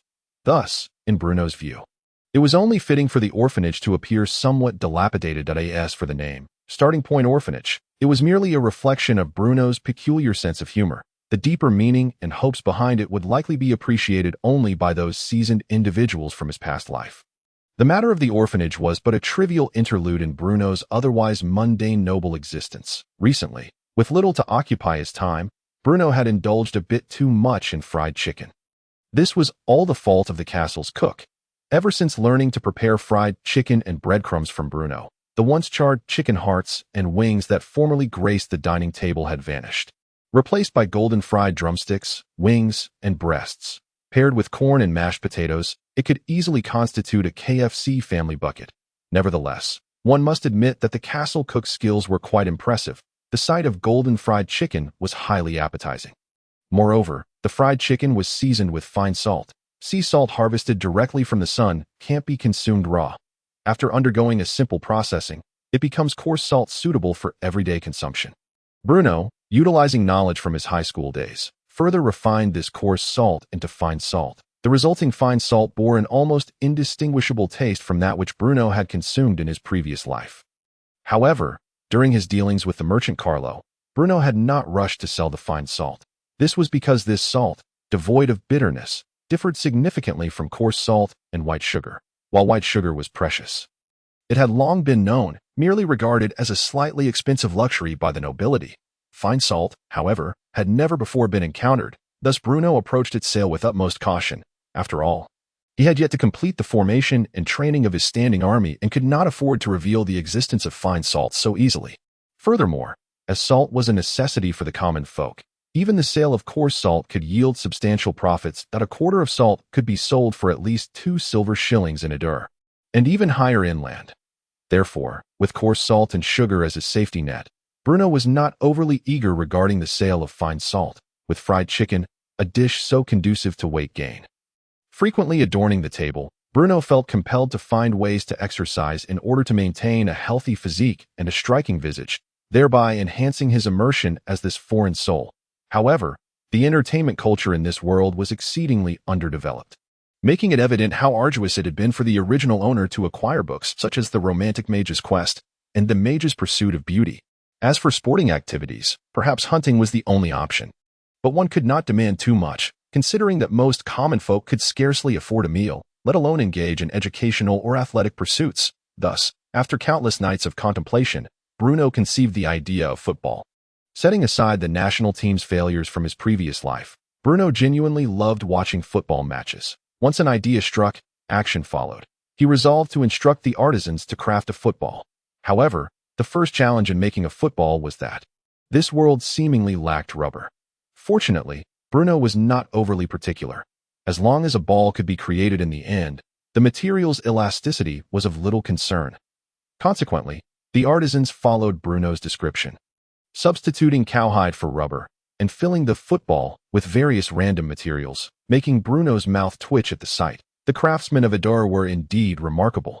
As Bruno beheld the football, which had been painstakingly created, he felt a mix of amusement and exasperation. This was likely the most expensive football he had ever seen. Nevertheless, after giving it a few kicks, it felt surprisingly decent. Though kicking it felt somewhat dull, it exceeded Bruno's expectations that, of course, heading it might pose a safety risk. With this charming football in hand, Bruno rushed to the military camp, accompanied by Lister. The soldiers were training hard. Just the frog jumps alone sent shivers down one's spine, let alone the myriad of other training exercises. "My lord, what brings you here?"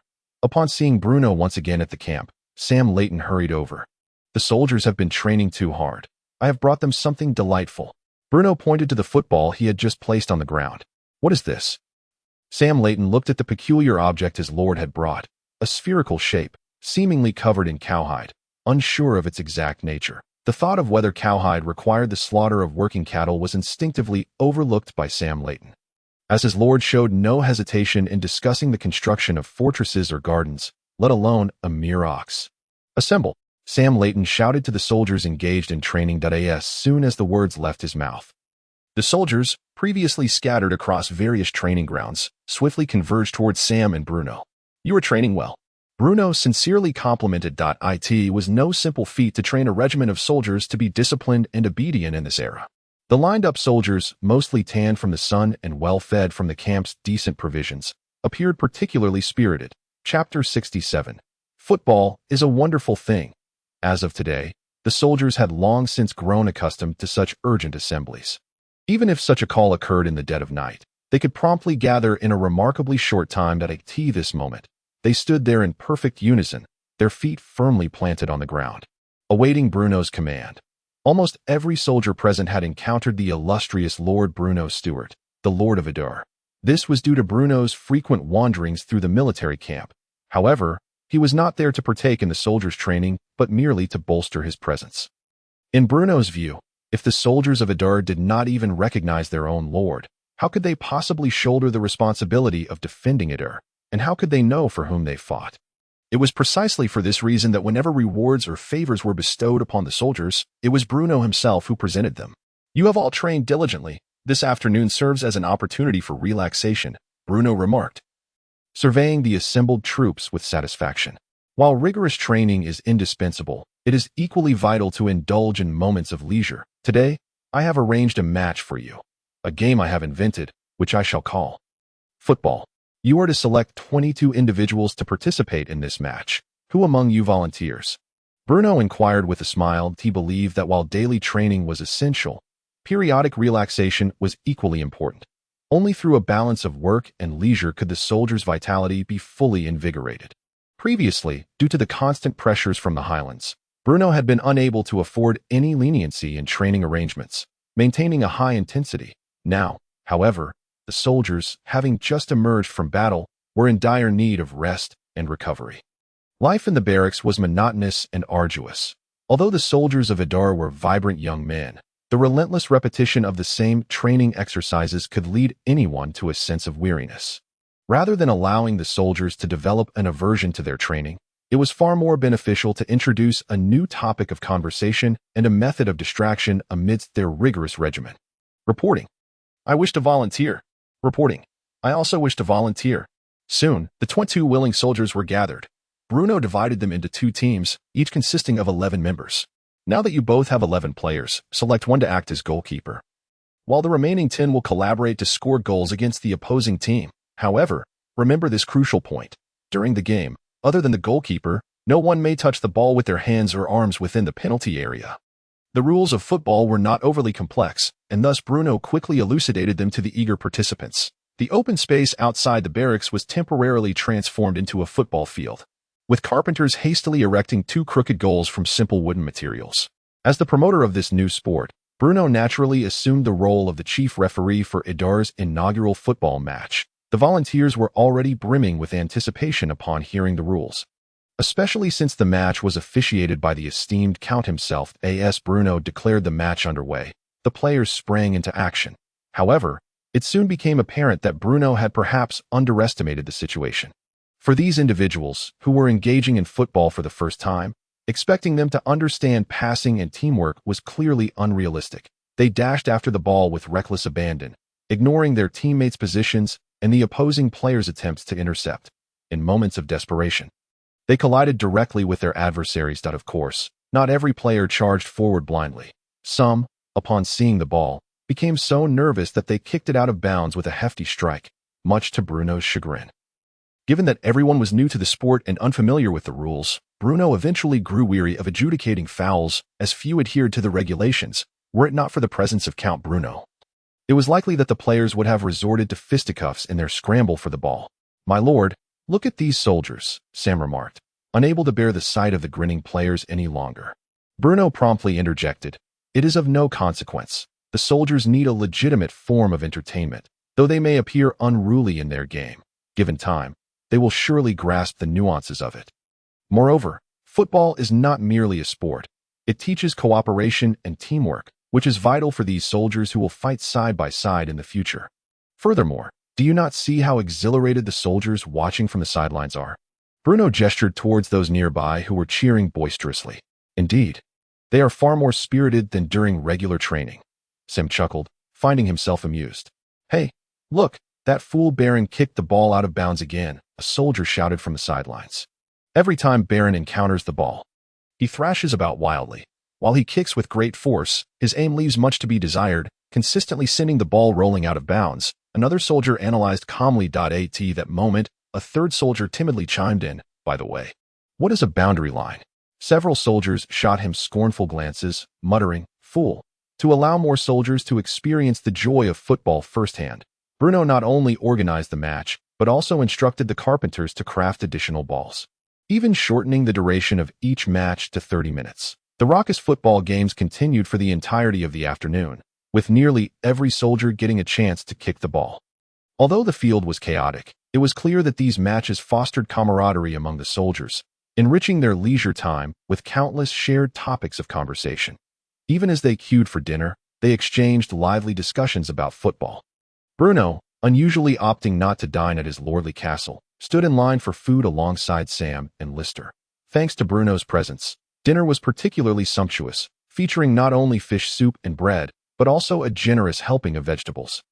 The serving lady, robust as a barrel, deftly ladled food, though a careless shake sent half of a scoop tumbling to the ground. Truly a talent possessed by every cafeteria matron. Chapter 68. Predicament Sorenberg. Ever since the devastating defeat at the Highlands, the Soren territory had settled into a more subdued state. There was no alternative. The common soldiers of Soren had all been captured by the Iderans and subsequently forced into labor for the construction of fortifications, leaving only the cavalry and the eldest son of Count Soren, Herman Barclay, to be redeemed by the old count at a steep ransom. However, the cavalry that had been so expensively reclaimed amounted to merely a scant 50-odd bareback riders. As for their armor, swords, bows, and steeds, they had all been confiscated by the Iderans. Without their mounts, could these men still be deemed cavalry? The thought of the costly armor and weaponry lost sent Count Soren's heart into turmoil. Thousands of gold coins wasted.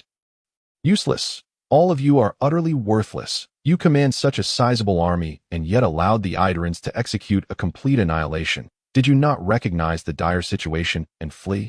This is wholly incomprehensible behavior. Herman Barclay stood by, bowing his head and enduring his father's ire. I had hoped that slaying the enemy cavalry might turn the tide, yet it has resulted in this, Herman replied cautiously. This thorough defeat had stripped Herman of any semblance of noble dignity, and he dreaded the thought of enduring such a tactical and strategic humiliation again. Fool! The old count gasped for breath, his eyes wide with fury. Furthermore, those scouts deserve their fate. The news of Idar's extravagant garden construction must be false.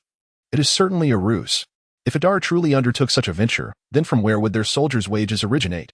Moreover, they possess longer-range bows and superior equipment. I do not know the reason, but the Idaran cavalry is simply unstoppable. Herman recounted the events of the battle in detail to his father. Brother, are you questioning the reliability of my scouts? Came a sharp retort from behind Count Soren, his second son, Toru Barclay. Indeed, I am questioning your scouts. Herman replied without hesitation. We are all well aware of the Idaran strength. Brother, do not fabricate excuses to placate our father. Toru pressed. Silence. Cough, cough. The old count slammed his frail right hand upon the table, though it pained him greatly. He maintained a stern countenance, casting a shadowy glare at his two squabbling sons.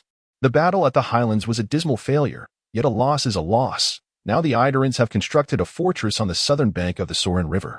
That accursed Idaran count intends to thrust the fortress right into the throat of Soren territory. At this point, the individuals present were filled with righteous indignation. Soren Castle is not far from the Soren River, by horseback. It would only take a couple of hours to reach. A fortress under the control of Idaran soldiers is currently rising on the southern bank of the Soren River, and no one can remain indifferent to this development. However, the Soren territory currently has no means to prevent this from happening. That fortress's scale, it is likely that it cannot be built without at least 3,000 or 4,000 gold coins. Our neighbor is indeed well hidden, the Count of Sorin said solemnly. But what is even more despicable is that those counts from the north, even the lowly barons, are seeking to take advantage of the situation. To tear a piece of flesh from Sorin territory, this is utterly devoid of noble demeanor. Father, we absolutely cannot sit idly by. Let me lead a group to drive those northern brigands back, Herman Barclay declared, clenching his fists. You, brother, I do not mean to criticize, but if you go, you might very well lose the over 100 newly recruited soldiers. You, Herman Barclay was momentarily at a loss for words, yet felt powerless. Over 100 newly formed militia cannot possibly withstand them. It would be best to send someone to negotiate with them first, the old count suggested from the depths of his heart. My lord, this is bad. At that moment, the steward of Sorin Count rushed in, flustered. What now? The old count asked impatiently. Ever since he set his sights on the highlands, a stream of bad news had been plaguing him, causing great distress. Some peasants are packing their belongings, intending to leave Sorin territory, the steward reported. Is that so? The Count of Sorin replied. If they wish to leave, let them go. If they all depart, that would be for the best. Serfs are much easier to manage than those free folk. But it is spring plowing, my lord. If the peasants all leave, where will we find people to cultivate the fields? Nonsense, can't serfs farm? Toru Barclay interjected. My lord, a significant portion of Sorin territory's income comes from those free folk. The steward lamented. Did you just say they are all leaving? After a moment, the Count of Sorin finally grasped the situation. Most of the peasants are packing. It appears they truly intend to depart. Where to? It should be noted that during this era, large-scale movements of peasants were exceedingly rare. It is said that Lord Bruno of Idaran has offered favorable conditions to the peasants, stating. The steward stammered, hesitant to continue. Continue, the Count of Sorin demanded in anger. It is said that any peasants who relocate to Idaran will be allocated a substantial parcel of arable land, and that most of the southern bank of the Sorin River is fertile and used land. Those who go to Idaran may gain the right to use that land, and they also mentioned that Sorin territory is already on the brink of collapse, soon to be embroiled in war again. Furthermore, your earlier forcible conscription of over 100 peasants to serve as soldiers has only exacerbated the situation. This is simply intolerable. The southern bank of the Sorin River was originally part of my Sorin territory. No sooner had he spoken than the Count of Sorin spat out a mouthful of blood in his fury. Father, Herman Barclay cried out urgently. Call the doctor. Quickly, summon a physician. I will help father bleed a little. You all hurry to fetch a doctor. Chapter 69. The Sorin River Estuary. By the banks of the Sorin River, throngs of peasants from Sorin territory gathered on the northern shore, bringing their families and traveling light. Many arrived empty-handed, looking nothing like those embarking on a major relocation. Ultimately, it is not that they did not wish to carry belongings, but rather that these impoverished peasants possessed little in the way of excess possessions. Even the few copper coins or silver shillings they had were hidden on their persons in places least likely to be discovered. With no bridge spanning the Sorin River, the peasants could only cross by means of small ferries. The limited number of boats could not accommodate many, leaving the faces of the peasants etched with anxiety. Thanks to the extensive propaganda by Idaran scouts, nearly every peasant from Sorin territory was now aware of the myriad crises and tensions facing them, coupled with the Count of Sorin's forcible conscription of soldiers. The peasants were convinced of the dire narrative. Were they to traverse mountains and valleys over long distances, they might have hesitated. However, relocating to the neighboring Idaran territory posed far fewer considerations. After all, the southern bank of the Sorin River was originally Sorin territory, and many peasants had previously visited there, so they were not overly alarmed or uncomfortable. Thus, word spread from 1 to 10, from 10 to 100. And more peasants began to converge by the Sorin River, bustling with activity. Meanwhile, on the southern bank, Idaran soldiers and officials were preparing for the arrival of these displaced individuals. A.S., the first director of the Idaran Immigration Bureau, Lister, became the overall head of this operation to accommodate the refugees. Naturally, as this was Idaran's first large-scale reception of refugees from Sorin, the general processes and guidelines were established personally by Bruno. Lister's task was to diligently execute the stipulations laid out by Bruno. The many refugees gathered on the northern bank of the Sorin River, the ferry could only transport a limited number of them to the south at a time. Therefore, despite the officials under the Idaran Immigration Bureau being somewhat inexperienced, they managed to maintain order. The Idaran Immigration Bureau had opened 3 channels on the southern bank of the Sorin River to register the information of the arriving refugees from Sorin territory. Wagner, a peasant from Sorin, finally managed to board a ferry with his pregnant wife. He had escaped from the Sorin army in the dead of night just the previous night, recently, as all the infantry of Sorin had been captured by the Idarans. The Count of Sorin had forcibly enlisted many able-bodied young men into military service, and he had been unfortunate enough to be seized and conscripted. Over 100 peasants were all unwilling participants, unlike the knights who bore titles. Commoners like him received meager pay. If it were only himself, it would be one matter, but he had a heavily pregnant wife to consider. Moreover, should he perish on the battlefield, Sorin territory offered no compensation. Dying was merely a consequence of his misfortune, and the Count of Sorin would take no responsibility. The thought of his newlywed wife and their unborn child kept Wagner tossing and turning, unable to find peace. Thus, when the officer tasked with overseeing their group fell asleep, Wagner seized the cover of night to escape the camp. Upon hastily returning home, Wagner learned from his wife of the rumors circulating throughout Sorin territory that Idaran would provide every resident relocating to its lands with arable land or stable employment opportunities. Consequently, Wagner did not hesitate and hurriedly packed their belongings with his wife, making their way to the Sorin River. After all, he was a fugitive from Sorin, even if Idaran had not enacted such provisions. He and his family could no longer remain in Sorin territory. The Sorin River was not particularly wide, but its waters were voluminous, and the rushing currents battered against the boat, threatening to sweep it downstream. Ultimately, they crossed the river amidst their apprehension, but it was only when Wagner set foot on the soil of the southern bank that his long-suspended heart finally found peace. The southern bank of the Sorin River was now Idaran territory, and he no longer had to worry about being captured again by the Knights of Sorin and forced back into military service, stepping once more onto the land of the southern bank. Wagner felt a strange blend of familiarity and strangeness in the distance. He could see the massive fortress rising by the Sorin River and the expansive fields laid out before him, though he could not articulate why. Wagner felt that this land was brimming with vitality. Another boat has arrived. Baron, take them to Channel 3, an Idaran soldier shouted. Soon, the boatload of refugees from Sorin territory was escorted by a soldier to the far left channel, where they formed a line. Nearby were 2 makeshift wooden tables and a passage constructed from several long poles, behind which sat 2 officials of Idaran, diligently recording information. What are they doing? Though filled with questions. Wagner obediently queued up. However, this did not prevent him from casting curious glances at the Idaran soldiers maintaining order nearby. Having spent some time in the Sorin army, Wagner could distinctly perceive that these soldiers were entirely different from those of Sorin. These soldiers appeared to be of common origin, yet they exuded a spirit and vigor markedly different from the peasants of Sorin.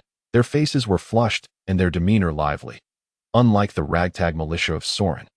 The Idaran soldiers donned neatly arranged armor and bore standardized weapons. Wait a moment, why do these pieces of equipment look so familiar? It seems to be the armor and weapons of the Sorin cavalry. Wagner suddenly realized that these must be the spoils of war captured by the Adur people. However, the lord of the Adur surprisingly did not store these exquisite trophies in his own treasury, but instead handed them over to the civilian soldiers under his command. No wonder the soldiers of the Sorin territory suffered such a crushing defeat. In that moment, Wagner felt a surge of intense curiosity about the territory before him. Just then, a shout from the front interrupted Wagner's thoughts. Hey, you in the back, it's your turn. Chapter 70, Successful Papermaking. Hey, you in the back, it's your turn. Hearing the official's call, Wagner finally came to his senses and hurriedly dashed to the wooden table. Name, Wagner. Age, 26. Place of origin. Place. What? Oh, just asking where you are from. Sorin territory, Wagner quickly replied. From his initial nervousness to gradually answering fluently, Wagner's responses to the questions posed by the Adur officials became increasingly smooth. That it was merely some basic information, although he did not understand the purpose of answering these questions. He dutifully responded in detail. Once the questions were nearly answered, the 2 Adur officials exchanged glances, nodded slightly, and then pulled out a somewhat yellowed, delicate piece of paper that resembled a cicada's wing from the makeshift desk. One of the officials dipped his pen in ink and meticulously filled in the information Wagner had provided, before stamping the thin sheet with a vivid red seal. Here you go. This is your temporary residence permit in the Adur territory. which records your personal information, the official instructed. Remember, whether you wish to join a production team or apply to Lord Shabi, who oversees agriculture, for a piece of land to cultivate, you will need to present this proof. Upon hearing this, Wagner tightly grasped the thin sheet in his hand and nodded. Thank you. The next to undergo registration was Wagner's wife, and in a short while, she too received a similar slip of paper. Though merely a commoner, Wagner recognized most of the terms and phrases. Curiously, he compared the two cards and found that they indeed simply recorded their basic information. The approved commoners from the Sorin territory could not immediately head to Idar city to apply for land or seek employment, but would be uniformly assigned to a temporary camp not far from the ferry terminal. It was said that this was called inspection and quarantine. Wagner could not comprehend it, so he decided to stop overthinking. In the Lord's castle, at the long oak table in the banquet hall, Bruno sat at the head, flanked by two trembling servants, servants of the Count. Sitting at the same table as their lord did not excite them. Rather, they felt apprehensive. Little long, Bruno tossed a card. Suddenly, one of the seated servants began to tremble uncontrollably. He held a king, which, according to the rules explained by his master, seemed to be the highest card in poker. However, if he played the king, would his master be angry? If you have a king, play it. Why hold on to it? As if sensing the servant's inner turmoil, Bruno said irritably, "Be big king." With his name called, the male servant reluctantly threw down a king. Then, 4 aces, 4 twos. "Master, I have no cards left." Bruno, furious. The playing cards in Bruno's hand and the cards in Wagner's hand were both made of paper. The first batch of paper produced by the paper-making workshop had been completed earlier. Due to the long distance and the temporary absence of roads connecting to Man Fortress in the south, it was challenging to gather raw materials like bagasse. Thus, the first batch of paper was made from locally sourced materials, including weeds and tree bark. First, the raw materials were crushed and fermented. Then the resulting liquid was further processed to obtain the pulp. All of this was poured into a boiling iron pot, mixed with water, and the paper pulp emerged. The expensive paper-making technique was naturally justified, as it saved dozens of steps compared to the cheaper methods. What was the most pressing need in the Idar territory? What was most lacking? Certainly, it was labor. The paper produced through this technique not only boasted superior quality, but also minimized labor and time costs. However, as it was made from common weeds and lacked appropriate bleaching processes, the resulting paper appeared somewhat yellowish at first glance. Yet, this was of little consequence. After all, the mere ability to produce paper was already a significant achievement. Good things should be put to good use. So Bruno allocated a substantial portion of this first batch of paper to the Idar Immigration Management Bureau, overseen by List.by registering the information of the displaced persons and distributing temporary residence permits in the Idar territory. It would enable more effective management of these incoming migrants. After all, even the local residents of the Idar territory had completed a population census, and the displaced individuals from the Sorin territory could not be an exception. As for the so-called inspection and quarantine, Bruno had no idea where these migrants had traveled before arriving in the Idar territory or if they carried any diseases, so a period of isolation and observation was indeed necessary. In an era with extremely limited medical resources, a careless infection could lead to severe consequences. It was precisely for this reason that Bruno paid particular attention to the sanitary conditions of Idar city. Whether it was collecting waste or cleaning the streets, maintaining cleanliness and hygiene in Idar city was his initial objective. This might well be the only matter in the Idar territory that could rival the importance of constructing wonders. Bruno certainly did not wish to be bled dry. Perhaps he should find a way to cultivate some reliable doctors. Once this thought took root, it became uncontrollable. After all, no one could guarantee they would never fall ill, even mages, with their extraordinary powers, could succumb to sickness. Although Bruno was not a medical scholar in his previous life, he possessed a transcendent perspective from his past, allowing him to recognize the correct developmental trends in medicine. Furthermore, once the Muir fortress was completed, it was possible that Bruno could again accumulate enough glorious points to exchange for items or skills related to medicine in the system shop. However, cultivating even a barely competent doctor would undoubtedly be a formidable task, as everything would have to start from scratch. Bruno did not expect those so-called doctors, who only knew how to bleed patients, to quickly grasp more scientific treatment methods. Alas, what a hassle. Come on, let us play another round. Chapter 71. Urban Planning in the Lord's Castle. Bruno casually flipped through the records from the Idar Immigration Management Bureau, with a cup of warm water resting on the table. Although the Idar territory had already established its own distillery, Bruno would not indulge in the newly brewed whiskey until it had undergone the aging process. This was because the newly distilled liquor contained certain impurities, such as methanol, which could be harmful to health if consumed directly. For this reason, Bruno adjusted his subsequent brewing strategy. The newly brewed liquor would be divided into two parts. One portion would be placed in barrels for aging to produce whiskey, while the other would be directly mixed with distilled water to create a spirit with an alcohol content of 40 to 60 degrees. Filtered through activated charcoal to yield vodka. The vodka produced in this manner would be crystal clear, refreshing, and devoid of bitterness, delivering only a fiery sensation, since the first batch of vodka had not yet officially been produced. And Bruno had little interest in the dry-tasting wine. He was left with only plain water to drink. Bruno was engrossed in reviewing the report submitted by List, which brought him great satisfaction. With the situation in the Sorin territory becoming increasingly dire, nearly 1,000 civilians had entered the Idar territory through the Sorin River port in less than a week. This number approached nearly 1/10 of the original residents of Idar. According to Bruno's plan, these 1,000 migrants would be divided into two groups after undergoing inspection and quarantine. One group would directly cultivate land on the southern bank of the Sorin River, while the other would be integrated into Bruno's renovation plan for Idar city. Although it was somewhat late to start cultivating land now, Bruno estimated that with some effort, it would still be feasible. Moreover, even if the grain produced by these migrants was not satisfactory, Bruno was not particularly concerned about the quality of their output. Ultimately, Bruno's primary intention was to prevent this group of refugees from engaging in agriculture.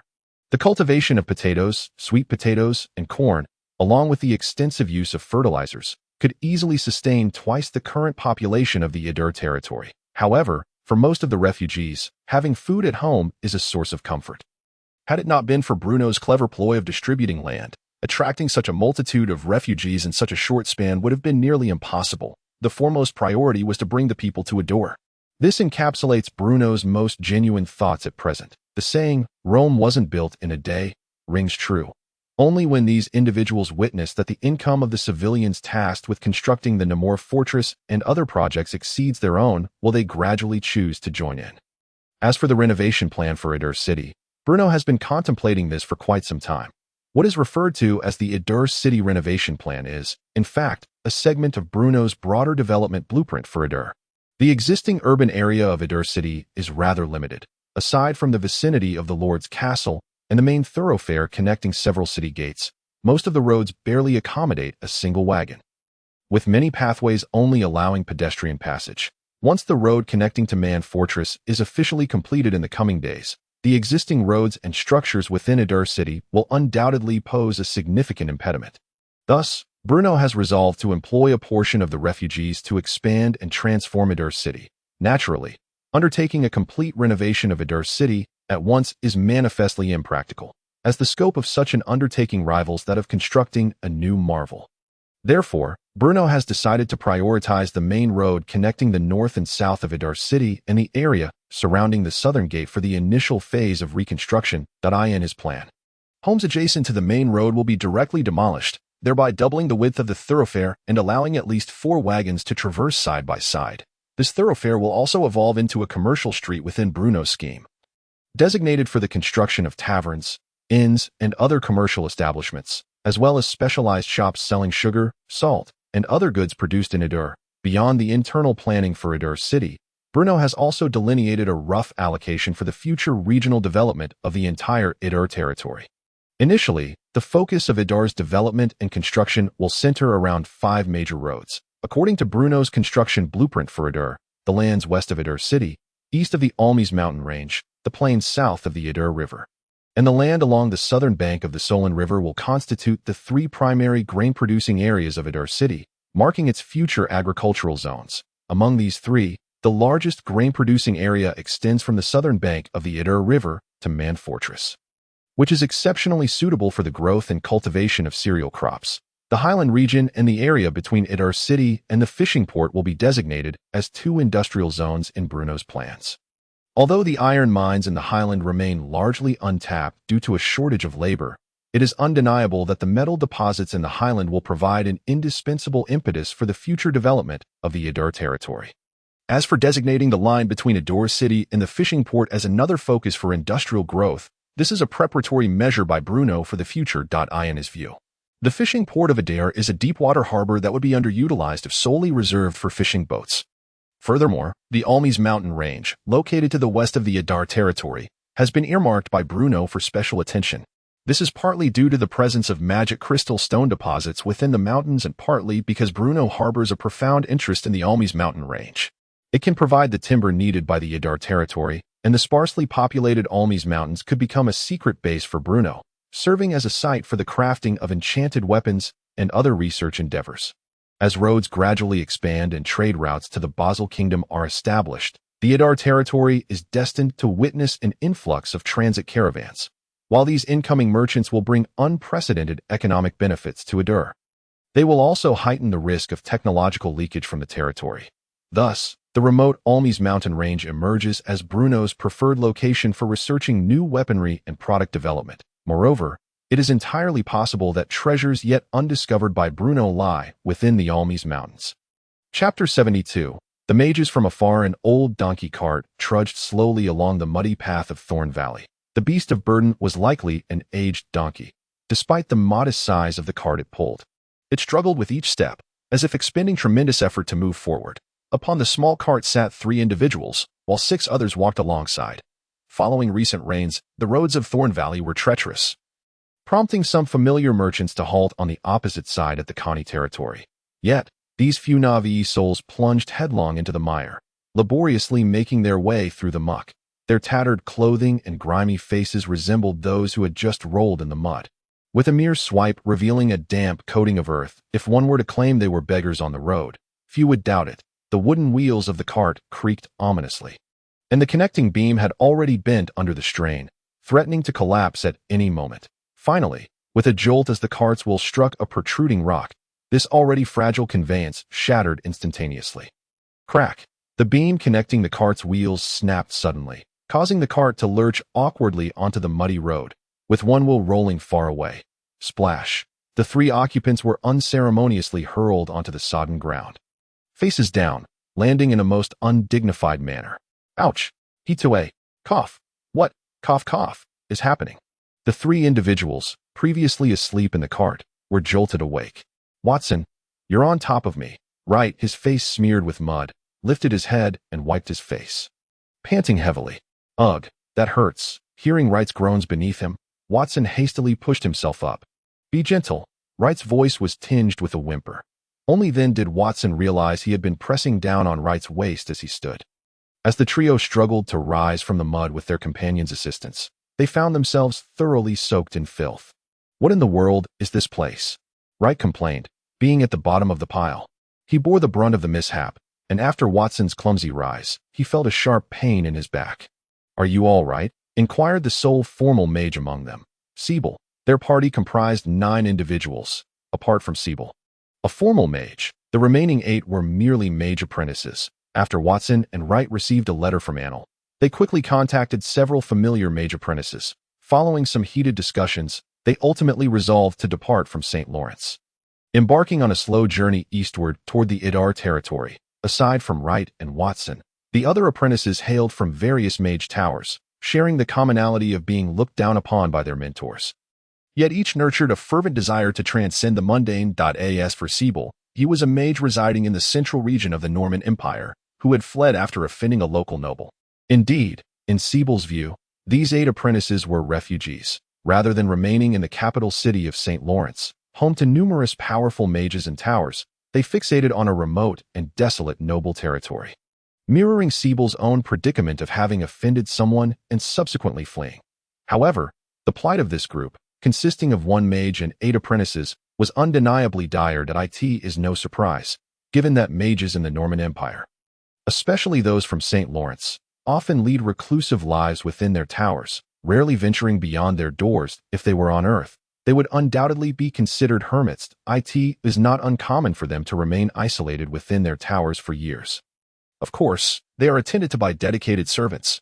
Even the most ordinary of civilian mages, like Wright and Watson, were selected for mage towers at a young age, rendering them largely unaware of the world outside, particularly the lives of the lowest echelons of society. This ignorance led this group of naive, sheltered mage apprentices to squander their meager funds mere steps out of St. Lawrence. Fortunately, unlike their predecessor Anil, whose skills were less than commendable, these apprentices managed to procure a donkey cart for transportation, allowing them to alternate riding and resting.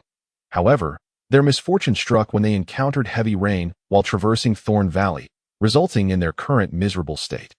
As for why spells are not employed, the answer is quite simple. The mental and physical stamina of mages is exceedingly limited. They cannot possibly recite incantations for 24 hours a day. Moreover, their constant seclusion within the mage tower naturally diminishes their physical condition, leaving them utterly exhausted after merely half a day's journey. How much farther do we have to go? Light inquired, supporting his waist. We should be nearing our destination. Did we not hear travelers say that once we pass through the Thorn Valley, we would arrive? Sybil encouraged. The donkey cart had collapsed, and after resting for a while, the group had no choice but to abandon the cart and drag their weary bodies on foot toward the Idar territory. Fortunately, they had already traversed more than half the distance. After pulling the donkey for most of the day, they had finally made it out of the valley. The moment they emerged from the Thorn Valley, their field of vision expanded immensely. However, the most significant aspect was that upon exiting the Thorn Valley, they found a proper road. This was not a mere dirt path found in the countryside, nor was it a rocky trail that bruised the feet. It was constructed from an unknown material, solid and firm beneath their feet that on ordinary days, one might perceive this road as exceptionally smooth and easy to traverse. But when it was contrasted with the muddy paths within the Thorn Valley, the advantages of this road became abundantly clear. There were no puddles, no muck, and no troublesome ruts. It was far more navigable than any other route.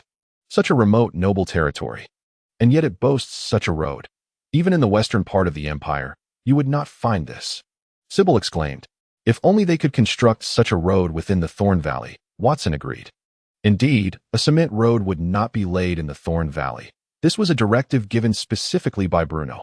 Although the Thorn Valley was also part of the Idar territory, Bruno had no immediate plans to repair its roads. Without comparison, there can be no appreciation.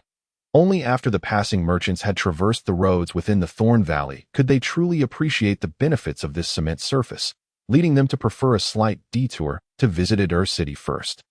Before continuing south along this road, Chapter 73, the country bumpkins of St. Lawrence, the sturdy cement road invigorated these downcast mages, igniting within them a profound curiosity about the Idar territory.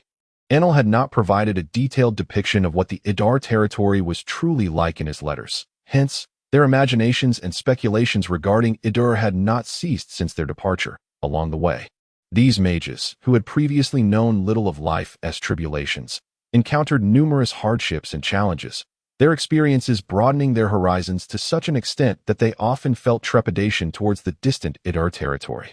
This apprehension was not unfounded.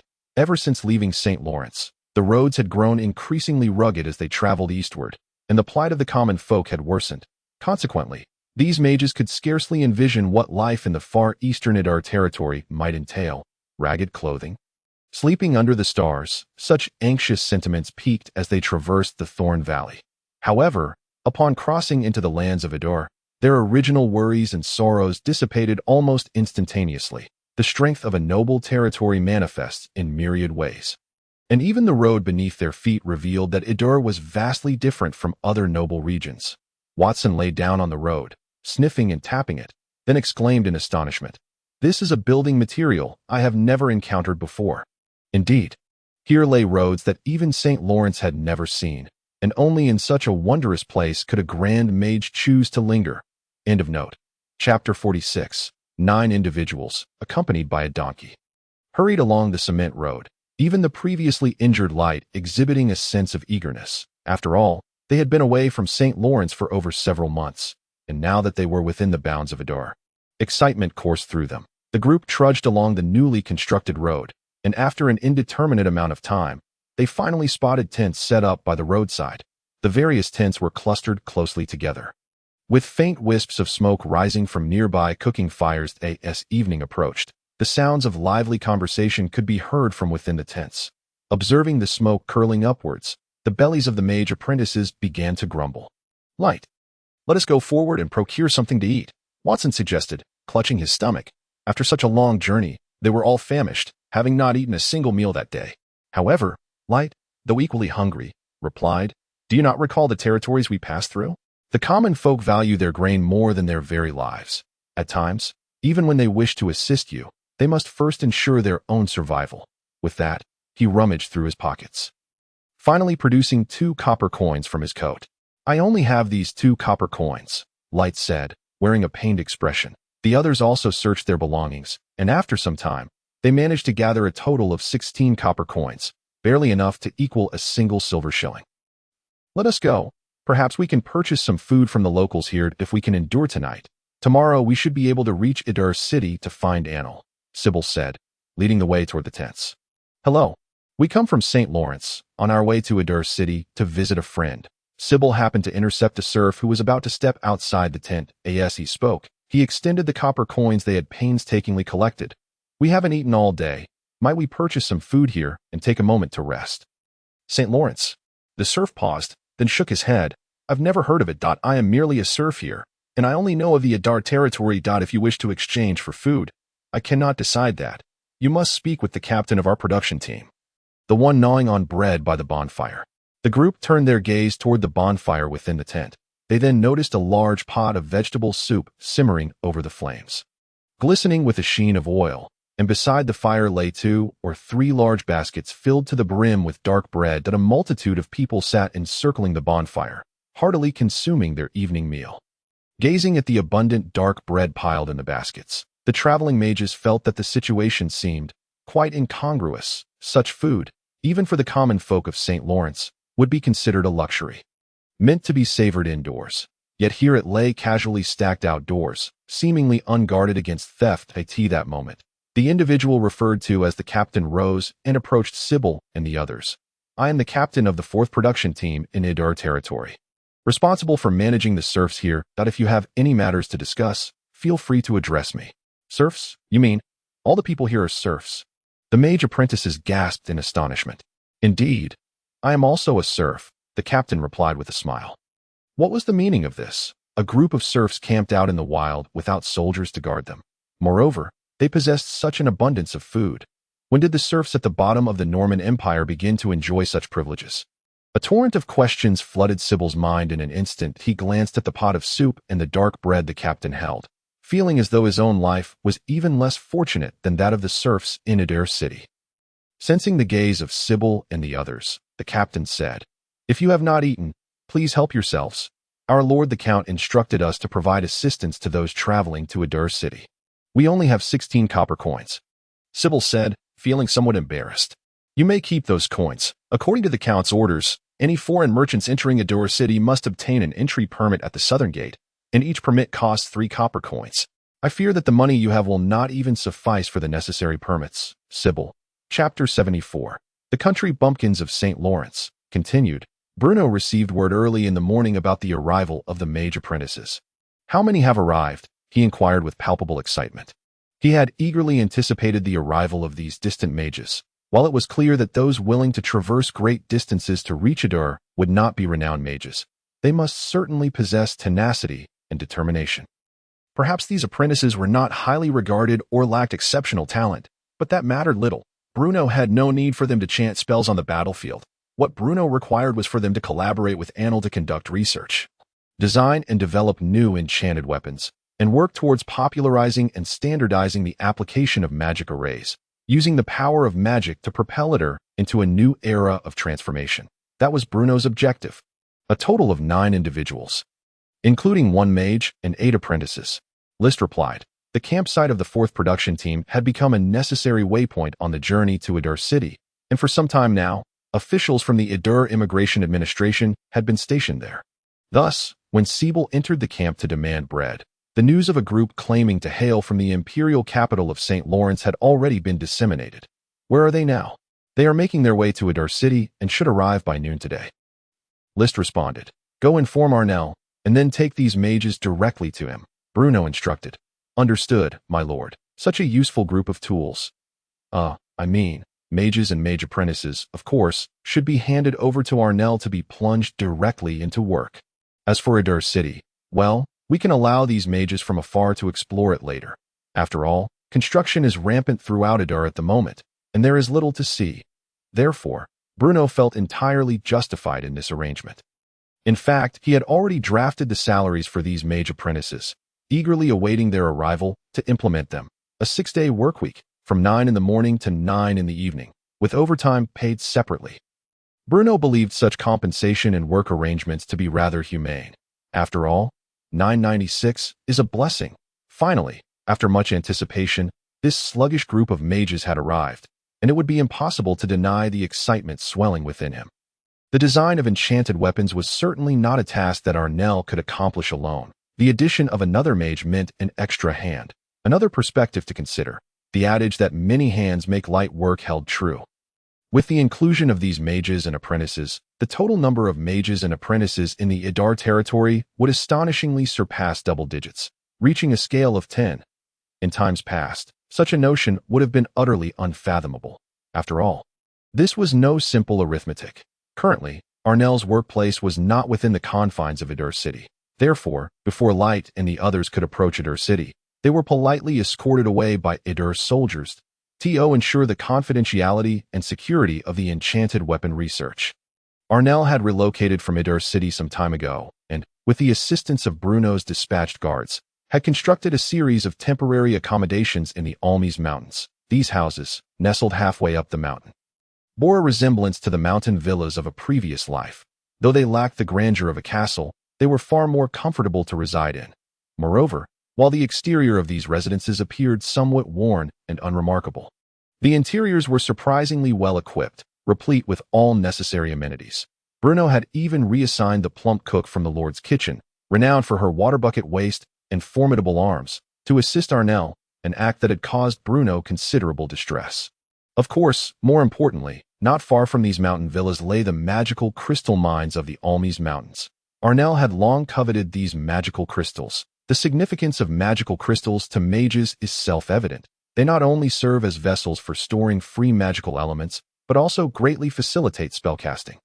Thus, it is common for mages to embed chunks of magical crystals into their staffs. For Arnell, as Bruno's initial concepts and hypotheses regarding magical power were gradually validated or adjusted, magical crystals became indispensable tools for array design and various experiments with enchanted weapons. Arnell, from a distance. Light spotted Arnell standing on the hillside to greet them. Light. Long time no see. Arnell replied. Since their parting in St. Lawrence, it had indeed been quite some time. We rushed over as soon as we received your letter. Light exclaimed, "Oh, by the way, this is Siebel, a genuine mage we encountered on our way to Adur territory. You can call me Arnell." Arnell nodded in acknowledgement. "Arnell, is this the residence of the great mage?" Watson inquired, glancing around. "Yes. But not exactly. In any case, although we are friends, there are certain agreements that must be signed before I introduce everything to you," Arnell said with a smile, with a wave of his hand.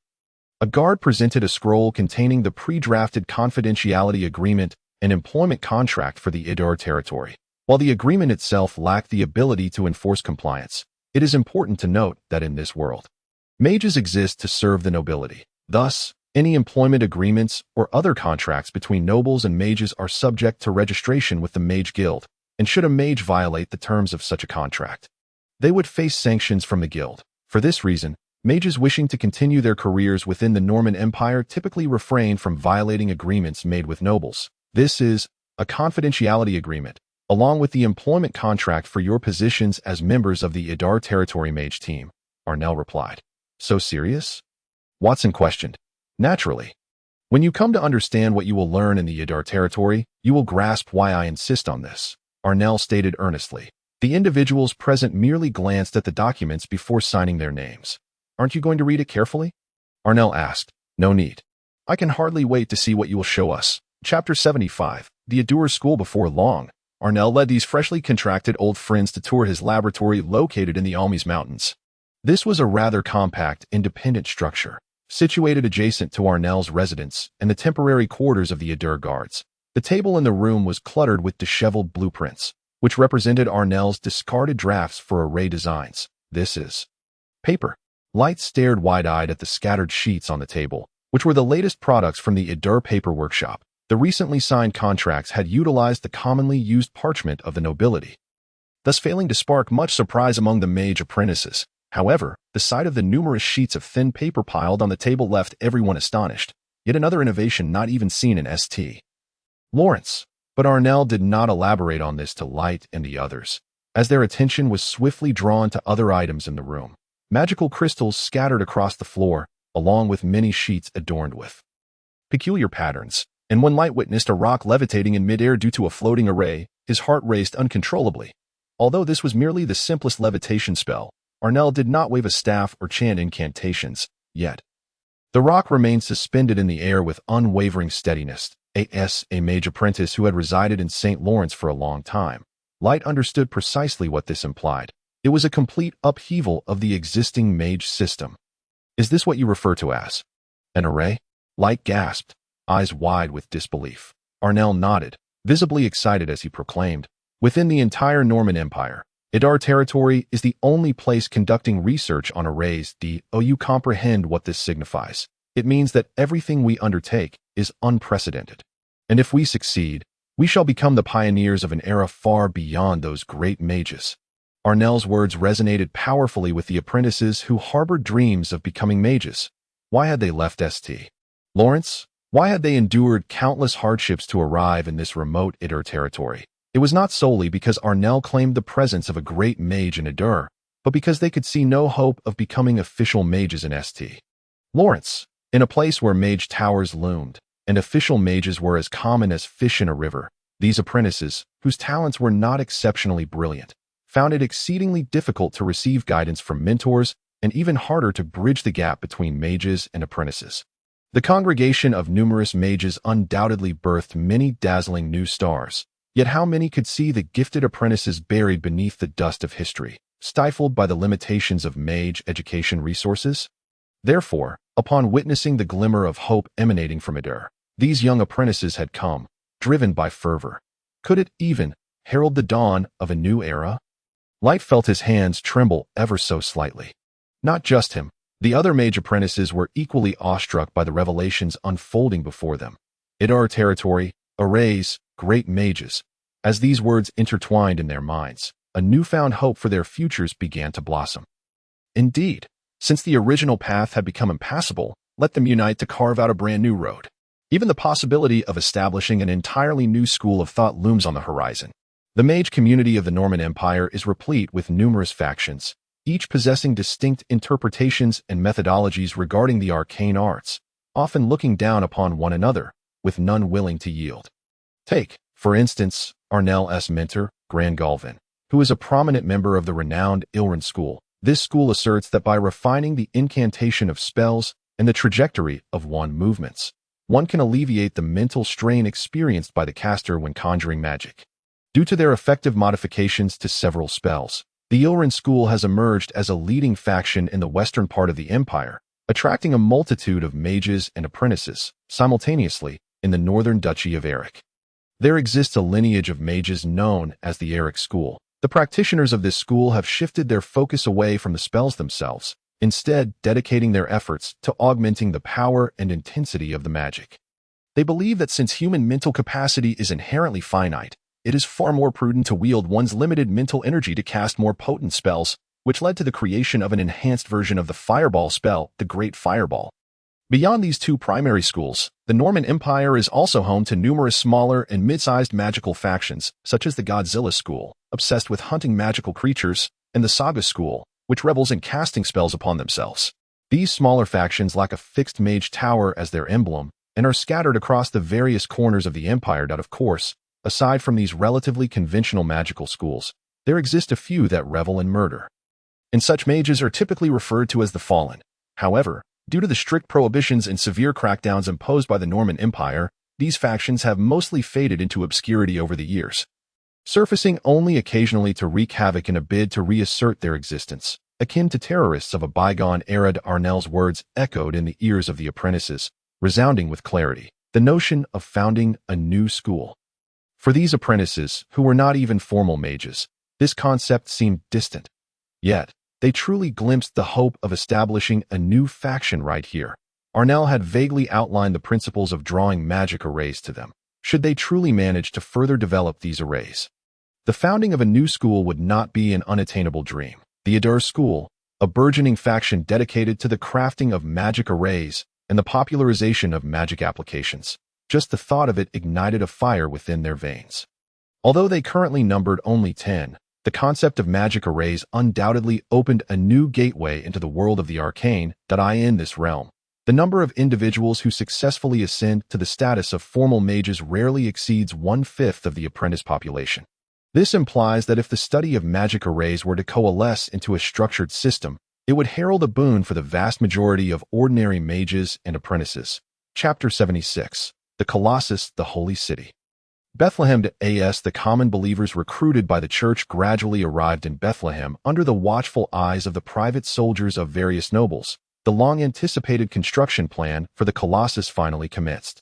The statue of the God of Light is situated upon the mountains north of the Latran Palace. From a distance, it appears magnificently grand, yet the construction's complexity has been exacerbated by its geographical location. Groups of common believers, escorted to the site, were divided into various teams, each undertaking different tasks under the supervision of the Holy Army soldiers. Among them, 50 commoners from the Adur territory, led by Mike, were assigned to the team extracting stone outside the city of Bethlehem.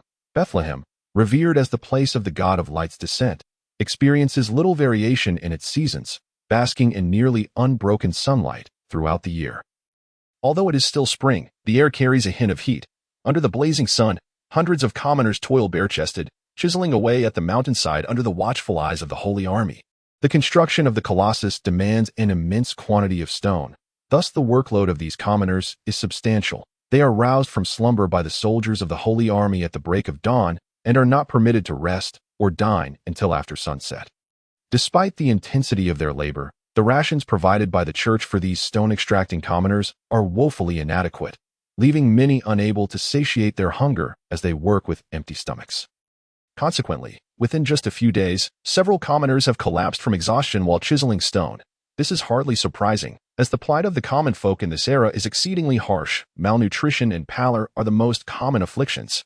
Such strenuous labor is enough to utterly deplete their frail bodies in the present-day Norman Empire. This has become a pervasive, vicious cycle. The weaker the commoners' bodies become, the less land they can cultivate, leading to dwindling harvests each year. With fewer crops, they find it increasingly difficult to fill their bellies, lacking the strength to farm.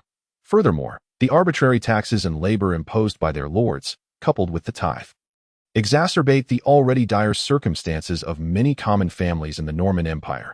Thus, mere days of labor have left some commoners bedridden due to the toll it has taken on their bodies.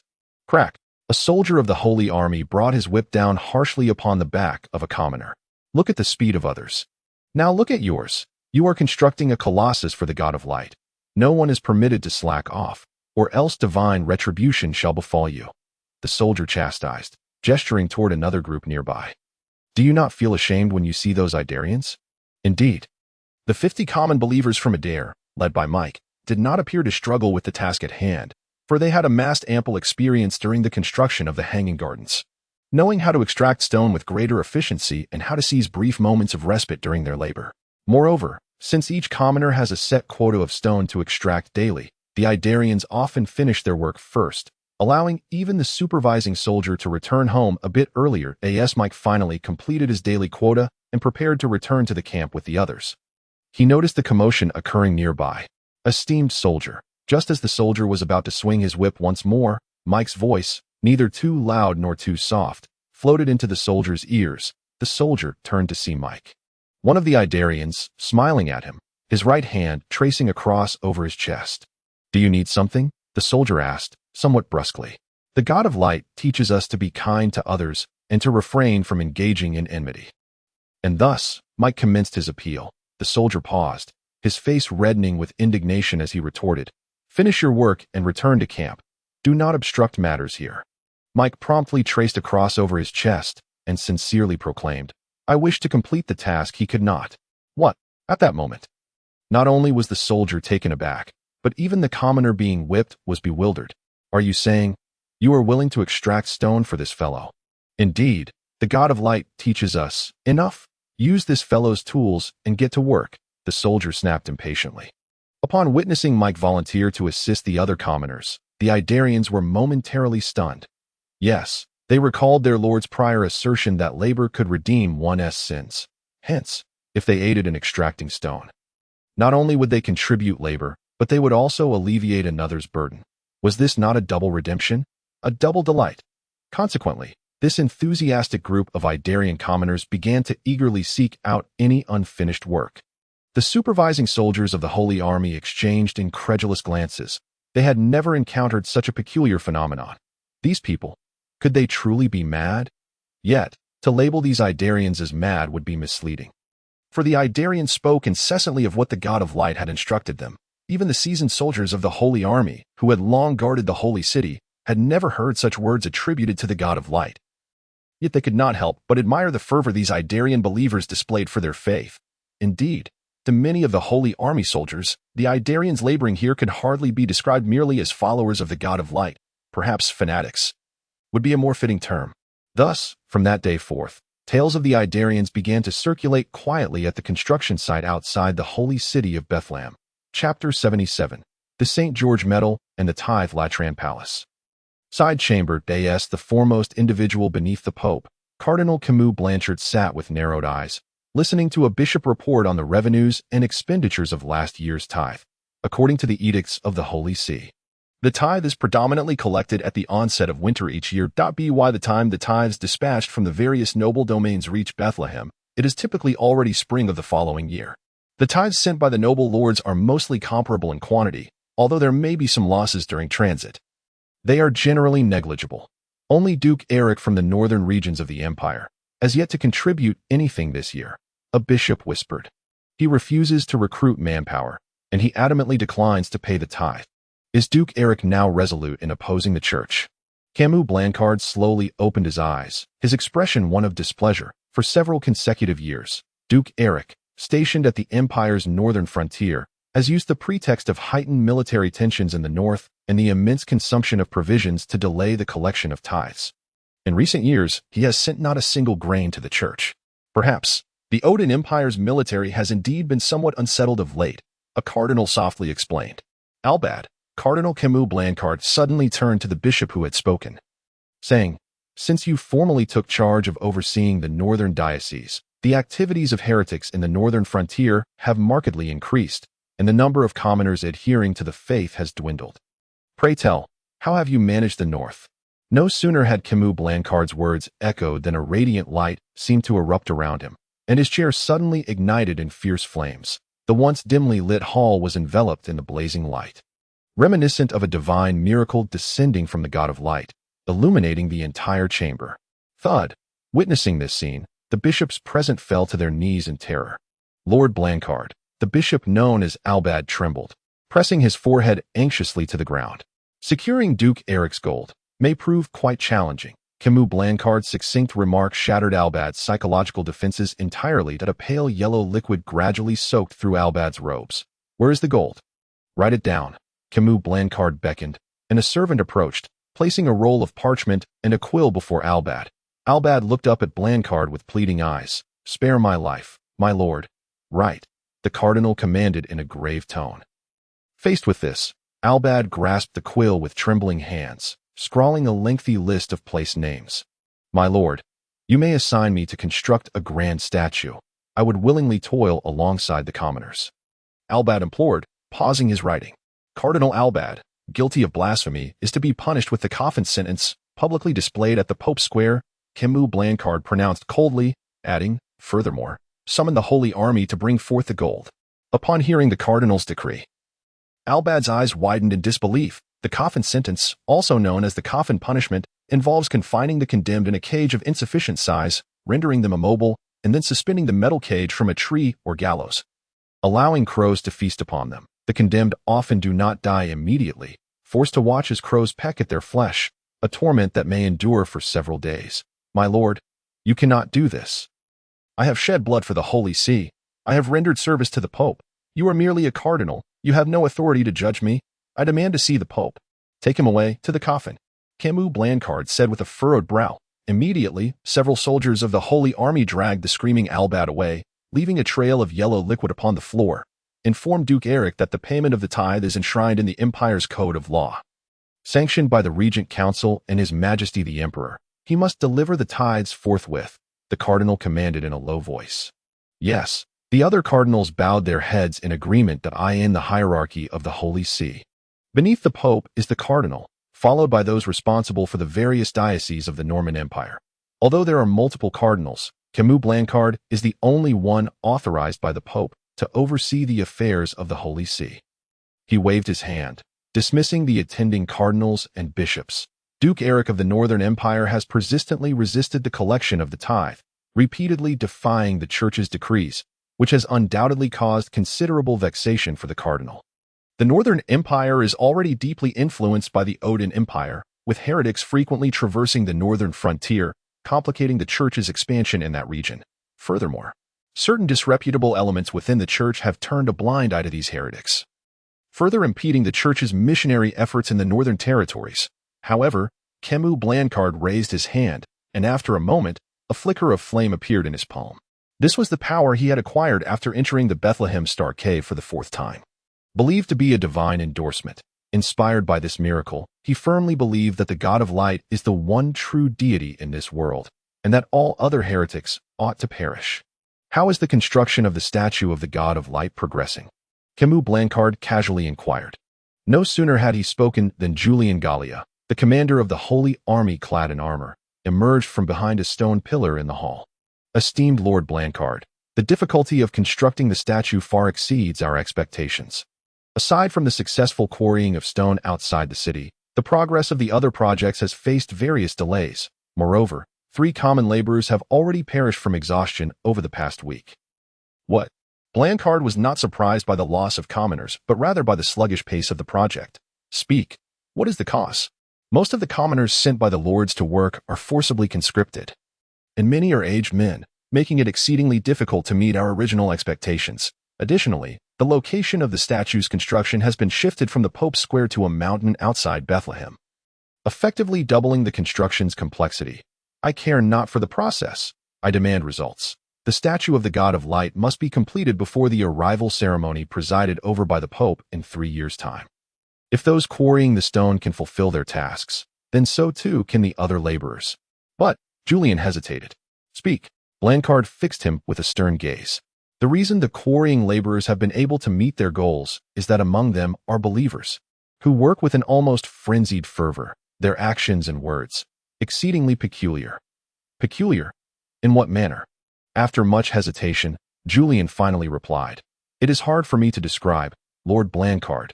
You will understand once you see for yourself.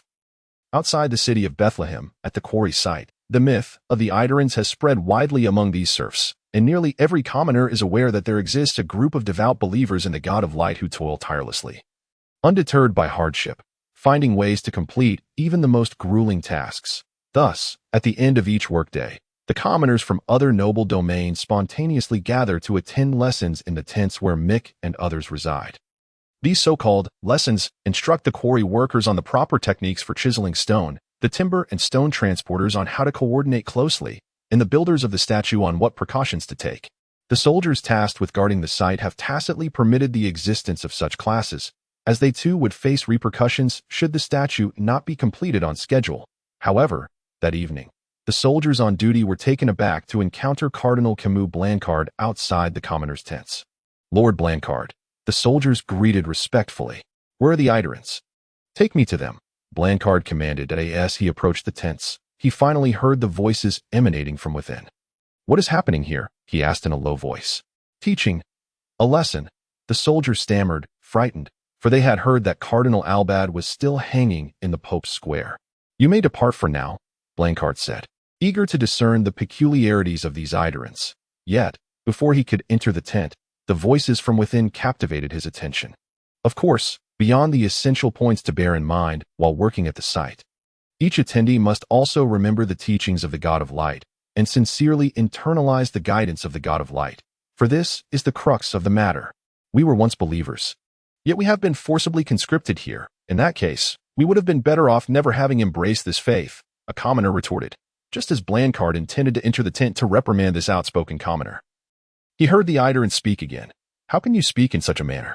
Michael, filled with fervor, rose from the ground and passionately declared, the God of Light's blessings extend not solely to us, but to the millions of faithful who inhabit this continent.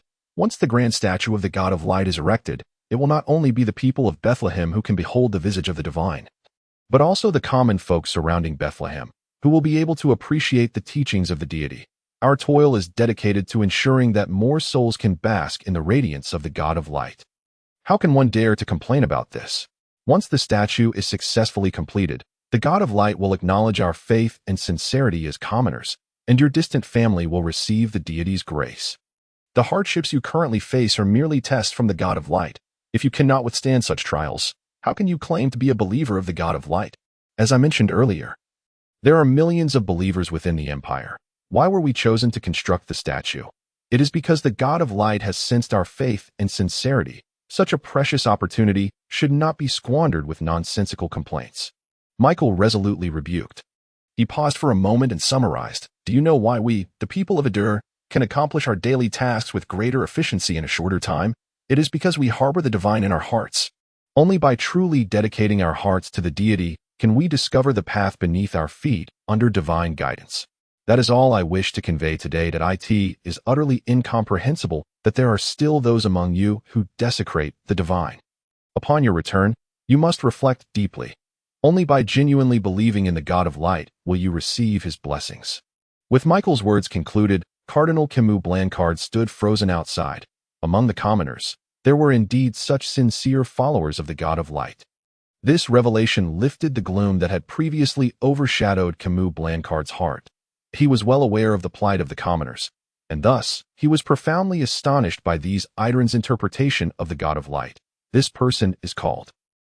Blancard turned to the soldier beside him. Michael, a commoner from the Idar territory. Once the other commoners dispersed, Cardinal Camus Blancard entered the tent. Are you Michael? He inquired, his tone unusually genial.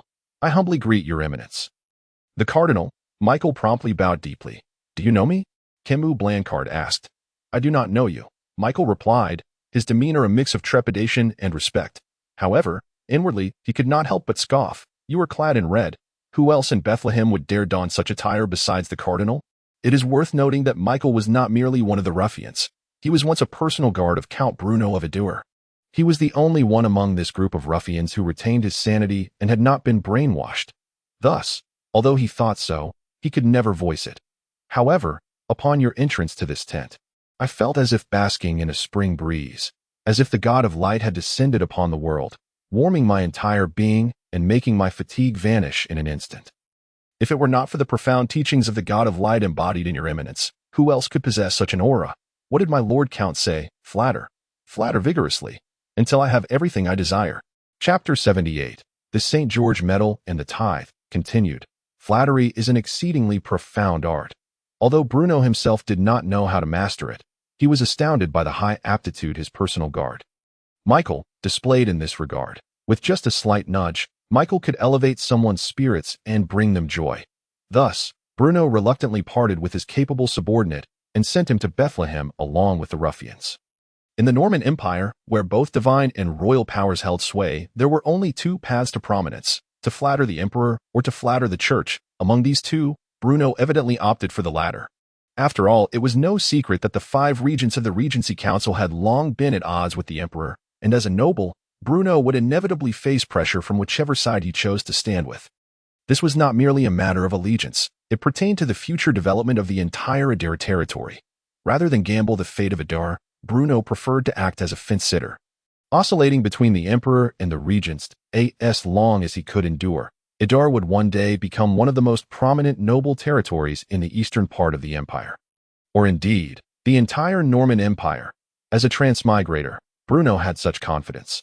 Thus, in the Norman Empire, where the Church of Light reigned supreme, it naturally became Bruno's first choice. After all, even if the bishops of the church were somewhat difficult to please, if Michael was unable to satisfy them, Ruhr would suffer no loss. However, if Michael truly managed to win the bishop's favor, Any blessings they bestowed could greatly benefit the currently struggling Idar territory. Inside the tent, Michael's heartfelt words allowed Cardinal Camus Blancard to directly experience the admiration and sincerity emanating from the grassroots believers for the first time. It turned out he truly represented the church as the cardinal.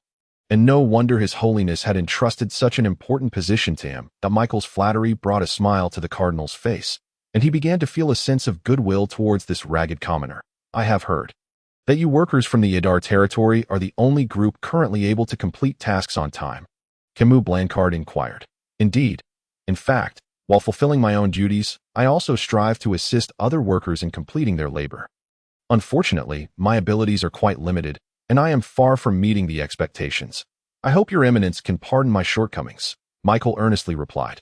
You also help others quarry stones? The confusion in the cardinal's heart was palpable. Yes. My Lord Count often reminds us that the God of Light is the most worthy deity to believe in and praise in this world. Any contributions made to the God of Light can alleviate our past transgressions. And in this world, only the God of Light is our ultimate refuge.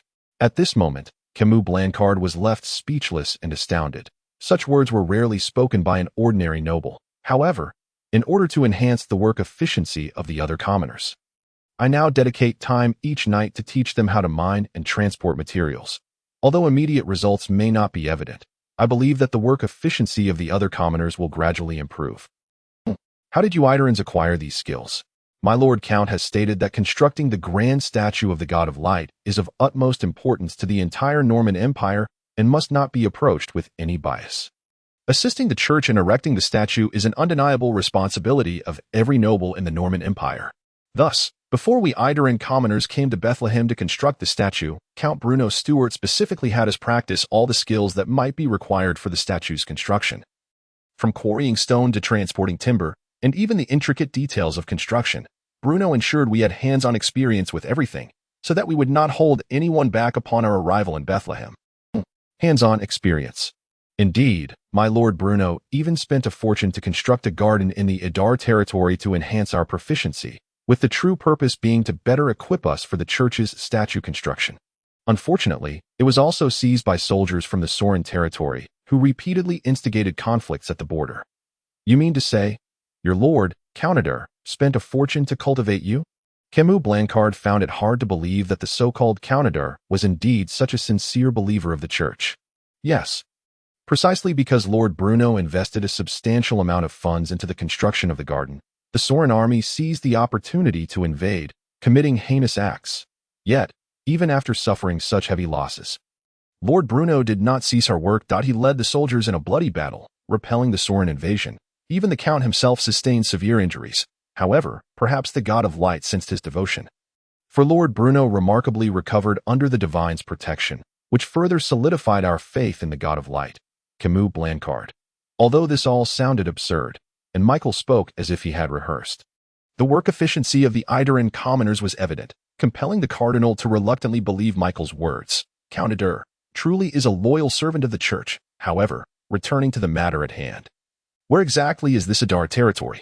The cardinal found himself in a state of confusion, for he had little recollection of the so-called Idar territory. Upon returning to the Lateran palace, he summoned his personal attendant. Idar territory. The attendant pondered for a moment before responding. This should be an earldom located at the far eastern edge of the empire, near Man Fortress. Although the area is vast, it is exceedingly remote and desolate. Remote and desolate, you say? In that case, issue a decree to exempt the Idar territory from the tithe for the next 5 years, and bestow upon the Earl of Idar the St. George Medal in recognition of his sincere faith in the Church of Light. Chapter 79. Idar Avenue in the eyes of Cardinal Camus Blancard. A distant and desolate earldom in the east could hardly yield a substantial tithe, perhaps at most 100 or 200 gold coins annually. Thus, it seemed more prudent to waive the tithe for the upcoming years altogether. As a gesture to showcase the church's compassion and understanding towards its believers, as for the St. George Medal, it is considered one of the highest honors the church can bestow upon a noble. Within the hierarchy of medals awarded by the church, the Gold Rose Medal holds the utmost prestige, followed by the St. George Medal and the St. Sylvester Medal. A bearer of the St. George Medal is entitled to the protection of the Holy Army when necessary and may even intervene in the operations of local parishes. Moreover, given the scattered nature of the church's parishes in the Eastern Empire, many regions, such as the Idar territory, fall outside any specific parish jurisdiction.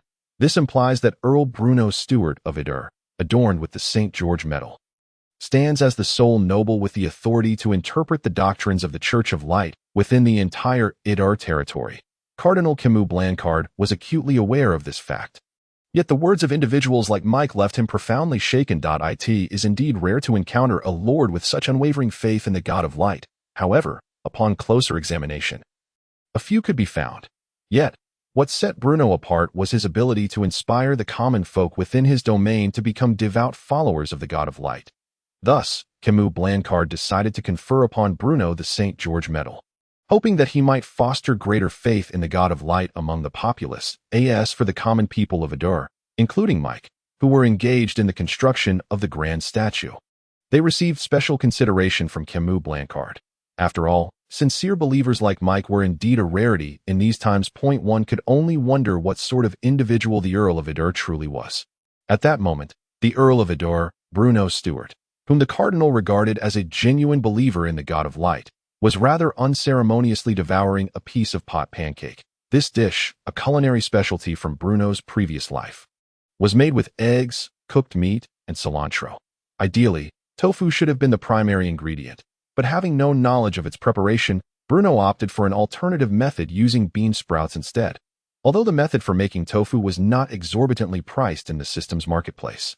Bruno was wary of his dwindling glory points. Thus, until the completion of the construction at Muir Fortress and the acquisition of new glory points, he refrained from purchasing what he deemed non-essential items.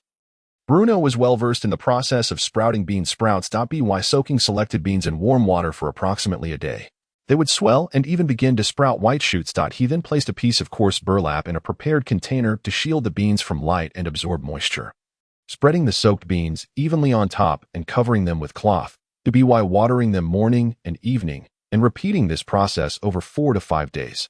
The time for harvesting the sprouts would arrive. Sprouting beans was not particularly challenging.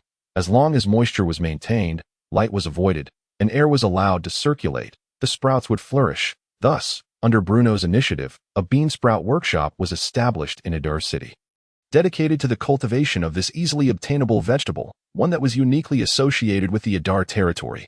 Following Bruno's instructions, the fragrant aroma of the stir-fried filling soon filled the air.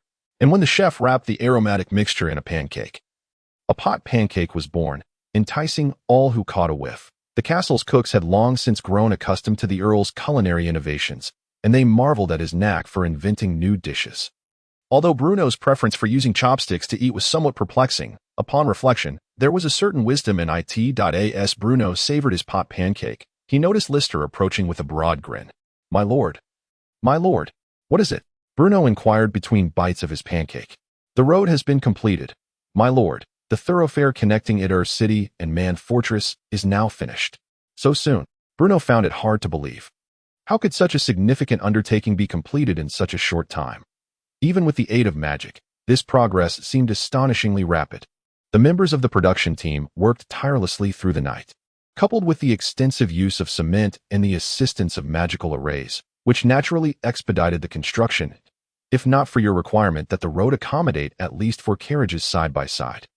The progress could have been doubled as it stands. The road linking Idar territory with Man Fortress is now the widest thoroughfare in both Idar and the entire Eastern Empire. Bruno considered this and found it reasonable. After all, the roads of his previous life were significantly wider than the cement roads constructed in Idar territory. Moreover, the complexities of accommodating heavy freight vehicles and various other requirements made road construction in his former world far more intricate. In contrast, the roads in Idar territory did not have to contend with such concerns, allowing for a straightforward approach to construction, thus ensuring a swifter completion. Since this road is the first in Idar territory to be built with cement, let us name it Idar Avenue. One could not deny that Bruno lacked creativity in naming, yet Idar Avenue did possess a certain charm. "My lord is wise," Lister promptly praised. Upon hearing Lister's commendation, Bruno regarded him anew. The ordinarily slow-witted Lister had learned to offer compliments. This was remarkable. It indicated what? It signified that he was indeed a sagacious and formidable figure in this world. Look, even Lister, who was usually meticulous in his tasks, was beginning to commend him. However, with Adore Avenue completed so promptly, it was time to advance his original plans without delay. Lister, go fetch Sam Layton for me. It is time to implement our new plans for Adar territory. Chapter 80. I shall become a bandit. The primary objective of Bruno in constructing Adar Avenue was to establish Adar City as the essential route for merchants traveling between the Norman Empire and the Basel Kingdom. Yet, despite the well-paved cement road, there would undoubtedly be some ill-advised merchants who, in their haste to save time, would resort to the old muddy paths. This was an undesirable trend that needed to be curtailed immediately. If merchants failed to stop in Adar City, where would Bruno find the means to recoup the expenses of road construction? Thus, for the Adar territory, the establishment of a well-regulated and high-quality bandit group had become a matter of utmost urgency. Only by transforming the Adar Bandit Group into a world-class, nationally renowned organization could Bruno ensure that merchants traveling between the two nations would willingly stop in Adar City. After all, Bruno considered himself a person of integrity and virtue, radiating commendable qualities. Therefore, as long as merchants patronized Adar City, it would be akin to paying a protection fee, and Bruno would commit himself to safeguarding them from bandit attacks. What a flawless plan! However, should there still be merchants who disregarded the warning and, driven by a sense of luck, chose to take shortcuts, they would find no mercy. The bandits of Adar would seize their goods and deliver them to shops in South Adar City for sale. Bruno had even conceived a fitting name for the shop, the Turnaround Secondhand Trading Center. When Sam Layton heard of his lord's ambitious scheme for wealth, he was left utterly astounded. His lord was truly a prodigious talent. But I wonder, how shall we go about assembling this band of bandits? We shall temporarily draw personnel from the standing army, initially organizing a group of 50. However, this time, we must ensure that we select the elite soldiers, especially those who have excelled in their political education classes. The political education class, now a mandatory course for every soldier in Adar, was placed by Bruno on par with their regular training. Especially since the first batch of manufactured paper had been officially produced, a substantial portion had been allocated to the standing army. Thus, the current standing army of Idle typically engages in daily training sessions during the morning and afternoon. Gathering around the campfire after dinner to listen to the ideological and political education lectures delivered by their instructors. Each morning, prior to breakfast, soldiers dedicate their time to cultural studies, focusing primarily on the rudiments of reading and writing. Bruno does not expect these soldiers to articulate their thoughts with eloquence, for they are merely soldiers, with their paramount duty being the defense of the Idle territory. Nevertheless, Bruno harbors a strong desire for the standing army, upon whom he has placed his hopes, to not be a band of illiterates. At the very least, they should comprehend the most basic written documents such as commands, regulations, and announcements. The ideological and political lessons are intended to enlighten the soldiers about the purposes of their warfare and what they stand to gain from it.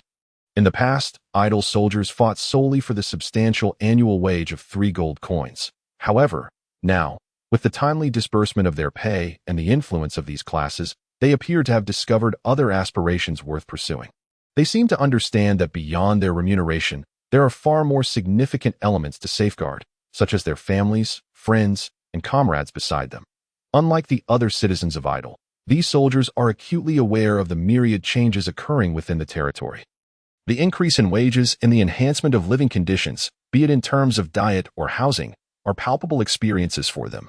Furthermore, during their ideological lessons, instructors often elucidate the purposes behind various construction projects in Idle, leading to a profound admiration for Count Stewart of Idle. It seems that only under the rule of Count Bruno Stewart can they enjoy such a prosperous life. Consequently, the soldier's sense of belonging to Idle has undergone a qualitative transformation. The reason Bruno places such significant emphasis on the ideological education performance of these bandits is that they cannot remain as bandits indefinitely. Once the notoriety of Idle's bandits is established, and the merchants along the routes recognize the risks of traversing remote paths, a substantial portion of them can be reassigned to other posts. The experiences of being bandits will undoubtedly enhance the overall capabilities of these Idalians in various aspects. Ideological education performance? Sam Layton inquired, his face etched with confusion. Inform them that tomorrow afternoon, a concentrated ideological education examination will be arranged for the standing army soldiers. Any soldier who ranks among the top 100 in this examination may voluntarily enlist, and selections will be made based on merit. But my lord, if we recruit soldiers under the guise of banditry, Are you a fool? Bruno feigned anger. Who announces their misdeeds to the world before engaging in banditry? Do you think you are the Phantom Thief Kid? Phantom Thief Kid. Sam Layton gazed at his lord with perplexity. The lord has been uttering strange terms lately. That's not the point.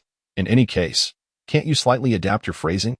For instance, you could say we are selecting personnel for secret missions. I understand, my lord, Sam quickly replied.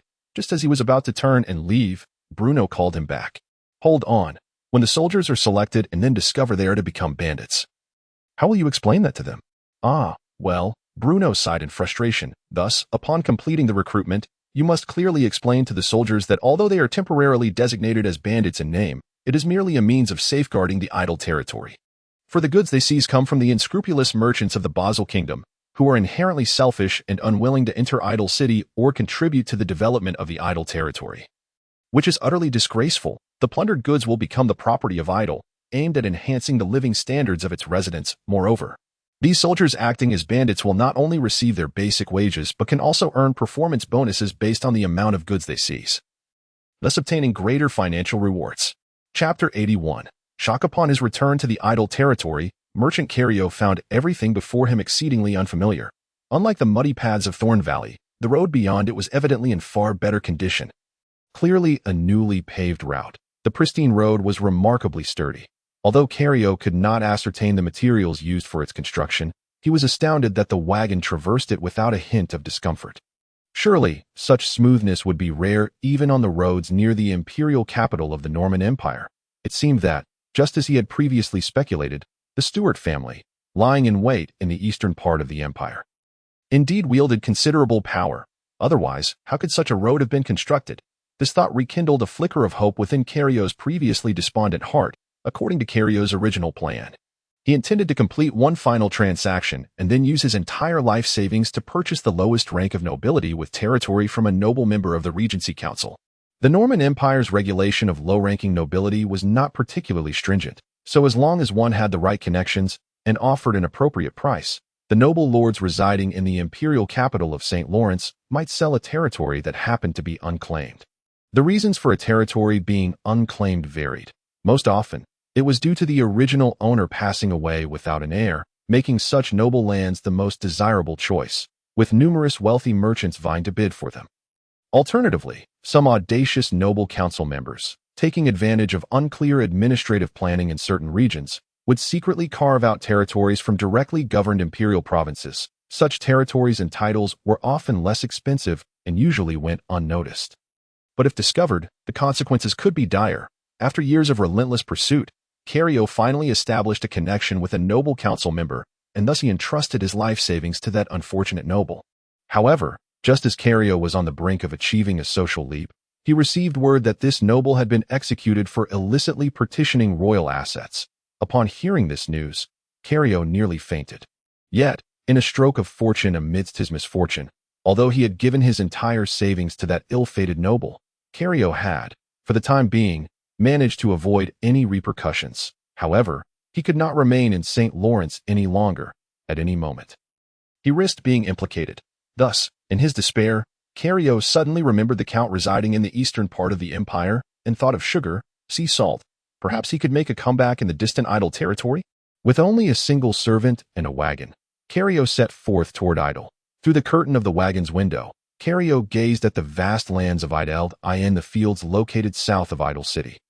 Countless serfs and commoners were diligently cultivating the expansive lands.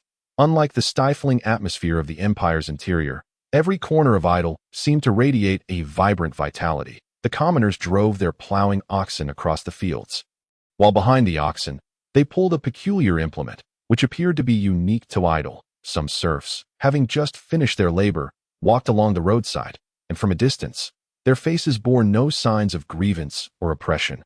Rather, they exhibited a sense of accomplishment from completing their day's work ahead of schedule, akin to tending to their own farms, which astonished Cario to his core. As the wagon entered through the southern gate of Idle City, Cario's astonishment only intensified. On another road south of the city gate, a few scattered wagons appeared one after another, although the quantity was not yet substantial.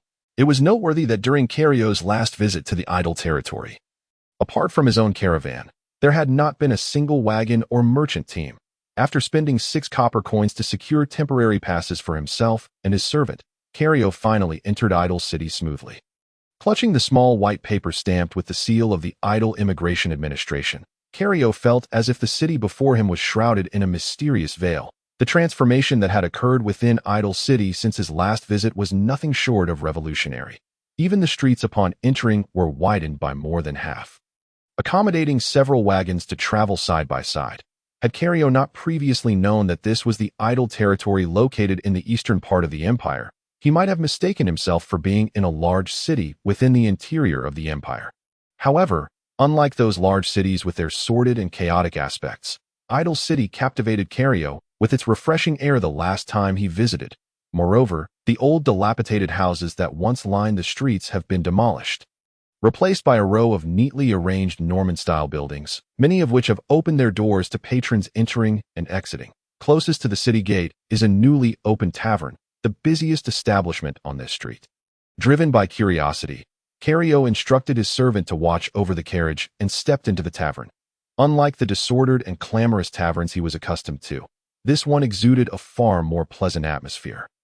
Although rugged mercenaries passed through, most patrons enjoyed their own private booths, preventing any sense of chaos. However, the selection of drinks was lamentably scarce. Not only was there a lack of the nobleman's favorite wines, but even the common barley beer favored by mercenaries was absent. The only offerings were 2 types of spirits, one called whiskey and the other vodka.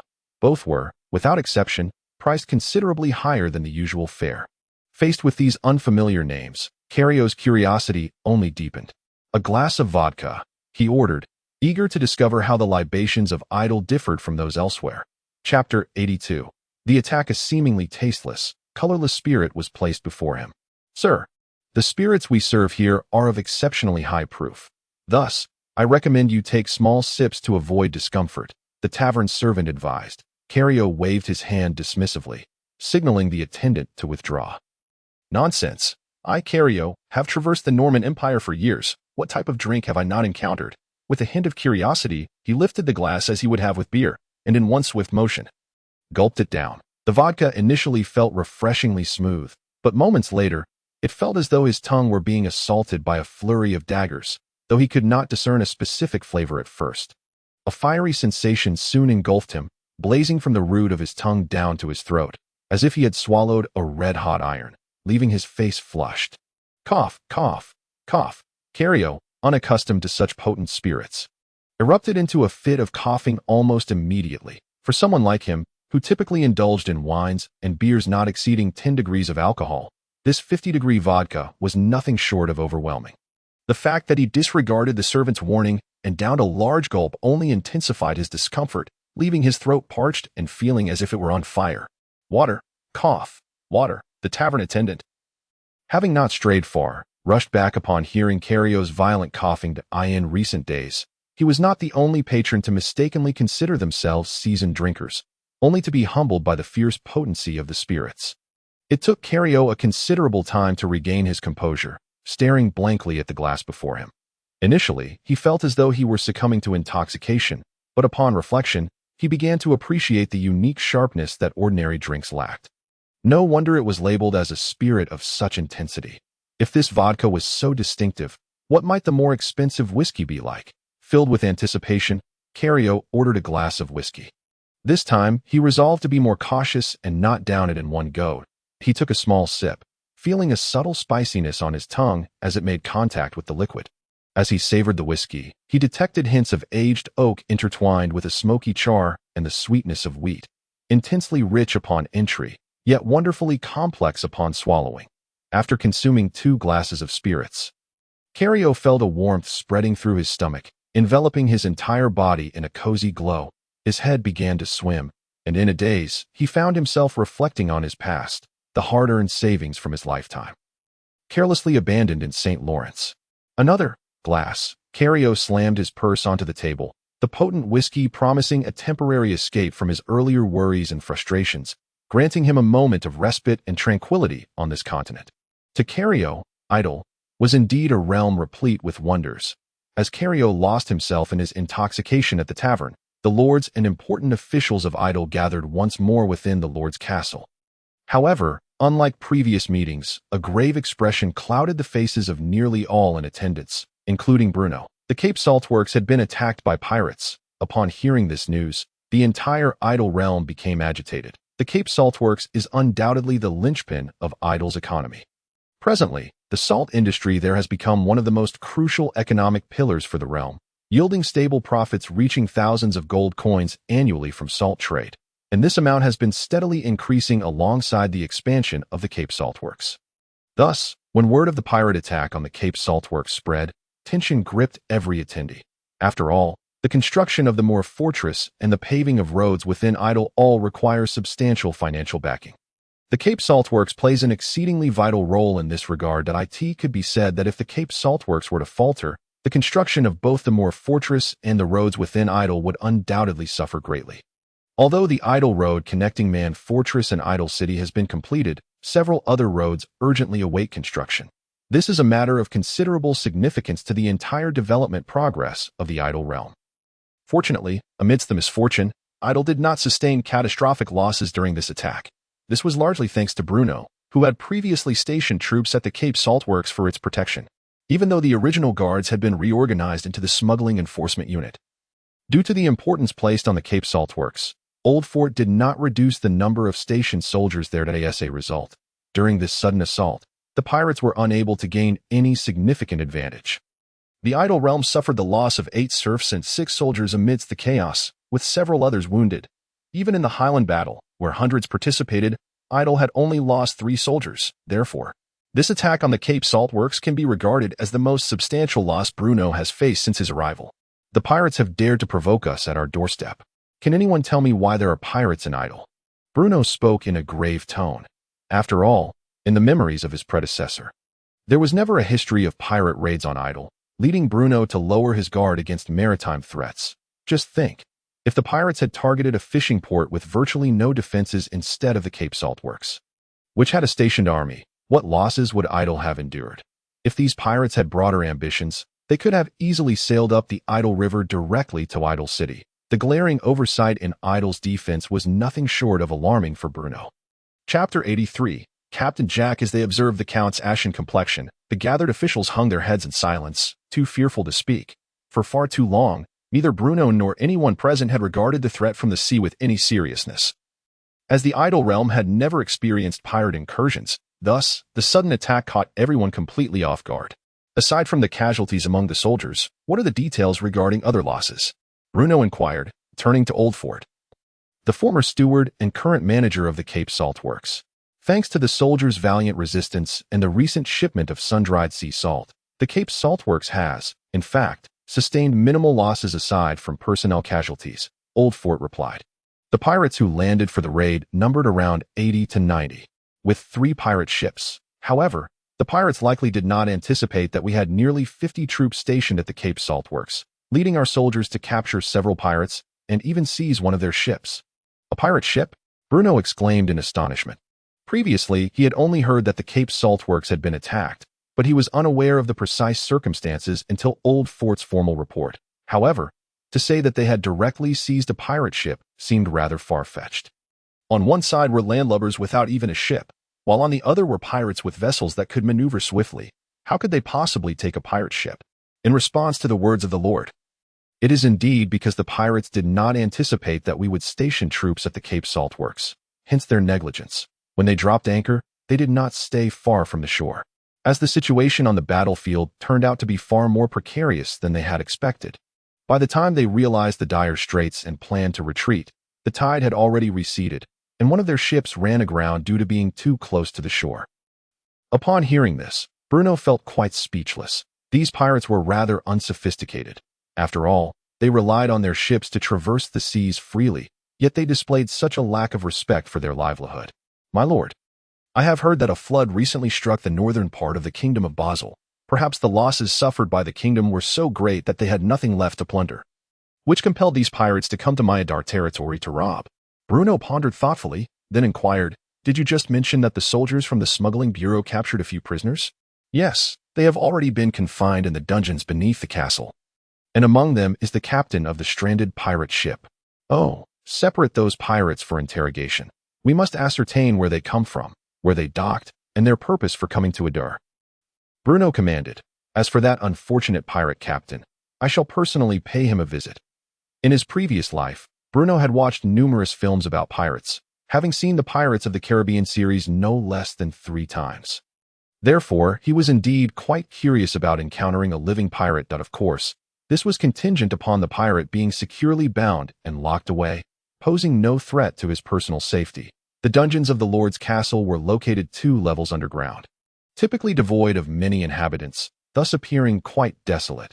Due to the underground location, the walls and stone steps were somewhat damp, and coupled with the dim lighting in the dungeon, it created an eerie chill. "My lord." As Bruno stepped into the dungeon, he faintly heard someone calling his name. This startled Bruno. Following closely behind, Lister quickly explained, "My lord, there is still a doctor here whom you had previously ordered to be imprisoned." "A doctor?" Bruno queried in confusion. "He is the former military physician of the Ruhr Standing Army." Upon hearing Lister's words, Bruno couldn't help but chuckled. He finally recalled that he had deemed the military physician's methods of treating soldiers' injuries to be utterly absurd, which led him to command that the physician be thrown into the dungeon. "Greetings, esteemed doctor," Bruno said with a smile as he approached the cell. "My lord, I have reflected deeply during my time in this cell, and have completely repented. I vow to diligently improve my medical skills and not bring shame to your lordship." The military physician appeared to seize upon the last thread of hope, hastily expressing his intentions. "Oh, then tell me, why did I have you imprisoned in the first place?" Bruno inquired. "I believe it was due to my somewhat rusty bloodletting technique while treating the soldiers. And since you cherish your soldiers as if they were your own kin, you had me detained. Rest assured, my lord, I have been diligently practicing my medical skills in this cell these past few days. And my bloodletting technique has vastly improved. Keep him locked up. Do not let him out to harm others," Bruno said with a scowl as he turned away, leaving the physician to cry out helplessly from within his cell. "My lord, please don't leave. I truly excel at bloodletting." The captured pirates were confined in the furthest cell of the dungeon, guarded day and night by Ruhr's soldiers. Currently, aside from the captured pirate captain, all the other pirates had been taken away by Ruhr's soldiers for separate interrogations. Bruno scrutinized the pirate captain before him, who was tightly bound and secured to a chair. This pirate bore little resemblance to the image he had conjured in his mind. He appeared to be a middle-aged man, with disheveled dark brown hair entangled with dried blood, presenting a rather dismal sight. His physique was slight, devoid of rugged facial hair or solid muscle, giving him a somewhat frail appearance. His gaunt face suggested malnutrition, with small eyes overshadowed by heavy brows, complemented by a long scar running down his face, rendering his appearance somewhat discordant. If sensing Bruno's scrutiny, the pirate opened his previously shut eyes. In his gaze was not the ferocity Bruno had anticipated, but rather a look of despair and pleading, much like an ordinary individual trapped in a cell, appearing somewhat apprehensive. "I am Bruno Stewart, the Count of Ruhr, a noble of the Norman Empire, and the master of this land. Now, pirate, before I unleash my wrath, please tell me who you are, why you are here, and what your intentions are." Bruno spoke in a grave tone. "My name is Jack, from the Kingdom of Basel." After a moment of silence, the captured pirate captain finally spoke. Chapter 84. The Fran Islands Jack? Upon hearing this name, Bruno instinctively thought of the infamous Captain Jack Sparrow. The disheveled, carefree yet loyal image of that pirate was truly unforgettable for Bruno. Yet the man before him bore the same name. Although merely a coincidence of names, it nearly shattered the classic image of Jack Sparrow in Bruno's mind. "Very well, Captain Jack. You and your crew have collectively slain 6 Ruhr soldiers and 8 Ruhr serfs." "No, I did not kill them. I did not kill them." Before Bruno could finish, Jack suddenly began to protest loudly. "Even if it was not you who killed them, as a member of the pirates, you cannot evade responsibility," Lister stated with righteous indignation. "Enough. Discussing such matters is pointless. I now wish to know why you Basilians have come to my Ruhr territory. We primarily operated along the eastern coast of the Kingdom of Basel. But due to the severe flooding recently, the people are suffering from hunger and cold, which is why we have come here," Captain Jack replied somberly. Bruno nodded discreetly, finding this explanation to align with the information he had previously gathered. "However, what does the flooding in the Kingdom of Basel have to do with your group of pirates raiding? You ought to have pillaged wherever you pleased. Even amidst disaster, the common folk might still have some savings." Why come to my Idar territory to seek trouble? Bruno questioned. At this, Captain Jack's tone suddenly grew agitated. Bah! I am here to rob you blood-sucking nobles. You insolent wretch. Lister scolded. Jack widened his eyes and retorted. We are commoners by birth. Had it not been for the local nobles driving us to the brink of despair, who would willingly leave their homes to seek a living at sea? Though we are pirates, we have never plundered the common folk. Our previous incursions were merely against the lands of the coastal nobles of Basel. Where did you obtain your ships and weapons? From Kelvin Plato, Jack replied. He is one of the pirate leaders entrenched along the coastal waters of Basel. And I, along with many others forced to flee, have joined his ranks. But none of this justifies your heinous acts against the people of Idir, Bruno said sternly. In truth, we were merely in need of salt. We did not anticipate that the salt works would be so heavily guarded. A chill ran down Jack's spine as he recalled the encounter at the Cape Salt Works. These pirates from the Kingdom of Basel had little understanding of the Norman Empire. Their raid on Idar's salt works was merely a spur-of-the-moment decision. After all, salt was an invaluable commodity both in Basel and the Norman Empire, and salt works were invariably the domains of the nobility, so they felt no moral qualms about raiding them in the eyes of these commoners forced into piracy. The nobles were all despicable fiends, usurping farmland and oppressing the people, committing every imaginable atrocity. Thus, this band of pirates anchored along Idir's coast, launching a fierce assault. The guards at the salt works, equipped with some of Idir's few enchanted armaments, might have struggled against these sea-hardened pirates at sea, but once on land, it became the Idir people's domain. They first unleashed a volley of enchanted arrows, followed by close-quarter combat. Although the saltworks defenders were outnumbered, they managed to seize a faint advantage. Just as Jack was about to retreat, his own ship had already run aground. This was nothing short of humiliation.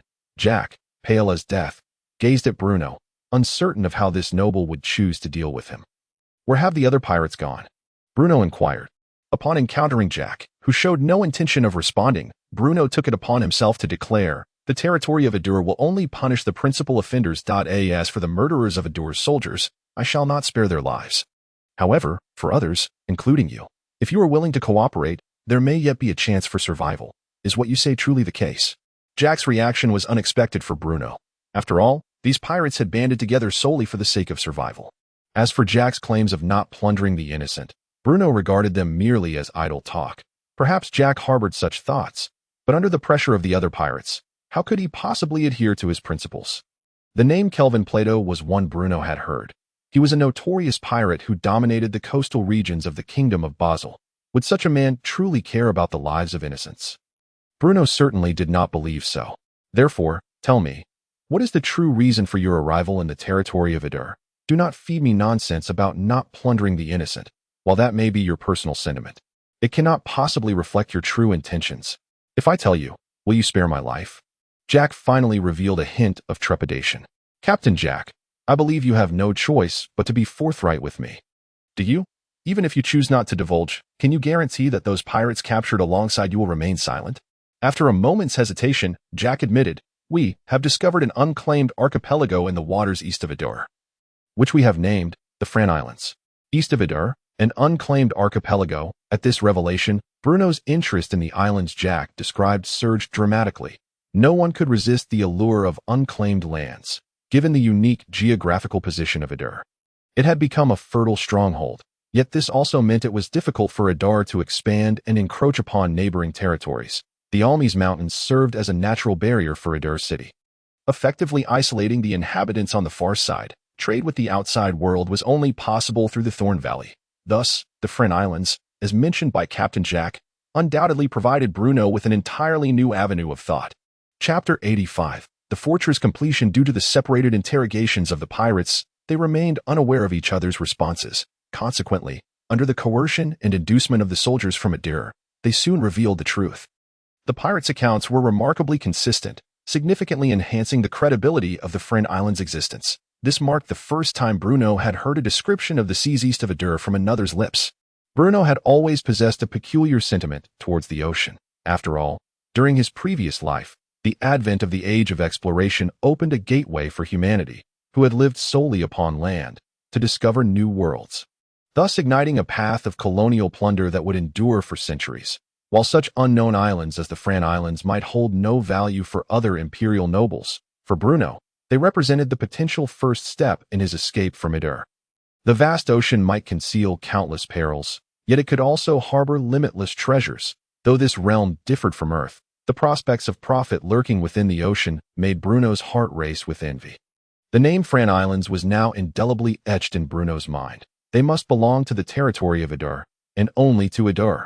Within Jack's utterance, there seemed to be a revelation of the great pirate Kelvin Plato's interest in the Fran Islands. How could a notorious pirate chief wish to stake his claim in the waters off Edur? This was something Bruno could not tolerate. Thus, for the first time since his crossing over, Bruno felt an urgent sense of impending danger from the outside world. Although he was a count and lord of the Norman Empire, the ocean was not his domain. Therefore, Bruno had to establish a formidable naval force to protect Edur before Kelvin Plato could seize the Fran Islands. Moreover, Bruno was resolute in acquiring the Fran Islands, as he viewed them as his ticket to officially engage with the ocean. Should he secure dominion over the seas, he would command trade routes over the waves, allowing him to extend Edur's influence far beyond its current borders. This was of immense significance, not just for Bruno, but for the Stuart family, who had governed Edur for generations. However, shipbuilding presented itself as the first hurdle Bruno must overcome.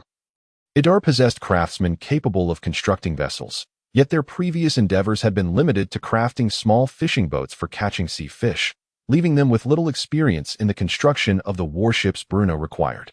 Fortunately, the influx of laborers to Edur had increased, thanks to the construction of Edur Avenue and the efforts of scouts promoting Edur in nearby noble territories. Within a mere month, a considerable number of impoverished individuals had arrived, daring to seek new opportunities in Edur. The recently arrived populace was systematically registered by the Edur Immigration Bureau, overseen by List, and after completing quarantine measures, they were provided with accommodations. Most of them had settled into the worker community Bruno had planned along the banks of the Edur River. Proudly assuming the role of Edur's laborers, as Bruno began to devise the next phase of his plans for Edur, he finally received news from the banks of the Sorin River that filled him with boundless joy. The long-awaited Namur fortress had finally been completed.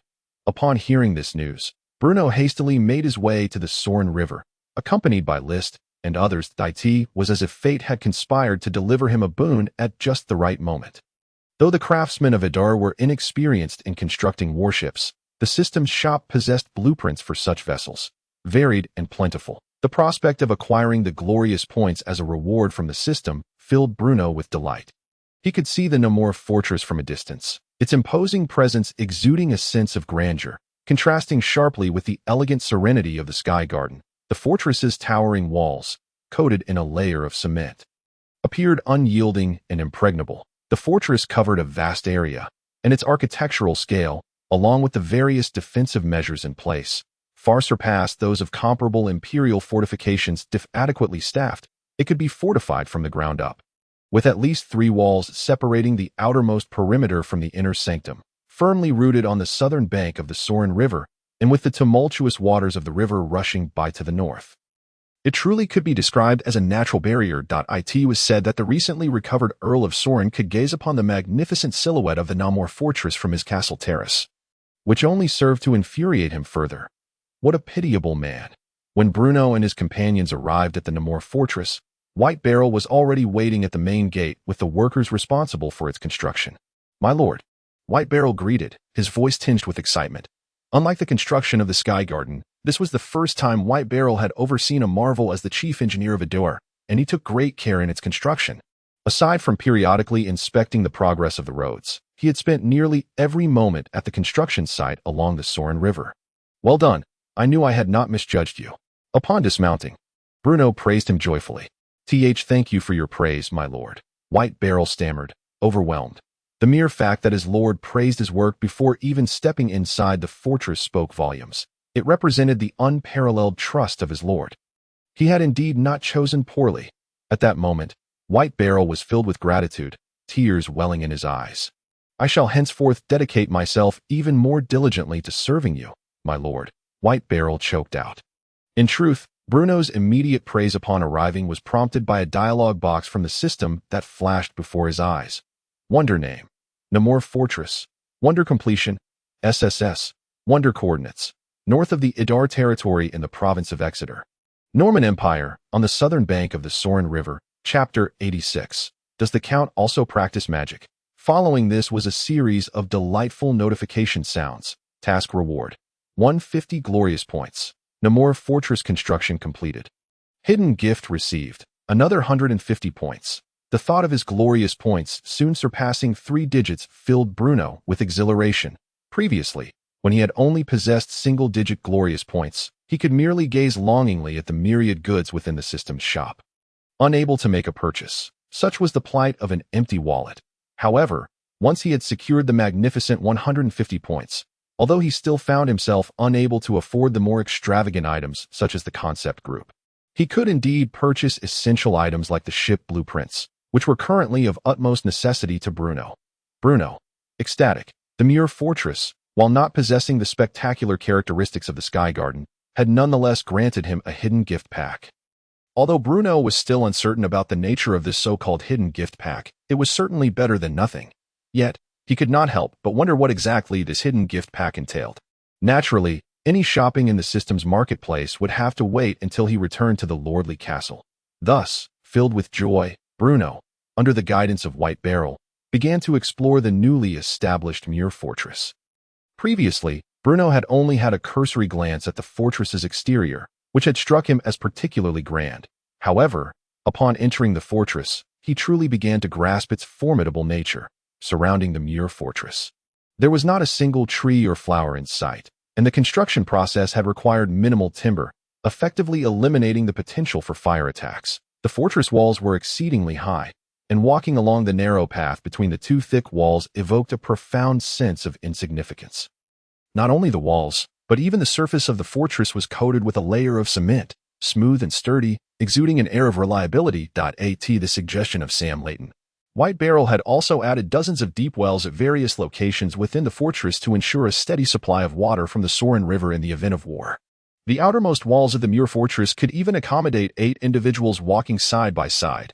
Moreover, the battlements featured numerous arrow slits and various other defensive installations. The fortress boasted its own stables, kitchen, granary, and towers for soldiers' accommodation, all constructed from the most durable stone materials. The Muir Fortress sprawled across a vast area, capable of housing nearly 10,000 troops in times of war, making it the largest fortress in the eastern part of the empire.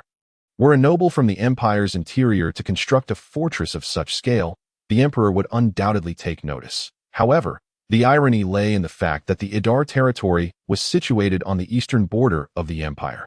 The eastern lands were largely desolate territories seized from the kingdom of Basel centuries prior, far removed from the heart of the empire. Consequently, the nobles residing inland had always adopted a laissez-faire attitude towards their eastern counterparts. After all, although the kingdom of Basel now nominally submitted to the Norman Empire, there was no telling when they might rise again. Thus, developing the east seemed unnecessary. Even the military expenses and provisions required for Man Fortress were frequently in arrears. Furthermore, should news from the Eastern Empire wish to reach the imperial capital of St. Lawrence, it would likely take over a month. Eventually, this news would find its way to the desk of some noble counselor, only to be carelessly discarded into the wastebasket. Thus, Bruno's actions within the Idar territory could almost be described as unrestrained. What was the big deal about constructing a fortress? Who knows? Perhaps in a few days. They might even be erecting a great wall. Given that the construction of the Muir Fortress had been exceedingly satisfactory, it was only natural to bestow lavish rewards. The promised rewards would undoubtedly be fulfilled. Those who were to be freed from serfdom would be liberated, those due for monetary rewards would receive them, and those who worked diligently would be duly compensated. After all, the amount of work done was reflected in their labor points. And there were no objections to be had. In summary, everyone had gained something, and there was a harmonious atmosphere all around. With the completion of the Muir Fortress, Bruno did not intend to immediately embark on constructing a new wonder. As for the temporarily idle workforce, he had already devised a plan. That plan was shipbuilding. There would always be time for wonders. After all, this was not civilization, and no one would come to seize the wonders. However, the isolated Fen Islands could not be overlooked. If Bruno did not act swiftly to secure them, he would find it difficult to rest easy. This was reminiscent of Bruno's mindset in his past life when playing in Europe. if anyone dared to station troops on the islands at his doorstep. Regardless of any diplomatic repercussions, he would first declare war and then deal with it. Such was his audacity. The chieftain's playstyle brought him joy. After touring the Muir fortress, Bruno could hardly contain his excitement to return to the lordly castle. The time to open the gift pack was nigh. Since it had not revealed any eye-catching wondrous characteristics, it surely ought to provide a commendable gift pack. Bruno was filled with anticipation for this so-called hidden gift pack. A product of the system must be of exquisite quality. Once Bruno initiated the system and skipped the familiar startup animation, he finally beheld the icon of the gift pack within his sight. Radiant Path. The establishment of the Muir Fortress showcases the host's determination and resolve to defend their territory, marking a significant step towards solidifying their foothold in this new world and embarking on the glorious path of national prosperity through wonders. To enhance the host's self-preservation capabilities, this hidden gift pack will bestow upon the host formidable magical powers. Shall you open the hidden gift pack immediately? Yes, no. Upon reading the description of the gift pack, Bruno was instantly filled with excitement. Powerful magical abilities. It was important to note that this was a world imbued with magic. It was inconceivable for Bruno to claim he did not wish to become a mage capable of wielding magical power. The reason Bruno had always placed such emphasis on the standing army of Adar was due to his fear that when someone set their sights on Adar, he would lack the means to retaliate. However, should he become a mage, the advantages would be plentiful. For instance, at present, the research on enchanted weapons was entirely entrusted to Anil and the others, but once he became a mage, Bruno would possess the confidence to guide the research on magic arrays. Chapter 87. It turns out I am a mage overlord. Part 1. Simultaneously, although Adar had gathered a multitude of mages who were not favored by their mentors, as the research on magic arrays matured, would they still voluntarily flock around the Stewart family? Human hearts are difficult to fathom. Humans are complex beings. Perhaps these disheartened apprentices currently viewed Adar as their sole refuge, but who could predict what would transpire in the future? Therefore, only by Bruno becoming a mage, or even the leading figure in magic array research, could he avert unnecessary troubles down the line. Bruno aspired to be the founder of the Adar School, the pioneer of magic array research. After all, while breaching agreements with the nobility might only result in reputational damage, betraying one school would invite the scorn and ostracism of the entire mage community. Yes, Bruno decisively chose to open the gift pack. The moment he selected yes, everything around him seemed to freeze suddenly, and even his body ceased to respond to his control, as if firmly anchored to his seat. Following this, a warm current began to rise from the soles of Bruno's feet, gradually permeating through his internal organs, causing the blood within him to boil. Under the influence of the boiling blood, Bruno felt his veins pulsating, his pores expanding, and his entire being filled with a tingling sensation. Moments later, Bruno's body shuddered as he felt himself being filled with a torrent of magical elements surging in from all directions, washing over him time and time again. He could not ascertain how many cycles of cleansing he underwent, but at a certain moment, Bruno suddenly felt that his body had become translucent. He seemed capable of perceiving the flow of magic in the air. Sensing the magical energy circulating slowly within him, that he felt as though he could peel apart the chaotic air to isolate different magical elements, discerning the unique properties of each. So this is the world suffused with magic? As time passed, the warm current circulating within Bruno gradually dissipated, and he finally regained the ability to move his hands and feet, allowing him to come to terms with the extraordinary experience he had just undergone. Bruno felt a haze clouding his mind, for in that fleeting moment, a multitude of memories, or perhaps knowledge, had suddenly flooded into his consciousness. He lifted his hand and gently rubbed his fingers together. Whoosh! A flame materialized unexpectedly between his fingertips. So, this is the fireball spell? Bruno gazed at the dancing flame upon his fingertips, utterly incredulous. No wand, no incantation, and it required almost no mental energy. Simply rubbing his fingers together had sufficed to successfully cast the spell. Bruno suddenly felt as if all the hypotheses he had previously entertained had crumbled into dust in that instant. He perceived himself as a fool for attempting to explain the magical world through the lens of earthly science. While there might be some overlap in certain aspects, fundamentally speaking, magic is magic. It cannot be measured or explained by rationality. The wonder construction system truly is a genuine golden finger. Then, in an instant of thought, the chair beneath Bruno began to levitate under his command at a T. This moment, Bruno resembled a masterful mage, effortlessly conjuring spells with a mere flick of his wrist, possessing an unparalleled command over magic. No, He was not merely a mage. Even the most powerful sorcerers could not wield magic without the aid of wands and incantations. This was akin to reaching the level of a grand sorcerer. A sharp intake of breath escaped him, despite Bruno having anticipated the hidden gift bestowed upon him by the wondrous construction system. This was truly, terrifyingly magnificent. Having expelled all the servants from the castle, Bruno embarked on his experiments within the Lord's stronghold. The garden behind the castle had become his makeshift laboratory. Fireball, frostfall, levitation, rockfall, whirling sands, crackling lightning, golden spirits soaring through the air. A single tiger striking down 2 sheep. A horse's tail swatting at flies, a crow taking flight. Suddenly finding himself transformed into a mage through the system's enhancement, Bruno felt an exhilarating novelty. After all, the life of nobility in the Norman Empire was dreadfully monotonous. Thus, with so many delightful toys at his disposal, Bruno was eager to indulge in this newfound experience. Consequently, he explored nearly every spell and piece of knowledge that had suddenly manifested in his mind, save for those of particularly destructive nature. The joys of a young boy are indeed so simple. A plethora of spells erupted forth, directed at the few unfortunate plants in the Lord's garden. On that fateful afternoon, the garden of the Lord's castle was filled with thunderous roars and icy chills. Flames blazed fiercely, rain cascaded from the heavens, and various spells wreaked havoc throughout the garden, leaving it in utter disarray, as if ravaged by bandits, an utterly pitiful sight. Delightful. Bruno let out a low growl. After a relentless barrage of spells, he finally felt the dual exhaustion manifesting in both body and spirit. Gazing at the chaos surrounding him, he suddenly found it all rather tiresome and drifted into a state of ennui. Upon the hurried arrival of the servants, Bruno ascended the steps, fatigue overwhelming him. Time for sleep.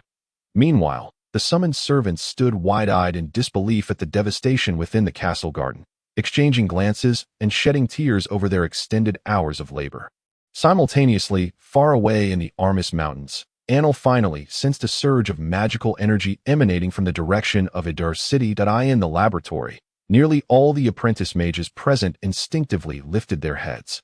For such a magical fluctuation could only belong to a grand sorcerer, likely one who had long resided in the imperial capital of St. Lawrence. Could it be that such a remote place as Idur had indeed a grand sorcerer in residence?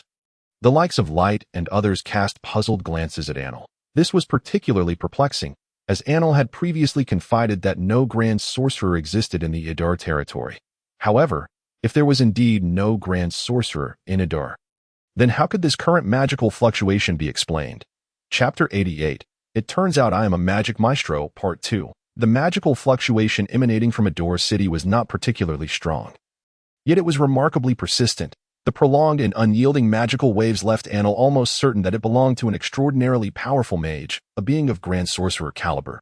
For even someone as mentally gifted as Anil, an apprentice mage, could hardly produce such a magical disturbance, which would dissipate after merely a few seconds and could not travel such great distances. Yet, under the watchful gazes of the crowd, Anil appeared utterly bewildered. Could it be that Idur truly harbored a grand sorcerer? Despite his fervent imagination, Anil could not fathom who among the crowd could be the hidden grand sorcerer. Oldfort, or Shabi, or perhaps someone else entirely. Yet if Idur indeed had a grand sorcerer, why would they have summoned him and placed him in the position of mage advisor? It was all quite confounding. Nonetheless, since the magical fluctuation originated from Idur City, it was only logical for Anil, as the mage advisor of Idur, to investigate. You all stay here. I shall return to Idur City to ascertain the situation, Anil declared. No way. Watson interjected sternly, given that the individual in question is a grand sorcerer. Should they harbor ill intentions and confront you, you would stand no chance alone. We must accompany you. Ridiculous. There was no way the apprentice mages would allow Anil to go alone. If indeed there was a grand sorcerer in Idur City, even a mere word of guidance from them could be immensely beneficial. Although they were all classmates, such an opportunity could not be allowed to slip away. Yes, we shall go with you, the apprentice mages chorused, rising in unison. Though they had aligned themselves with the Idur territory and were studying enchanted weaponry, this did not conflict with a visit to an unknown grand sorcerer. Anil could only roll his eyes in exasperation and acquiesce. Very well. Let us all go together. I shall fetch a donkey, Light announced. I will procure a cart, Watson added. Among the gathered individuals, aside from Anil, not a single one knew how to ride a horse. They typically traveled via donkey cart. This was understandable, as mages generally possessed poor physical prowess and spent their days cooped up in the mage tower, resulting in a distinct lack of athleticism. Even their arduous journey to Ador had not equipped them with the skill to ride a horse. Thus, as the group of apprentice mages sluggishly approached Ador city, the sun had already begun to set. It was not that they were reluctant to arrive swiftly. Rather, despite their eager anticipation, the donkey pulling their cart ambled leisurely, as if taking a stroll, stopping and starting at its own pace. This was, in fact, the first time the apprentice mages had entered the city since coming to Ador. The spacious streets and pristine environment left them utterly astounded. Surely, the width of this thoroughfare could rival that of the imperial capital of St. Lawrence. Although Ador city was still modest in scale, the influx of merchant caravans hinted at a gradual and promising development. However, despite their curiosity about the border town, the apprentice mages understood that this visit was for serious business, not a leisurely stroll. Thus, upon awakening from his afternoon nap, Bruno encountered Anil, whose face was etched with impatience. Along with the apprentice mages trailing behind him, in the grand banquet hall of the Lord's castle, we sensed a prolonged magical fluctuation from our residence in the Armis Mountains, and it originates from Ador city, Anil stated directly. Outlining his purpose, Bruno nodded and glanced at the apprentice mages behind Anil, responding with a non sequitur. So, these are the apprentice mages from St. Lawrence? Upon meeting the young lord, Light and the others were evidently taken aback. After all, Anil had previously informed them that the noble lord of Ador was the first to propose the theory of magical currents. Thus, in their imaginations, even if the noble lord were not a mage, he should at least be a venerable elder with a head of white hair. However, when they finally beheld the noble lord sitting before them, they found the reality starkly contrasted with their prior imaginings. Young, very young, remarkably young. This was the first thought that crossed their minds upon seeing Bruno. The notion that this nobleman, akin in age to themselves, could have formulated the theory of magical currents purely through contemplation left the apprentice mages feeling that the grand sorcerers who muttered in the mage towers of St. Lawrence were utterly beneath them. Respected noble lord, they greeted. Though Bruno's youth did not diminish his status as a nobleman, and he was now the employer of the apprentice mages. Thus, Light and the others respectfully performed a standard mage salute. Magical fluctuations. We detected an extraordinarily prolonged magical disturbance, Anil exclaimed, noticing that Bruno had not acknowledged him. That can only be the hallmark of a grand sorcerer, Anil emphasized urgently. Bruno raised his gaze to meet Anil's anxious expression and said nonchalantly, "No need to fret. That was merely an experiment I was conducting." An experiment? Anil stared blankly at Bruno. What nonsense was this? A mere commoner could produce magical fluctuations through experimentation, just as Anil was lost in thought. Bruno lifted his right hand and casually rubbed his fingers together. In an instant, a flame materialized unexpectedly between his fingertips. I did mention to you that I am not an ordinary mage, did I not? Witnessing this spectacle, the apprentice mages behind Anil widened their eyes in astonishment, creating a fireball without the aid of a wand or incantation. Anil's eyes bulged as he stammered, "But, if one can unleash magic without incantations, then how do we reconcile that with your earlier theory of magical currents?" Bruno raised his cup, took a sip of water, and then, with a certain air of distraction, remarked, "The theory of magical flow is undoubtedly valid. After all, the study of magical arrays is fundamentally based upon the theory of magical flow. However, you must understand that every theory has its own applicable scope, and my lordship's level has already transcended the imagination of you ordinary mages." Chapter 89. The Count's entrance examination, my lordship's level, has surpassed the comprehension of you ordinary mages. Looking at the young Count seated before him, Anil felt that while the statement was not particularly harmful, it was profoundly insulting. Nevertheless, this was indeed the cruel reality, for among all present, including the formally recognized mage Sibel, not a single individual could manipulate a fireball by hand. Not even the grand mages of St. Lawrence could accomplish such a feat. This implied that the young Count before them possessed strength surpassing that of a grand mage. Upon this realization, the assembly was left in sheer astonishment. "But if that is the case, my lord, why do you not conduct the research on magical arrays yourself, but instead delegate it all to us?" After a moment, Anil finally asked, "Laziness? What?" Anil felt as though he had misheard. "I mean, it is simply because your lord, prefer to be idle. If I can sit, I shall not stand, and if I can lie down, I shall not sit." Thus, entrusting this matter to you for research is considerably more convenient. After all, my lordship has the utmost trust in you.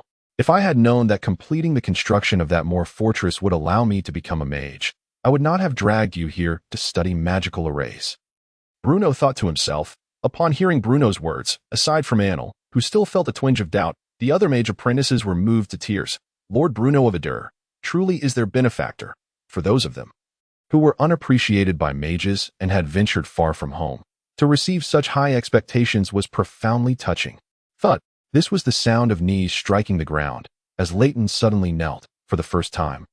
Leighton felt the warmth of trust and support from others through Bruno's words, something he had never experienced in St. Lawrence. My lord, please be our mentor. Leighton exclaimed passionately. Leighton's words seemed to awaken the other mage apprentices present. Indeed, if the Count, who pioneered the theory of magical flow, was a peerless grand mage, then, my lord, please be our mentor. With the exception of Sibel, the apprentices earnestly implored. Viewing Bruno as their mentor posed no pressure for the apprentices, as they were merely apprentices, and prior to receiving comprehensive guidance from their so-called mentor in St. Lawrence, they did not belong to any particular faction. Therefore, after leaving the Mage Tower of St. Lawrence, they were entirely free to pledge themselves to another Grand Mage. However, Sibel could not do the same. That he had already become a formal mage, and a registered mage of the Iron faction within the Mage Guild. To hastily seek a new master at this moment would invite scorn from other mages. Moreover, mages from different factions often looked down upon one another, each believing their own faction to be the most orthodox. Thus, this count might even demand that he depart. My lord, Sibel hesitated. Caught in a dilemma, he was extremely interested in the research on magical arrays he had witnessed in Adur, yet felt constrained by his identity as an Iron faction mage. Adur is still in need of a mage advisor. I wonder if you are interested in the position. Bruno offered proactively. After all, Sibel was the only formal mage in Adur besides Bruno himself, and he was aware of the ongoing research on magical arrays. Therefore, it was imperative for Bruno to retain Sibel in Adur. If Sibel agreed, it would be the best outcome. If not, Bruno would have to intervene personally.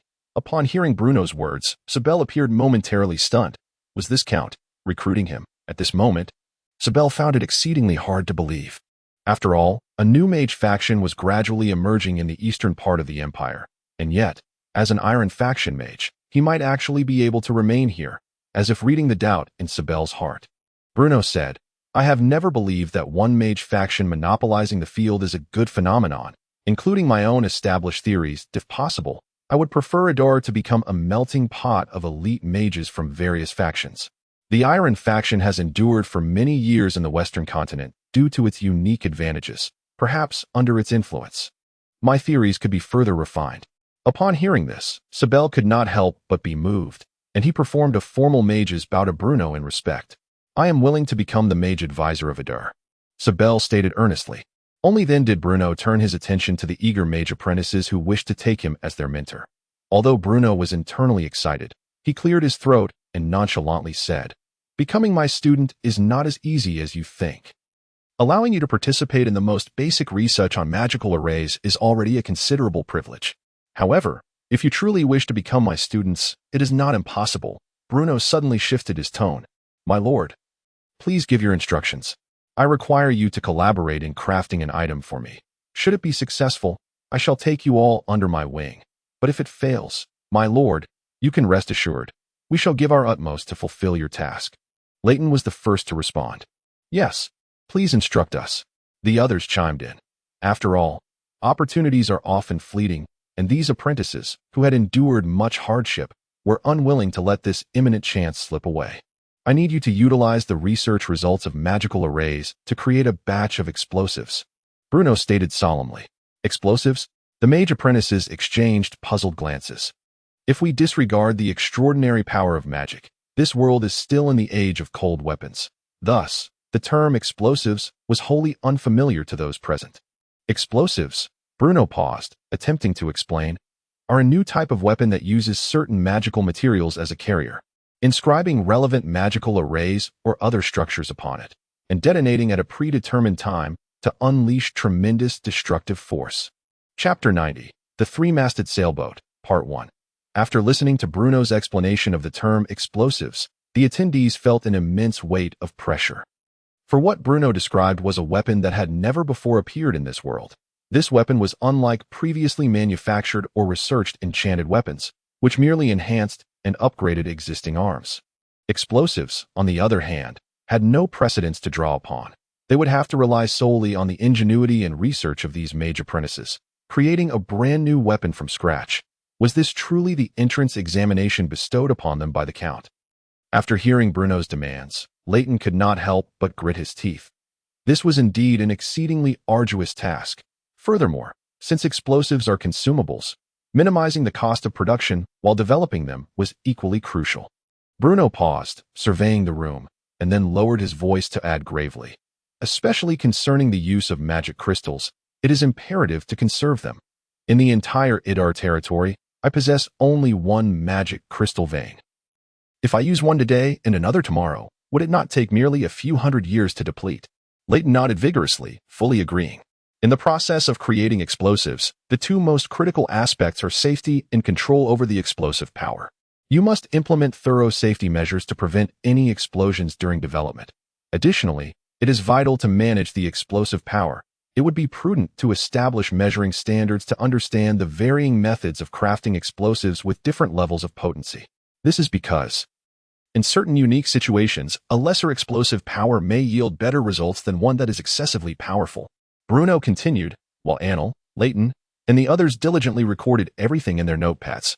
Since arriving in Idar, these mage apprentices had also begun using this delicate, thin paper. The greatest advantage of this paper was its portability. They could easily carry a few sheets in their pockets and write down any new ideas immediately. Although they were uncertain of the cost of such paper, merely by observing its lightweight nature, one could surmise that it was not inexpensive. It is said that the esteemed Count has nearly exhausted his entire fortune in the pursuit of crafting these innovative sheets of paper. A significant portion of the required materials is imported from the Kingdom of Basel, comprising rare and precious resources. The price of a single sheet of this paper is nearly equivalent to half a month's wages for an ordinary laborer. Yet, astonishingly, such valuable paper is piled high in the laboratory nestled within the Armis Mountains, readily available for the use of apprentice mages. The mere thought of this warms the hearts of the apprentices diligently, recording on their white sheets. Observing their cautious handling of the paper, Bruno realizes that the rumors he previously spread about the exorbitant value of the paper have indeed served their purpose.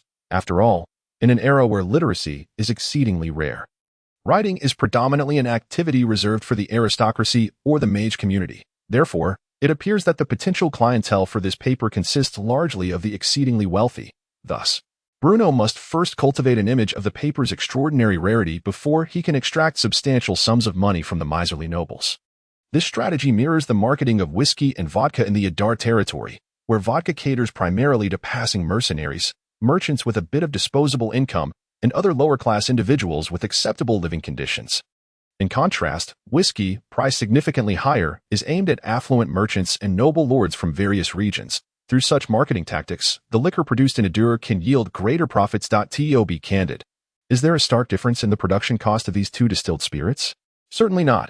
However, if the other nobles were to discover that the very same spirits enjoyed by the lower classes were also within their reach, how could they maintain their distinction as nobles? Therefore, for them, consuming fine liquor is not merely about the drink. It is also a display of their noble status. Regarding the topic of explosives, Bruno merely offered the apprentice mages a few crucial points of caution and key considerations, allowing them to pursue their research independently. After all, while the principles behind explosives may not be particularly complex, the challenge lies in utilizing magical formations and other arcane components to create a bomb unique to this world. Much like in Bruno's previous life, where the formula for black powder, comprised of sulfur, saltpeter, and charcoal, was widely known, the question remains, if one were to traverse to that era, could they replicate it, even with knowledge of the incantations? The task would prove daunting, as one might not even know what sulfur or saltpeter looks like. Initially, Bruno had intended to take a shortcut by purchasing an enhanced formula for gunpowder and its related materials from the system marketplace. However, a line of red text beneath the gunpowder section compelled him to abandon this notion. Warning: this product is incompatible with the local world system.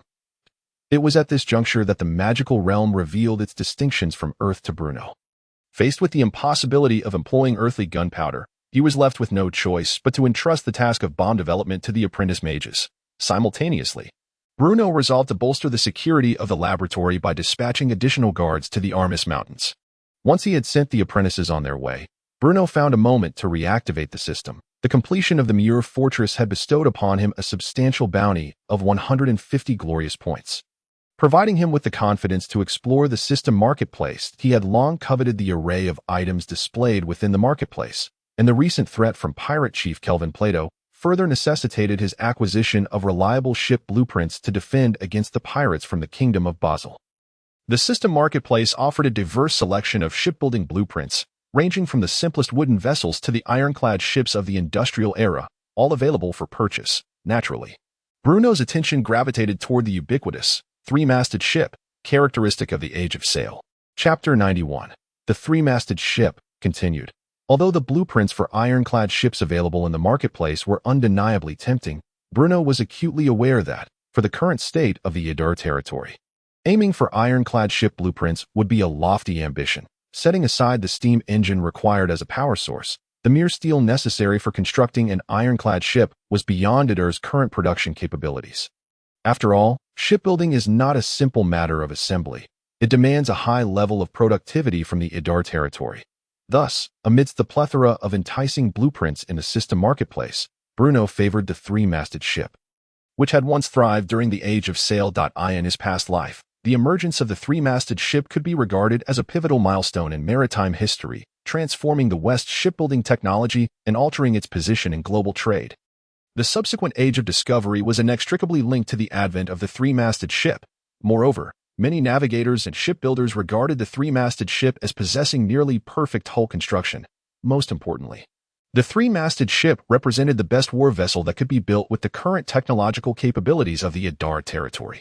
Presently, the vessels of the Norman Empire primarily rely on sail and human-powered oars, resulting in sluggish speeds. Furthermore, the so-called sailing ships are all square-rigged, lacking the ability to sail against the wind, thus confining them to the open sea and necessitating reliance on seasonal winds for navigation. Meanwhile, inland vessels are propelled solely by human rowing, leading to equally slow travel speeds. In stark contrast, the three-masted ship boasts a more rational hull structure, featuring three masts capable of harnessing winds at angles up to 65 degrees. It was once the premier choice for circumnavigation on Earth, with a sailing speed far surpassing that of the vessels from the Norman Empire and the Kingdom of Basel. Additionally, as a fore and aft rigged vessel, the three-masted ship possesses excellent capabilities for sailing against the wind. Its primary source of propulsion stems from the Bernoulli effect, whereby air flowing over a curved surface generates upward lift, enabling the ship to navigate against the wind at certain angles. Conversely, when the ship is sailing with the wind, the Bernoulli effect diminishes, preventing it from achieving maximum speed, given the multitude of advantages. The blueprint for the three-masted ship commands a steep price of 50 glorious points in the system marketplace. Nevertheless, regardless of the cost, Bruno resolved to purchase it, recognizing that the maritime threat posed by pirates represented the foremost obstacle to the Yadar territory's development. As a self-proclaimed qualified transmigrator, Bruno understood the paramount importance of securing naval dominance. Only by keeping pirates at bay could he continue to nurture the Yadar territory's growth quietly, building high walls and claiming kingship slowly. Bruno believed that cultivating crops in silence remained the timeless optimal choice. While quietly toiling in agriculture, a formidable military force was also essential to ensure the stable development of the Yadar territory. Otherwise, no matter how much wealth or population one amassed, they would merely be seen as a plump lamb awaiting slaughter in the eyes of others. Reluctantly spending 50 glorious points, Bruno awaited a brief moment before a roll of parchment materialized with a soft pop on his desk. Although the price was somewhat steep, the speed of delivery from the system marketplace was undeniably commendable. Upon unfolding it, he found detailed illustrations of the three-masted ship structure and the specific materials required for construction, rendering it a worthy investment. Turning his gaze toward the windows, Bruno noticed that twilight had already settled in. Should he set out for the fishing port at this hour, he would likely arrive in the dead of night, a most unbecoming circumstance for a nobleman. Thus, he summoned his aide, White Barrel, to his side. To his surprise, in the blink of an eye, Lisp brought in White Barrel. "My Lord Count, how may I serve you?" Barrel inquired, bowing deeply. "With the recent construction of the Sky Gardens and the Muir Fortress, Beryl's status as the chief engineer of both projects had risen significantly, making him one of the most esteemed figures in the Idar territory. He was acutely aware that all he possessed was a result of the generosity of his lord. Bruno Stewart. Indeed, from the time of Beryl's distant ancestors, his family had long been established artisans in the Idar territory. However, after his forebear completed the lord's castle, the Beryl family had not been given the opportunity for reinstatement. The current count had changed all that, and this undoubtedly filled White Beryl with immense gratitude and unwavering loyalty to Bruno. Whether it was the Sky Gardens or the Muir Fortress, both were monumental marvels that could endure for centuries.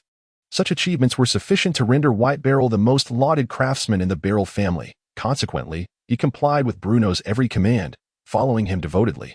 Thus, upon hearing the news of the Count's summons, he hastily mounted his horse and rode over, arriving breathless with a sheen of perspiration on his brow. Take a look. This is the new project that the Idar territory must expedite. Unlike the forlorn expressions of individuals such as Old Ford upon hearing of the initiation of a new project, White Beryl's eyes sparkled with excitement at the mere mention of a new task. Is this a sailing ship? Beryl scrutinized the plans meticulously. Although he had never encountered such a vessel before, he instinctively recognized it to be something extraordinary. This ship was not only significantly larger than the commonly seen ones of the present day, but it also boasted 3 towering masts. Bruno nodded in affirmation. However, my lord, I truly lack experience in shipbuilding. White Beryl replied with a wry smile. He was aware of the recent attack on the Cape Salt Works, and thus surmised that his lord was keen to construct a warship, likely to confront the pirates. Yet, he had never built a warship before. What if he made a mistake that delayed his lord's plans? Beryl was acutely aware of his limitations, while he could manage to erect a marvel on land. The thought of crafting a vessel to float upon the water left him feeling somewhat uncertain. This was not an intentional evasion on Beryl's part. Rather, the prospect of shipbuilding was entirely new to him. Bruno pointed to the parchment in Beryl's hand and stated, "The specific steps are all detailed within that if you adhere strictly to these instructions, you should encounter no significant errors as for manpower. Once the Muir Fortress is completed, won't those production teams be available? You may allocate them as you see fit. Furthermore, there should be some laborers at the fishing port who possess some experience in constructing fishing boats, although they have only crafted smaller vessels. Even among the less capable, there will surely be a few who can provide valuable advice. You can make do with them for now. Moreover, upon completing Idle Avenue, the next road to be constructed will conveniently connect Idle City and the fishing port, saving you the trouble of excessive travel." Yes, given that his lord was resolute in his decision, White Beryl, albeit feeling somewhat anxious, could only muster the courage to proceed. After all, he was the sole individual in the Idle territory with any experience overseeing a project. If he continued to shirk responsibility, it would only serve to irritate his lord. In addition, I plan to establish a shipyard at the fishing port of Idle territory. This means that your task is not merely to construct a few 3-masted sailing ships, but also to cultivate a cadre of skilled artisans who understand shipbuilding, thereby laying the groundwork for the future shipyard in Idle territory. Bruno believed that since the waters east of Idle territory were home to the Fran Islands, it was quite possible that other islands, or even undiscovered continents, might exist. Hence, in light of the limited land area available for expansion in Idle territory, turning towards the sea would undoubtedly be the best option for its growth. This was akin to Bruno's experience in a past life, where he found himself compelled to look towards the sea due to the overwhelming prowess of his neighbor Kaka. Thus, Bruno set a modest goal for himself, to gain complete control over the Fran Islands and gradually eradicate the pirate factions that infested the coasts of the Norman Empire and the Kingdom of Basel. The ultimate objective, of course, was to take their place. Once the pirates had been largely vanquished, the warships of Idle territory could hoist the Black Skull flag and sail freely across the oceans. The mere thought of this sent a rush of exhilaration through Bruno. Surely, there could be no more lucrative venture than this. Indeed, there was, to be frank, ever since Bruno became aware of the Fran Islands. A novel idea had slowly taken root in his mind, gradually evolving over time. The 2 fundamental prerequisites for the implementation of this plan were that Idle territory must first possess sufficient sailing ships capable of navigating the open seas and eliminate the majority of the pirate factions along the coast. Subsequently, centered around the Fran Islands, the products of Idle territory that might attract covetous glances could be exported via the route to the Kingdom of Basel, achieving a splendid transformation from export to domestic consumption. As for the vessels used to transport goods, they could easily fly the skull flag on their return journey, reaping another harvest from the unsuspecting citizens of Basel. After all, they would have been preyed upon by local pirates anyway. Thus, it was better to fall victim to the idle people, who might at least spare their lives and vessels. Therefore, the establishment of a shipyard was indispensable. The fishing port, with its advantageous geographical positioning, would undoubtedly be the prime location for the shipyard, offering a deep-water harbor ideal for docking vessels and a substantial population, justifying its designation as the second city of idle territory. The construction of the shipyard could not allow for the slightest negligence. Bruno could not continually exchange blueprints from the system's shop, necessitating that idle territory develop the capability to independently train shipbuilders. Only by realizing such a virtuous cycle could idle territory hope for sustained growth. However, contemplating such distant matters was indeed premature. First, they must construct the three-masted sailing ships before planning for subsequent endeavors. Des White Barrel was about to take his leave. Bruno seemed to recall something and remarked, "There is still Captain Jack imprisoned in the castle dungeon. When you go to build the ships, have someone bring him along. Although he is a pirate, he can still be of some use, provided the soldiers keep a close watch on him." "As you wish, my lord," White Barrel replied dutifully. Upon awakening, Calio felt a lingering haze in his head, likely a consequence of his first experience indulging in copious amounts of strong liquor. He could scarcely recall how much he had drunk, and he was utterly at a loss as to where he currently found himself. "Where am I?" The realization struck him with a jolt, and he shot upright in bed. The room was rather simply furnished: a bed, a writing desk, a chair, and two cabinets. Though the decor appeared unremarkable, it was notably clean. It seemed someone outside had heard the commotion within and began knocking at the door. "My lord, it is I." Hearing the familiar voice of his servant, Calio felt a wave of relief wash over him. "Come in," he said softly. Rubbing his still heavy head, his personal servant entered cautiously. "Where am I?" Calio inquired. "My lord, you visited that tavern yesterday and drank until you were thoroughly intoxicated, ultimately passing out at the table. Fortunately, the tavern was adjacent to an inn, so I took the liberty of bringing you here," the servant explained with utmost care. "That's fine. You did well." Calio felt his cheeks flush with embarrassment, realizing that despite his extensive drinking experience, he had fallen victim to the revelry in idle territory. Yet, the strong spirits of idle territory were indeed remarkable. Although he had initially struggled with the fiery sensation in his throat, he had grown to appreciate the experience after a few cups. Compared to the vodka and whiskey here, Calio considered the beer and wine he had previously consumed to be mere trash. He couldn't help but wonder if he had made a fool of himself while intoxicated. "Quickly prepare a carriage. I must pay a visit to my lord the Count." Calio's initial purpose in coming to idle territory was to seek an opportunity for resurgence, and now he felt an overwhelming sense of confidence in everything related to idle territory. If he could obtain the Count's permission to sell the strong spirits he had consumed yesterday, Calio felt that his future was once again filled with hope. Bruno chose the location for his meeting with Calio at the Sky Garden nestled at the foot of the Almes Mountains.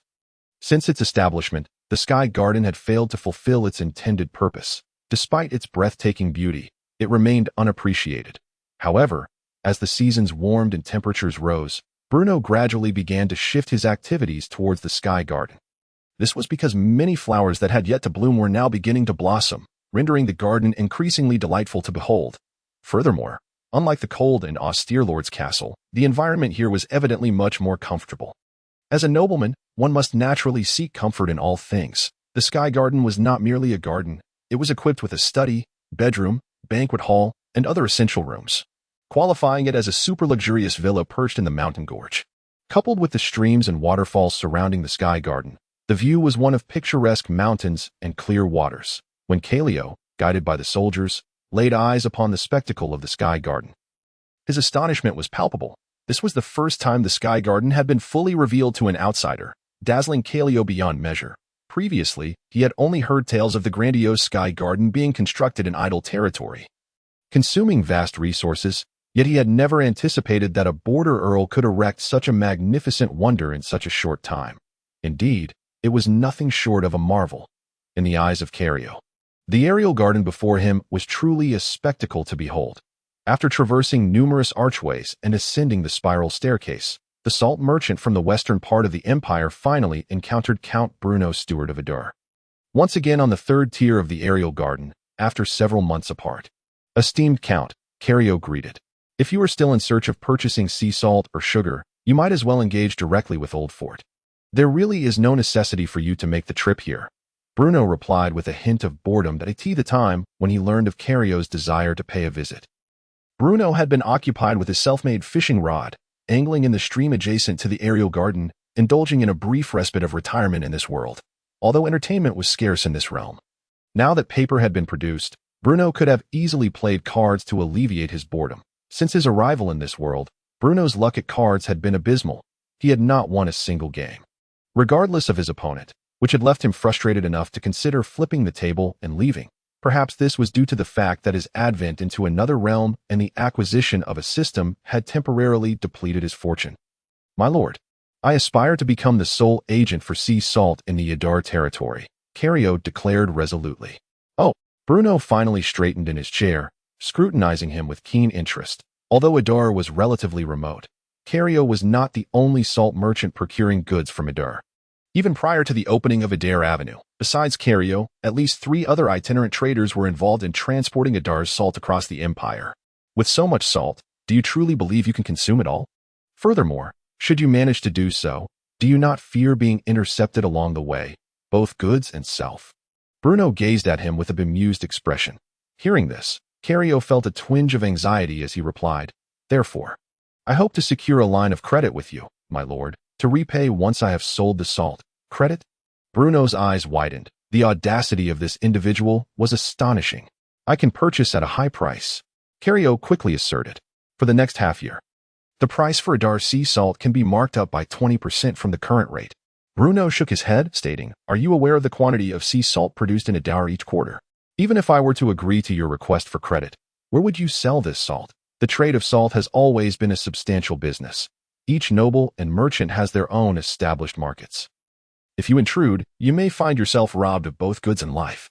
Bruno regarded Cario as if he were a simpleton, having previously thought him rather astute, only to be confronted with such a preposterous request.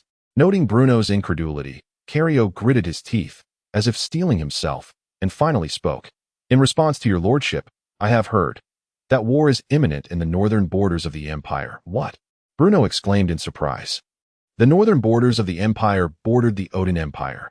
Thus the notion of war in the northern borders implied a conflict between the Odin Empire and the Norman Empire. Such intelligence was hardly within the purview of a mere salt merchant. Observing Bruno's reaction, Cario continued, I initially intended to utilize my savings to purchase a tract of land and a minor noble title from a member of the Regency Council, only to discover that as soon as I presented the funds, that very official was incarcerated at as I departed from St. Lawrence. I learned that the official's imprisonment was not merely due to the sale of a title to me, but rather because he conspired with the Odin Empire to launch an assault on Winter Fortress. Though that nobleman is now imprisoned, the Odin Empire's strategic positioning in the north is nearly complete, and with their ambitious ruler, it is likely that conflict will erupt before long. Should Winter Fortress fall to the Odin forces, then the Odin army could advance unimpeded, launching an offensive southwest, directly seizing the Empire's most prosperous western plains, which are among the most vital salt-producing regions for the Norman Empire, thereby jeopardizing the entire Empire's salt supply. Before Cario could finish, Bruno interjected, speaking gravely. Indeed, Cario affirmed. And then, you wish to acquire vast amounts of salt from my Ruhr territory, seizing the opportunity of a domestic salt shortage to transport it and reap substantial profits. Precisely. However, Bruno's tone shifted abruptly as he glared fiercely at Cario. If your judgment proves erroneous and no war breaks out between the two nations, the Empire's salt supply will remain unaffected, allowing you to abscond with the profits. While I would bear the consequences of your miscalculation, should your prediction be correct, you profit. Should it be wrong, the burden falls upon me. Cario, do you take me for a fool? Chapter 94. The emergence of the guild. Bruno regarded Cario with a displeased expression. Incredulous at the sheer audacity of the proposal put forth, the man's boldness was extraordinary. Sensing Bruno's ire, Cario trembled, dropping to his knees. My lord, I am convinced that the Odin people will indeed wage war against the Empire. Cario's voice quivered with tension, yet it conveyed a profound conviction. On what basis? Merely because a nobleman conspired with the Odins. Have you considered that now that the plot has been exposed, the Norman Empire will undoubtedly take precautions? The Odins are not fools. They would not strike while the Norman Empire is already on alert. Cario inhaled deeply, then spoke deliberately.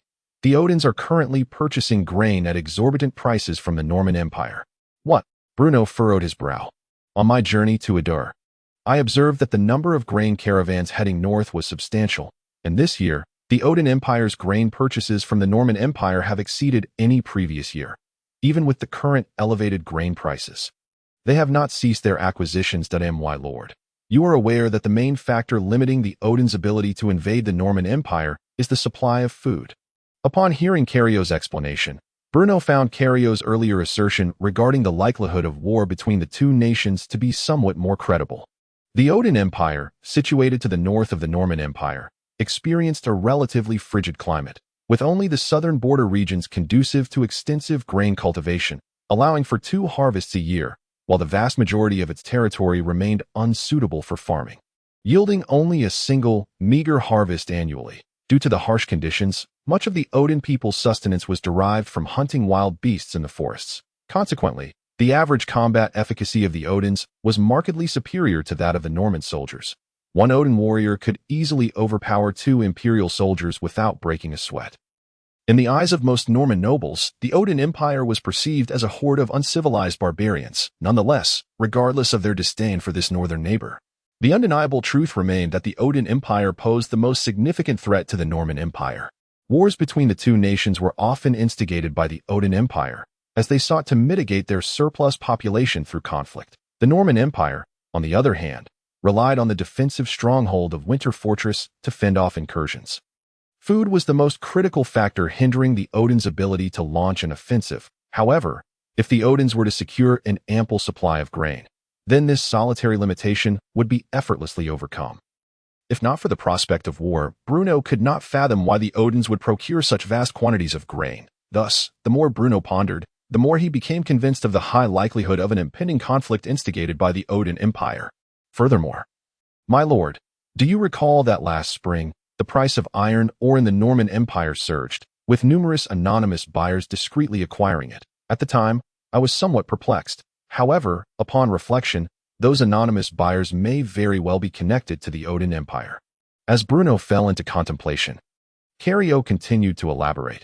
Last spring, Bruno paused, realizing that he had yet to traverse into this realm at that time. However, recalling the memories of his former self, he indeed recognized that such events had transpired. With his former self fixating on the iron ore of the Highland region, which had been difficult to mine due to border disputes with the Sorin territory. Iron ore could be forged into weaponry, and grain could sustain military needs. When one connected all these dots, the intention of the Odin Empire to invade became almost indisputable. Contemplating this, Bruno could not help but reevaluate the salt merchant kneeling before him. To discern subtle hints from the fluctuations in grain prices in the previous year's scarcity of iron ore, this individual named Cario indeed proves to be a remarkable talent, though the limitations of the era may seem a distant concept at times. They undeniably exist, often constraining the perspectives from which individuals approach issues. The IT resembles a window set high upon the ceiling.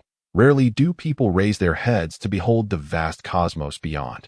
While the nobles of the Norman Empire grapple with the decision of whether to reinforce the imperial borders with additional soldiers, Cario, in his capacity as a merchant, has already sensed the impending resolve of the Odin Empire to wage war from the minutiae unfolding around him.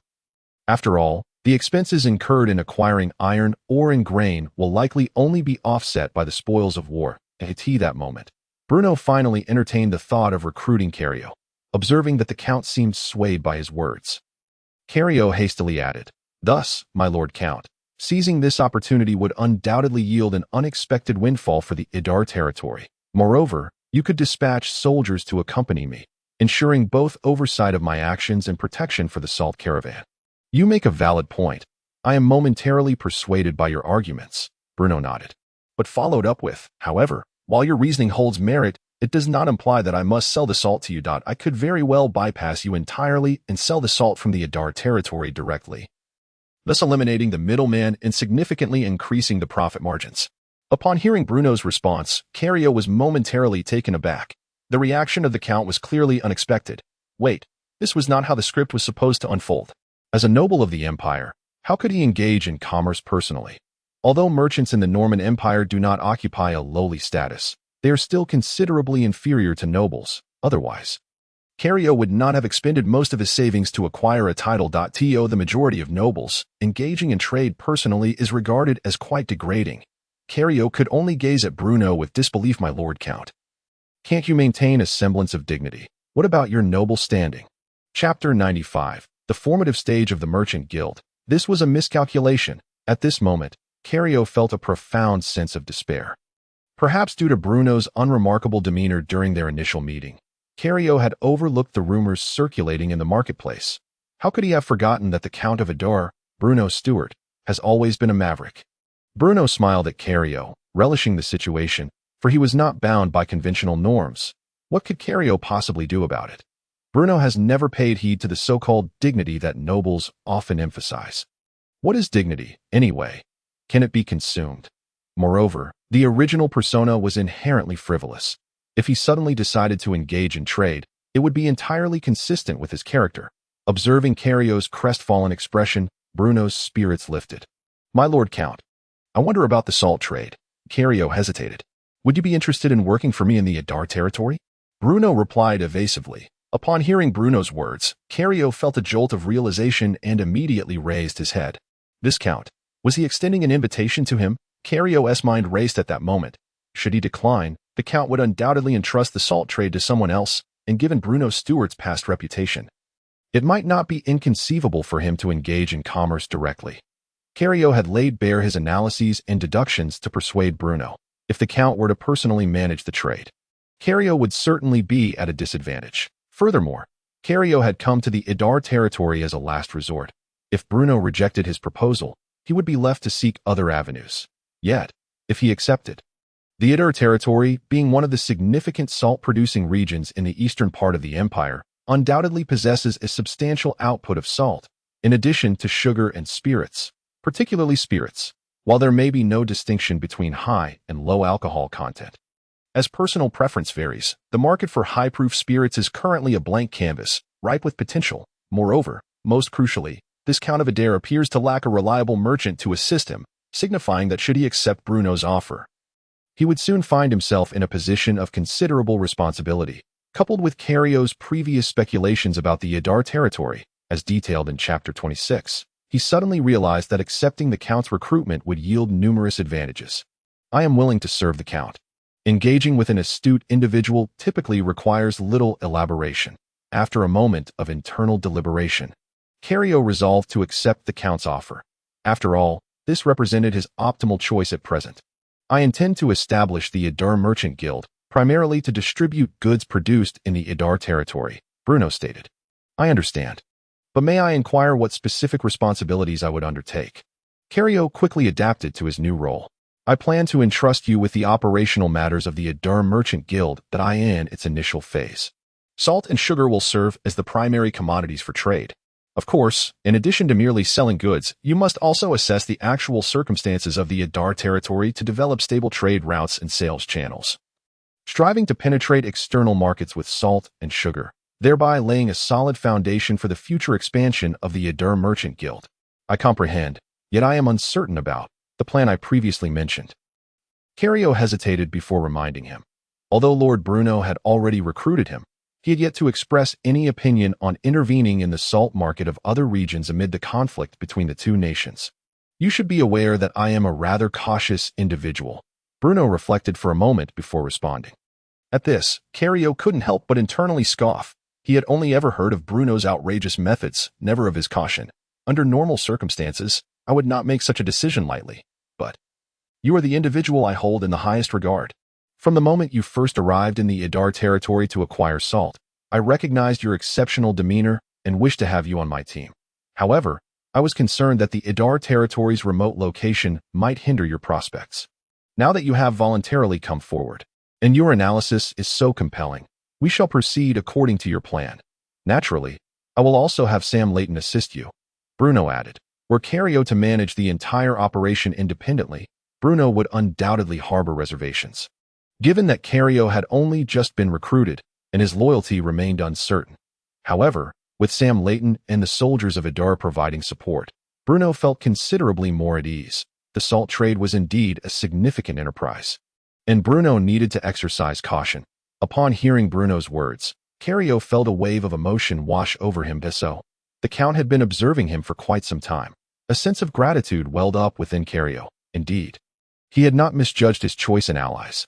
By the way, you must have heard of the Sorin territory to the north of Idar. Bruno suddenly interjected. I am aware, Cario replied. Since you know of Sorin, you should also be aware that there is a salt production site there, correct? In response to your lordship, I have previously purchased salt from there, Cario said cautiously. That simplifies matters, List. Bruno suddenly called out. At your service. My lord, List responded as he entered. Send word to Sorin, informing them that I have learned of their plight since the defeat at the Grand Highlands, which has left them vulnerable to exploitation by several nobles. As a neighbor of the Sorin Count, known for my integrity and goodwill, I abhor such acts of banditry. Therefore, adhering to the principles of harmonious coexistence, I have decided to purchase all the salt produced in Sorin at a 10% premium 6 months hence. According to Bruno's calculations, should the Odin Empire indeed embark on war, the attack would likely commence at the end of summer. This timing would allow Odin's soldiers to seize the first harvest of grain directly from the civilians after crossing the winter fortress. 6 months later would coincide with a rise in salt prices, and rather than allowing Sorin to profit, it would be wiser for Idar to capitalize on the opportunity. If he were to seize the moment to intervene, he might as well go all in. Anything less would be unsatisfactory. Furthermore, even if the winter fortress were not breached, it is conceivable that other fortresses might fall. The region bordering the Norman Empire and the Odin Empire is characterized by vast plains, with the only exception being the northernmost winter fortress. Stretching from west to east, there exists a formidable line of dozens of fortresses. Bruno found it hard to believe that the Odin Empire, having meticulously prepared for so long, could fail to breach even a single fortress. Chapter 96. Intelligence. Not only Bruno, but also Carlio placed immense importance on the plan to sell sea salt. After all, this was the first task he undertook upon joining the Idar territory, and thus Carlio viewed it as a significant opportunity to demonstrate his worth and insight. When he witnessed the Earl readily agreeing and even praising him, Carlio's spirits began to lift. My lord, since arriving in the Idar territory, I have sampled 2 types of strong liquor at a tavern in the southern part of the city, known as vodka and whiskey. I believe these potent spirits may possess a vast market potential. Might it be wise to entrust their sale to the Idar Merchant Guild? Carlio ventured to solicit Bruno's opinion. Have you just been given charge of the guild and already learned to take on tasks for yourself? Bruno quipped, casting a sidelong glance that left Carlio feeling somewhat abashed. Merely following your lordship's instructions, Carlio quickly clarified. Regarding the sale of spirits, there is no need for haste, since even you believe that selling strong liquor could yield substantial profits. Do you think others are unaware of this? The Idar territory indeed has strong liquor, but the pressing question is, can the Idar territory consistently supply such spirits? Bruno's words bore undeniable wisdom, yet Carlio felt a twinge of regret. If we confine sales solely to the taverns of the Idar territory, the volume will be quite limited. Thus, while you embark on managing the guild, you must also send someone to the Basel Kingdom to explore the market. The Basel Kingdom? Carlio exclaimed in astonishment. Could it be? My lord, do you intend to sell these spirits in the Basel Kingdom? Bruno merely smiled in silence. You have only grasped the second layer, while I am already contemplating the fifth. Selling spirits to the Basel Kingdom was merely Bruno's initial idea. After all, the distance between the Idar territory and the Basel Kingdom is considerably shorter than that between the Idar territory and the imperial capital, St. Lawrence. Moreover, selling spirits to the Basel Kingdom, while inevitably alerting the other nobles of the Norman Empire to the presence of liquor in the Idar territory, would take at least half a year for the news to circulate and be confirmed. This half year would provide ample time for the Idar territory to flourish. Furthermore, once the Odin Empire launched an offensive against the Norman Empire, those nobles would hardly have the inclination to trouble the Idar territory. As Bruno's understanding of the world grew ever more nuanced, he began to uncover additional advantages to establishing trade routes to the Basel Kingdom. However, elaborating on these would risk diluting the discourse. Thus, Bruno decided to dismiss Carlio, instructing him to consult with Lobida regarding the preparations for the guild. Though Carlio had departed, His words about the northern front still echoed in Bruno's mind. This was not merely due to the astuteness of his analysis. After all, had Bruno received such information, he too could have drawn similar conclusions. What vexed Bruno most was the realization that a mere itinerant merchant could possess superior intelligence compared to his own. While it is true that itinerant merchants are often well-informed, it is crucial to remember that he was a genuine nobleman, with an extensive network of spies at his disposal, yet not a single one had reported or compiled such intelligence. This realization led Bruno to deeply appreciate the woeful state of intelligence gathering within the Idar territory, or rather, in this era at large. Previously, the Idar territory had spies, who, before the outbreak of the Battle of Grand Highlands, primarily focused their efforts within the confines of the Sorin territory, providing updates on troop movements. However, now the spies had been dispatched to promote the idyllic life in the Idar territory among the common folk of other noble territories, as detailed in Chapter 63. Enticing more peasants to settle in Idar. Yet, most of these spies were engaged in petty endeavors, wandering aimlessly from tavern to tavern with a few silver shillings and coppers in their pockets. They exhibited no skill in concealment and displayed a complete ignorance of subtlety, almost declaring their roles as spies aloud. Bruno had long been aware of the inadequacies of the Idar territory's intelligence system, but had previously deemed it sufficient for dealing with the relatively minor Sorin territory. Furthermore, he was concerned that rapid development could lead to overextension. Investing in an intelligence system might strain the Idar territory's finances and impede the construction of wonders. Thus, he had turned a blind eye to the territory's outdated intelligence network, considering it barely adequate. However, Carlio's arrival served as a wake-up call.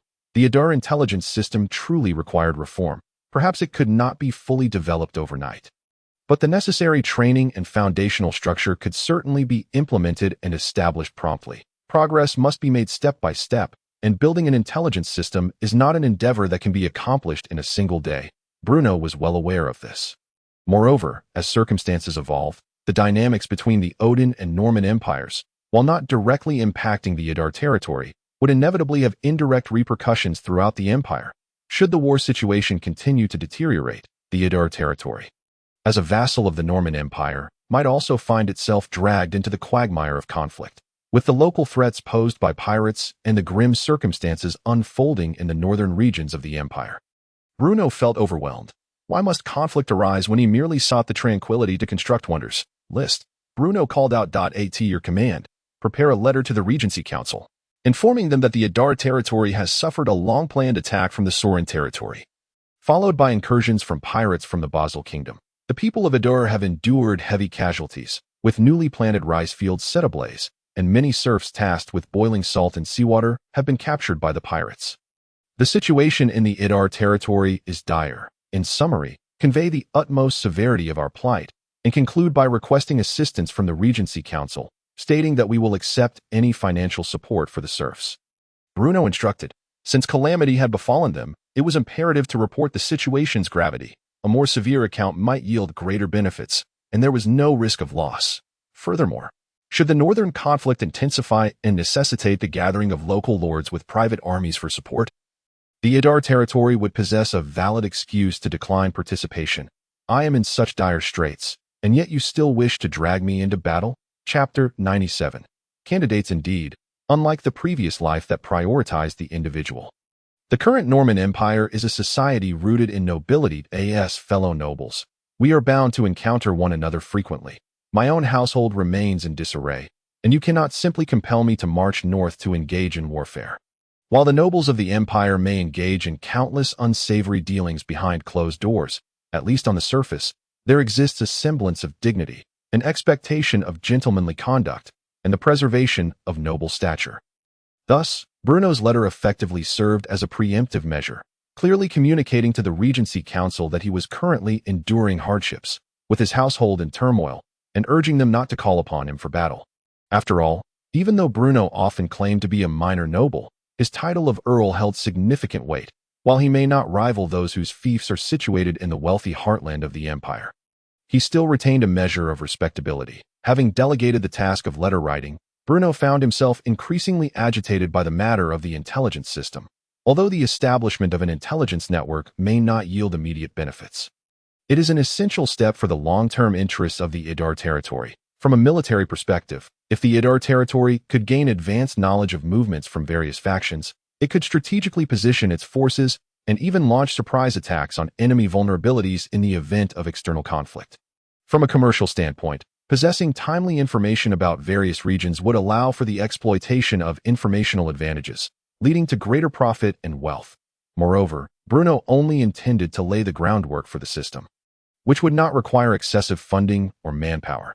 However, the pressing question remained: who should be entrusted with the management of this intelligence agency? While the importance of such an agency cannot be overstated, Bruno, as the Lord, could hardly oversee every detail himself. That would contradict the very essence of nobility. As a noble, one must embody the awareness of their station, living a life of leisure and comfort. This is the hallmark of a lord.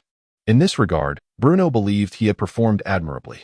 Therefore, the selection of individuals to oversee the intelligence agency became all the more critical. They must be decisive in their actions, composed under pressure, and, most importantly, utterly devoted to the Idar territory and unconditionally obedient to its lord, Bruno Stewart, Tob Frank.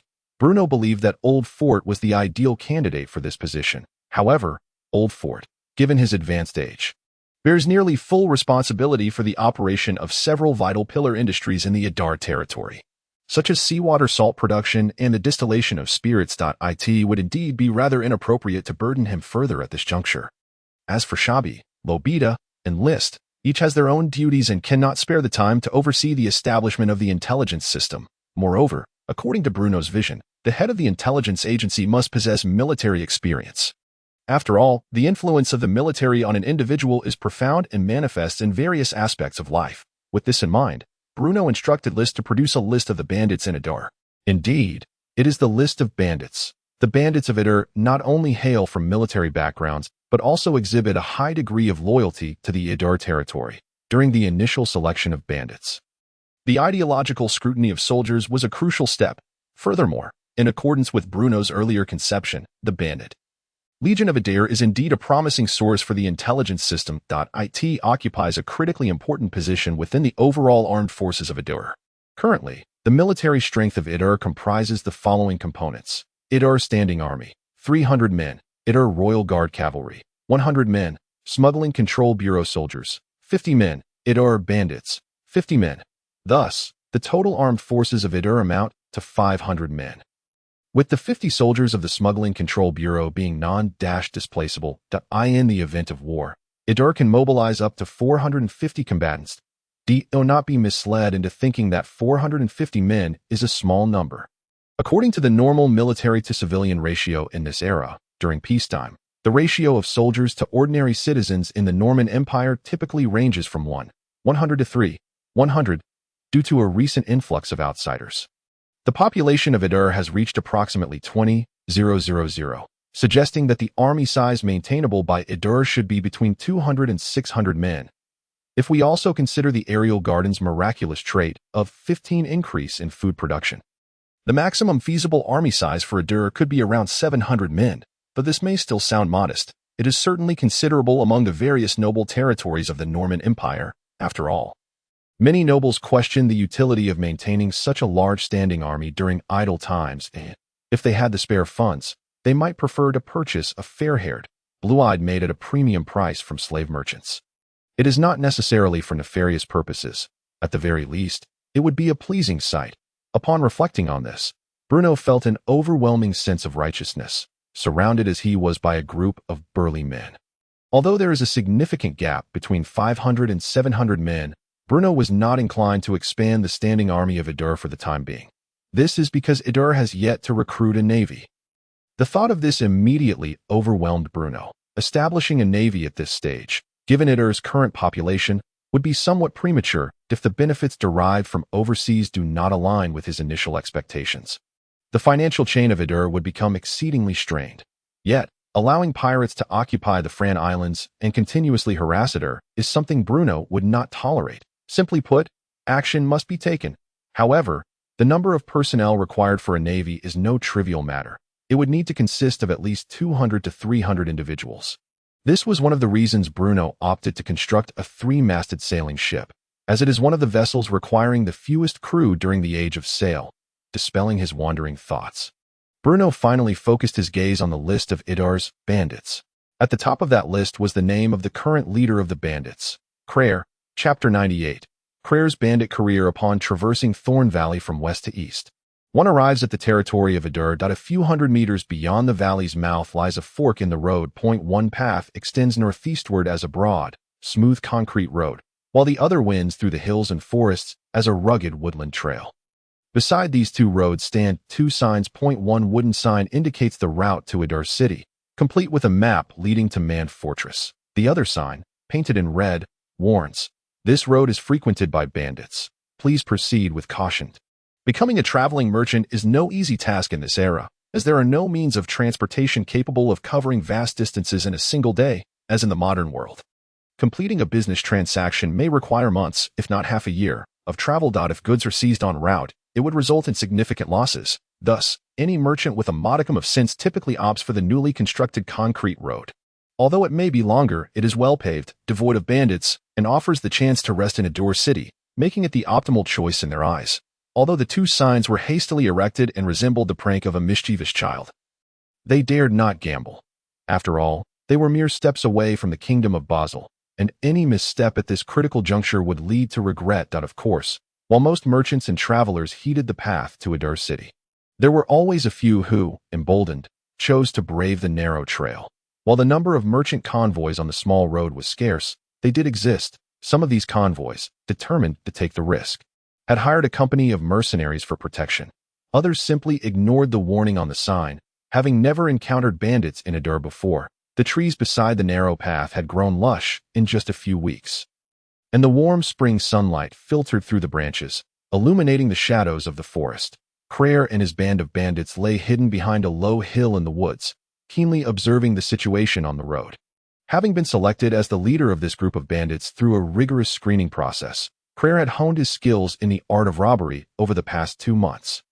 During this time, he had learned much and gained valuable insights. The fools who took the small path were few, but occasionally, a few stubborn merchant convoys would pass through, following Bruno's orders. Any convoy not transporting provisions for the Imperial soldiers could be freely targeted.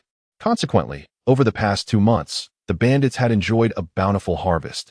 Their earnings during this period alone equaled that of the previous 6 months combined. After all, even as bandits, they adhered to strict operational protocols and guidelines, and monthly performance evaluations were mandatory. Krayr and his men bore no guilt in extracting tolls from these merchants, though sometimes the tolls exceeded the total value of the goods carried by the entire convoy. Those who chose to traverse Idur territory should contribute to its welfare. Why not take the well-trodden road to Idur city? What Krayr and his men were doing was not robbery. It was a noble endeavor to secure the welfare and happiness of the people of Idur. An act of justice and a righteous cause. It was not that Bruno was particularly in need of funds. Rather, once these convoys entered Idur city, they would inevitably spend money, although the expenditure might not be substantial. This would create demand, generate more employment opportunities in Idur, and stimulate the development of other industries within the territory. Just then, as Krayr monitored the road, another plump target, another merchant convoy slowly approached from the distance. Prepare. Brothers, there's money to be made. Krayr signaled to the bandits crouched behind the hill. Upon hearing the prospect of earning money, the previously sluggish bandits sprang to life. Excellent. It had been several days since a fool had wandered into their path. At last, they encountered a merchant convoy. Though this convoy was accompanied by mercenaries, it was precisely such tough prey that Krayr and his men were eager to confront. The increased challenge promised greater rewards and commissions, and would expedite the promotion of Idur bandits' reputation. The spoils from robbing such a convoy could often exceed the combined gains of 4 or 5 smaller merchant groups. These bandits were all skilled members of the Idur standing army. Although they had shed their standard armor, their weaponry remained impeccable. After all, they were fine recruits, and Bruno certainly did not wish for them to risk their lives unnecessarily. At the end of the woodland path lay a massive boulder, and as the merchant convoy continued forward, the road behind them would be sealed off by a rock enchanted with a levitation spell. This road is mine. This tree is mine. If you wish to pass, leave your toll behind. As one beheld Krayr, he sat boldly upon a massive stone that obstructed the path, resembling a warrior poised for battle. While a direct ambush might have been the simplest and most effective approach, the bandits of Idur adhered to a strict code of conduct. opting to avoid bloodshed whenever possible.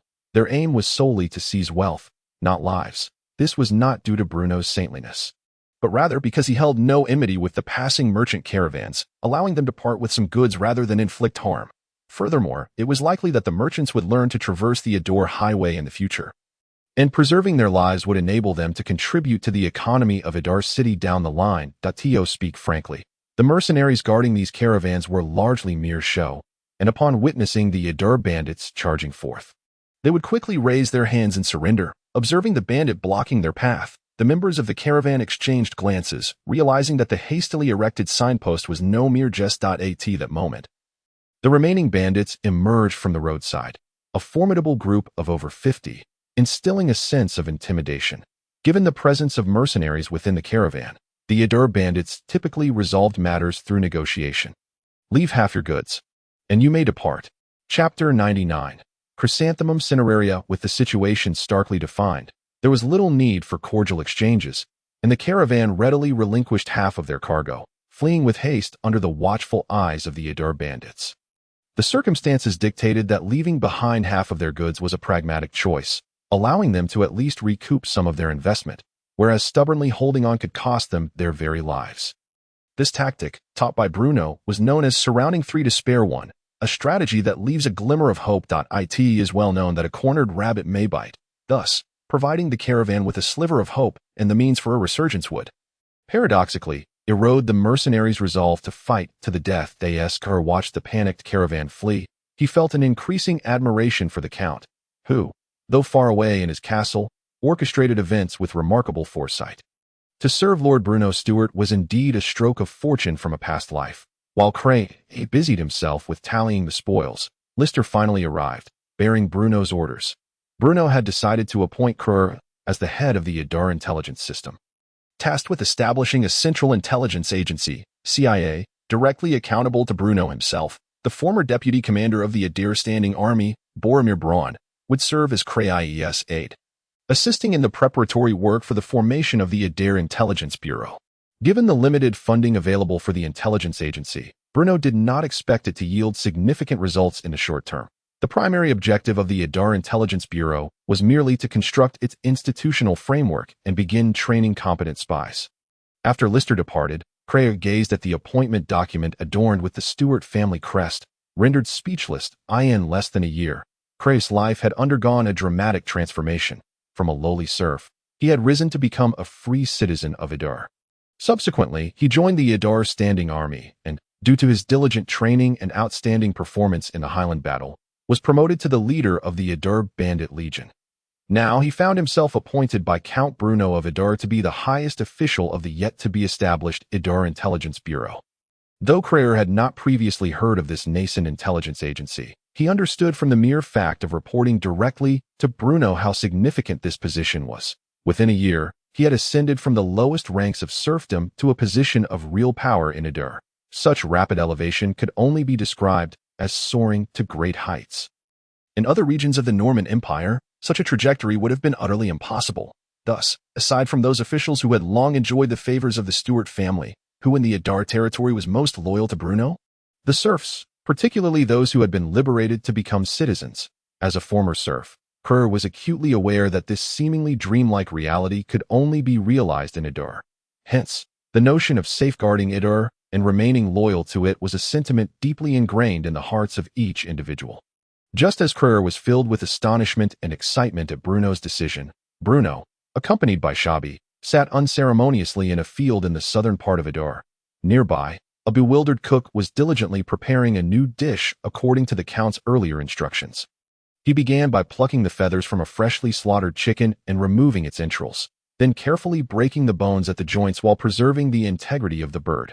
Next, he filled the chicken's cavity with scallions, ginger, garlic, and various sauces, applied a layer of honey, and wrapped it in large lotus leaves. Finally, he coated the wrapped chicken with about an inch of mud before tossing it into the charcoal fire. This was the beggar's chicken that Bruno had enjoyed in his previous life. While Bruno had not been particularly fond of this dish before, upon arriving in this world, he found himself nostalgic for the flavors of his past. Thus, it was not merely the taste that delighted Bruno, but the sentiment attached to it.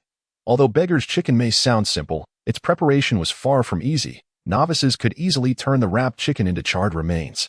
Therefore, Bruno instructed the cook to prepare several extra chickens, just in case that a pale pink checkered tablecloth was spread over the tender green grass, and Count Bruno of Adar seated himself upon the ground, savoring a rich soup prepared by the cook as he awaited the completion of the beggar's chicken. Under Bruno's guidance, the culinary skills of the Adar cooks had seen significant improvement, and at the very least, the dishes they prepared now met Bruno's discerning palate. Seizing the moment while Bruno enjoyed his soup, Shabi cautiously approached and asked, "My lord, are the wildflowers you mentioned truly as miraculous as you say?"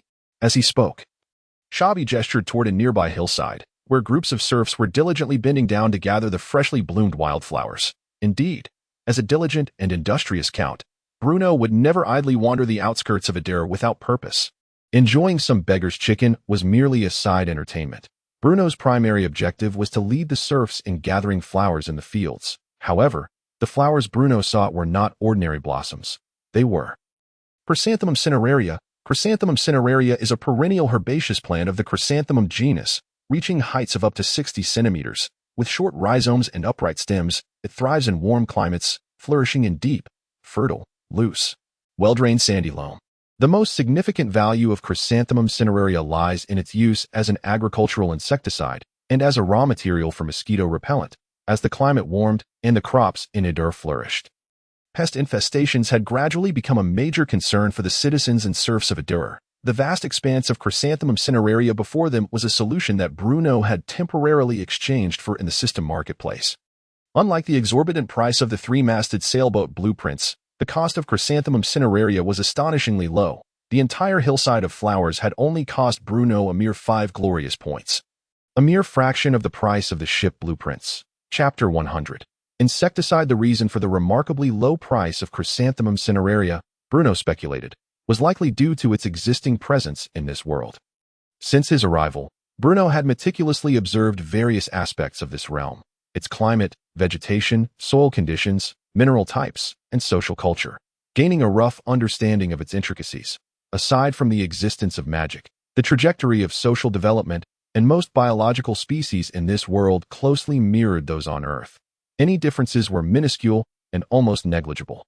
Consequently, the pricing of goods in the system marketplace was closely related to these observations. For instance, items that were already present in this world were priced quite affordably. Common vegetables and fruits like onions and beets typically cost only single-digit glorious points. Even the most precious magic crystal mines could be procured in the system marketplace for a mere 20 glorious points. In contrast, items that did not exist in this world, or those Bruno had yet to discover, such as three-masted ship blueprints, potatoes, and corn, commanded exorbitant prices. Thus, it became evident that the system marketplace's pricing was not solely based on value and utility, but also on the difficulty of acquisition. Take Chrysanthemum cineraria, for example. Since Bruno had previously spotted a few scattered blossoms in the nearby dense forest, the system categorized it as a native plant of Adar, resulting in its exceptionally low price. Although the vast expanse of Chrysanthemum cineraria before him had consumed only 5 glorious points, its potential impact was undeniably significant. With the introduction of pyrethrum, the persistent pest problems that have long plagued the people of Idle have been, one might say, effectively resolved. The flower heads of pyrethrum contain 4 distinct insecticidal components, among which pyrethrin I exhibits the most potent insecticidal efficacy. By extracting pyrethrins from the pyrethrum, one can prepare an exceptionally effective natural broad-spectrum insecticide, whose toxicity surpasses that of organochlorine and organophosphate insecticides by several dozens of times. Its mechanism of action disrupts the normal physiology of insect nerves, leading them from excitation and convulsions to paralysis and ultimately death. Furthermore, due to the relatively small quantities of pyrethrins required for the formulation of the insecticide and the low concentration used, it poses a greater safety margin for both humans and livestock, while also minimizing environmental pollution. However, its drawback lies in its high toxicity to fish and potential harm to certain beneficial insects, and prolonged repeated use could lead to pest resistance. Nevertheless, Bruno remains largely unconcerned about this so-called disadvantage, for it pales in comparison to the contributions that this natural insecticide could make to the realm of Idle, with the arable land in Idle having more than doubled this year. A significant portion of the agricultural serfs have been tethered to farming. which has rendered manpower for shipbuilding, urban expansion, and road construction rather scarce. Although the extensive public relations strategy of idle has led to a continuous influx of population in recent months. The majority of these newcomers have been attracted by idle's land policies, specifically to cultivate the fertile land offered. Thus, while the population is growing rapidly, the workforce allocated for various construction projects remains insufficient. Bruno does not intend to compel these newly arrived commoners to undertake construction projects right away. Since they desire to farm, he shall allow them to do so. After all, they have only just relocated. And it is essential to let these newcomers acclimate to the markedly different environment of idle compared to other parts of the empire. Moreover, with ample food supplies, one can remain unperturbed if war were to erupt at the northern frontier of the empire. The unfolding circumstances would be anyone's guess. However, with sufficient provisions, idle possesses the confidence to weather any storm. Yet, even as the arable land in idle expands effectively, the number of individuals engaged in agricultural production has surged.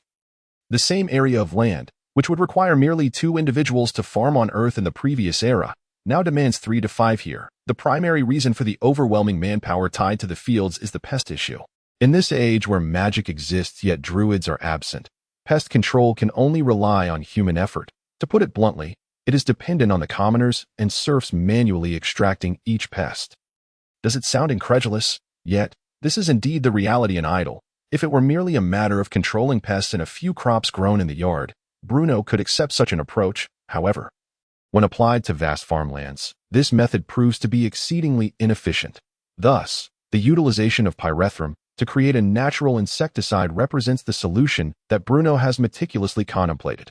Once this insecticide is widely promoted and utilized throughout idle, a substantial number of laborers could be liberated from the fields. Perhaps even sufficient manpower for constructing wonders could be assembled.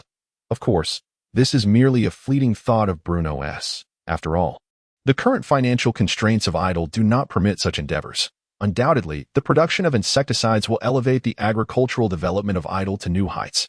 The insecticide workshop is established on a hillside abundant with pyrethrum, providing a comprehensive service from harvesting to production, even eliminating transportation costs for raw materials. Moreover, during the harvesting process, the serfs need only to collect the flowers and stems of the pyrethrum, allowing the roots to remain in the soil to continue growing. Thus, Bruno is freed from the annual need to exchange for pyrethrum. Although it only requires 5 points of glory, the annual repurchase would still amount to a considerable expenditure, but as for the principles of insecticide production, Bruno has meticulously documented them on paper and handed them to Shabi, primarily focusing on purifying the pyrethrins contained in the pyrethrum and mixing them with solvents in specific ratios to produce the insecticide. Therefore, as long as sufficient pyrethrum is available, the subsequent processes will be significantly simplified. While discussing the nuances of insecticide production with Shabi, the clay-wrapped beggar's chicken was also nearing completion over the fire. "You should sit down and eat," Bruno remarked, extracting a clay-wrapped beggar's chicken from the coals with a stick, directing his words toward Shabi. "This seems rather inappropriate." Shabi hesitated visibly. "I command you to sit down and eat the chicken." Chapter 101. Beggar's chicken, although feeling somewhat out of place, Shabi ultimately succumbed to Bruno's authoritative demeanor. If eating is required, then so be it. However, the question remains, where is the chicken? Gazing at the large lump of clay that his master had retrieved from the fire, Shabi appeared utterly bewildered. Previously, when the cook was preparing the whole chicken, Shabi was not present. Thus, he could not fathom what his master intended. Could it be that he was meant to gnaw on clay? The mere thought sent a shiver down his spine. After all, he had not committed any wrongdoing recently. After some time roasting over the coals, the clay encasing the beggar's chicken had developed a small crack, appearing hard and dry. Bruno, having procured a knife from somewhere, swiftly struck the back of the blade against the large lump of clay encasing the chicken. The outer layer of clay shattered, revealing the charred remains of the chicken within. It was burnt. Bruno stared at the blackened beggar's chicken before him, his lips twitching in disappointment. Indeed, the success rate of preparing beggar's chicken for novices is disappointingly low. Thankfully, he had the foresight to have the cook prepare several chickens, each subjected to varying degrees of heat. Hopefully, the others would fare better. Meanwhile, Shabi sat transfixed, gazing at the peculiar object that emerged from the cracked clay. Blackened and charcoaled, though it resembled a chicken, he could not quite discern what it truly was. Surely he must have offended the Count. Otherwise, why would Lord Bruno insist that he consume such a thing? One must note that his master, the Count, possessed profound culinary skills, and every dish prepared under his guidance was a delight to the senses. Yet today, Shabby's eyes brimmed with tears. Regardless, since the Count commanded him to eat, he would acquiesce. Trembling, he reached for a piece of the charred object, steeling himself, his eyes squeezed shut as he reluctantly opened his mouth. "What are you doing?" Just as Shabby was about to bring the burnt chicken to his lips, Bruno's astonished voice rang out. Bruno was well aware that, in comparison to this world, the flavor of beggar's chicken is indeed commendable. However, could it possibly possess such allure even in its charred state? Hearing Bruno's voice, Shabby halted his actions, cautiously inquiring, "My lord, did you not command me to eat the chicken?" "Discard that thing. It's too charred to consume." Bruno chuckled at Shabby's foolishness. The lad seemed to have become a bit dim-witted after spending too much time dealing with dung. However, it is worth noting that since Shabby had taken on the role of the director of the Idle Immigration Management Bureau, his demeanor had transformed significantly, though he still maintained a somewhat rigid approach to matters that in contrast. Shabby, who spent his days amidst excrement. Bruno shook his head, deciding not to dwell on it further. If he continued to overthink, even the beggar's chicken would lose its appeal. He retrieved another clay-wrapped beggar's chicken from a different fire, gently tapping the back of his knife against the outer clay, which cracked open upon impact. This time, a faint aroma wafted from the clay. The beggar's chicken was a success. As he peeled away the glossy lotus leaves enveloping the chicken, he was met with the sight of delicately yellow chicken meat. Perfectly roasted by the coals, Bruno carefully tore off a glistening chicken leg.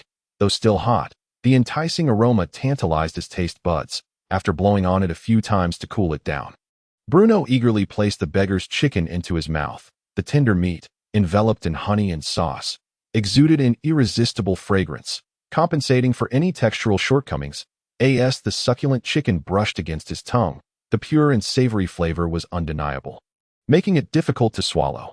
The subtle fragrance of the lotus leaves was not overpowering, yet this delicate aroma served to enhance one's appetite, rendering it utterly irresistible.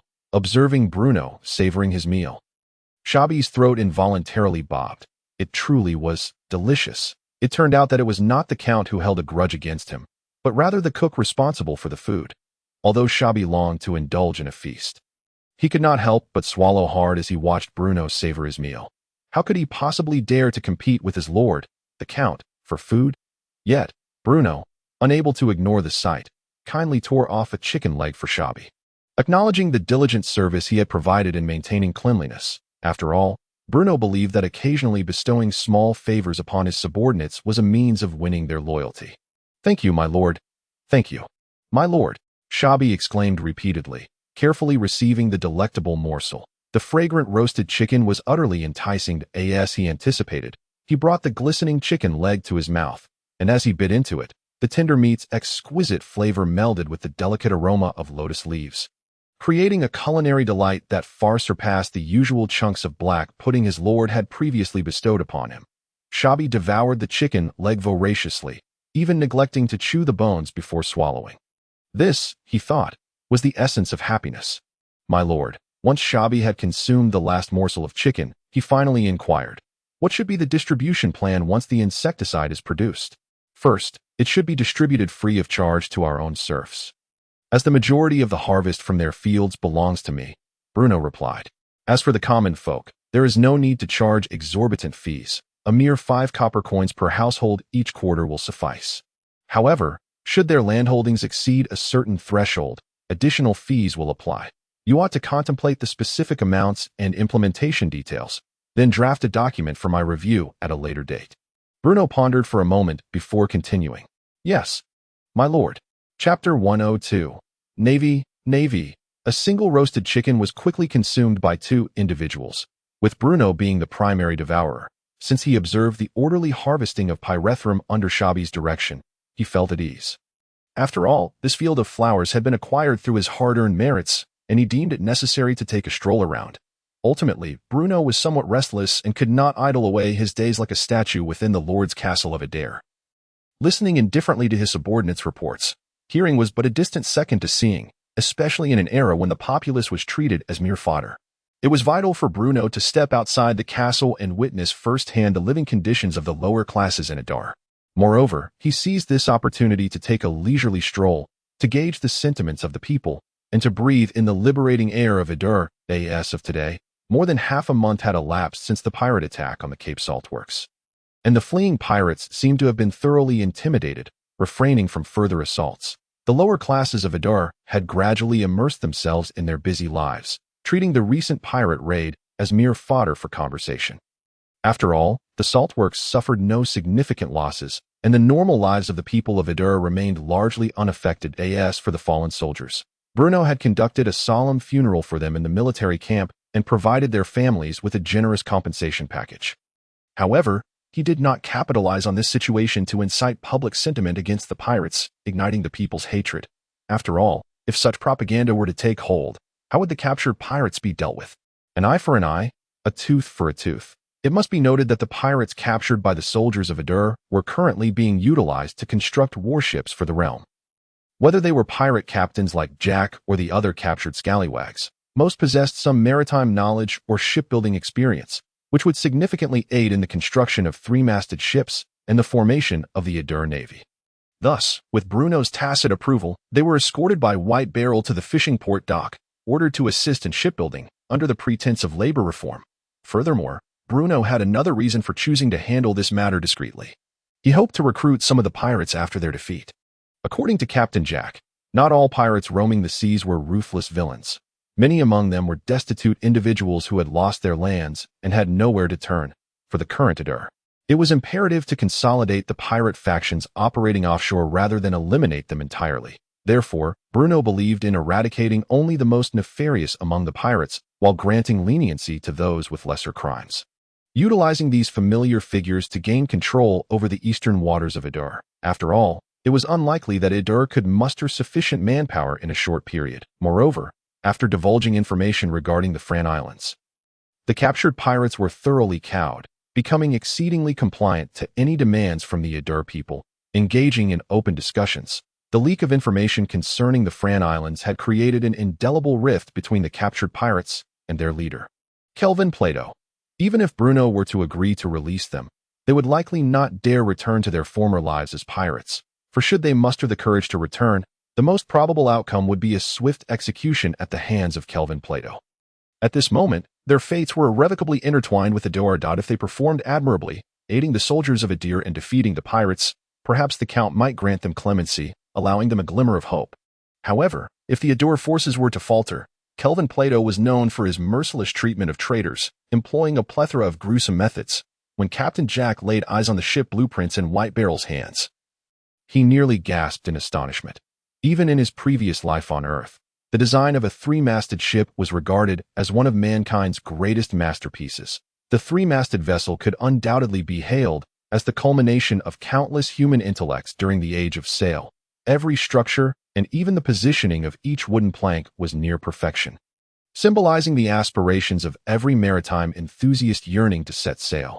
And for a native like Captain Jack, encountering such exquisite warship designs was a once-in-a-lifetime occurrence. He felt a sense of gratitude for having been captured so early. Otherwise, who knew what kind of devastating battles would ensue upon encountering such a formidable warship? The timber required for constructing a three-masted ship had exceedingly stringent selection criteria, representing the cream of the crop.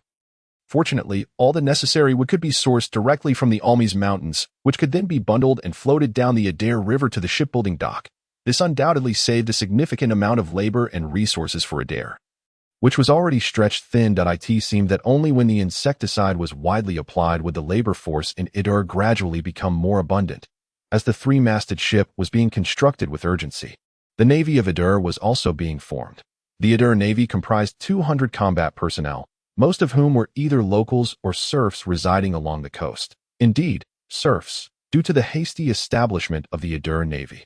Bruno even permitted certain serfs to enlist, promising that they could earn their freedom through military achievements in the future. This undoubtedly ignited a fervor for enlistment among the people of Adar.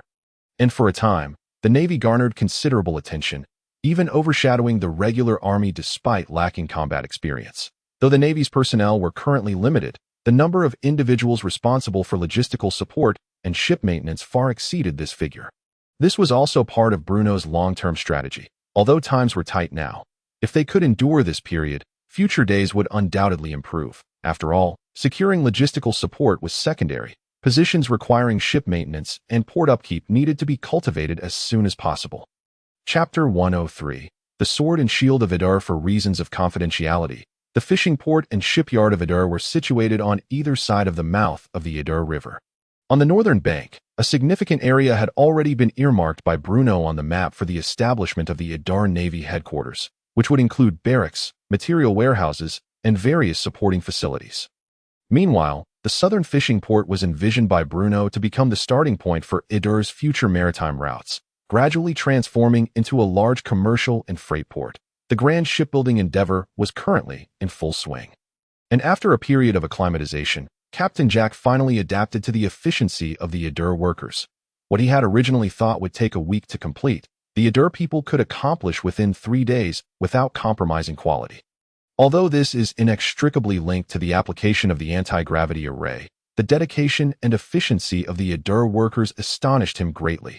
While they did not vie for every task, once it was their turn, they would never shirk their responsibilities. The anti-gravity array was the latest product from the Idar Array Research Laboratory, a sophisticated upgrade of the floating array originally designed by the mage apprentice Anil. Due to the somewhat crude overall structure of the floating array, it exhibited considerable instability, necessitating the presence of a mage for supervision during operation. Otherwise, accidents were likely to occur. However, the anti-gravity array completely eliminated this flaw. 9 mage apprentices collaborated to perform a comprehensive upgrade and optimization of the floating array, adding backup lines in the array's design. Should any malfunction arise, these backup lines would activate to prevent heavy timber from suddenly falling, posing safety hazards. Concurrently, the apprentices reformed the original structure of the array and transitioned from a single power line to multiple lines transmitting magical energy simultaneously, significantly alleviating the magical load during operation and greatly extending the lifespan of the anti-gravity array. The array was specifically designed with a switch for ordinary individuals to operate, which led Captain Jack to initially believe that all the workers present were mages when he first witnessed the timber floating at the construction site. The depths of Idar territory were indeed unfathomable. Captain Jack possessed only a rudimentary understanding of shipbuilding, yet his extensive experience at sea endowed him with profound naval combat knowledge, perfectly compensating for Idar's deficiencies in naval training. It was entirely impossible to entrust the training solely to Captain Jack, as the former deputy commander of the Idar Royal Guard, Malcolm, had been temporarily appointed by Bruno as the admiral of the Idar Navy. Meanwhile, Captain Jack could only serve as a special advisor to the Idar Navy, assisting Malcolm in training the sailors. After all, Captain Jack remained a captive of the Idar people, limited to offering suggestions for the naval development without the prospect of wielding actual power in the short term. The training methods for the Idar Navy adopted certain aspects of the Standing Army's training protocols, but underwent modifications. For instance, standing at attention and practicing military squats were retained, not solely for their significance in physical conditioning, but to instill military discipline and rectify the conduct of the Idar Navy sailors, reminding them constantly of their responsibilities as Idar soldiers. Bruno placed great emphasis on the discipline and ideological education of the Idar Navy. After all, once the 3-masted sailing ship was completed, the Idar Navy would likely spend most of their time navigating far from Idar territory, necessitating that these soldiers, distant from their homeland, remain ever mindful of their mission, genuinely perceiving Idar as their home and its people as their family. However, training subjects such as weighted cross-country exercises, common in standing armies, were significantly simplified within naval training. Simultaneously, the Idar Navy introduced many diverse training subjects. For example, to help some of the crew overcome seasickness, Malcolm specifically requisitioned several small fishing boats, casting the inexperienced sailors not yet accustomed to life at sea aboard.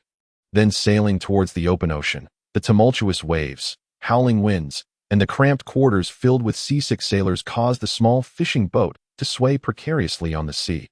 Ugh! When the first sailor could no longer hold back and retched, a pungent odor permeated the cabin. Coupled with the boat's own rocking and the crowding, more sailors succumbed, one after another, to the nausea. Wah! Ugh! The cabin was already crowded, so when the fishing boat finally returned to shore, Nearly every sailor crammed within the confines rushed out as if fleeing, while the onlookers on the shore avoided them with disdain. Throw up, and you'll get used to it. For the newly enlisted sailors, this phrase marked the beginning of a nightmare. However, the high military pay and the heroic tales of the Adar standing army they had heard in ideological training had already engraved themselves in their minds. Thus, under the influence of some mysterious force, they grew increasingly resilient, finding strength in their discomfort, genuinely adopting throw up, and you'll get used to it as a motivational mantra, consequently. When half a month later, the naval soldiers stood proudly against the backdrop of the under-construction three-masted ship at the Adar naval port, ready to receive the Earl's inspection, each stood tall and spirited. Good, quite spirited. Bruno could not help but exclaim in genuine admiration. He harbored high hopes for these naval soldiers. If the Adar standing army served as the crucial force guarding the safety of Adar territory, then this newly established Adar navy was undoubtedly its sword. At least for this phase, they were the primary reliance for Adar's expansion. The soldiers of the Adar navy must not only obey commands and maintain excellent conduct, but also possess the courage to fight and the capability to win. What you need to do now is to tighten the strings of your resolve, intensify training, and remain ever ready for combat. Once the three-masted warship currently under construction is completed, the Adar forces must take the initiative to strike, crushing the pirates on their own turf. After reviewing the Adar naval soldiers, Bruno spoke solemnly to Mal Ka-Lun. Yes, Mal Ka-Lun replied, a shiver running through him. In his 30s, Mal Ka-Lun sported a striking golden mane, making him particularly conspicuous as early as his great-grandfather's generation. Members of the Ka-Lun family had served in the Adar Royal Guard, benefiting from the Stuart family's patronage for generations, remaining ever loyal to the Adar Earl. Although previously he had not garnered much renown and held a modest rank, Bruno had long been attentive to Mal Ka-Lun. In Bruno's eyes, Mal Ka-Lun possessed sufficient battlefield judgment and a remarkably resilient character. Both he and his forebears had made indelible contributions to Adar. Thus, Bruno held a favorable impression of this Adar individual who preferred action over words. The most crucial reason for Bruno selecting Mal Ka-Lun as admiral of the Adar Navy was his unwavering loyalty to Adar and his identity as a staunch hawk of Adar.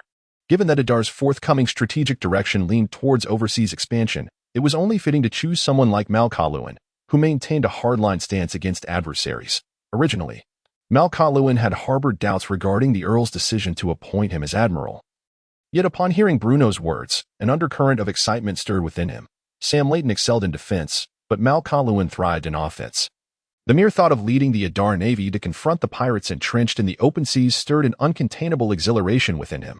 Prior to the commencement of the Highland battle, Adar had consistently adopted a passive defense policy, leaving Mal Ka-Lun with a lingering frustration. However, upon the successful initiation of the Highland battle and the swift acquisition of half of Sorin territory, Mal Ka-Lun finally breathed a sigh of relief. He had long desired to contribute to Adar. Yet, the standing army had always remained under Sam Layton's control, while the newly established Adar Intelligence Bureau had been entrusted to Creer and the deputy commander of the standing army, Boromir Braun. Now, he finally had the opportunity to make his mark as admiral of the Adar Navy. The ocean will be the focal point of Adar's future expansion, so the burden you carry is indeed heavy.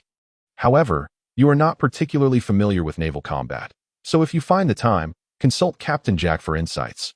I do not wish for the Adar Navy's first battle to result in a retreat to shore. Bruno patted him on the shoulder, speaking earnestly. Understood.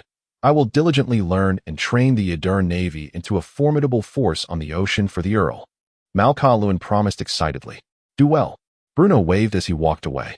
Watching Bruno's retreating figure, Mal Ka-Lun clenched his fists. For the sake of crafting the Adar territory that the Earl envisioned, and to live up to the Earl's expectations, he, Mal Ka-Lun, would exert every effort.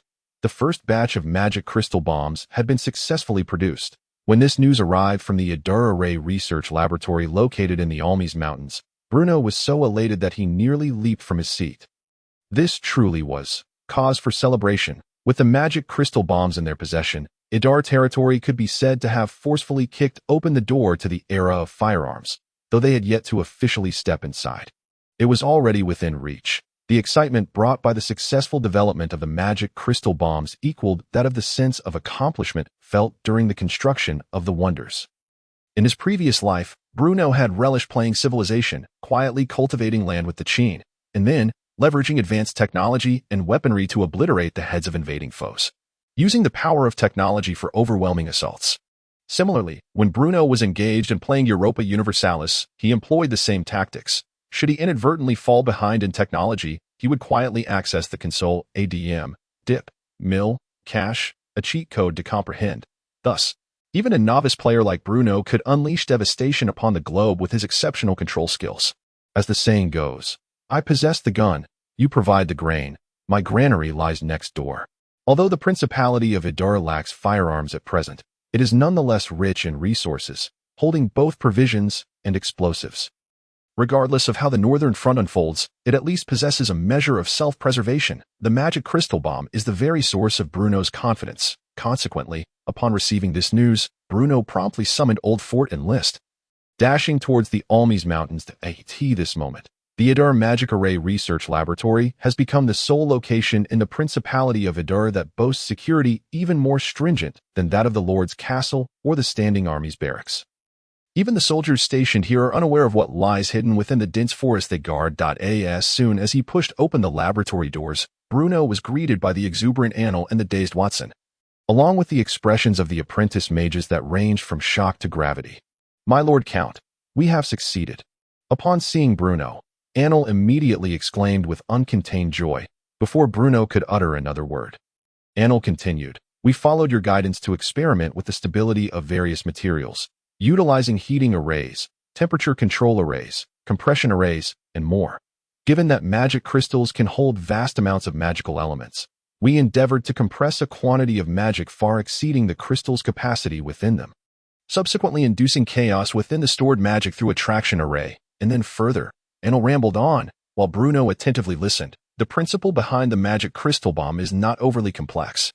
It involves infusing an immense quantity of magic, far surpassing the crystal's threshold, into the magic crystal after compression, then artificially destroying the nested compression arrays, resulting in a rapid release of chaotic magic that, once exceeding the crystal's limits, explodes to create a localized magic storm. A magic storm, it represents a catastrophic phenomenon in this world, striking fear into both mages and common folk alike.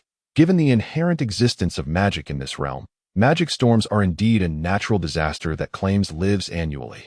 Yet, in this laboratory situated at the Empire's frontier, 9 unremarkable apprentice mages have astonishingly achieved this alarming feat with their meager magical abilities. Chapter 105. The Magic Crystal Bomb, Part 2. The speed at which the apprentice mages developed the magic crystal bomb exceeded Bruno's expectations.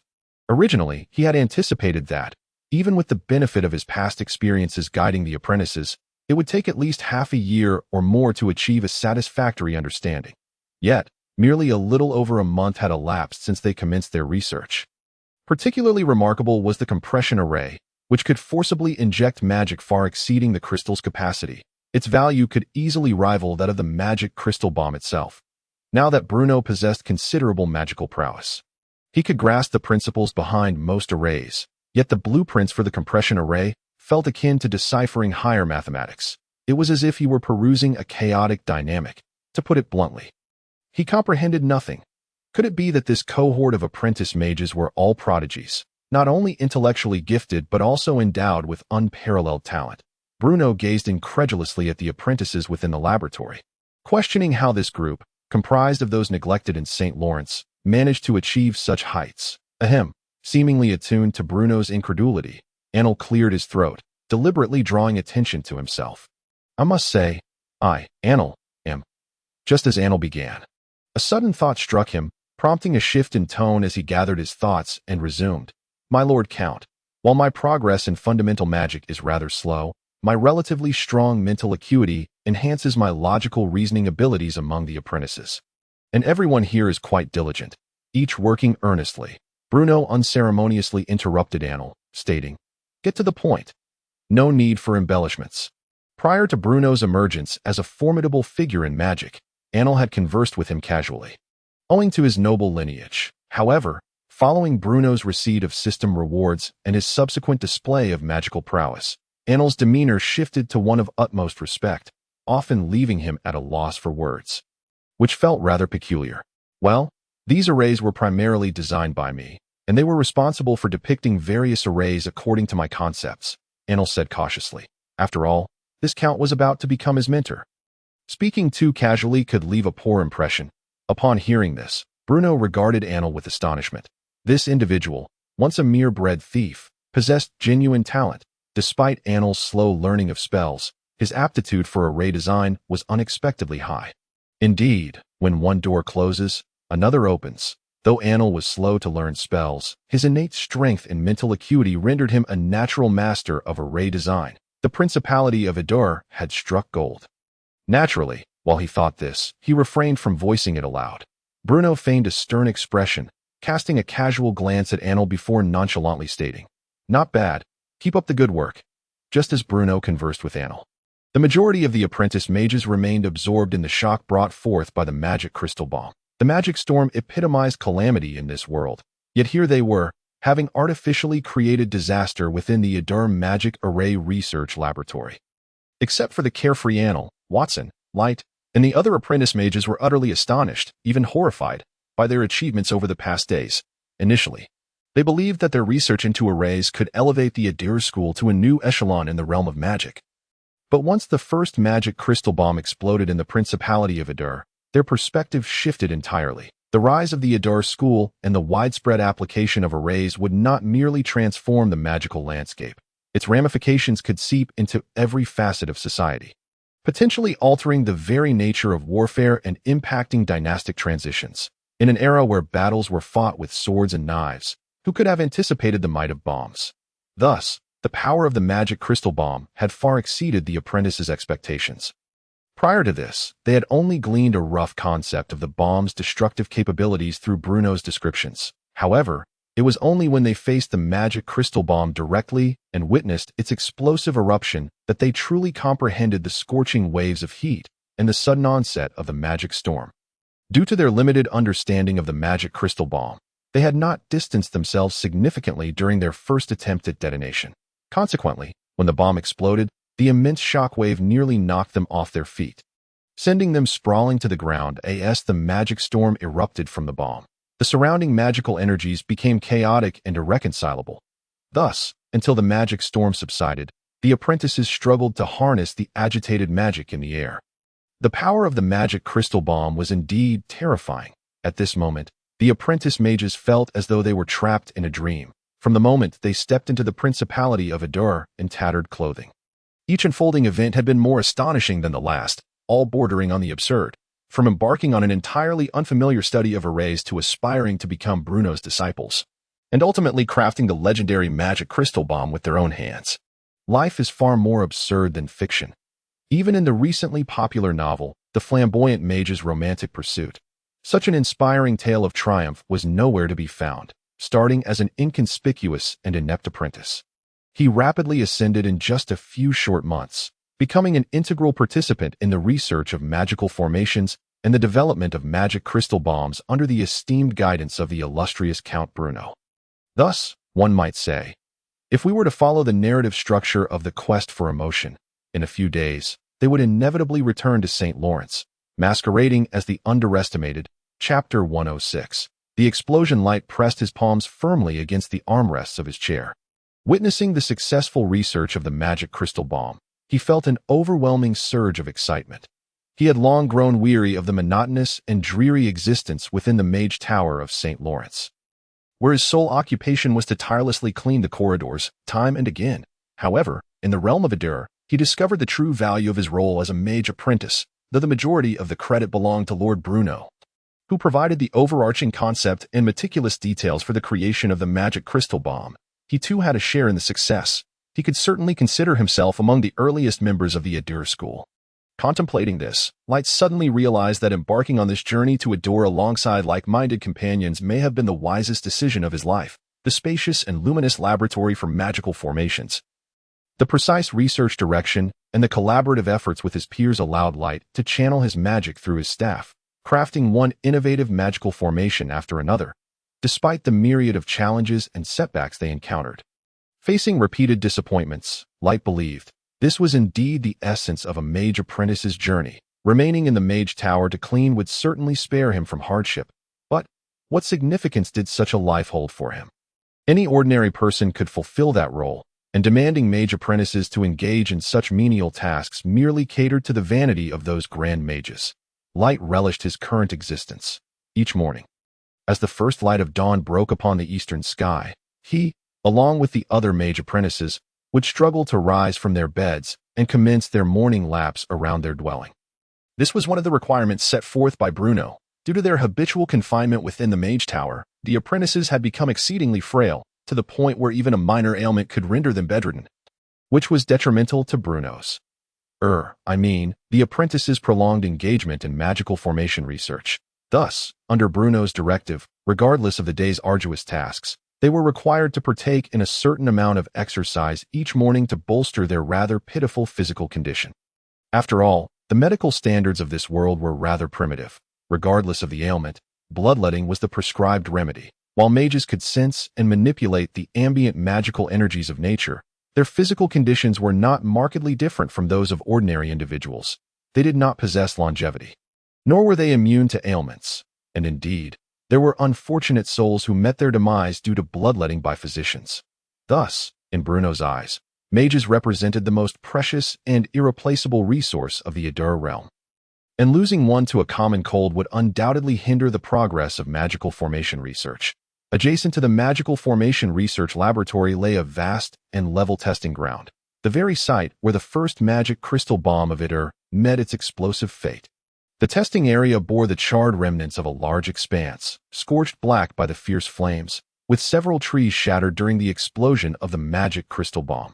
Although the bomb had been successfully developed, Bruno had yet to witness the spectacle of its detonation firsthand. "My lord, please take a step back.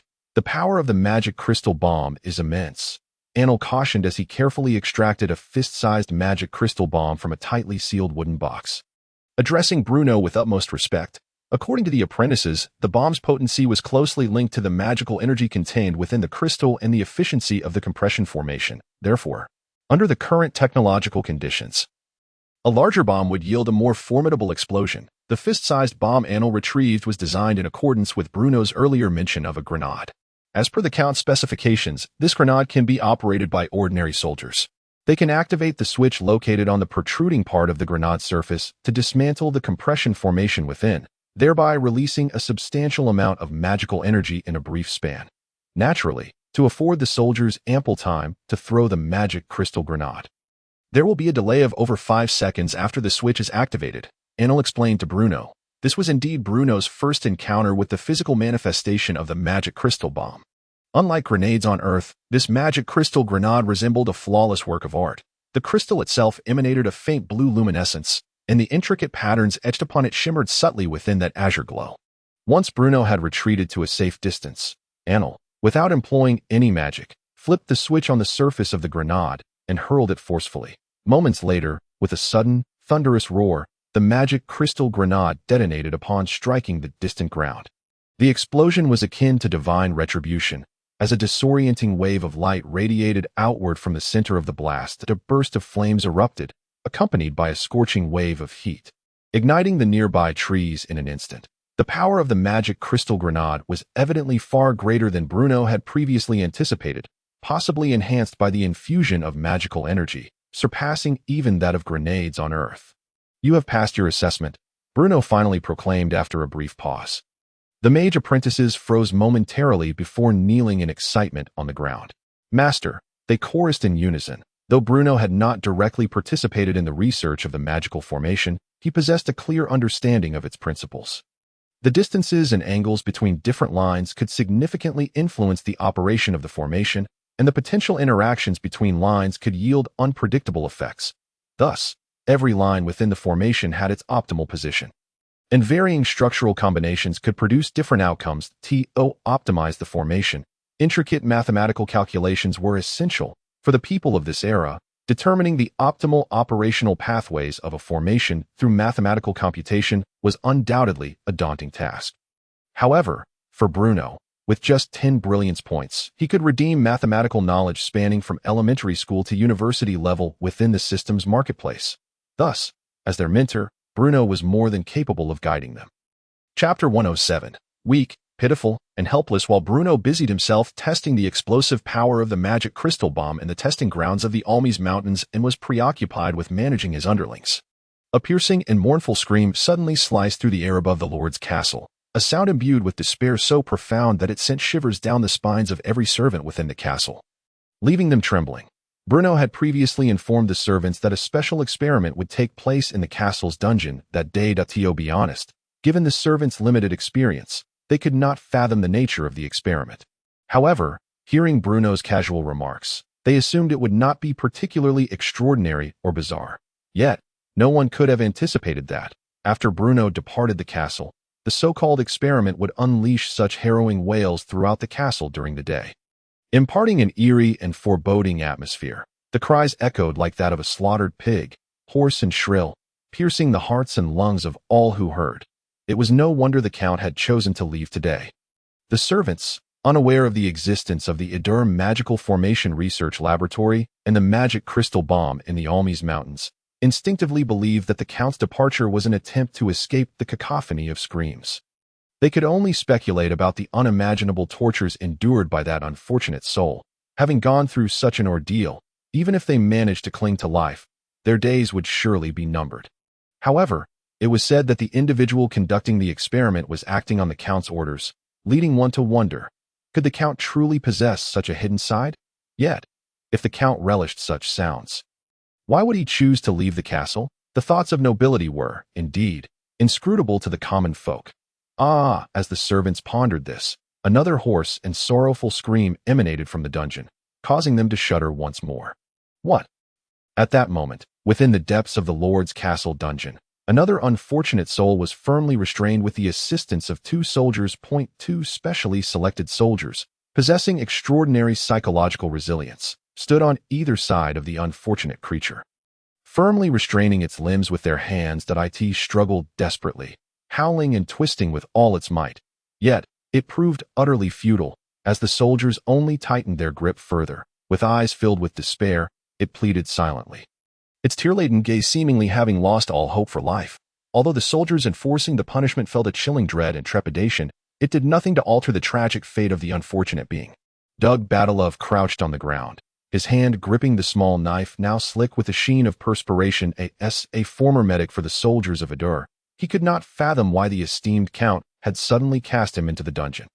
It was akin to a group of individuals gathering to play cards, reveling in the game, when Bruno abruptly overturned the table, not only scattering Doug Batalov's hand across the floor, but also imprisoning him in a darkened room. Good heavens! Yet, at least the Count had not entirely forgotten him. He even made a point to visit during the interrogation of the pirates, which suggested that the Count was indeed a man of sentiment. However, despite his countless hours honing the art of bloodletting, the Count showed no mercy in releasing him from the dungeon. This perhaps indicated that he had committed some grievous sin. Could it be that among those he had bled to death recently, there was a friend of the Count? Unthinkable. Most of those who perished were commoners. No matter how hard Doug Batalov racked his brain, he could not discern what error he had made. Nonetheless, it was fortunate that the Count had ultimately shown him some leniency. Gazing at the unfortunate creature firmly restrained before him, Doug Batalov felt a surge of adrenaline. If he could successfully complete the task entrusted to him by the Count, he would be liberated from his imprisonment. Moreover, he would be granted a position of authority. The Count's promise echoed in his ears, rekindling his hope of escaping the dungeon. With this thought, Doug Batalov steeled himself, ignoring the wretched creature's heart-rending screams, and proceeded to explore beneath its tail. Then, with a swift motion, the sharp knife made a precise incision in a certain indescribable area of the unfortunate creature, and then, with a squeeze of his hands, a pull of the left hand, a tug of the right, finally, a decisive cut. Two oval-shaped, unidentifiable objects were extracted from the unfortunate piglet's body. There was no anesthetic administered. An even more piercing shriek erupted from the dungeon, piercing the ears of every servant in the Lord's castle. Even Doug Batalov, the surgeon responsible for this so-called piglet castration, felt a chill run through him, his body stiffening. Yet, despite his own spine tingling with fear, he remained dutiful, promptly disinfecting the sensitive area to prevent infection in the piglet. Another one. Doug Batalov wiped the sweat from his brow and let out a long sigh of relief. This procedure was far more exhilarating than bloodletting. In comparison, the so-called bloodletting therapy seemed like child's play. Doug Batalov felt a lingering sense of satisfaction. If this piglet survived, it would mark a significant advancement in the medical history of the Norman Empire. The mere thought of his name becoming a milestone in the annals of Norman medical history filled him with delight. The Count was truly a paragon of his life. Yet, he pondered the purpose of castrating the piglets. He could only wonder what the Count was thinking. Once the soldiers had nearly cleaned up the remaining blood on the ground, Doug Batalov finally dismissed his wandering thoughts. He received a cloth soaked in alcohol from a soldier, meticulously wiped the blood from the blade, and casually gestured in the air before declaring, "Next one." Chapter 108. Agriculture, Forestry, Animal Husbandry, and Fishery. In both his previous life and this one, the primary industries of agriculture, forestry, animal husbandry, and fishery have always been of utmost importance in the eyes of the ruling class. After all, food is the foundation of everything. To Bruno, the primary industry exists to ensure basic sustenance. The secondary industry addresses daily needs, and the tertiary industry satisfies the yearning for a better life. With the primary industry still unstable, the current territory of Idar lacks the confidence to develop the secondary and tertiary industries. Thus, within the entire realm of Idar, only Bruno, with his noble title and financial backing, could construct grand ships, create wonders, and engage mage apprentices in research. However, it is undeniable that no matter how straight the roads might be or how splendid the wonders created, it cannot conceal the fact that Idar still requires improvements in its primary industry. Agriculture, forestry, animal husbandry, and fishery are essential for the basic welfare of the populace. If the people of Idar cannot find enough to eat or wear, then even if Bruno were to stride into development, it would be a futile endeavor. Bruno has always subconsciously believed that the people of Idar must not be disconnected from the realm's progress. Therefore, while Bruno ventured to test the magic crystal bomb, he also tasked Doug Batalov with initiating the piglet castration plan. In agriculture and fishery, Bruno had already set the direction: sweet potatoes, corn, and potatoes. Any of these could be considered invaluable agricultural treasures, coveted by countless time travelers. Coupled with the enhancement from composted manure, the path for agricultural development in Idar was already charted. The next steps would involve consistent watering and fertilizing, followed by reserving seeds after the first harvest to gradually expand the arable land of Idar. As for fishery, with the methods previously taught by Bruno, fishing boats from Idar returned almost every time with bountiful catches, bringing an abundance of fish to the territory. Naturally, to ensure that the small fish in the nearby waters could grow into adults, the fishing nets used by the people of Idar were all of large mesh, thus sparing the small fish from capture. Regarding forestry within agriculture, it encompasses not only the primary industry, but also the secondary and tertiary industries. It often refers to protective forests for agricultural land, ensuring food security, or economic forests such as nut and oil tea trees. However, due to the geographical and environmental conditions of Idar, forestry's influence on the primary industry was not as critical. The piglet castration plan specifically ordered by Bruno was naturally aimed at enhancing the animal husbandry aspect of agriculture. Bruno desired more than just poultry. Ever since Bruno taught the cooks a few chicken recipes, they immediately thought of chicken whenever meat was mentioned. Moreover, the number of chickens in Idar was limited. If this trend continued, well, even if they could eat that much, it wouldn't suffice. For Bruno is indeed a count. However, a monotonous diet is hardly ideal. Thus, Bruno turned his attention to pigs. Among the traditional livestock of cattle, sheep, and pigs are generally the most affordable in this era. Pigs remain uncastrated, carrying a distinct odor that makes them unpalatable. Most nobles wouldn't even dare to touch them. The fundamental reason behind Bruno's choice to castrate piglets was not merely for the improved flavor and texture of the pork post-castration, but because castrated pigs experience a significantly shortened growth cycle. This was the paramount reason for Bruno's decision. Of course, all of this hinges on the successful survival of these castrated piglets. If they do not survive, Bruno would have no choice but to obediently exchange for white feathered meat chickens from the system shop. Indeed, according to Bruno's plan, he intended to develop animal husbandry on a small scale through the rearing of white feathered meat chickens and castrated piglets. However, due to the corn, the primary feed for the white feathered meat chickens, still being unripe, Bruno had temporarily shelved the plan to exchange for them. It is known that white feathered meat chickens are ready for market in just 40 days. and their feed conversion ratio is an astonishing 1:2. In terms of both food requirements and their growth cycle, they are significantly more efficient than any livestock in this world. After all, the Norman Empire is still navigating an era where starvation is a real threat. Even in the current territory of Ruhr, Bruno cannot claim that everyone is well-fed and warmly clothed, which means that the livestock for animal husbandry should ideally consume as little feed as possible. Castrated piglets and white-feathered meat chickens undoubtedly meet Bruno's criteria. In the blink of an eye, more than half a month had passed to Bruno's surprise. The piglets that Doug had operated on exhibited remarkable resilience. Except for one unfortunate creature that succumbed to an infection at the incision site, the rest of the little ones managed to survive quite fortuitously. Though the indescribable entity is no more, they still persist in their resilience. The initial batch of over 20 tender piglets, once lively, now resides together, devoid of their former exuberance before the procedure. Each piglet, without exception, lazily rolls onto its back, dozing intermittently while occasionally emitting soft grunts.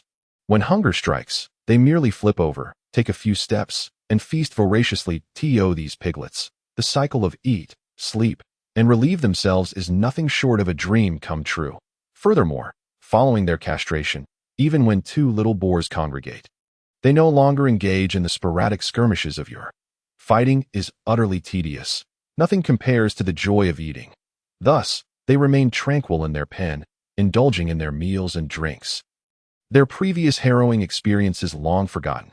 Hence, the current piglets, aside from their basic needs, engage in little else, having seamlessly transformed into exemplary pigs. Even during mating seasons, these castrated pigs maintain their decorum, focusing solely on their round, plump forms as their primary concern. Observing these delightful piglets, Bruno's spirits lifted. After all, once this charming batch of piglets grows, Bruno shall finally savor pork devoid of any unpleasant odor. 2 words. Elated. Chapter 109. Shadows of War. Though it is the late spring and early summer, the weather in the Odin Empire can barely be described as mild. Nearby towering peaks still gleam with the sunlight reflecting off their glistening white snow. The Odin Empire, located north of the Norman Empire, boasts vast expanses of land that far exceed those of its southern neighbor, making it the largest nation on the continent. However, it suffers from sparse population distribution, with over 60% of its populace concentrated in the Navkaman Mountains and the adjacent eastern and western coasts. The land north of the Navkaman Mountains is predominantly characterized by high mountains and barren plateaus, with its elevated altitude and chilly climate rendering it inhospitable for human habitation. Only a few types of crops manage to thrive in these desolate regions. But due to the poor soil conditions and extreme climate fluctuations, their yields remain exceedingly low. In contrast, the extensive plains bordering the Norman Empire to the south of the Navkaman Mountains are considered the most arable land in the entire Odin Empire, yielding over 70% of the empire's total grain production each year. The towering Navkaman Mountains shield the plains from the frigid winds of the far north, providing relatively warmer climatic conditions. Yet, this fertile region's agricultural output is still insufficient to meet the growing food demands of the Odin populace, forcing many to rely on hunting wild beasts and foraging for berries in the forests and wastelands for their sustenance. Such harsh living conditions have significantly forged the fierceness of the Odin people, those warriors capable of tearing apart ferocious tigers and battling packs of wolves have, on many occasions, become legendary heroes among their kin. It is amidst this generational influence and the relentless pressures of dire living conditions that the Odin people have increasingly turned their gaze towards their southern neighbor, the Norman Empire. Hunting wild beasts in the forests merely fills one's immediate hunger. But seizing fertile lands from the Normans could ensure sustenance for themselves and their descendants. Moreover, fighting the Normans appears to be far less daunting than battling wild beasts. Thus, it remains unclear when the tensions between the Norman Empire and the Odin Empire began to escalate. But friction and conflict have gradually increased over time. Along the extended border between the two nations, from the western fortress of Winterhold to the eastern province of Angulus, conflicts between the Odin and Norman peoples have persisted for nearly a century.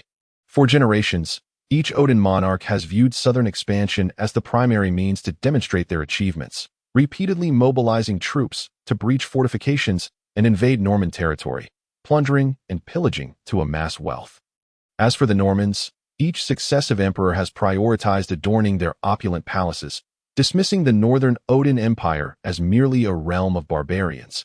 The extravagant and debauched lifestyle of the Norman court has dulled the once fierce resolve of its nobility, causing them to overlook the looming threat from the north, remaining ensconced in their own comforts. However, this time, the royal palace guards fortuitously intercepted intelligence from the Odin Empire, resulting in the imprisonment of a noble member of the Regent Council.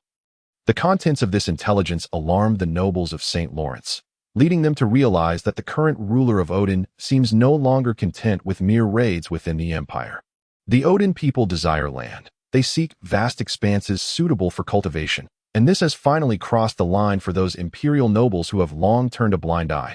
According to their perspective, the Odin people are impoverished, and while they might occasionally raid the common folk, such transgressions can be forgiven due to their proximity as neighbors. However, they must not dismantle their homes. They must not infringe upon noble interests. This is the line.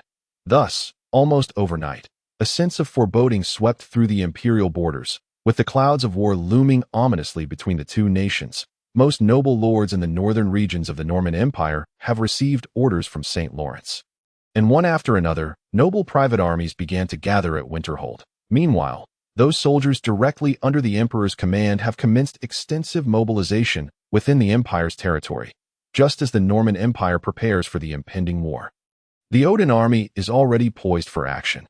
Unlike the Norman Empire, which is rife with powerful noble lords, the Odin monarch wields absolute authority over the Odin army and its citizenry. Thus, should war erupt, the inhabitants of the Armage Plains, the vast expanse south of the Navkaman Mountains, will swiftly transform into proficient Odin soldiers, a nation of soldiers. This is the profound impact of the harsh living conditions on the Odin people. In the Odin cultural ethos, a boy who has never participated in a hunt cannot be deemed a man, and an Odin who has not slain a beast is unworthy of a wife. Strength, above all, encapsulates the deeply ingrained values within the Odin spirit.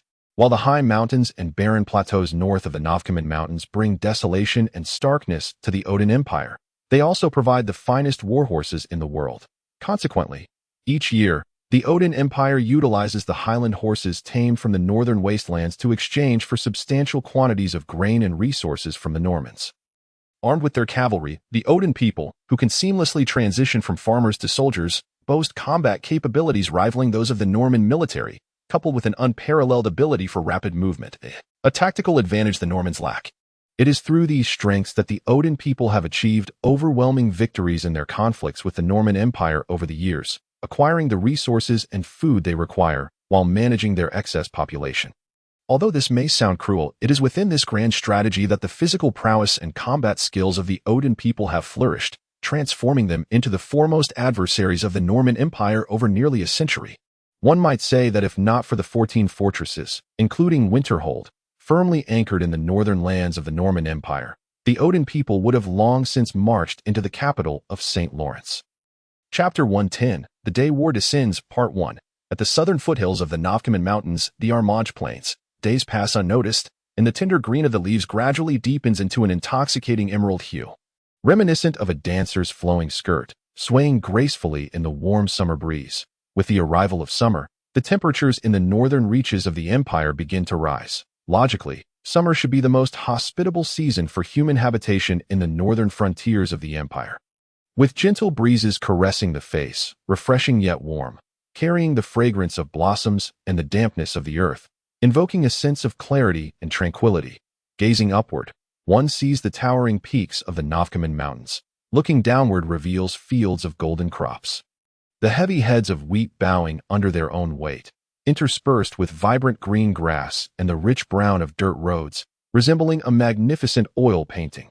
Yet, behind this harmonious facade, the weight of war's shadow looms ever heavier over the northern frontiers of the empire.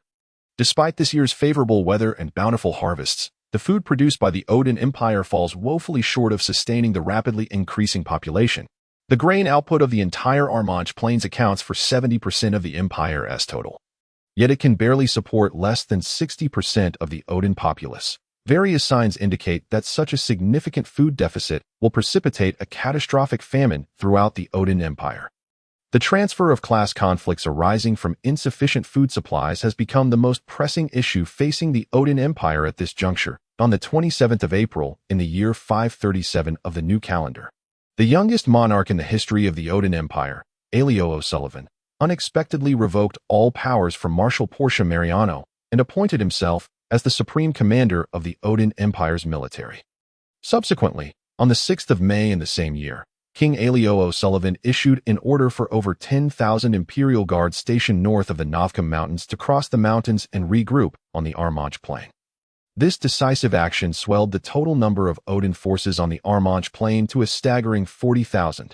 In an instant, the already tense northern borders of the empire descended into a state of panic at the impending arrival of war. The Norman Empire had indeed established a total of 14 fortresses in the plains bordering the Odin Empire.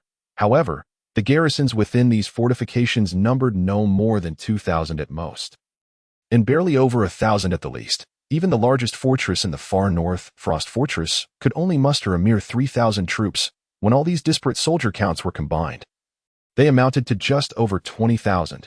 In stark contrast, the Odin Empire alone had amassed 40,000 soldiers on the Armage Plain. This figure did not even account for the civilians of Odin, who could readily take up arms at the onset of hostilities. Thus, at this moment, the nearly universal mobilization of the Odin Empire rendered it fully capable of breaching Frost Fortress, with a force of 40,000 against merely 3,000. The outcome of an impending conflict was already evident. In the imperial capital of the Norman Empire, St. Lawrence, the Regency Council is situated on the southern side of the Royal Palace, a building supported by 99 pale gray marble columns. And it stands as the most striking edifice in the city aside from the palace itself at this very moment. Within a chamber on the second floor of the Regency Council, an elderly man with a grizzled beard was seething with rage, his temper flaring uncontrollably. Clang! A silver-plated goblet was forcefully hurled onto the light crimson velvet carpet, producing a muffled thud despite the carpet's cushioning. This irate old man, named Yeltsin Paris, held the esteemed title of Duke of Doran. One of the 5 regent dukes as tensions escalated in the northern frontiers of the empire. He had hurriedly made his way to St. Lawrence to expedite the arrival of reinforcements from various regions of the empire. Damn it! They're nothing but a bunch of imbeciles. What should have been a mere 7-day journey has turned into nearly half a month for me. The white-bearded old man was beside himself with fury. However, if one were to delve into the reasons behind his ire, it became apparent that the Doran territory, located adjacent to the Beast Forest, was only 2 days' travel from the empire's northern borders. Therefore, should the situation in the north deteriorate, Doran would be among the first to suffer the consequences. In recent days, the military mobilization undertaken by the Norman Empire consisted of 2 primary components, one being the imperial soldiers called forth by the emperor himself, and the other being the noble private armies summoned by the Regency Council. The soldiers currently stationed in the 14 fortresses along the northern borders were directly under the emperor's command.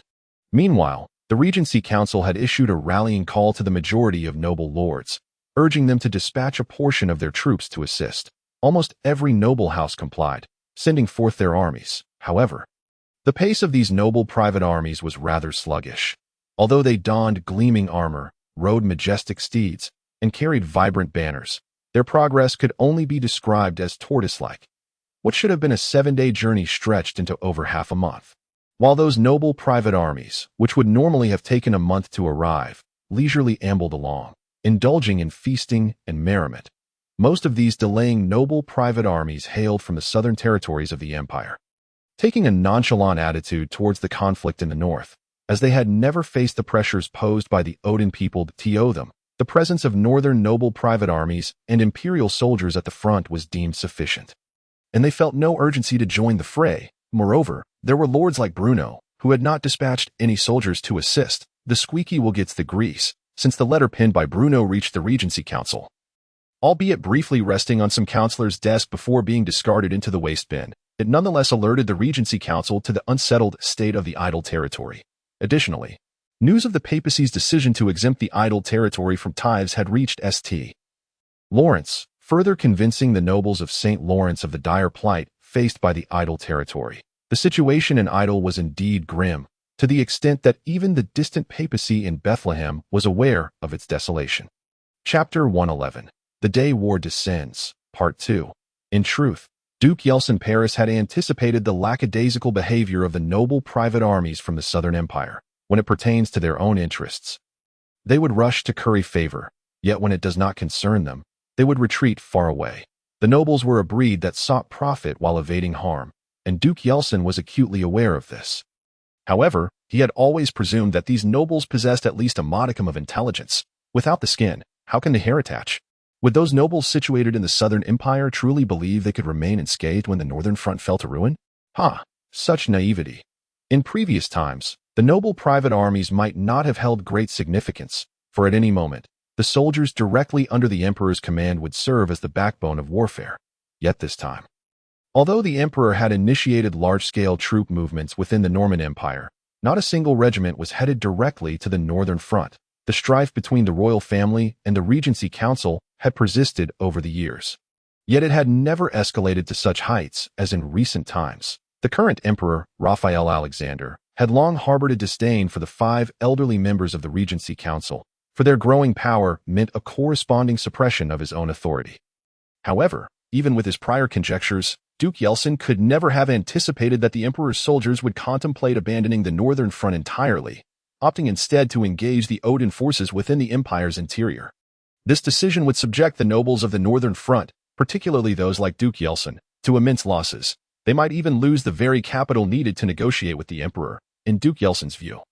Had the imperial soldiers gathered at the northern border from the outset, even the most valiant of the Odin forces would ultimately succumb to the overwhelming numbers of the imperial soldiers. After all, a dead camel is larger than a horse, and despite the rapid development of the Odin Empire in recent years, its foundational strength could not readily compare to that of the Norman Empire, which had long thrived in its bountiful lands. Thus, what Emperor Raphael Alexander was orchestrating was nothing short of a blatant scheme. You fight while I watch from the sidelines. Once you northern nobles have exhausted yourselves in a brutal clash with the Odin forces, the imperial soldiers will swoop in to pick up the pieces. In this scheme, countless civilians might be captured and enslaved by the Odin forces, and immense wealth could be plundered. Yet Raphael Alexander would seize the opportunity to reclaim the imperial authority he had long coveted. A complete and unassailable authority that belonged solely to the emperor. Faced with the allure of such power, Raphael Alexander could withstand any loss. However, should this plan of sacrificing 1,000 to inflict damage on 800 falter in the slightest, the entire endeavor could end in ruin. Contemplating this, Duke Yeltsin could not help but shiver. If the soldiers of the Norman Empire were unable to withstand the onslaught of the Odin forces after the Northern Front fell, would that not mean he would become a duke stripped of his fiefdom? Were such a calamity to occur, he would surely become a laughingstock.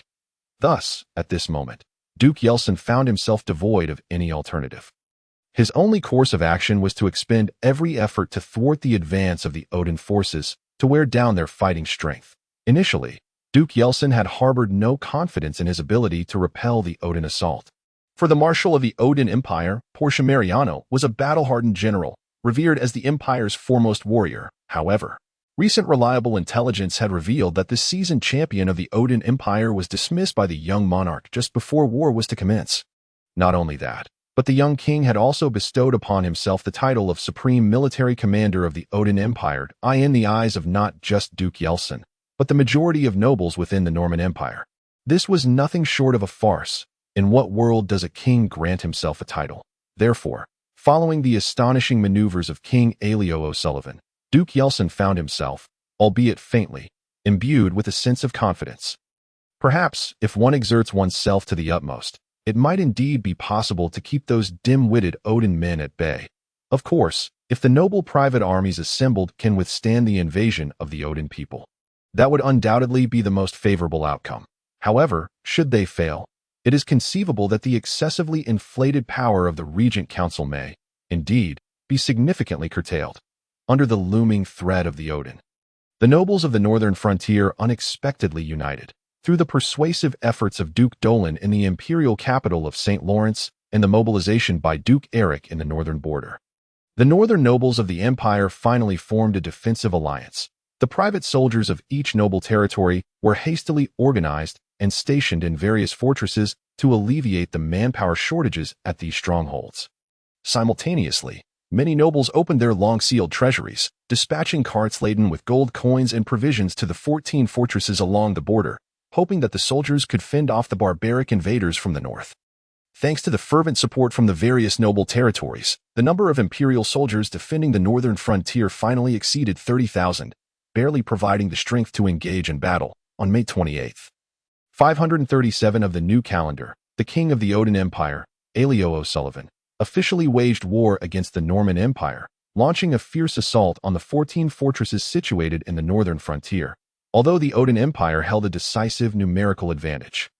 The soldiers of the Norman Empire, bolstered by the support from the northern nobles and the formidable walls of the fortresses, managed to withstand the initial onslaught of the Odin forces. However, this favorable situation did not persist for long. On June 7, 537, a cavalry force of over 10,000 Odin riders, led by the former marshal of the Odin Empire, Portia Mariano, traversed the treacherous and trap-laden beastwood forest from north to south, astonishing all onlookers, and bypassed the 14 fortresses that the northern nobles had painstakingly fortified for years, penetrating deep into the heart of the Norman Empire, with their sights set directly on the Dolan territory. On June 8, 537, the Dolan territory fell. By June 12, 537, all 14 fortresses of the northern frontier succumbed, resulting in the annihilation of the 20,000 imperial soldiers and nearly 10,000 noble private troops stationed there. Chapter 112. Midsummer. This conflict occurring in the northern frontier of the empire, though tumultuous and brutal, had yet to stir significant unrest throughout the entirety of the Norman Empire within a short span of time. After all, the transmission of news requires time. Due to the exceedingly sluggish pace of information dissemination in this era, Bruno was still unaware that hostilities had erupted in the northern frontier of the empire.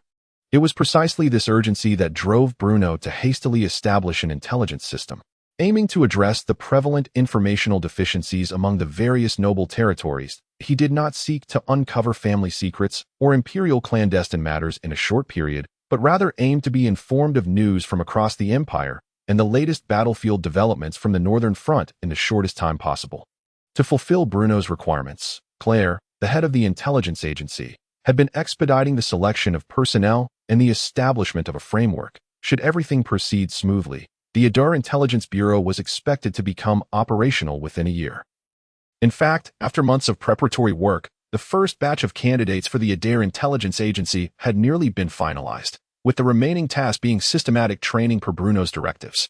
Most of them were former members of the Adar Bandits, while others hailed from the Adar territory's personal guards and standing army. However, the most noteworthy aspect was that over 30% of the personnel in the intelligence system were of serf origin. This was not a deliberate elevation of serfs by Claire, but rather a result of Bruno's series of simple initiatives in the Adar territory, which allowed the serfs and common folk to keenly feel the differences between Adar and other noble lands. Thus, they harbored a unique sentiment towards Adar, genuinely considering it their home. Under Bruno's orders, a recruitment registration office for the Adar territory's military was newly established at the southern gate of Adar city, allowing any Adar resident wishing to join the standing army, the Adar Navy, or the Adar Central Intelligence Agency to register in advance. What brought Bruno the greatest satisfaction was that, as a result of his series of measures to liberate serfs and reward laborers, the enthusiasm among the commoners and serfs of Adar territory to participate in the Adar army and intelligence system was exceedingly high. Currently, over 2,000 commoners and serfs had already registered. It is worth noting that the total population of the Adar territory was only a little over 20,000. Moreover, to ensure the information registered at the military recruitment office held sufficient value, the office adopted the original recruitment criteria of the standing army, permitting only those Adar residents who met the conditions to register. Therefore, from any perspective, this was indeed a considerable number. Unlike the tumultuous warfare in the northern frontier of the empire, the Adar territory basked in warm sunshine, with its citizens enjoying good health, and the conflict in the northern frontier had not affected Adar in the slightest.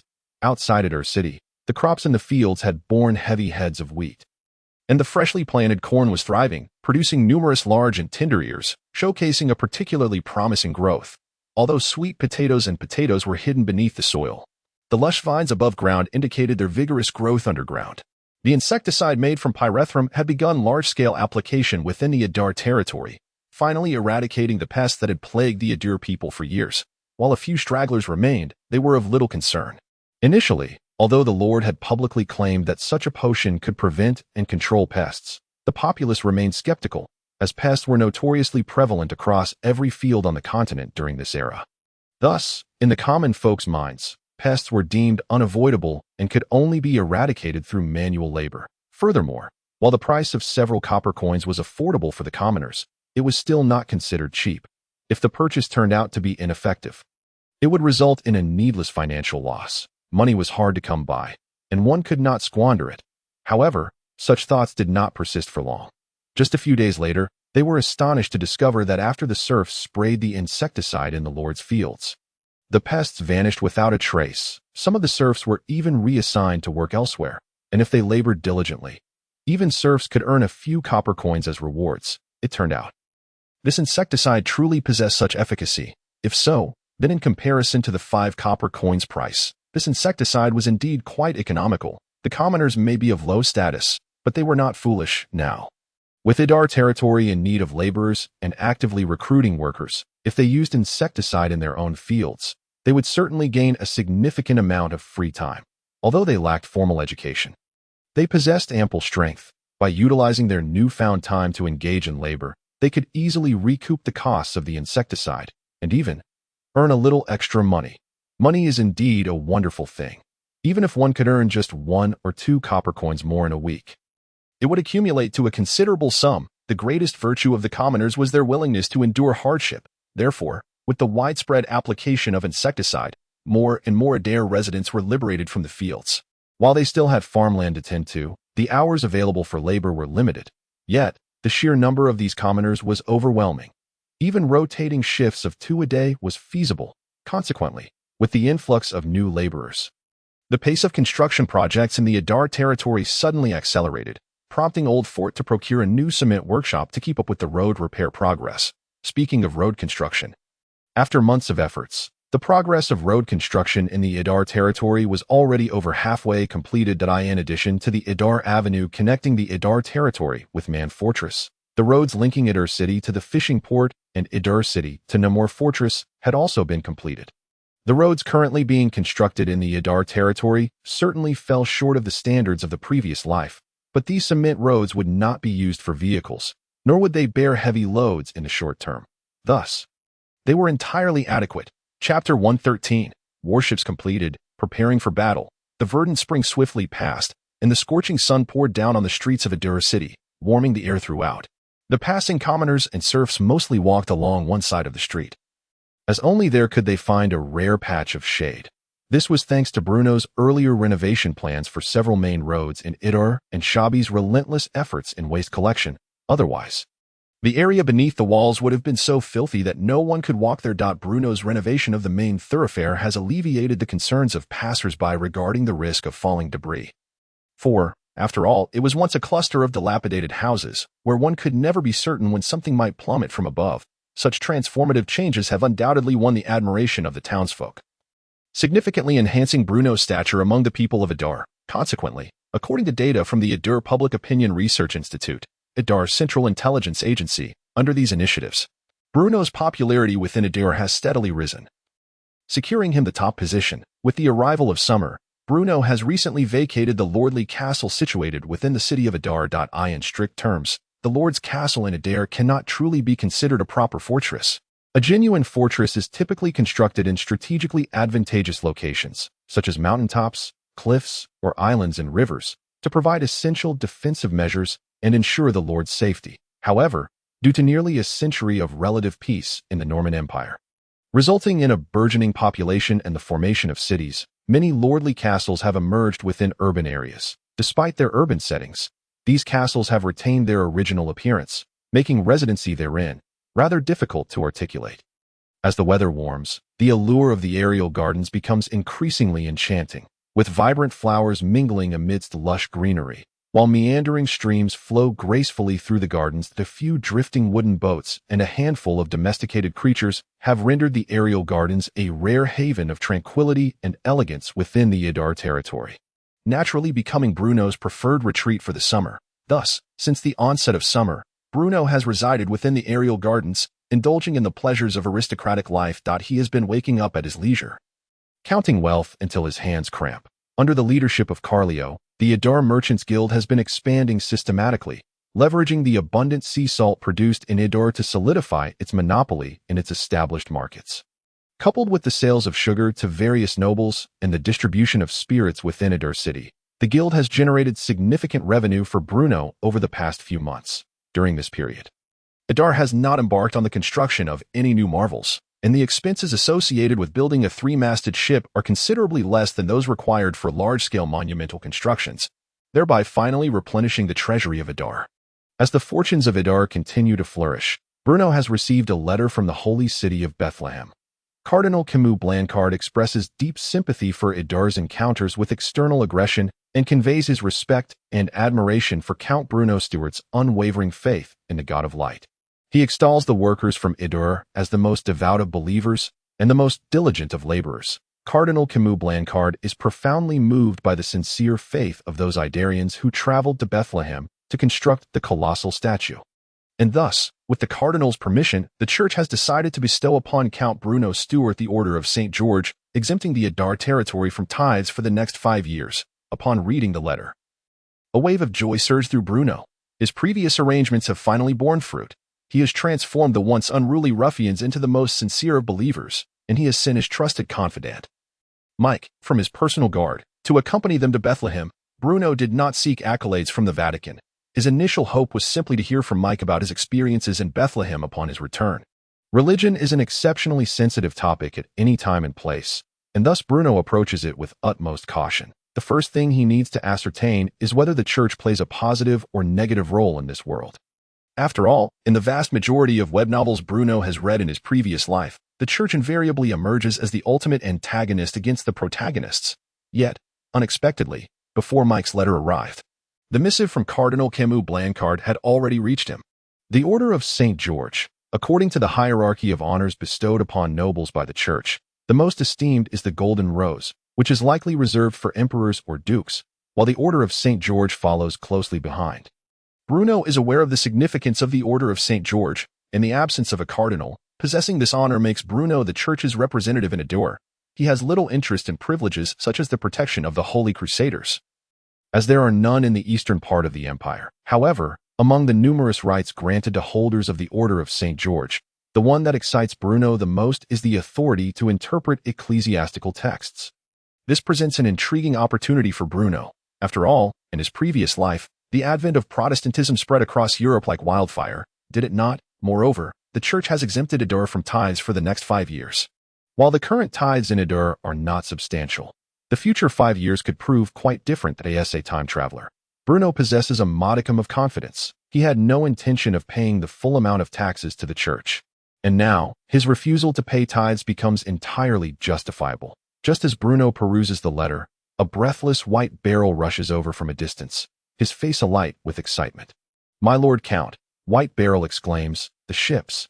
The three-masted ships. We have completed their construction." Chapter 114.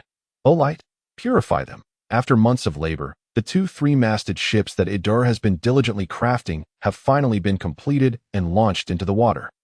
Indeed, 2 ships. In response to threats from the sea, Bruno even ordered a temporary halt to the construction of wonders in Idar, gathering a considerable workforce to build warships, under the joint supervision of White Barrel, Mal Kalin, Captain Jack, and the newly appointed magical advisor, Cybele.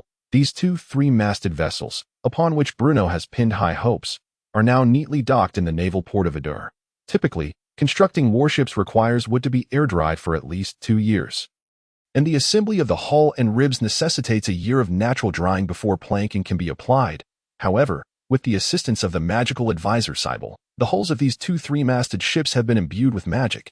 In fact, no intricate magical diagrams adorn the hulls.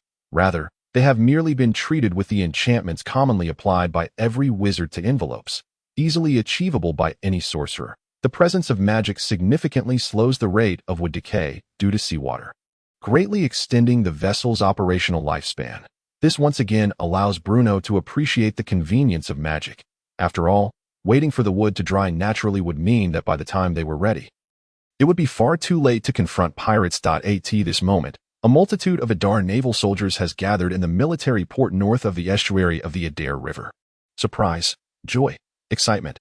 As they gaze upon the warships docked in the port, nearly every Adair soldier feels a surge of exhilaration. It is not only the soldiers who feel this way, even Bruno, who hastily arrives, is utterly captivated by the sight of these nearly flawless warships. These are three-masted ships, although the size of these two vessels may be considered small within the family of sailing warships. Far from the 800 or 900, or even 1,000-person ships of his previous life, nevertheless, even in their diminutive form, they are undeniably authentic three-masted ships. However, it is somewhat awkward, as the total number of combat personnel in the Adar Navy is merely over 200, barely enough to crew a single ship. Nevertheless, due to the influx of population into Adar over the past few months, Bruno has begun preparations for a new recruitment drive for the Navy. And thanks to the existence of the Adar conscription registry, it is anticipated that another three-masted ship will soon be operational. As they gaze at the two three-masted ships docked in the Adar naval port, nearly everyone feels their spirits soar, for these are vessels that have never before graced this world. They transcend the current maritime and shipbuilding technologies of the Norman Empire. They are the culmination of countless human ingenuity and effort from Earth. With towering, sturdy masts, pristine sails, complemented by a robust hull and streamlined design, these ships perfectly embody Bruno's vision of naval vessels from the age of exploration. Previously, when capturing Captain Jack, the soldiers of Adar had also seized a grounded pirate ship. Chapter 83. Yet now, when compared to Adar's three-masted ships, that pirate vessel seems nothing more than a hodgepodge of subpar components. Moreover, Captain Jack had candidly divulged nearly all the information at his disposal, thus instilling Admiral Mal Kalin of the Adar Navy with unwavering confidence in their ability to vanquish the pirates. Of course, Admiral Mal Kalin's assurance stemmed not solely from the awe-inspiring presence of the three-masted warship, but also from the sailors of the Adar fleet. After enduring several months of rigorous training, the Adar naval soldiers were now eminently qualified compared to their pirate counterparts. Having weathered countless bouts of seasickness and nausea, not a single soldier would flinch in the face of the tumultuous waves, nor would any cower at the prospect of unknown perils. They had long been acquainted with the gallant deeds of the Adar's standing army in the Battle of the Highlands, recounted numerous times by their instructors. With minimal casualties, they had seized over half of the territory of Sorin. Were it not for the irrefutable evidence before their eyes, they would have found it impossible to believe such a glorious achievement. Thus, as members of the newly established Adar Navy, they were impatiently eager to prove themselves. If the standing army could accomplish such feats, so too could the Navy. After all, for every pirate slain, a handsome bounty awaited. The benevolent and enlightened Lord Bruno had indeed offered them much. This ignited within each naval soldier an ardent desire for war, with the unanimous agreement of Mal Kalin, White Barrel, and other relevant officials. Bruno personally christened the first two three-masted warships of the Adar fleet. One was named Explorer, while the other was dubbed Pioneer. Exploration and pioneering. These names symbolized Bruno's hopeful aspirations for the future of the Adar territory. They embodied Bruno's fervent desire for Adar to expand and develop across the seas. Moreover, they encompassed Bruno's heartfelt wishes for the players of a certain game series from a previous life. Observing the Adar naval soldiers who had long been stationed at the military harbor, Bruno cleared his throat and solemnly proclaimed, "Months ago, the brutal pirates who have infested the waters of the Kingdom of Basel audaciously invaded the territorial seas of Adar and launched an assault on the salt works located on the Adar coastline. In that battle, 6 Adar soldiers fought valiantly, sacrificing their lives heroically. Furthermore, 8 serfs were shot, and dozens of Adar soldiers were injured. Your instructors must have already mentioned the names of those 6 soldiers to you. And now, the time for vengeance has come. The blood of the Adar people shall not be shed in vain. Every Adar soul lost will not have died without purpose, whether soldier or serf. Each is a part of Adar, whoever it may be, must pay the price in blood." Bruno gazed solemnly at the naval soldiers standing before him and continued, "And this." As he spoke, Bruno lifted the medal hanging from his attire. The recently received St. George medal from the Bethlehem papacy. The gilded St. George medal gleamed under the sunlight, its enameled cross emblem seemingly heralding the owner's most sincere faith, complemented by the ribbon woven with alternating black and yellow stripes, which immediately impressed the soldiers. "We of Adar are not alone in this battle. The archbishops far away in Bethlehem have heard of our plight. They harbor a profound loathing for the pirates who harmed the Adar people. Thus, we must not only eradicate the pirates led by Captain Kelvin Plato, but also eliminate those who, though not presently a threat, may pose one in the future. The God of light shall be with us. Let us purify those filthy pirates with the holy light. Chapter 115, Setting Sail. Bruno's words ignited a fervor among the naval soldiers present, and not just the soldiers. Even Admiral Mal Kalin and many other officials from Idar felt a surge of eagerness. After all, when Bruno unveiled the St. George medal representing the church, this transcended mere warfare for the Idar territory. The papacy in the sacred city of Bethlehem was not solely the church of the Normans. It represented the church of the entire continent. In truth, prior to this, although Mal Kalin was a staunch hawk of Idar, he had harbored some concerns. After all, the pirates they were to confront were entrenched in the waters of the kingdom of Basel. While the kingdoms across the continent did not place much emphasis on the seas, the proximity to Basel was undeniable. A fully armed warship belonging to a Norman noble was about to venture into the nearby waters of Basel to stir trouble. Even if the islands occupied by the pirates did not belong to any kingdom, anyone would perceive this as a grave diplomatic dispute. However, if the endeavor was framed under the banner of the church, it would be an entirely different matter. A Norman noble, supported by the church, crossing oceans in the name of the holy light to combat the heretics entrenched on distant islands. Just imagine, what pious believers would undertake such a mission? In fact, the notion of combating pirates in the name of the church was an idea that had only just occurred to Bruno as the bearer of the St. George medal. He would, by rights, be under the protection of the Crusaders. Therefore, could it be construed that any army under the protection of Count Bruno of Idar was a Crusader army? If this logic holds, then any military force of Idar, commanded by Bruno, could rightfully be called a Crusader army. Flawless logic, unassailable. Thus, this was no longer merely a conflict between the pirates and the Idar people. This was the pirates' provocation of the church, an affront to the Crusaders. After all, oftentimes, a suitable rationale could afford Bruno the moral high ground. At the very least, it would legitimize his offensive against the pirates. Everyone present stared in astonishment at the St. George medal in Bruno's hand. Realizing the immense weight of the burden upon their shoulders, even the distant church was silently observing their endeavors from afar. Kill the pirates, avenge our blood, long live Idar. It was unclear who initiated the chant. But soon, the soldiers erupted in a unified roar. Long live Idar. Hearing the fervent shouts of the soldiers, Bruno cast a satisfied glance at a certain corner of the soldier formation, appreciating his carefully cultivated atmosphere team for their impeccable timing. This assist was nothing short of perfect. After raising morale and issuing the command to engage the pirates, Bruno found there was no need to concern himself further. Although he had now become a bona fide archmage, he had never entertained the thought of joining the soldiers on the battlefield. After all, with the expanding dominion of Idar and the ever-growing control over the seas, the Idar navy must learn to face all formidable foes independently. Otherwise, should Bruno, as a noble archmage, be expected to accompany the army in maintaining order? Clearly, that was not feasible.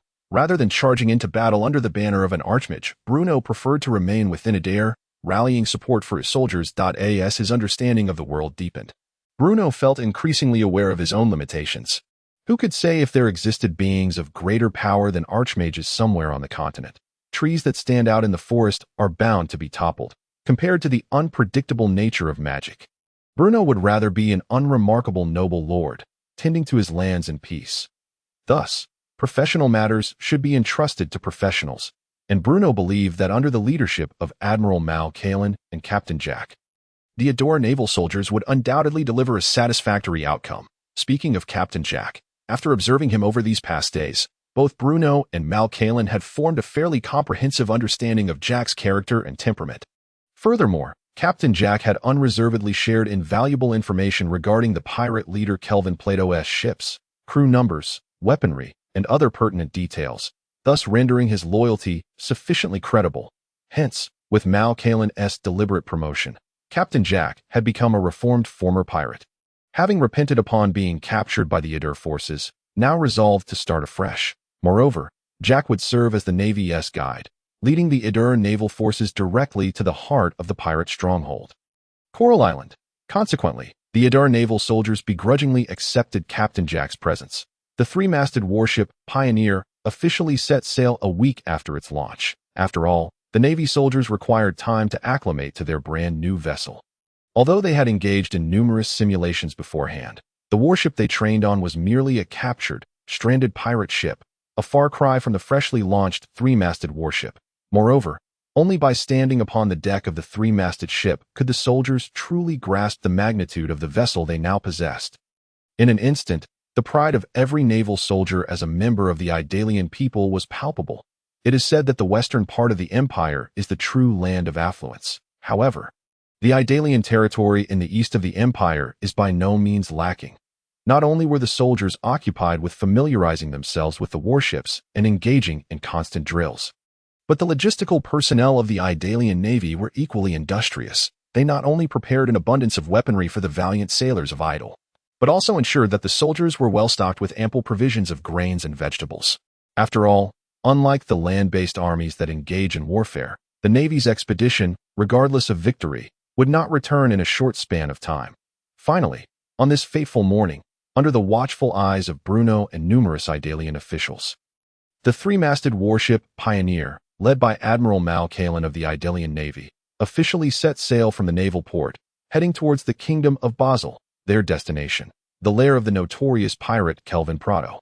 Located on Coral Island within the waters of Basel, Chapter 116, Domination, the waters east of the Idalian territory were named Merlin Bay by Bruno, a bay roughly shaped like a U, with the Norman Empire and the kingdom of Basel flanking either side, while Bruno's Idalian territory resided at the bottom of the U. As for why it was dubbed Merlin Bay, perhaps only Bruno knows, likely in homage to the legendary figure, the great mage Merlin, who pervaded the novels and tales of the previous era, including that of King Arthur. Upon leaving the Idalian naval port, the Pioneer commenced its voyage towards the southeast. The journey from the Idalian naval port to Coral Island, if undertaken by a regular merchant vessel, would likely take over a week, subject to the whims of monsoons and ocean currents. Yet for the Idalian three-masted ship, it could reach its destination in just 3 to 5 days, capable of sailing against both headwinds and tailwinds.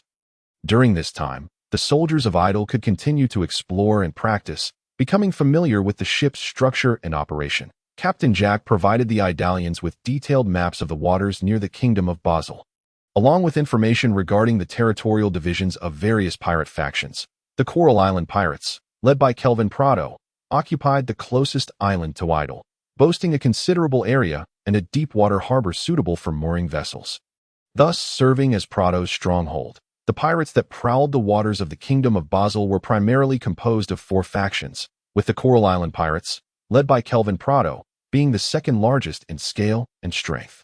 From the seas south of Idle to the vicinity of Coral Island constituted Prado's operational territory. Given that maritime trade was not yet heavily emphasized in this era, the number of merchant ships traversing the waters was relatively few, and the pirates' lives were rather meager, relying primarily on plundering and harassing the coastal regions of Basel to sustain themselves. However, even the wealthiest locales would find themselves impoverished after enduring the unchecked pillaging of pirates, making life increasingly difficult for the marauders themselves. Thus, although pirates could generally coexist harmoniously within their designated territories, conflicts and disputes would occasionally arise due to the instability of income and uneven distribution of spoils. The previous raids on Idle's saltworks and the explorations of the Fran Isles were conducted at the behest of Kelvin Prado, serving as an attempt to help the Coral Island pirates discover new avenues for profit. The Fran Isles, located to the east of Idle, were inadvertently discovered by the Coral Island pirates during this endeavor. At Kelvin Prado's request, the Coral Island pirates embark every mid-month to plunder wealth and captives along the coast of Basel. In the captain's quarters of the three-masted ship, Pioneer, Captain Jack was briefing Admiral Malkalin of the Idalian Navy on the usual movements of the Coral Island pirates. Following established protocols, this month it was time for Kelvin's right-hand man, Faster Pearson, to lead the pirates ashore for plunder. Every pirate captain has their familiar routes and general landing spots for raids, so, according to my conjecture, Captain Jack said, pointing to a location along the coast of Basel on the map, I suggest we lie in wait along their inevitable route to this location for ambush. After all, our three-masted vessel is significantly larger, swifter, and more formidable than their pirate ships. We can easily overwhelm them in direct confrontation. Of course, this would also allow our Navy soldiers to experience the taste of real combat. After all, launching a direct assault on Coral Island would be too rash. The soldiers need a moderately intense conflict for cohesion. Captain Jack proposed. Hearing Jack's suggestion, Malkalin nodded in agreement. Indeed, with the addition of the three-masted warship, the Idalian navy could gain a substantial advantage in naval combat. Moreover, both of Idle's three-masted ships were equipped with explosive magical crystal bombs produced by the Idalian Arcane Research Laboratory, and there were plenty of them. In his previous life, Bruno, as a member of the Flower Nation, shared the common affliction of firepower inadequacy with his fellow compatriots. Hence, he had filled the powder holds of these two three-masted vessels to the brim with magical crystal bombs. Consequently, the two three-masted ships currently afloat could be considered as two gigantic mobile explosives. It was fortunate that in this world, at least for now, the magical crystal bombs were exclusively owned by Idle. Otherwise, even with various protective measures set by Idalian mages for the powder holds, Malkalin would still feel a chill of trepidation. The existence of the magical crystal bombs had remained a closely guarded secret, known only to Bruno, the mages studying the bombs, and a select few. Malkalin and the sailors responsible for operating the catapults were precisely among those aware of the bomb's existence. They had witnessed firsthand the immense power of the magical crystal bombs during trials in the Almes Mountains, experiencing the magical storms unleashed by their detonation. With such formidable weaponry, Malkalin considered it a trivial matter to deal with those pirates in naval warfare. Furthermore, the crucial point is, Faster Pearson was one of the pirate captains involved in the attack on the salt works. Captain Jack added. Upon hearing this, Malkalin's expression shifted subtly. 6 brothers had perished in the service of Idle. Now, since Captain Jack had allied himself with the Idalians, this debt must naturally be settled with Faster Pearson. Contemplating this, Malkalin finally spoke solemnly. Let us proceed as Captain Jack suggests. We shall lie in wait and allow our naval soldiers to experience the thrill of domination. Understood. Faster Pearson had not been enjoying his days of late. First, the raid on the salt works suffered a significant setback, and then he faced repeated defeats in conflicts with other pirates, much to the displeasure of his superior, Kelvin Prado, causing his position as the second-in-command among the Coral Island pirates to become precarious. Thus, Pearson needed to secure a bountiful haul to regain Prado's trust. To solidify his position, determined to prove his capabilities, Faster Pearson set forth with his crew of pirates, deploying 3 pirate ships carrying nearly 100 marauders. To Pearson's relief, the sea before him seemed to sense his urgent aspirations, devoid of sudden storms or howling winds. The vast ocean remained tranquil, with only gentle waves lapping against the hull. Just as Pearson was eagerly plotting the landing site for his raid, a pirate rushed in, flustered. "Boss, trouble, there are pirates ahead." Pearson paused momentarily, then kicked the intruder to the ground in anger. "You fool! We are pirates. I don't care what you were before. You are a pirate under my command now." The fallen pirate could only groan. But Lord Pearson, there really is a pirate ship out there, a rather large one." Upon hearing this, Pearson's gaze sharpened. Could it be that his fellow marauders had come to encroach upon his territory? Damn it. A bunch of scoundrels, accompanied by a throng of sycophants, Pearson stormed out onto the deck. In this era, there were no telescopes. Thus, he had to rely on his naked eyes to scrutinize the ship not far away at the top of that vessel's mast. A black skull and crossbones pirate flag fluttered in the breeze.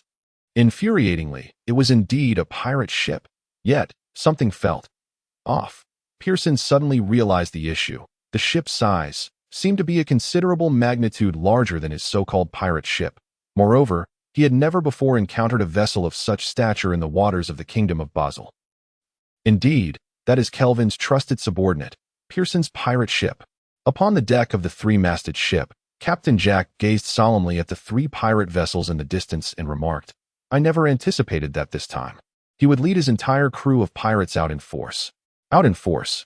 Malkalin chuckled. "That is precisely the opportunity we need to bury them all right here. Signalman, lower the pirate flag and hoist the banner of our Idar territory." "Aye." At this moment, on the deck of the pirate ship, Pearson felt an overwhelming surge of rage as he beheld the flag of the Idar territory, representative of the Norman Empire, rising slowly. To Pearson, the painful defeat he had suffered while plundering the salt fields at Cape was the root cause of his precarious position. After all, within the ranks of the Coral Island pirates, no pirate had ever been met with such a crushing defeat upon landing to raid. Forced to flee in disarray, how humiliating! Thus, his hatred for the Idarians grew intensely. "How dare you pursue me into the waters of the Kingdom of Basel after I've left?" For Pearson, This was an egregious affront. A violation of his very dignity. Damn it. What is there to fear? Is it just because their ships are a tad larger? We have 3 pirate ships on our side. 3 against 1. I refuse to believe we can't prevail. Pearson exclaimed in a fit of rage. Signal the other pirate vessels to accelerate. Surround them. I refuse to accept that we cannot defeat those Idarians at sea when we couldn't on land. This is our domain. Just months ago, they had no warships, and now they come flaunting a great ship? Even if the Idarians possess formidable strength on land, I refuse to believe that a bunch of landlubbers can defeat us at sea. Pearson cursed vehemently. Do not use the catapults. Charge in and engage them in boarding combat. Although Pearson held some disdain for the naval power of the Idarians, he couldn't help but covet that grand ship. If he could seize it, he would be set for life. Thus, under Pearson's command, 3 pirate ships surged forward with determination, heading straight for the Idarian warship. The gaunt pirates sharpened their blades, their eyes gleaming as they gazed at the massive ship boasting 3 masts in the distance. That ship is truly enormous. However, the pirates were not to be underestimated. Most of the pirates aboard had endured years of hardship at sea, living on the edge of a knife, and at this moment, they felt a surge of excitement. The larger the ship appeared, the more it resembled a formidable adversary, which meant greater spoils after the battle. Let the Idarians taste the ferocity of the Basel pirates. Many pirates had already drawn their swords, eagerly awaiting the moment when the 2 ships would draw near for a glorious boarding battle. Although the Idarians had opened the door to the era of gunpowder with their magic crystal bombs, this was still merely the Idar territory. Thus, the methods of naval combat in this era remained rather primitive and rudimentary. The primary means of warfare at sea consisted of ramming with the ship's prow, long-range attacks with catapults, and soldiers leaping over to engage in boarding combat. Yet, the pirates were taken aback when the Idarian warship, facing the oncoming pirate vessels, exposed its broadside to them. This undoubtedly left Pearson astounded. What is this operation? Could it be that the Idarians truly do not understand naval warfare? But at this moment, Pearson had no time to ponder further, for the Idarian catapults finally sprang into action. Without warning, dozens of catapults aboard the Idarian warship unleashed a barrage, raining down magic crystal bombs. Pearson, however, was not particularly afraid of the catapults, as their accuracy was typically quite limited. Hitting the target once or twice out of 10 attempts was considered commendable. Yet, inexplicably, as the projectiles drew nearer to the pirate ship, an ominous premonition surged within Pearson's heart. What the Idarians were hurling did not seem to be mere stones. At that moment, a magic crystal bomb struck the very pirate ship Pearson occupied. As the pirates gazed at the translucent crystal adorned with peculiar markings, confusion filled their hearts. But in the next instant, the situation took a dramatic turn. As the radiance emanating from the crystal intensified, a muffled roar suddenly erupted on the deck of the pirate ship. Boom! In that instant, the dozens of magic crystal bombs launched finally detonated. Accompanied by a thunderous cacophony reminiscent of a tempest, a massive hole was blasted into the deck of the pirate ship. The mast shattered, and the tattered pirate flag was swept into the sea by the wind. Groans of injured pirates echoed from every corner of the ship. Pearson, too, was left bloodied and dazed by the explosion, surveying the chaos of splintered wood and devastation around him. What on earth was that fiendish contraption? The Idura map has been updated. Please refer to the Reader's Circle for details. 8,000 words delivered. Continuing to write. Chapter 117. Complete Victory. The aftershocks of the magic crystal bomb explosion continued to reverberate around the pirate ship. Idar Mage Advisor Siebel stood on the deck of the 3-masted warship, his eyes transfixed on the scene before him. Anil and others were researching a certain secret weapon for Lord Bruno, the Idur Count, a piece of news Siebel had long been aware of. However, he had never anticipated that this secret weapon had already been successfully developed and possessed such formidable power. As a bona fide mage, he could acutely sense the immense force unleashed by the explosion of the magic crystal bomb. Thus, when the bomb detonated, he could distinctly perceive that in that fleeting moment, a surge of magical energy erupted towards the pirate ship, only to vanish without a trace. Although this magical tempest was ephemeral, in that instant, Siebel felt the air around him charged with magical energy.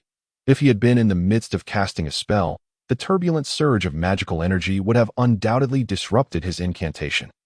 Observing the Idarian soldiers gathered around the catapults, exuberant and brimming with confidence, Siebel found himself engulfed in a moment of bewilderment. for he was acutely aware that the potent magic crystal bombs he had witnessed were merely the product of a group of apprentice mages. And the ones wielding this extraordinary weapon were nothing more than ordinary individuals. The emergence of such a weapon would irrevocably alter the nature of warfare. Siebel was utterly convinced of this. Just look, as those pirates prepared to engage in close combat with the Idarians responded with magic crystal bombs from 100 meters away. To Siebel, this was nothing short of a one-sided naval battle. The pirates had not even caught a glimpse of what the Idarian soldiers looked like before being demoralized by the descending bombs.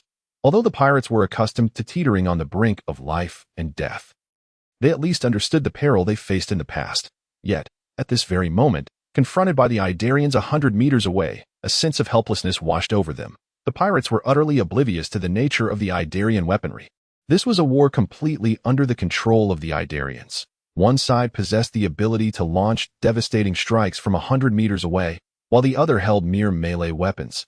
After just the first round of skirmishes, the outcome of the battle had become abundantly clear. Bruno, who had been silently upgrading the Idar technology tree, finally revealed its might at this moment. However, a single round of catapult bombardment was evidently insufficient. Thus, under the command of Malkarin, new magic crystal bombs were swiftly transported onto the deck of the three-masted warship by the sailors. Pearson, having struggled to rise from the deck, realized that although the previous bombardment had been formidable, a significant portion of the magic crystal bombs had detonated in the water. Consequently, while the pirate ship and its crew had sustained considerable damage, they were not yet annihilated. Quick, stand up, prepare for battle. Suddenly, Pearson heard a familiar shout from behind him. With some difficulty, he turned his head to see his first mate struggling to regain his footing, rallying the unscathed pirates for battle. Come here. Pearson beckoned to the first mate. His voice weak to at that moment. The first mate finally noticed Pearson's struggle to stand that he hurried over, exclaiming, "Captain, I have gathered the remaining pirates who are still able to fight. We can engage at any moment."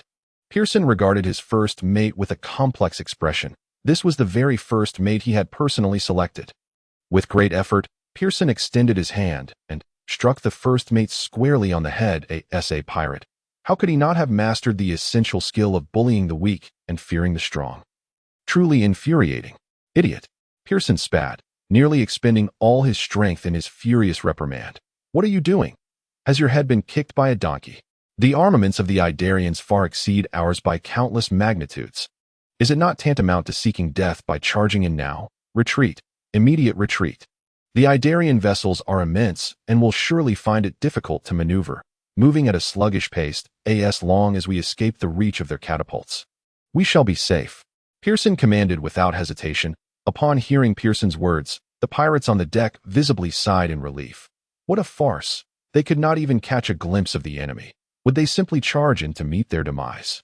The inadequacy of their range was indeed an insurmountable flaw. No matter how much the pirates prepared to unleash their power, they could not strike the enemy. Thus they were forced to endure blows. Hence, executing a strategic withdrawal was indeed the most prudent course of action at this moment. With Pearson's directive, the pirates suddenly exhibited an unusual vigor, altering their course and returning. Yet, at that very instant, another volley of magic crystal bombs rained down from the heavens. Boom, accompanied by a deafening roar. The last of the pirate ships was unfortunate enough to be struck by several bombs. After a violent explosion, that pirate vessel was abruptly severed in two. Dozens of unfortunate pirates tumbled into the sea, struggling helplessly amidst the rolling waves. Pearson, witnessing the pirate ship obliterated by the Idarians, felt a twitch in the corner of his eye. It was truly sunk. Hurry, move faster, get away from this cursed place, Pearson bellowed. However, despite the pirate ship reaching its maximum speed, the Idarian bombardment showed no signs of abating, and the distance between the three-masted warship and the pirate ships was steadily diminishing. The colossal Idarian warships were evidently much swifter than the pirate vessels. Although Pearson found it hard to believe, the grim reality lay starkly before him. The other pirates, too, finally recognized the inescapable truth. Casting hopeful glances towards their captain, yearning for Pearson to make a decisive choice, Pearson scanned the faces of the pirates surrounding him with a heavy gaze, and looking at these comrades who had fought alongside him through countless perils, he could not help but shed a tear. In a surge of righteous fury, Pearson drew his sword from his waist, raising it high above his head. The sharp blade glinted with a cold light under the sun's rays. With a hoarse voice, he proclaimed loudly, "Brothers, our lives hang by a thread. Though the Idarians possess formidable warships and weapons we have never encountered, we, the pirates of Coral Island, are not to be trifled with. We shall not be subjugated.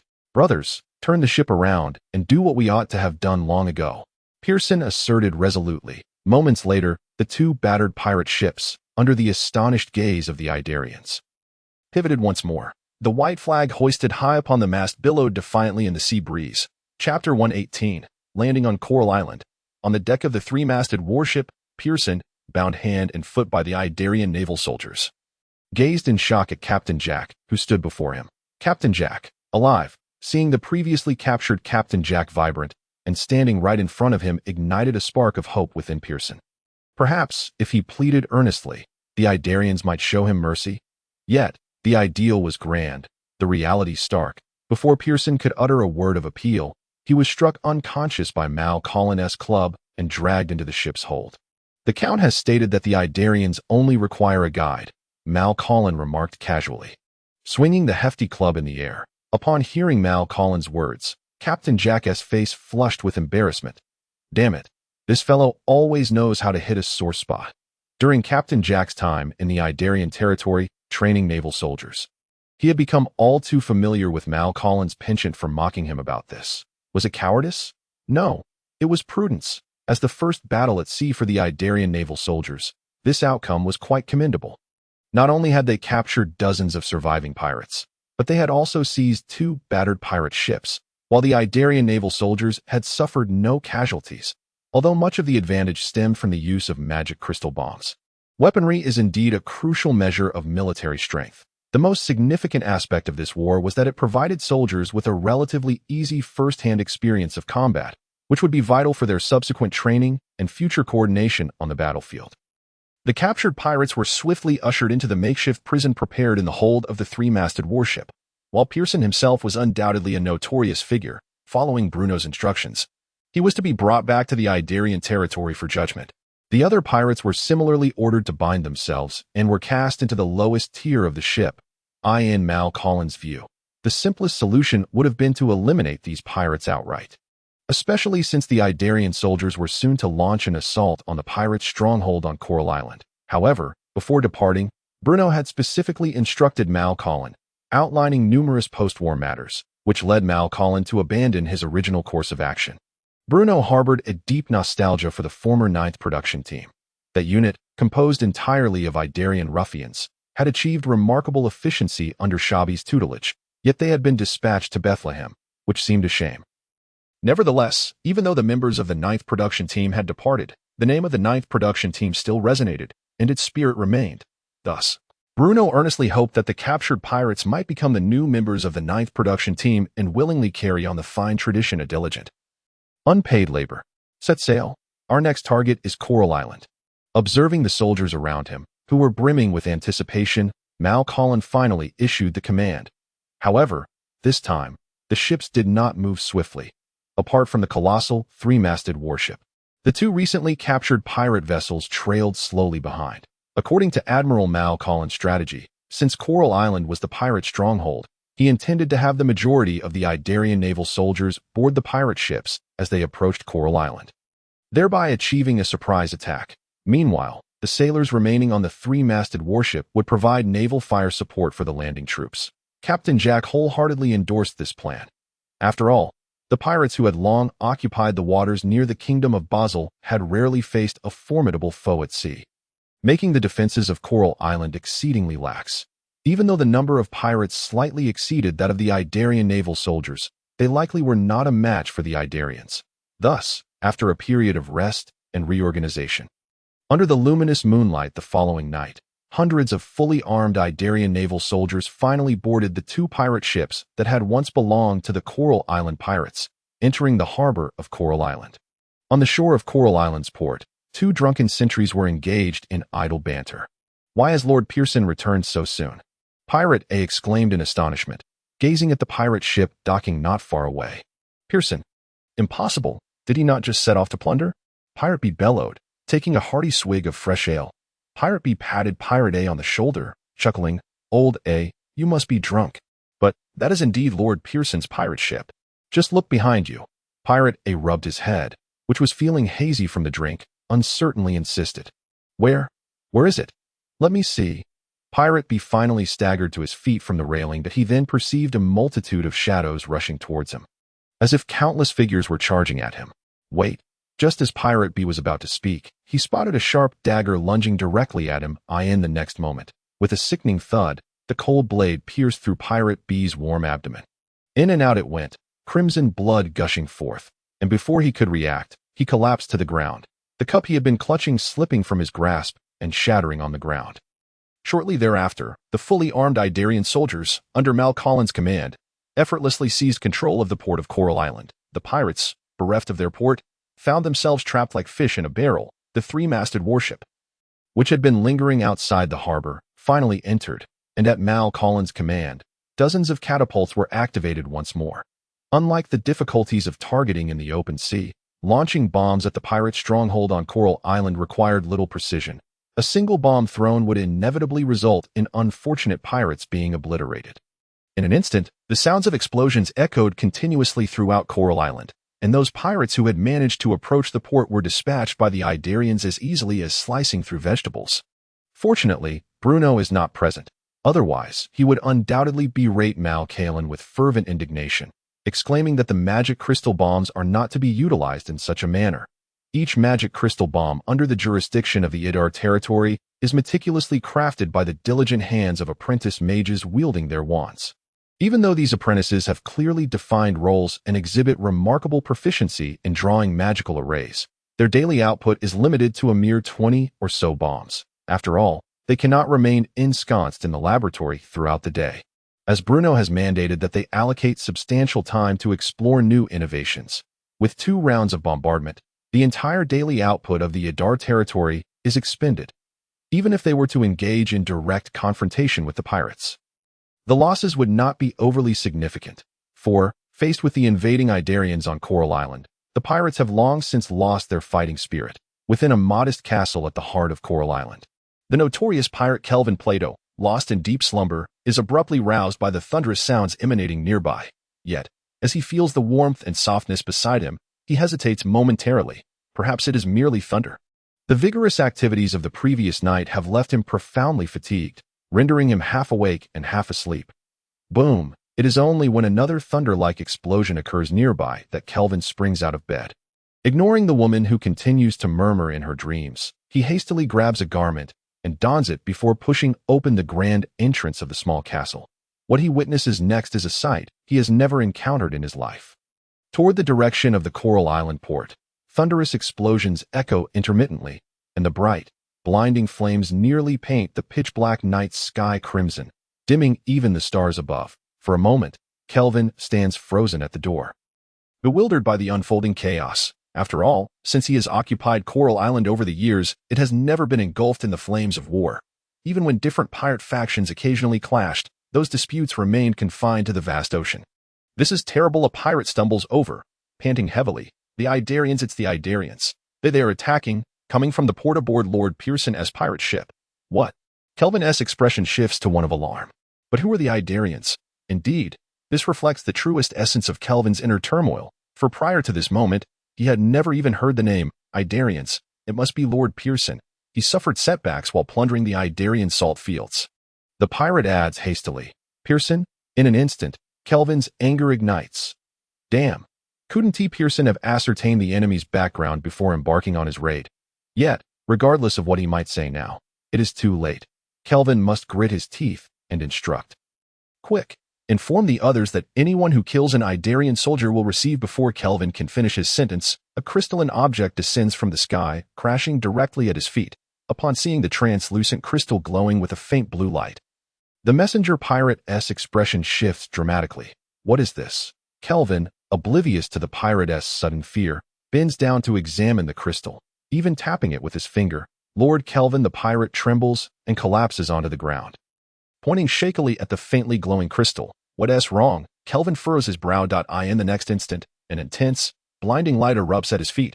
Flesh and bone are obliterated. This formidable pirate captain, who had commanded respect in the seas of the Basel Kingdom for years, meets an untimely and inexplicable demise at the hands of an unnamed Idarian soldier. Chapter 119. Spoils of War. The battle initiated by Admiral Malkalin of the Idar Navy against Coral Island did not last long.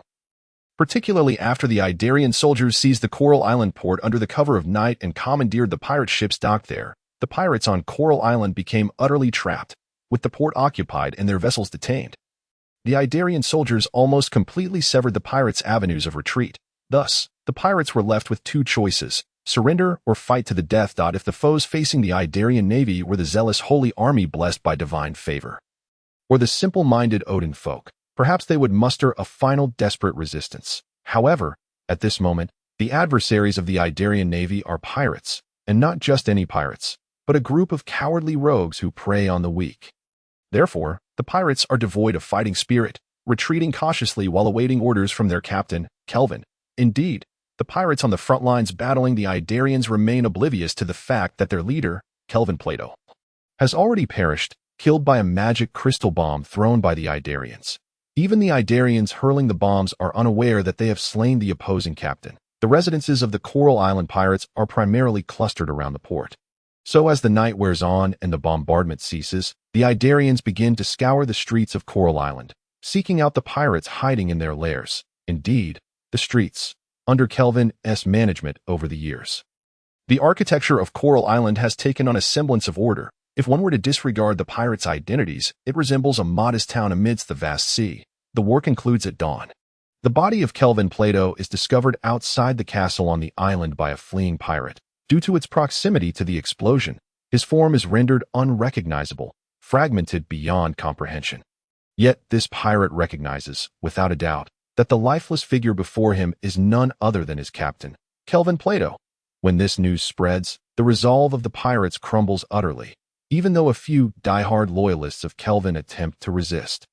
They cannot stir significant waves. The vast majority of pirates throw down their weapons, surrendering to the Idarian forces. Good heavens! How could that fellow recognize this mangled corpse as Kelvin Plato? Remarks Malkalin, observing the shattered remains before him.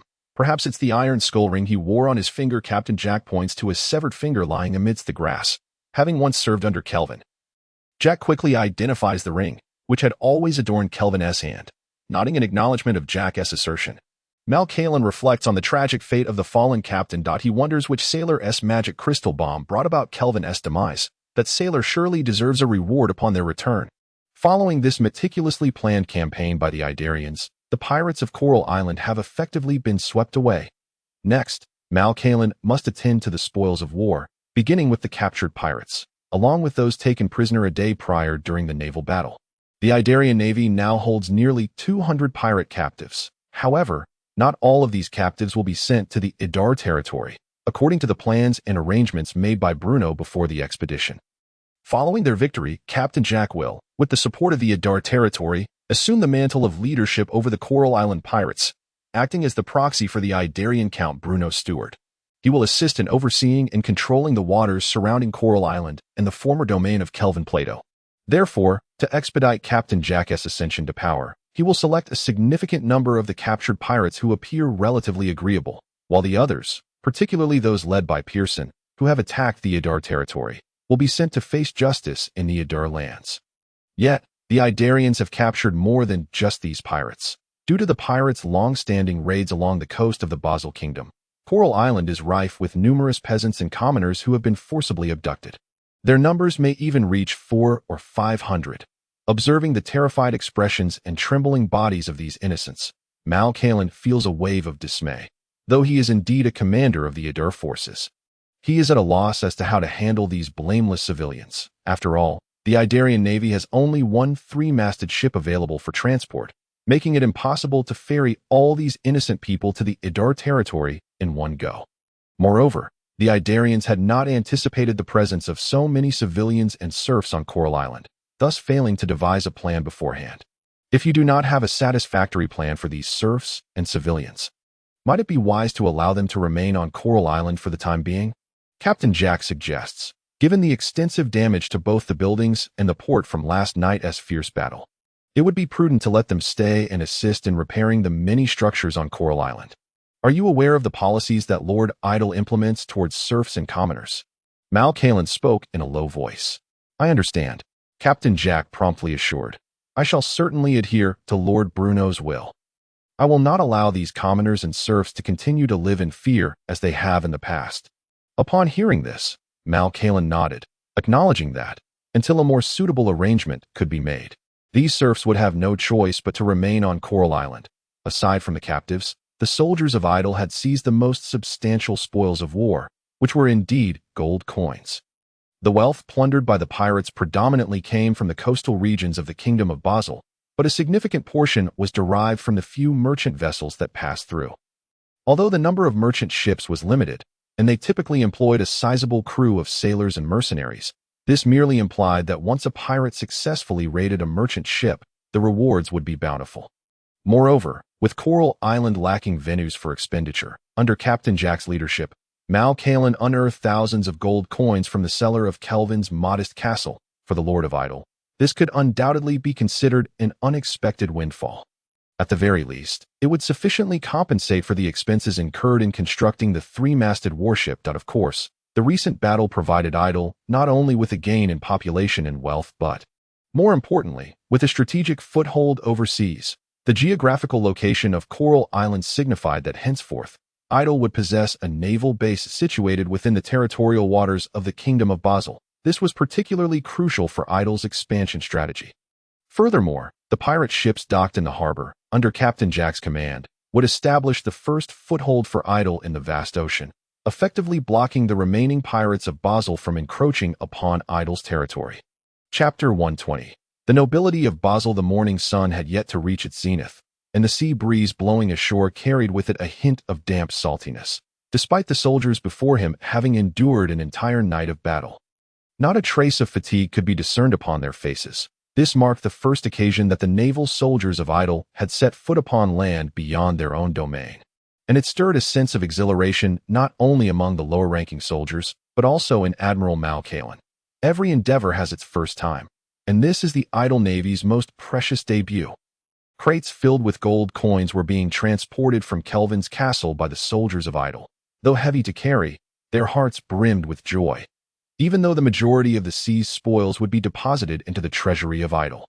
To be utilized by the esteemed Count, the soldiers harbored no objections, nor did they express any discontent.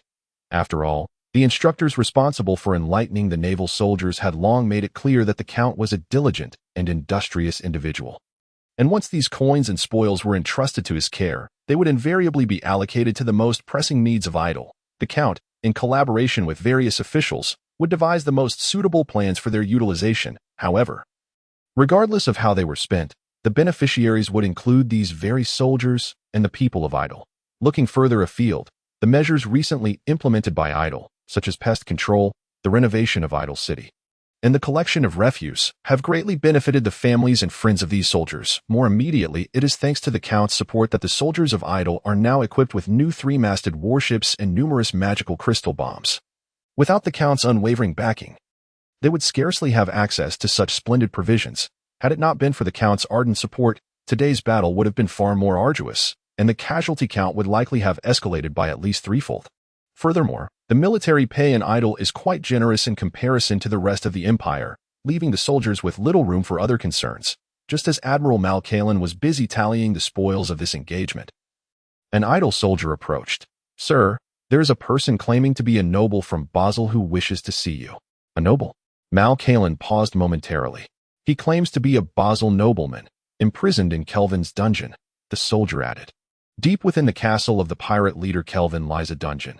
Unlike the stifling heat above ground, even in the summer, the dungeon was chillingly cold. Perhaps due to its subterranean depths, the icy stone walls seemed perpetually damp, imparting a bone-chilling gloom. The light in the dungeon was dim, and the floor bore the remnants of long-dried blood, creating an atmosphere that was oppressive and constricted.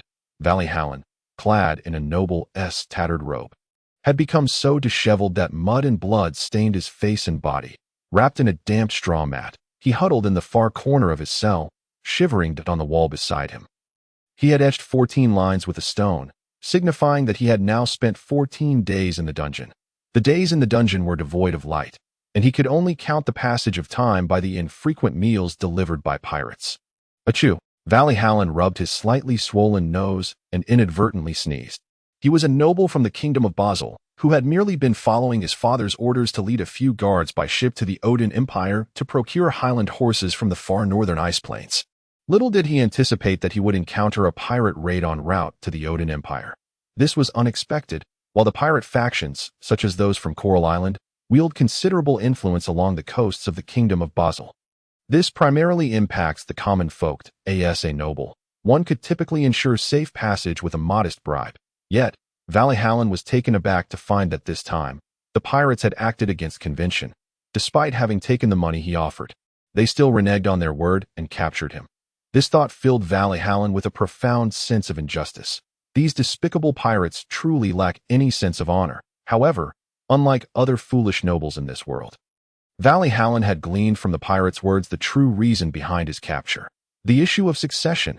As his father aged, Valley Hallen, being the youngest and most favored son of the Baron Hallen, had naturally become a thorn in the side of his two elder brothers. After all, the system of noble succession in the kingdom of Basel does not adhere to seniority. If a father favors a son, that son may inherit the title. Thus, the reason for his capture by the pirates became evident.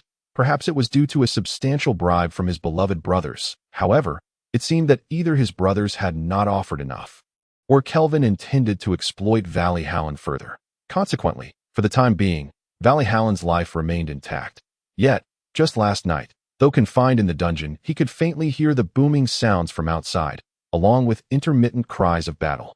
Then, after an indeterminate amount of time had passed, Valley Hallen finally beheld a fully armed contingent of soldiers within the dungeon. Upon inquiring, he learned that these soldiers hailed from the naval forces of Idle in the Norman Empire. Though they were Norman troops, Valley Hallen felt no resentment and was disinclined to ponder why soldiers from the Norman Empire were present in the waters surrounding the kingdom of Basel. After all, he was still imprisoned and had little time to concern himself with such matters. Furthermore, Valley Hallen believed that dealing with the nobles of Idle would be far easier than contending with pirates. Thus, being rescued by these Idle soldiers, with whom he had no conflicting interests, brought him considerable relief. At the very least, these Idle soldiers could not be bribed by his brothers to conspire against him. Lord Malkalin, I wish to visit the Count of Idle in order to personally express my gratitude for his life-saving assistance, Valley Hallen stated forthrightly upon their meeting. His candid request caught Malkalin somewhat off guard. He had initially intended to invoke the name of the Holy Army to clarify why the forces of Idle were present in the waters of the Kingdom of Basel, only to find that this noble youth seemed utterly unconcerned. Before Malkalin could pose a question, Valley Hallen preemptively introduced himself. I am Valley Hallen, the son of Baron Hallen of the Kingdom of Basel, and I have urgent matters to discuss with your lordship. The so-called urgent matters were merely a pretext. For Valley Hallen, the most crucial objective was to ensure that these Idle individuals would escort him away from Coral Island.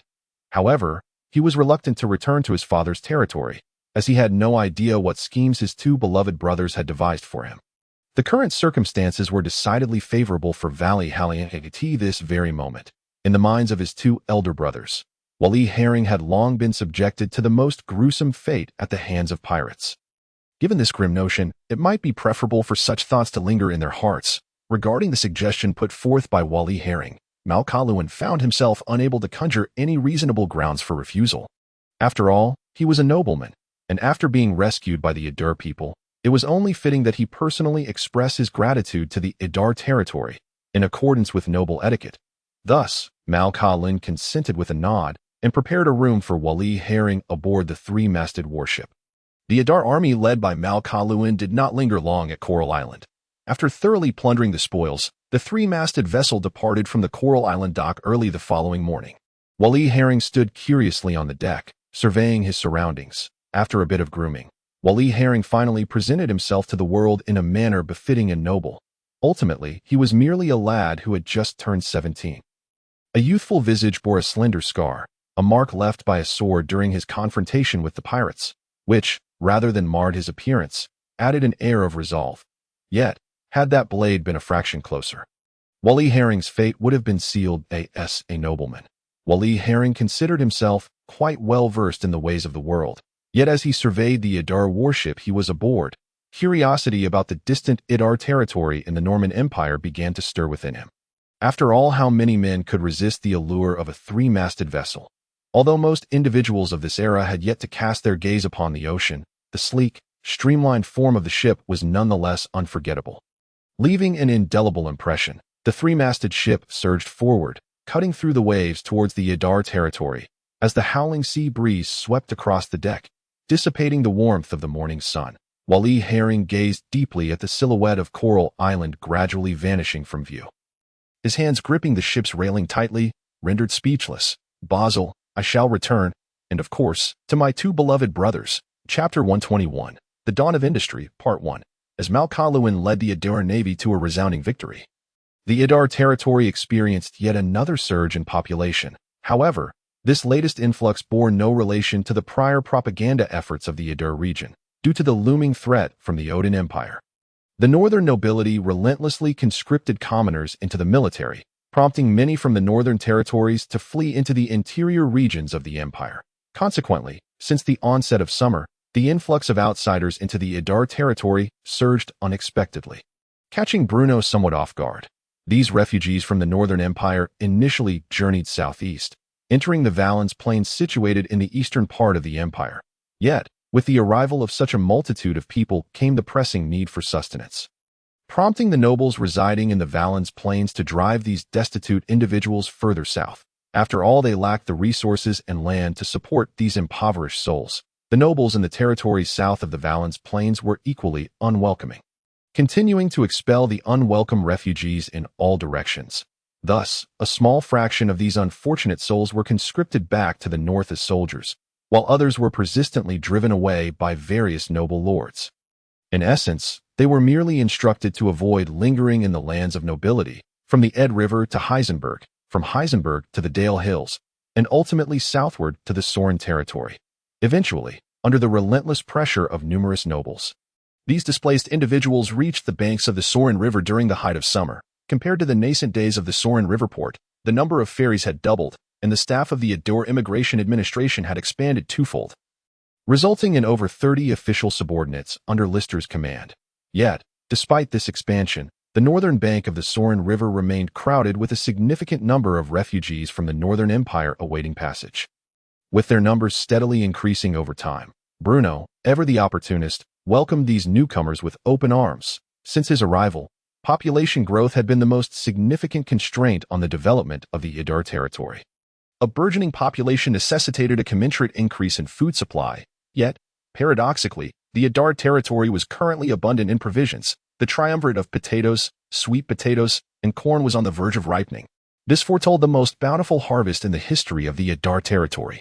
Moreover, due to its borderland status, Bruno's landholdings were significantly larger than those of nobles residing in the interior. Thus, should the population swell, the solution lay in further cultivating the wilderness, with no need for concern over food shortages.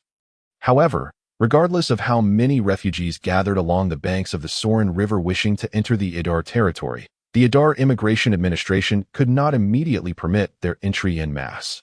After all, under Bruno's stringent oversight, every refugee entering the Idar territory was mandated to undergo meticulous registration and rigorous inspection, with accommodations arranged uniformly by the Idar Immigration Administration. This was primarily for the sake of maintaining order within the Idar territory. Since the beginning of this year, the number of incoming commoners had already surpassed that of the indigenous population, with nearly 20,000 displaced individuals scattered across newly established worker communities within the Idar territory. Among these worker communities, the town of Gran, located in the Gran Highlands, stood out as one of the larger settlements. The Gran Highlands were rich in mineral resources, which was the root cause of the conflict between the Idar territory and the Sorin territory, known as the Battle of the Gran Highlands. However, prior to this, the Idar territory had been understaffed, with various projects underway, leading to the temporary shelving of plans to mine iron ore in the Gran Highlands. Nevertheless, the postponement of large-scale iron mining did not imply that Bruno would overlook the immense benefits that iron extraction and steel production could bring to the Idar territory. Thus, Bruno had already exchanged detailed records pertaining to steel production within the system marketplace. Moreover, he had specifically assigned a few trusted craftsmen to collaborate with mage apprentices in a concerted effort to establish the necessary industrial facilities for steel production in the Gran Highlands. Speaking of steel production, one must address the state of iron smelting technology in this world to this day. The most common method employed by the Norman Empire for crafting ironware remained the block iron technique. This method required minimal technical expertise. One merely needed to toss iron rich or in charcoal into a furnace to easily produce iron. The high iron content and low impurity levels in the rich iron ore facilitated this process. Thus, even in the absence of limestone, iron could still be produced by repeatedly forging the mixture of impurities in iron. The impurities could gradually be eliminated, yielding wrought iron. Crucially, this method necessitated a low temperature, even at a mere 800 degrees Celsius. Iron could still be smelted, rendering it particularly suitable for the current level of productivity. After all, in this era, maintaining high temperatures without the aid of magical formations proved exceedingly challenging. However, despite the simplicity of the block iron method, it bore a nearly fatal flaw. Iron produced through this technique was often softer than copper. This served as the principal reason why Edir's soldiers and those of the Norman Empire predominantly wielded short swords. It was not that they were averse to longer weapons, but extending the weapon's length often resulted in breakage after only a few strikes. Hence, short swords and shields became the standard equipment for the soldiers of the Norman Empire. Conversely, the steel produced through the iron smelting methods acquired by Bruno entirely circumvented this issue, with the unique support of magic in this world. Bruno could propel the development of the iron industry in the Edir territory to a level akin to the early stages of industrialization. It is worth noting that the splendid points Bruno expended for these steel production methods were no less than what he invested in the construction of the three-masted warship, a staggering 70 points. This equated to half a wonder. However, the high cost was justified, for the materials provided by the system marketplace were exceptionally robust. Comprehensive methodologies for the smelting of pig iron, wrought iron, and steel were all included, accompanied by an abundance of reference materials. When the craftsmen responsible for constructing the relevant facilities beheld the materials Bruno provided, they were left utterly astounded by these unprecedented forging techniques. Chapter 122. The Dawn of Industry, Part 2. In truth, rather than stating that Bruno had exchanged for detailed methods of steel production, it would be more accurate to say he had acquired a complete industrial system encompassing the entire process from the production of pig iron and wrought iron to steel. This system included not only the principles and material ratios for steel production but also blueprints for commonly used iron smelting facilities, such as blast furnaces, which were prevalent in his previous life. Additionally, blueprints for bellows, iron smelting furnaces, and other related facilities were equally plentiful. However, it is evident that these supporting facilities cannot be replicated in their original form. After all, there are certain conditions that are exceedingly challenging to achieve solely with the current technological capabilities of Edir. The formidable challenges that lie ahead must be surmounted by the apprentice mages of Edir. Edir is the domain of Bruno, and since the apprentice mages are all his students, it follows that, as a mentor, Bruno assigning tasks to his students is not merely for his own benefit, but rather to enhance their comprehensive qualities, improve their practical skills, and cultivate their spirit of teamwork, thus enabling these apprentice mages to swiftly evolve into well-rounded and competent mages. This is entirely reasonable. Therefore, once the research on the magic crystal bomb is completed, assisting the artisans in the construction of Edir's iron smelting industry has become the new task for these apprentice mages. However, the formation of the magical array required for constructing the iron smelting factory is significantly simpler than that drawn on the magic crystal bomb. After all, the compressed magical array necessary for creating the magic crystal bomb is nothing short of exquisite and innovative. It not only has stringent requirements regarding the effectiveness of the magical array, but also imposes nearly harsh stipulations on the shape and area of the array due to the limitations of the magic crystal's size. In contrast, when the apprentices draw the magical arrays for the blast furnace and blower, such concerns are entirely absent. After all, the blast furnaces and similar apparatuses are quite substantial, so the primary focus of the apprentice mages naturally shifts from minimizing the array's area to the rational combination of different arrays. The rational coordination of these arrays is crucial for the smooth operation of iron smelting. For instance, the blower required for smelting must work closely with the heating array and the array capable of generating airflow, thereby ensuring a stable supply of preheated air to the blast furnace. Without the blower providing sufficient oxygen for combustion, achieving the necessary temperature for smelting within the blast furnace would be exceedingly difficult. Moreover, it is vital that this air undergoes preheating through the heating array. If only ambient temperature air is introduced into the blast furnace, it will inevitably require heating within the furnace itself. And by the time this air is finally heated to the required temperature for smelting, it will have already risen to the top of the furnace and been expelled into the atmosphere. Consequently, the temperature within the furnace will struggle to reach the conditions necessary for smelting. This necessitates the preheating of the air before it enters the furnace, allowing it to reach or swiftly attain the required temperature for smelting. It is worth noting that even during the most advanced steelmaking techniques of the previous era, the step of preheating the air was absolutely indispensable. Thus, the apprentice mages are required to inscribe various magical arrays within the blower, ensuring that these arrays do not interfere with one another. Yet, these challenges are almost trivial in the presence of the exceptionally gifted heralded at times. Bruno even considers that if the world he inhabits were a fantasy novel, heralded would undoubtedly be its protagonist, facing oppression, leaving home, and then making rapid strides under guidance. His extraordinary mental prowess enables him to conceive magical arrays that transcend conventional thinking. He is truly a quintessential hero. Consequently, among the apprentice mages of Ruhr, a nascent team has formed with Anil responsible for conceptualization and the apprentices tasked with the actual drawing, thanks to Anil's formidable mental strength and logical reasoning abilities. The progress of inscribing the arrays on the blower and blast furnace has been remarkably swift. Therefore, once the overall construction of the iron smelting factory is nearly complete, the influx of refugees into Ruhr can be promptly directed to the highland for iron smelting and mining. The residents of the highland primarily serve the iron smelting industry, most of whom are refugees from beyond Ruhr. After being registered and inspected by the Ruhr Immigration Bureau, they become temporary residents of Ruhr.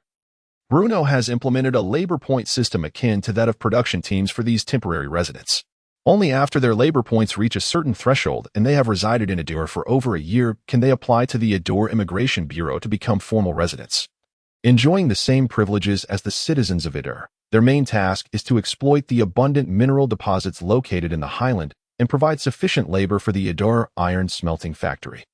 The iron smelting factory in the highland officially commenced operations 3 days ago as it gradually began to function. A substantial amount of exhaust gases began to envelop the smelting facility. However, due to the limited scale of the factory, these gases did not coalesce into a thick haze, but rather dissipated into the surrounding environment. Standing on the open ground outside the smelting factory, Bruno gazes at the pale smoke shrouding the facility, momentarily lost in thought. Although the smog of the previous era was quite bothersome, it also signifies that Ruhr has, at long last, stumbled upon the threshold of the industrial age. Today marks Bruno's first personal visit to the iron smelting factory in the highland. Observing the towering blast furnaces that reach heights of over 10 meters, he feels that the technological advancements of Ruhr are flourishing under his careful stewardship. The blower will channel preheated air into the blast furnace, where charcoal and iron ore have long been ignited to incandescence. With the addition of this preheated air, the temperature within the furnace will dramatically rise due to the influence of the magical arrays and various fuels. Although Ruhr has already developed heating arrays, their application within the iron smelting factory remains limited. They are primarily utilized in the blower to minimize fuel consumption and thereby reduce costs. After all, in this world, magic can be considered the most inexpensive energy source available in nature. Regardless of whether it is visible or not, it perpetually lingers in the air. However, the drawbacks of magic are equally apparent.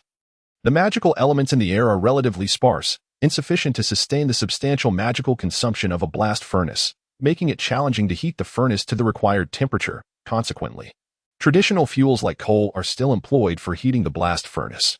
This explains why, during the construction of the smelting factory, the apprentice mages, who typically assumed the role of protagonists, have taken on merely supportive roles this time.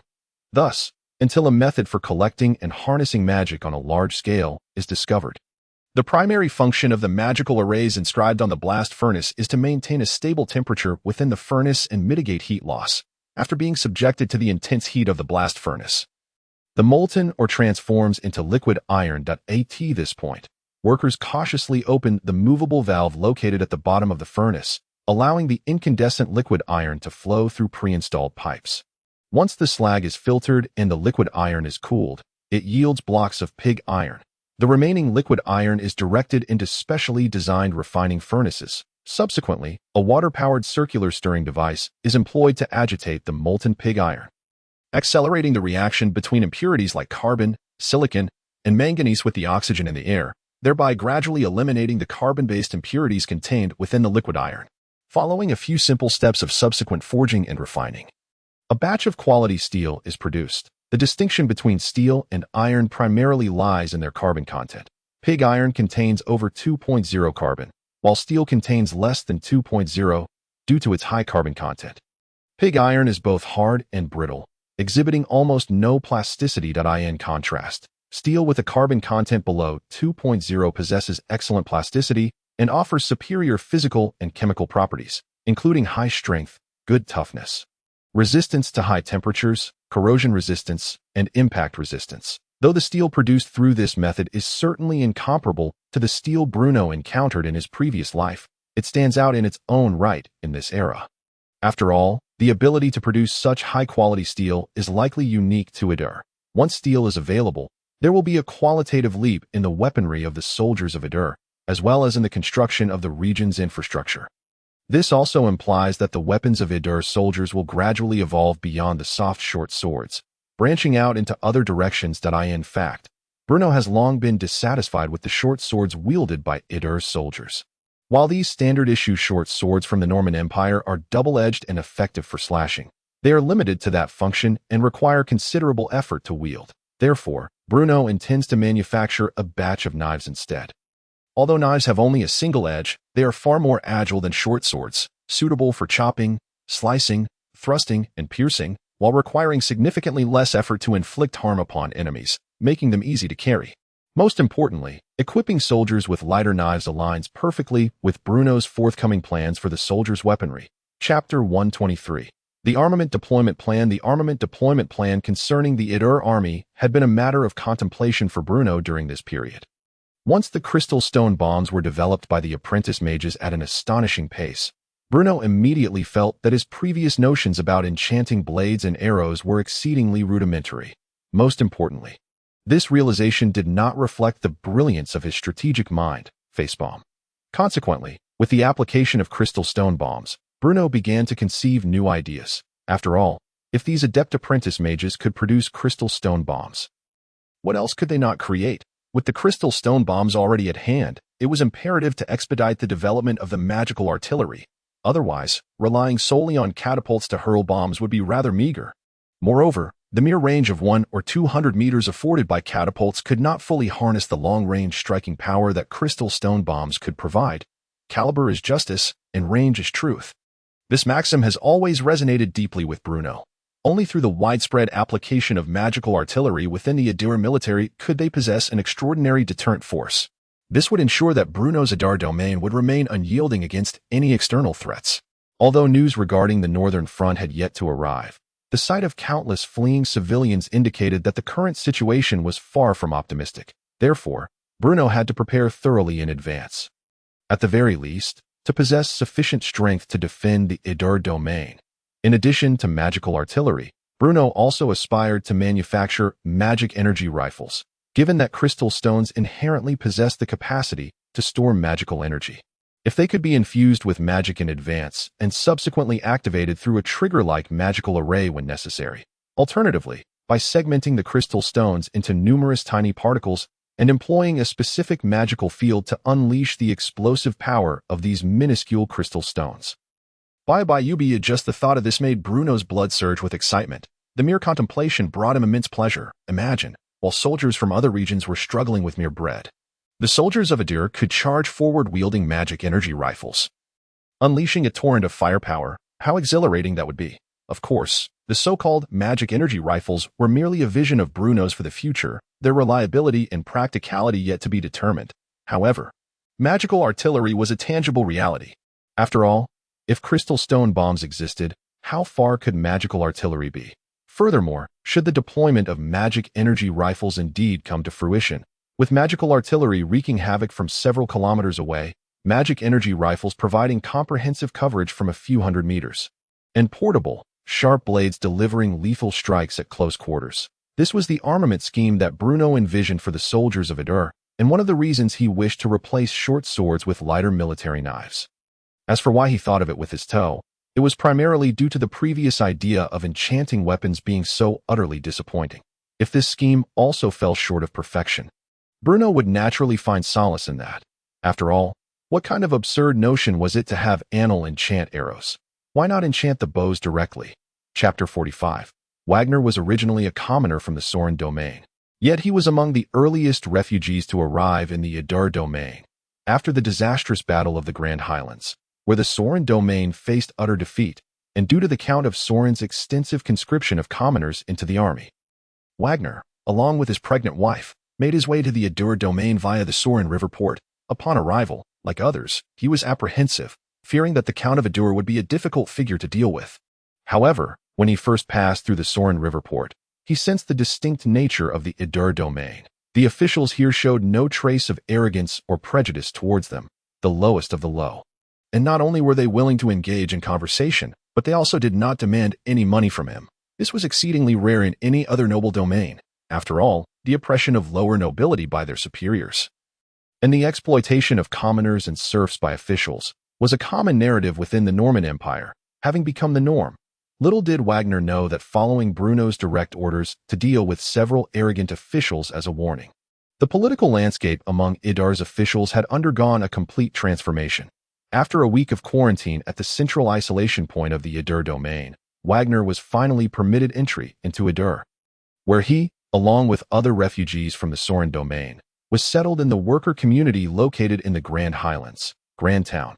Armed with his temporary residency permit from Idur, Wagner seamlessly became a temporary resident of the Idur domain, eligible to register with the Idur officials in Grand Town for work, thereby securing a position provided by Count Bruno, mining or in the Idur domain's iron mines at a monthly wage of 20 copper coins, supplemented by commissions based on the quantity of or mined. Wagner was unaware of the meaning of commissions, yet he knew that relying solely on the guaranteed monthly wage of 20 copper coins would barely keep him and his wife from starving. But his wife was currently pregnant. How could they endure hunger together? Thus, in pursuit of the elusive commissions, Wagner dedicated himself to hard labor from the very beginning, rising early to descend into the mines. He would not return until everyone else had left, toiling from dawn till dusk without a single day of rest. Consequently, after a month, Wagner received a staggering 43 copper coins. That was more than double his guaranteed wage. Until the moment he received the coins from the Idur official, he remained incredulous. In truth, not only Wagner, but all the other refugees from the Sorin domain were equally astonished. It turned out that these so-called commissions were indeed tangible copper coins. Thus, fueled by the prospect of wealth, Wagner's enthusiasm for work soared. For over 40 copper coins in wages could certainly be deemed generous. The officials of the Idur domain evidently recognized Wagner's diligence. Therefore, once the ironworks were established in the Idur domain, Wagner and several other exceptionally industrious temporary residents were all assigned to work at this newly established ironworks. Molten iron flowed gently through the channels, and blocks of pig iron were produced in a manner akin to an assembly line, leaving Wagner utterly astonished at the miraculous scene unfolding before him. Indeed, only the word miracle could encapsulate Wagner's experience at that moment. After all, in the Norman Empire, where the block iron technique reigned supreme, such high furnace iron-making methods were virtually unheard of. Not only was it efficient, but the quality of the produced iron was exceedingly high. Moreover, the astonishment that the Idur domain brought to Wagner did not cease there. Due to a previous shortage of population within the Idur domain, Bruno had deliberately instituted a special policy. Every pregnant woman would receive a monthly subsidy of 2 sea fish and 5 copper coins. Goodness! In the several hundred years since the establishment of the Norman Empire, no noble lord had ever considered the plight of pregnant commoners. Although 2 sea fish and 5 copper coins may seem modest, they symbolized Count Bruno's deep concern for each Idur commoner family. This initiative allowed every Idur commoner to experience Bruno's benevolence and the Idur domain's genuine care for the common people. Upon entering the ironworks, Wagner's guaranteed wage increased to 30 copper coins, and with the addition of his commissions and his wife's pregnancy subsidy, their family could earn over 50 copper coins a month. Such a sum would have been unimaginable in the past. Chapter 124. The transmission of knowledge during Wagner's days in the Idur domain. He awoke early and slept late, utterly exhausted. However, he felt immense gratitude towards the Idur domain. filled with hope for the future of himself and his family. Here, in the Idar domain, there were neither officials exploiting the common folk nor thugs engaging in pillaging. Wagner could rely solely on his strength to procure the material resources necessary for his family's survival. Though he was tired, he was also filled with joy. This was because, whether mining in the iron mines of the Grand Highlands or smelting iron in the newly constructed ironworks, the principle of more labor yields more reward. Less labor yields less reward was the sole guideline adhered to by the officials managing them. Thus, every labor point earned is tangible, and every bit of remuneration is solidly acquired. This is, in Wagner's eyes, the most precious aspect of the Idar domain. Of course, it is not only Wagner's life that is filled with purpose and activity.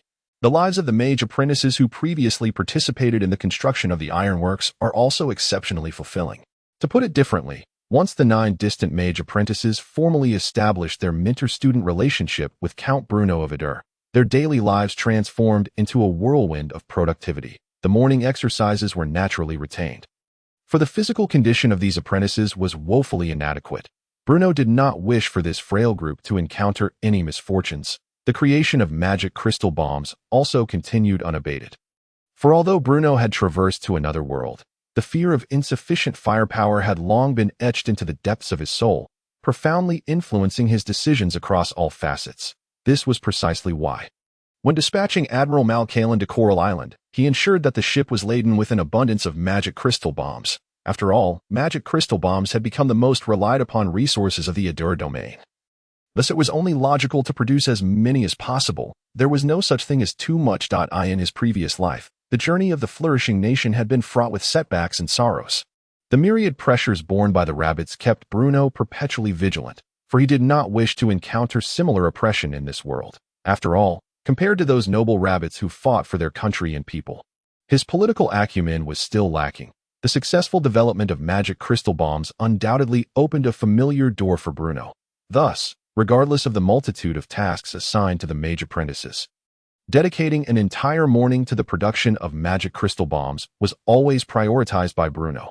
In addition to the timely production of these bombs, the apprentices were also tasked with optimizing existing magic arrays, exploring unstudied arrays, and analyzing the operational conditions of these arrays. Simultaneously, they had to allocate time for regular inspections and maintenance of the functioning arrays located throughout the Idar domain, such as those in the ironworks and cement workshops.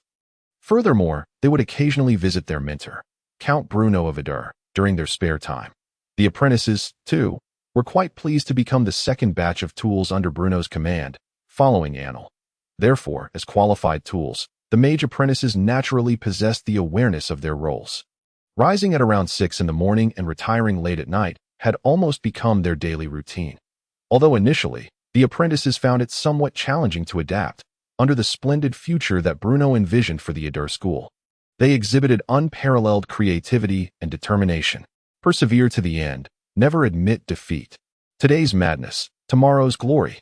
Better to endure 100 days of hardship than to live with lifelong regrets. I am strong, I am diligent. I will succeed, I must succeed. The walls of the Idar Magic Array Research Laboratory were already plastered with motivational slogans meticulously prepared by Bruno for these apprentices. The pale sheets of paper bore inscriptions in the script of the Norman Empire. Each line is stirring encouragement. Whenever the apprentices found their focus wavering, these banners would bring forth feelings of guilt and unease within them.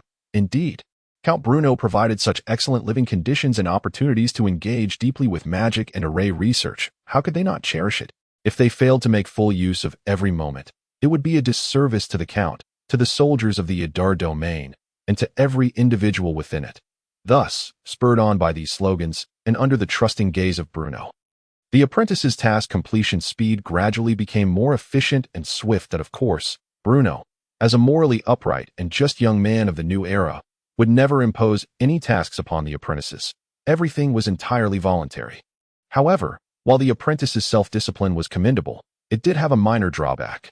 Bruno, who enjoyed waking naturally each day, often forgot about the need to teach the apprentices. After all, the apprentices, who lived a routine life of constant toil, were not particularly prominent in the Idar domain. Furthermore, their secret laboratory was located in a remote area of the Idar domain, making it easy for Bruno to forget he had 10 students unless he thought of something related to magic. Occasionally, he would suddenly remember before sleeping that he had not taught the apprentices any marvelous mathematical knowledge that day and would silently vow to do better next time. Yet, come the following morning, he would once again cast aside such trivialities. Thus far, although Bruno was nominally the teacher of these apprentices and the founder of the Adur school, he had yet to conduct a single class for them. Therefore, the day after Bruno's visit to the ironworks, he finally decided to give this group of mage apprentices a lesson. The class was scheduled to take place in the Sky Garden, and since Bruno needed a full night's rest, his first lesson for the apprentices began at 3 o'clock that afternoon. However, a day prior, upon receiving this news, the apprentices felt an overwhelming sense of excitement. After all, their mentor, Count Bruno, though modest and unassuming in his daily demeanor, was undeniably a formidable archmage. Moreover, this young Bruno had, with just a few words, brought forth a new school of thought in the Adur domain. What remarkable wisdom! Furthermore, as the apprentices delved deeper into their studies of magic arrays, they increasingly realized that this subject was an expansive and profound field of knowledge. It was destined to become one of the most significant milestones in the annals of magical history. Therefore, the apprentices were highly eager for their teacher's first lesson. Filled with anticipation, they arrived outside the Sky Garden shortly after finishing their lunch, eager to wait, for it was exceedingly rare for an archmage to personally conduct a lesson. Bruno yawned, finally managing to sit up from bed. A brief afternoon nap could indeed refresh the mind and invigorate one's spirit for tasks ahead. "My Lord Count," List entered and softly spoke, "the mage apprentices have been waiting outside for quite some time." "Mage apprentices? My Lord Count, you were scheduled to teach the apprentices this afternoon," List explained. "Let them in." Bruno rubbed his head and replied. The makeshift classroom was located on the ground floor of the Sky Garden, adjacent to the babbling brook that flowed through the garden, with a small terrace nearby that provided a view of the leaping fish in the water. This was, in fact, the first time the mage apprentices had entered the Sky Garden since arriving in the Adur domain. Upon their arrival, they had been assigned to the secret laboratory in the Armis Mountains and had only visited Adur City once. The summer season was the most splendid time for the Sky Garden, with lush greenery thriving abundantly and various exotic flowers vying for attention. This garden was not only home to the native flora and fauna of the Armis Mountains, but also boasted rare vegetation that Bruno had ordered to be procured from across the empire. Even the apprentices who had spent considerable time in St. Lawrence could not help but feel an overwhelming sense of awe. Though the Sky Garden was not suspended in midair, its unique geographical position made it appear as if it floated above the ground. The waterfall cascaded down one side of the garden, giving the impression that this garden, built upon the Armis Mountains, was a divine miracle. The classroom on the ground floor was already arranged with several rows of desks, a podium, and even a blackboard that had been hung decorously against the wall behind the podium. Though it was referred to as a blackboard, it was merely a polished wooden board. However, Bruno could write upon it with his homemade charcoal pencil. This was the first time the apprentices would attend a class in such a manner, each with their own stool and desk, making the experience quite engaging. The apprentices sat upright, resembling elementary school students, their eyes fixed intently on Bruno. After all, for these apprentices, today marked their teacher's inaugural lesson, and they were determined to leave a favorable impression on Bruno. "It has been at least a month since I promised to be your mentor. So, I invite everyone to share your thoughts. What have you learned during this time?" Seeing that the apprentices were prepared, Bruno cleared his throat and posed the question. Upon hearing this, the apprentices exchanged glances, falling into a profound silence. Firstly, it is noteworthy that in this era, such a method of instruction is rather uncommon for the sorcerer community. Typically, lessons are conducted in open outdoor spaces or within the practice chambers of the sorcerer tower, where mentors impart the intricacies of spellcasting in a one-on-one format. Secondly, since the apprentices have come to regard Bruno as their mentor, he has, regrettably, not imparted any substantial knowledge to them. For instance, their studies on crafting magic crystal bombs were undertaken prior to his mentorship. Awkward silence ensued as no one responded. "Ahem, Light. Yes, stop looking around. It is you. Please stand and share what you have learned over these days." Bruno called on an individual at random, upon realizing he had been singled out by their esteemed mentor. Light's face turned ashen. Bruno has always adopted a laissez-faire approach to managing these apprentices, casually assigning them tasks without further oversight. This left Light at a loss for words. I have learned. Seeing Light mumble for an eternity without articulating a satisfactory answer, Bruno let out a long sigh. This group of apprentices, while adept at drawing magical formations, truly lacked in intelligence. With a hint of exasperation, Bruno addressed the seated apprentices. You lot, it has been several months since you became my students. And yet you have failed to grasp my profound intentions. Shaking his head in resignation, Bruno continued. Now, during this time, what have you all been up to? Anil promptly stood up. In response to the esteemed mentor. Every morning we run laps. Then after breakfast we begin crafting magic crystal bombs. And as noon approaches, we delve into discussions regarding the next step in the magical formation research you assigned us.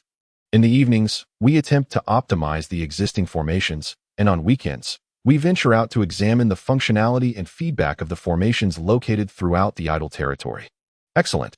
Bruno nodded, signaling Anil to take a seat. As Anil has articulated, your lives have been quite fulfilling this past month. Yet the crux of the matter is that this research on magical formations has been conducted independently through your teamwork. Upon hearing Bruno's words, Anil pondered and nodded in agreement.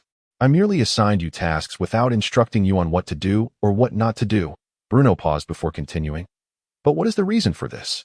You must understand that the time and energy you expended in developing these formations, I could have drawn effortlessly. Undeterred, Bruno stated. The reason I have adopted this approach is not out of laziness, but rather to cultivate your ability to think independently and to foster a sense of teamwork. This, indeed, is of paramount importance. Consider this deeply and ask yourselves, why is it that something as fundamental as magical formations has not been proposed by any sorcerer in the course of hundreds or even thousands of years? At this juncture, the apprentices found themselves ensnared in contemplation. His words held merit. These wondrous formations, which even the most ordinary of apprentices like Light, Watson, and Anil could draw, had failed to create any ripples in the sorcerer community until now. Not even a single drop of water. Without allowing much time for reflection, Bruno continued, this is due to rigid thinking. Rigid thinking, the apprentices were momentarily taken aback. In your minds, only sorcerers can enjoy the conveniences afforded by magic. Akin to the fanatics of the saga school who even regard themselves as a non-human, yet humanoid species. You have long been accustomed to the age-old traditions of the sorcerer community, spending your days merely chanting incantations and casting spells, yet you have never considered applying magic in other realms or endowing it with alternative uses.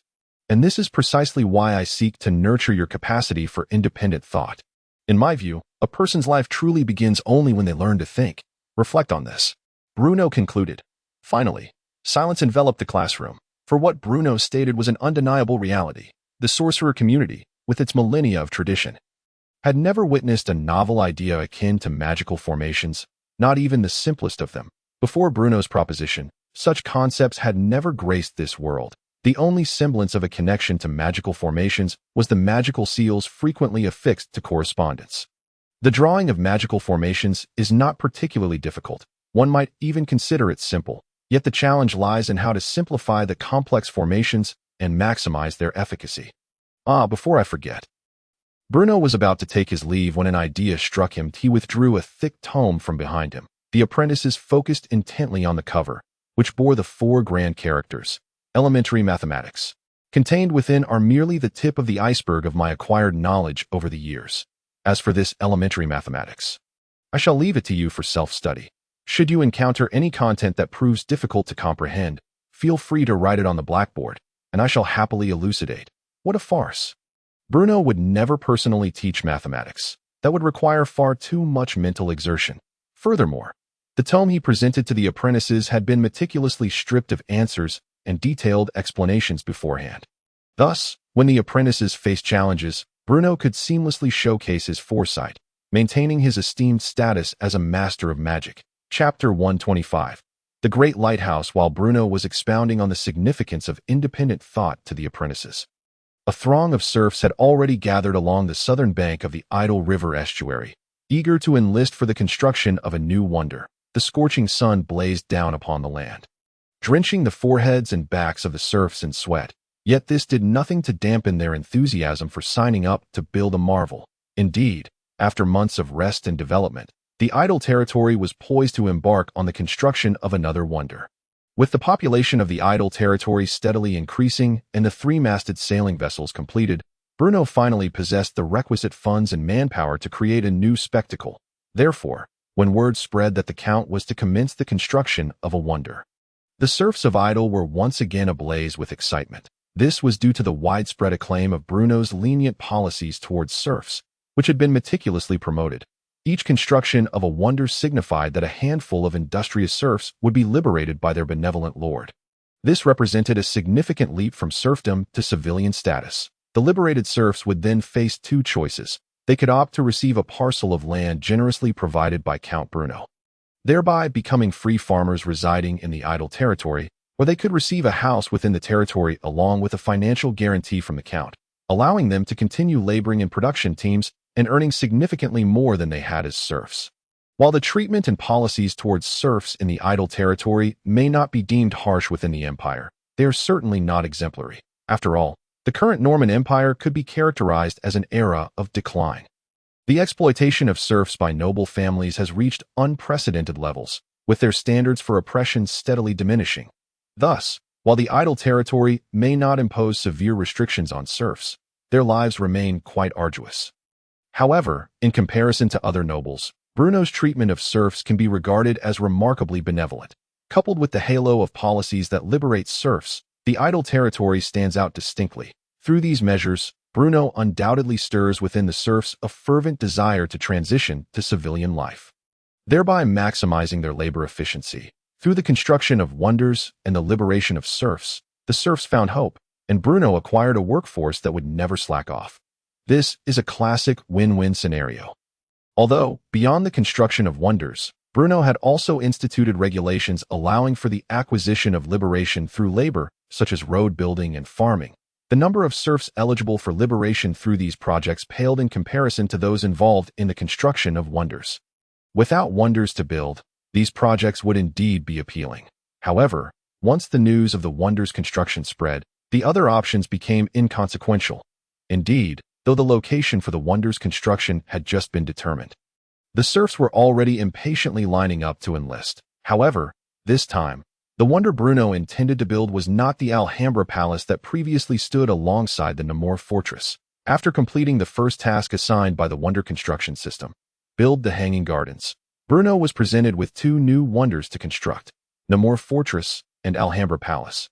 However, due to the exigencies of the circumstances and the suitability of the location at that time, Bruno prioritized the construction of the Namur Fortress. Initially, he believed that the construction of the two wonders, the Namur Fortress and the Alhambra, would need to be fully completed before the wonder construction system would unlock new tasks. However, once the Namur Fortress stood majestically on the southern bank of the Sorin River, a new feature appeared in the system interface, named the Wonder Construction Compendium. Similar to the card-collecting games commonly found on mobile phones in his previous life, when Bruno opened the Wonder Construction Compendium, a series of pale purple cards were neatly arranged within the interface. At the bottom of this interface, a lengthy progress bar was displayed, accompanied by a number, 2 among the cards above the progress bar. Those representing the Hanging Gardens and the Namur Fortress were illuminated, radiating a gentle glow in the Wonder Construction Compendium. Any wonder that Bruno was currently unable to construct bore a dull lock-shaped emblem, obscuring the names and appearances of subsequent wonders. However, apart from these temporarily unconstructible wonders and the already illuminated wonder cards, there were several unblocked dark gray cards. Though their colors were muted, they were not locked, and the yet-to-be-constructed Alhambra was evidently among them. This indicated that Bruno was no longer limited to the Alhambra as his next construction task. Therefore, since the next wonder could be freely chosen within a certain range, Bruno naturally intended to select the one most aligned with the current interests of the Idle territory. Consequently, the name of the next wonder for the Idle territory was about to emerge, and that was the Great Lighthouse. Unlike the wonders assigned by the previous wonder construction system, the many wonders available for construction in the Wonder Construction Compendium provided a brief overview of the monetary, manpower, and time costs required for construction, as well as the benefits that the wonders would bring to the territory post-construction. Most importantly, the Wonder Construction Compendium offered concise descriptions of the unique characteristics that could be obtained upon completing different wonders. This advanced knowledge of the characteristics gained from constructing wonders was far more useful than the lengthy, formulaic introductions found on platforms like Baidu Encyclopedia. Thus, Bruno could now selectively construct wonders by weighing their unique characteristics. Otherwise, the benefits brought by the wonders would be left to his conjecture. If he were exceptionally lucky, it might turn out well, but for someone like Bruno, who had never won at poker since his arrival, it would be rather bleak. For instance, the Namur fortress, built by the banks of the Sorin River, yielded no unique characteristics upon completion, had it not been for the substantial bonus package provided by the system after the completion of the Namur fortress. Bruno would have suffered considerable losses. The full name of the Great Lighthouse is the Lighthouse of Alexandria, which, like the Hanging Gardens, is celebrated as one of the 7 wonders of the world. Its original site was located on Pharos Island, adjacent to the city of Alexandria in Egypt, where it stood for an impressive 15 centuries, making it a monument of great historical significance. However, what astonished Bruno the most were its remarkable unique characteristics. Chapter 126. The lighthouse illuminates the world. Unlike the other wonders previously constructed in the Territory, the records in the Wonder Construction Compendium revealed that the Lighthouse of Alexandria possessed 2 unique characteristics. This truly justified its status as one of the 7 wonders of the world. After all, the Hanging Gardens, sharing the same title, boasted only one unique characteristic. The details of the unique characteristics of the Lighthouse of Alexandria are as follows. Unique characteristic 1. The probability of adverse weather occurring in the maritime areas controlled by the Territory is reduced, leading to decreased wear and tear on vessels. Unique characteristic 2. The probability of mage births within the territory is enhanced, increasing the allure for mages from other regions. In Bruno's view, both of these unique characteristics were exceptional and invaluable. The second unique characteristic of the Lighthouse of Alexandria could even be described as a miraculous boon. To begin with, the first unique characteristic, reducing the occurrence of adverse weather and minimizing vessel wear, is relatively straightforward to understand. In this era, the risk of shipwreck is significantly heightened during inclement weather at sea. This is partly due to the vessels themselves, as all seafaring ships, including the 3-masted warships of the Territory, are wooden ships, with many being primitive single-masted sailboats. In terms of size and displacement, they are quite diminutive. Thus, these wooden vessels clearly lack the stability and safety of the massive ships on Earth that can weigh thousands of tons, rendering them less resilient to natural disasters. Furthermore, this world differs from Bruno's previous life, as it is imbued with magic. This implies that, in addition to storms and tsunamis, there may also exist unconventional natural disasters, such as magical storms at sea. Should an unfortunate sailor encounter such disasters, their fate would be dire. Therefore, reducing the probability of natural disasters could almost be considered a lifeline. Additionally, since the likelihood of natural disasters occurring within the maritime domain of the Territory would be significantly diminished, this would also greatly reduce the chances of coastal ports being struck by tsunamis and other natural calamities. It is akin to when Bruno played Cities, Skylines in his previous life, if he forgot to disable the Random Disasters DLC. His meticulously developed city could be devastated by a tsunami. Thus, while reducing the occurrence of natural disasters may not seem immediately practical, it is indeed quite powerful. Moreover, regarding the reduction of vessel wear, it is essential to note that although magic can significantly slow the rate of wood deterioration due to seawater, this effect has its limits. Additionally, it requires mages to frequently reinforce the magical sigils inscribed on the hulls to maintain their long-term effectiveness. However, directly alleviating vessel wear through the wonder is undoubtedly a one-time solution. Although the current number of ships in the Territory is still relatively small, the significance of this will become apparent as the number of vessels gradually increases to dozens or even hundreds. Would Bruno need to maintain a cadre of mages solely to upkeep these ships? Clearly, that would be impractical. After all, mages are among the most crucial strategic resources in the Territory and must be employed in the most critical areas. This highlights the extraordinary value of the second unique characteristic of the Lighthouse of Alexandria. It directly enhances the probability of mage births in the Territory. This can almost be regarded as an astonishingly fortuitous characteristic. However, perhaps due to the system's machine translation, the description of this unique characteristic is not entirely accurate. The phrase increased probability of mage births does not refer to the likelihood of mage apprentices like Anil advancing to become full-fledged mages, but rather the probability that newborns within the Territory possess magical talent. it is essential to nurture promising individuals from a young age. However, for reasons unknown, most newborns with magical potential in the Norman Empire do not tend to be born in the eastern part of the empire. Consequently, the eastern region remains the only area without a mature mage academy established to foster growth. After all, in a place where not even a few mages can be gathered, no academy would show interest. Of course, aside from the nascent Inter Academy.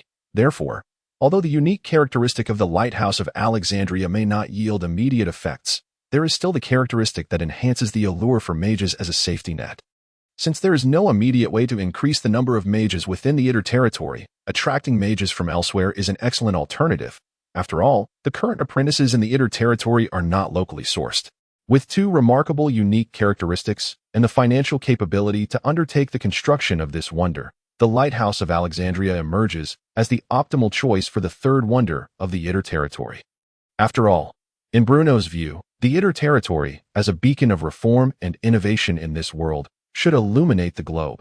However, unlike certain games that depict the Great Lighthouse, constructed upon the sea, the real Lighthouse of Alexandria actually stands on land or rocky outcrops.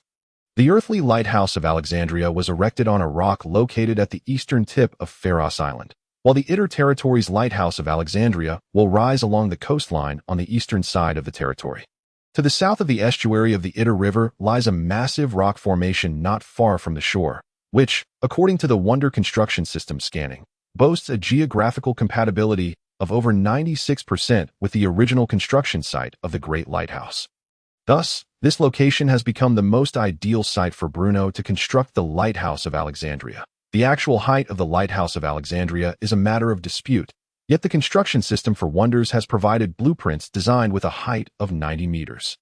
Thus, once the Eterans successfully complete the construction of the Lighthouse of Alexandria, its height will surpass that of the Mage Towers located in St. Lawrence, making it the tallest structure in the world. Without exception, the mere thought of resurrecting yet another marvel of the earth in this realm fills Bruno with immense excitement. After all, the original Lighthouse of Alexandria, commissioned by Pharaoh Ptolemy II of Egypt, has long since crumbled due to numerous earthquakes. The remnants of that calamity-stricken lighthouse have successively served as a watchtower, a mosque, the Cape Bay Citadel, and a maritime museum. In this magical alternate world, the difficulty of replicating such wonders will be significantly reduced, allowing what would traditionally require years or even decades of labor to be completed within a year or even half a year. This not only enables the re-emergence of those once glorious wonders from Earth, but also promises substantial profits for Bruno and his Eteryn territory. Therefore, for the agriculture-loving Bruno, the Wonder Construction System is undoubtedly the most harmonious match for his aspirations. Chapter 127. Return voyage upon the vast, boundless sea. A slightly cool ocean breeze caressed the already sun-baked ship's bow. The three-masted warship cleaved through the waves, its sails billowing like an enormous fan, propelling the vessel forward through the surging waters toward the direction of the Eteryn territory. The prior landing battle at Coral Island and the recent naval engagement where they captured Pearson had invigorated the Eterans. Yet they had nearly exhausted the majority of magic crystal bombs aboard the ship. The remaining bombs were divided into two portions by Admiral Malkalin. One set would be returned to the Eteryn territory, while the other was intended as a secret weapon for Captain Jack. Of course, this had been previously sanctioned by Bruno. Otherwise, even with the greatest audacity, Malkalin would never have dared to entrust such a formidable weapon to another's hands. Concerning the strategies to be implemented following their victory in war, Bruno had convened multiple meetings prior to their expedition, finalizing plans which he communicated to Admiral Malkalin through Captain Jack's leadership of the Coral Island Pirates.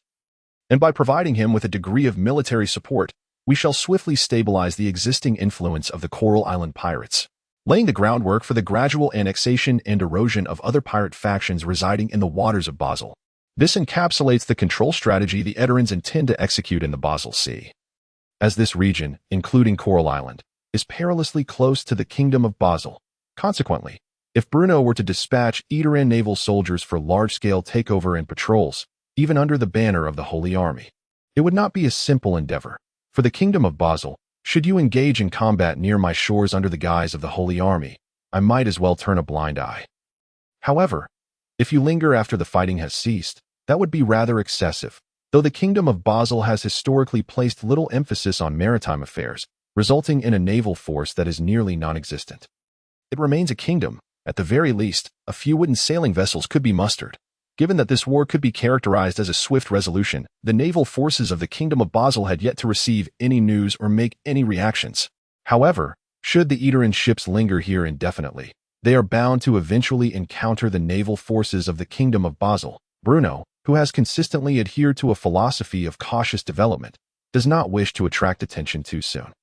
After all, the Kingdom of Basel is the most suitable market for his initial plans. Furthermore, the Eaterin navy is limited in manpower. If a significant number of soldiers were stationed near Coral Island, what would become of the Eaterin territory? Currently, there are only so many naval soldiers on active duty, while new recruits are still being enlisted. If the Eaterin navy remains near Coral Island, any unforeseen event affecting the Eaterin territory would leave them unable to respond in time. Thus, managing pirates through pirates, making Captain Jack the proxy of the Eaterin territory, is undoubtedly the most fitting choice at present, once the notorious pirate Kelvin Platt has faded into history.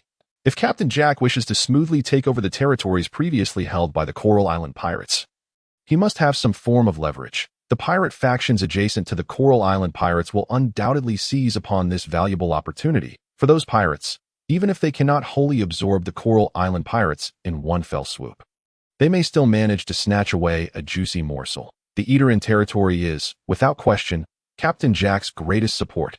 Only with the backing of the Eaterin territory and the aid of magic crystal bombs will Captain Jack possess the necessary cards to contend with other pirate powers and instill fear in his subordinates.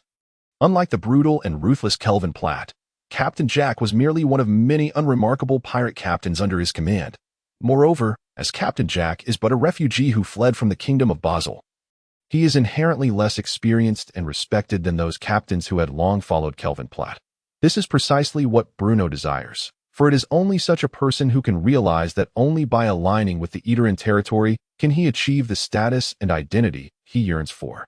Forever clinging to the Eaterin territory's leg, calling it father, Mal Kalin gazed pensively at the distant azure ocean. Although the Count is far away in the Eaterin territory, all his arrangements are perfectly executed. Leaving one in awe, this fills Admiral Mal Kalin with genuine admiration for his lord. My lord, look!" Just as Mal Kalin was lost in thought, an urgent shout broke through beside him. "What is it?" Slightly displeased by the soldier's hasty tone, Mal Kalin turned his head slowly, only to be astonished by what he beheld. To the side of the three-masted warship, a robust column of water suddenly erupted from the sea, approximately 100 meters away. The column shot upwards like lava spewing from a volcano, soaring straight into the clouds. "What is this?" Before Mal Kalin and the naval soldiers aboard the ship could comprehend the spectacle, moments later, a colossal figure burst forth from the previously tranquil sea. Mal Kalin felt as though this immense creature was larger than the very ship he was aboard. Then, it suspended in midair for a moment before plunging back into the ocean, creating a tremendous splash. Could this be a whale? Observing this scene during their return voyage, Mal Kalin could not help but mutter to himself. Before setting sail, he had heard descriptions of whales from coastal fishermen, with bodies as massive as hills and enormous spouts of water erupting from their backs. The fishermen's accounts had led Mal Kalin to suspect they were merely fabrications. However, upon witnessing such a gargantuan creature with his own eyes, Mal Kalin found himself compelled to believe the words of those Eaterin fishermen. This whale is truly enormous. In an instant, a wave of helplessness surged within Mal Kalin, a sensation he had never experienced when confronting pirates. In truth, it was not only Mal Kalin. Every soldier present found themselves questioning, if they were to face this whale instead of their enemies, could they still emerge victorious? Since their overwhelming triumph over the Coral Island pirates with the aid of magic crystal bombs, a subtle sense of pride had settled within the hearts of these Eaterin soldiers, including Mal Kalin. Yet this whale, perhaps merely passing by, shattered that feeling with ease. The Count's words rang true. This vast ocean indeed conceals an abundance of the unknown. Chapter 128. The Great Whale and Mal Kalin. At this moment, the whale joyfully swam past the three-masted warship, preoccupied with showcasing its immense strength and robust physique to any potential female whales nearby. Entirely oblivious to the vessel navigating the surface and the Eaterin naval soldiers who were awestruck by its presence, Mal Kalin, gazing at this colossal creature during their return journey, felt a tightening in his chest. Although they had effortlessly vanquished the pirates, the strength of the Eaterin navy remains woefully inadequate when faced with the vastness of the ocean. Upon returning to the Eater and Territory, I shall faithfully report the existence of such colossal beings in these waters to the Count. I am certain he will devise a method to subdue this whale, if we intensify our training and waste not a single moment. Then one day, the Eterans shall proudly present such magnificent creatures at our feasts. Now, ignore that fellow and proceed full speed towards Adar. Markalen spoke solemnly to the silent soldiers. Though the magic crystal bomb possessed immense power, this was the first encounter for Markalen and the Adar naval soldiers with such a colossal creature as the whale. Therefore, adhering to a principle of caution and a sense of responsibility for the soldiers of Adar, Markalen resolved not to provoke this inhabitant of the ocean for the time being. It would be one thing if the Idarians emerged victorious, but should they suffer defeat, would it not mean jeopardizing the naval foundation painstakingly established by the esteemed Count, while Markalen favored offense? It did not imply he was reckless. In many instances, he demonstrated even greater caution than the defensive specialist Sam Layton. Thus, Markalen swiftly made a decision between the distant Leviathan and the Pioneer, the three-masted warship beneath him. Upon hearing Markalen's words, a glimmer of excitement ignited in the soldiers' eyes. Although they could not discern the entirety of Markalen's preceding statements, the phrase, "prepare the banquet," resonated firmly in the minds of these ravenous soldiers. Despite the drastic improvement in their living conditions since joining the Adar Navy, the memories of their previous hardships and struggles remained etched in their hearts. Just half a year prior, they had struggled to fill their bellies. Perhaps due to their previous dire circumstances, the sailors of Adar often assessed the value of marine creatures based on how many individuals they could feed. Consequently, upon witnessing such a massive whale breach the water's surface, their astonishment was swiftly replaced by the thought of how many people could be fed by this gigantic creature. Surely, this single whale could equate to dozens of cattle, if they could hunt this behemoth roaming the sea. Just envisioning the bounty from such a colossal catch was exhilarating. After all, even the algae clinging to the rocks could be transformed by the Count into a fragrant soup. Thus, a creature of this magnitude dwelling in the ocean could undoubtedly provide sustenance for countless souls. The soldiers believed the Count to be a man of clear rewards and punishments. Therefore, should they indeed embark on a hunt for a whale, as Admiral Markalen suggested, they felt the promise of military glory and riches beckoning them from the horizon. Hence, when these soldiers glanced once more at the receding whale, their mindset had irrevocably shifted. It represented moving accolades and wealth. Although the whale was gradually distancing itself from the three-masted ship, the sailors of Adar had already buried their impulse to hunt the whale deep within their hearts. The victorious, Pioneer, three-masted warship arrived at the military port of Adar 3 days later. At the moment Bruno received the news, he was in a temporary classroom in the aerial garden, imparting the allure of mathematics to the apprentice mages. Fools, look, when you arrange this series of data in order of magnitude and simplify it further, you will obtain an arithmetic sequence. Do you know the formula for summing an arithmetic sequence? Bruno glared impatiently at the questioning apprentice. Upon hearing the master's scolding once more, Light nodded hastily, feeling somewhat guilty as he settled down. The master truly was a sagacious individual. Although the discipline referred to as elementary mathematics appeared convoluted and seemingly irrelevant to the study of magical arrays at first glance, the more the apprentice mages delved into it, the more they recognized the exquisite intricacies contained within this text. Although they had only been studying elementary mathematics for a week, concepts such as the sine theorem and cosine theorem proved to be invaluable aids in their array drawings. Thus, the apprentices cast aside their other distractions and devoted themselves to their studies, nearly neglecting their task of crafting magic crystal bombs that morning. Master, I would like to inquire about the 7th question on page 35. As Bruno finally addressed Light's confusion, Arnell quickly interjected.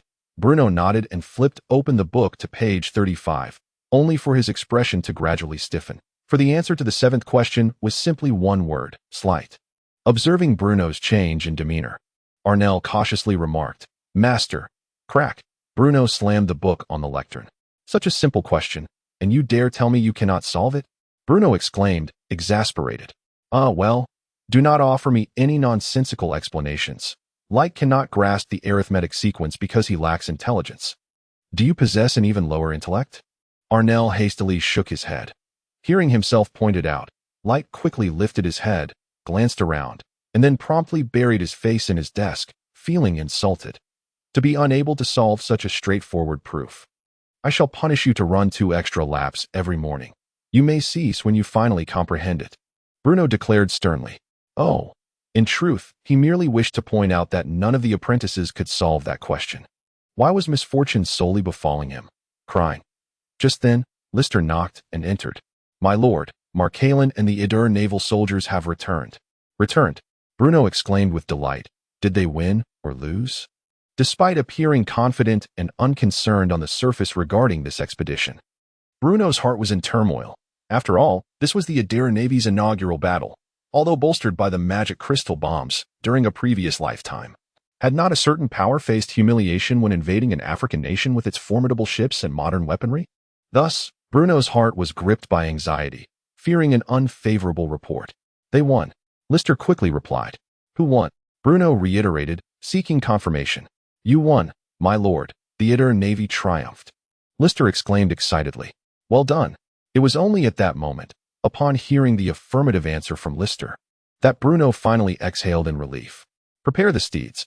I shall head to the port to welcome our victorious soldiers at once. Yes, you. Bruno turned to address the apprentice mages present, speaking calmly. Although the successful development of the magic crystal bomb is primarily due to my guidance.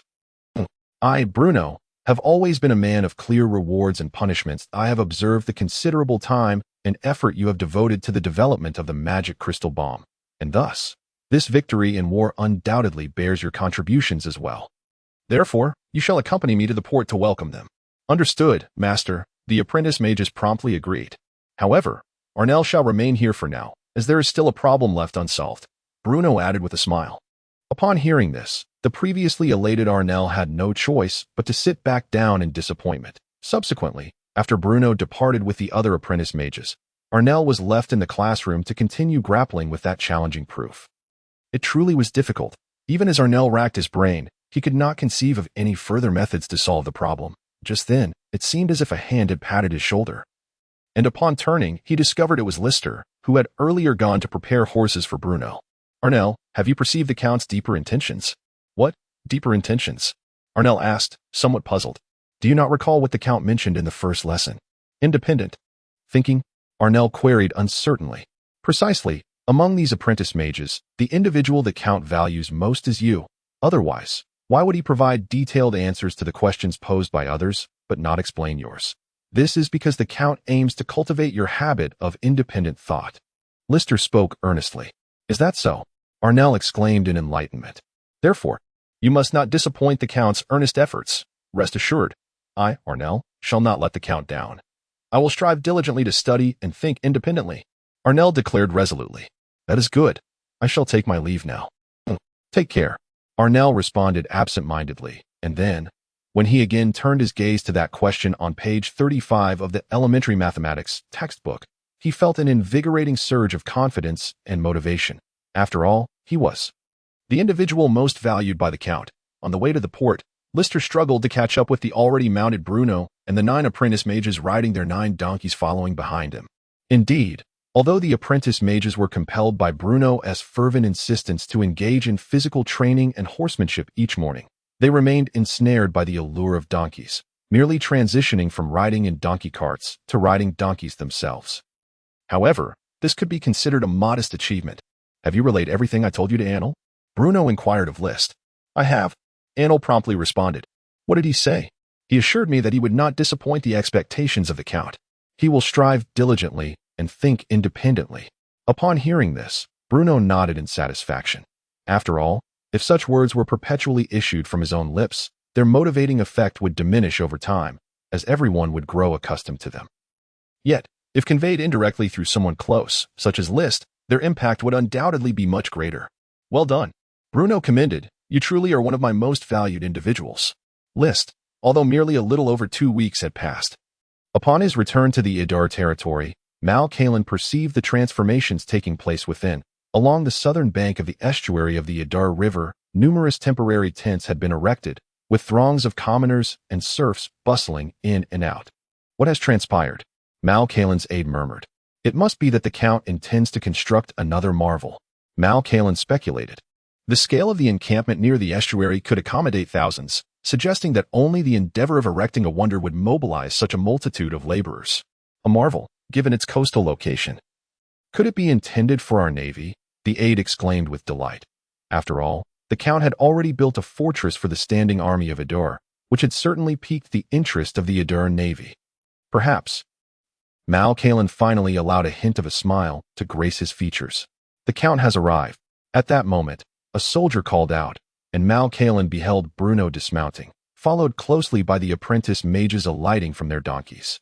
Upon once again laying eyes on his Count at the military dock of Adur, Mal Kalin was overcome with emotion and knelt on one knee. "Count, I am honored to fulfill your command," Mal Kalin declared solemnly. "Excellent." Bruno hastened forward to assist the naval commander to his feet, playfully chiding, "You rascal, I have told you before, as long as the soldiers of Adur are donned in this armor, they must not kneel before anyone, but rather render a military salute." "Yes." Mal Kalin promptly stood at attention and saluted Bruno with a precise military gesture. Chapter 129. Coral and Parabola's crate after crate of gold coins and spoils seized from pirates were being unloaded by the soldiers of the Adur navy from the three-masted warships. While the gold coins acquired from Kelvin's castle could be deemed a pleasant surprise, what truly exhilarated Bruno were the vivid red corals being carefully unloaded by the Adur soldiers. The island of Coral earned its name not due to its land-esque resemblance to coral, but rather because the surrounding seas were abundant with coral resources.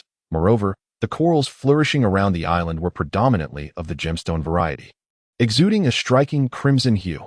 It is well known that coral is essentially the exoskeleton secreted by coral polyps, primarily composed of calcium carbonate. Existing in nature as a microcrystalline aggregate of calcite, the coral typically manifests in a branching form.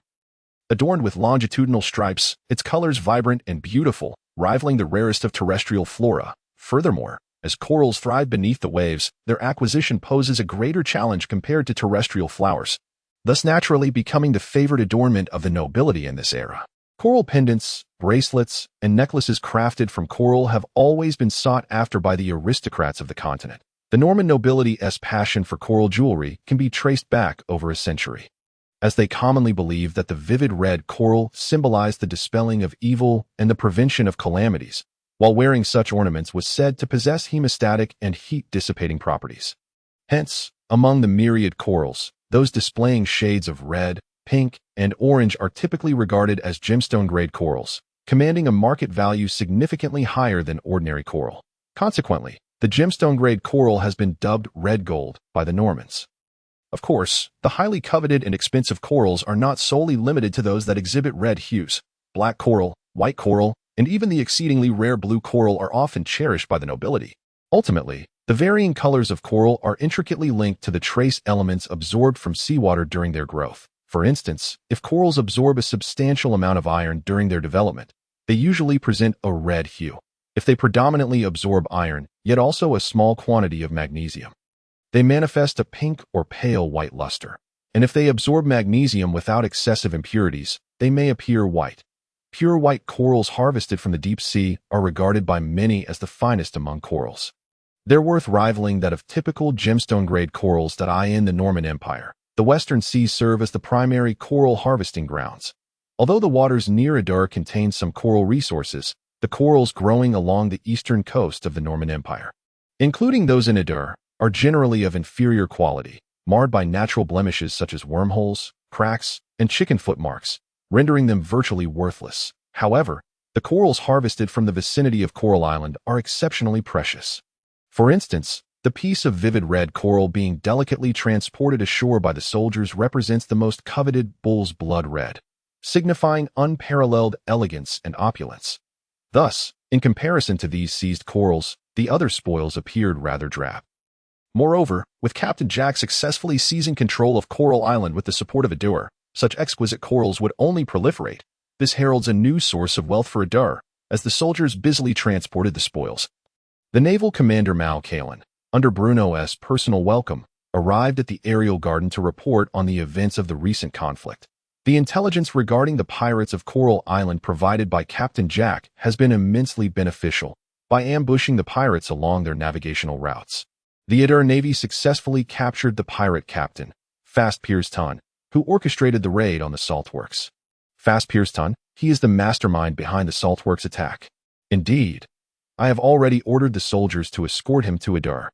and he is currently imprisoned in the dungeon. What of that pirate leader named Kelvin? I recall he was the chief of the Coral Island Pirates, correct? Bruno inquired gravely.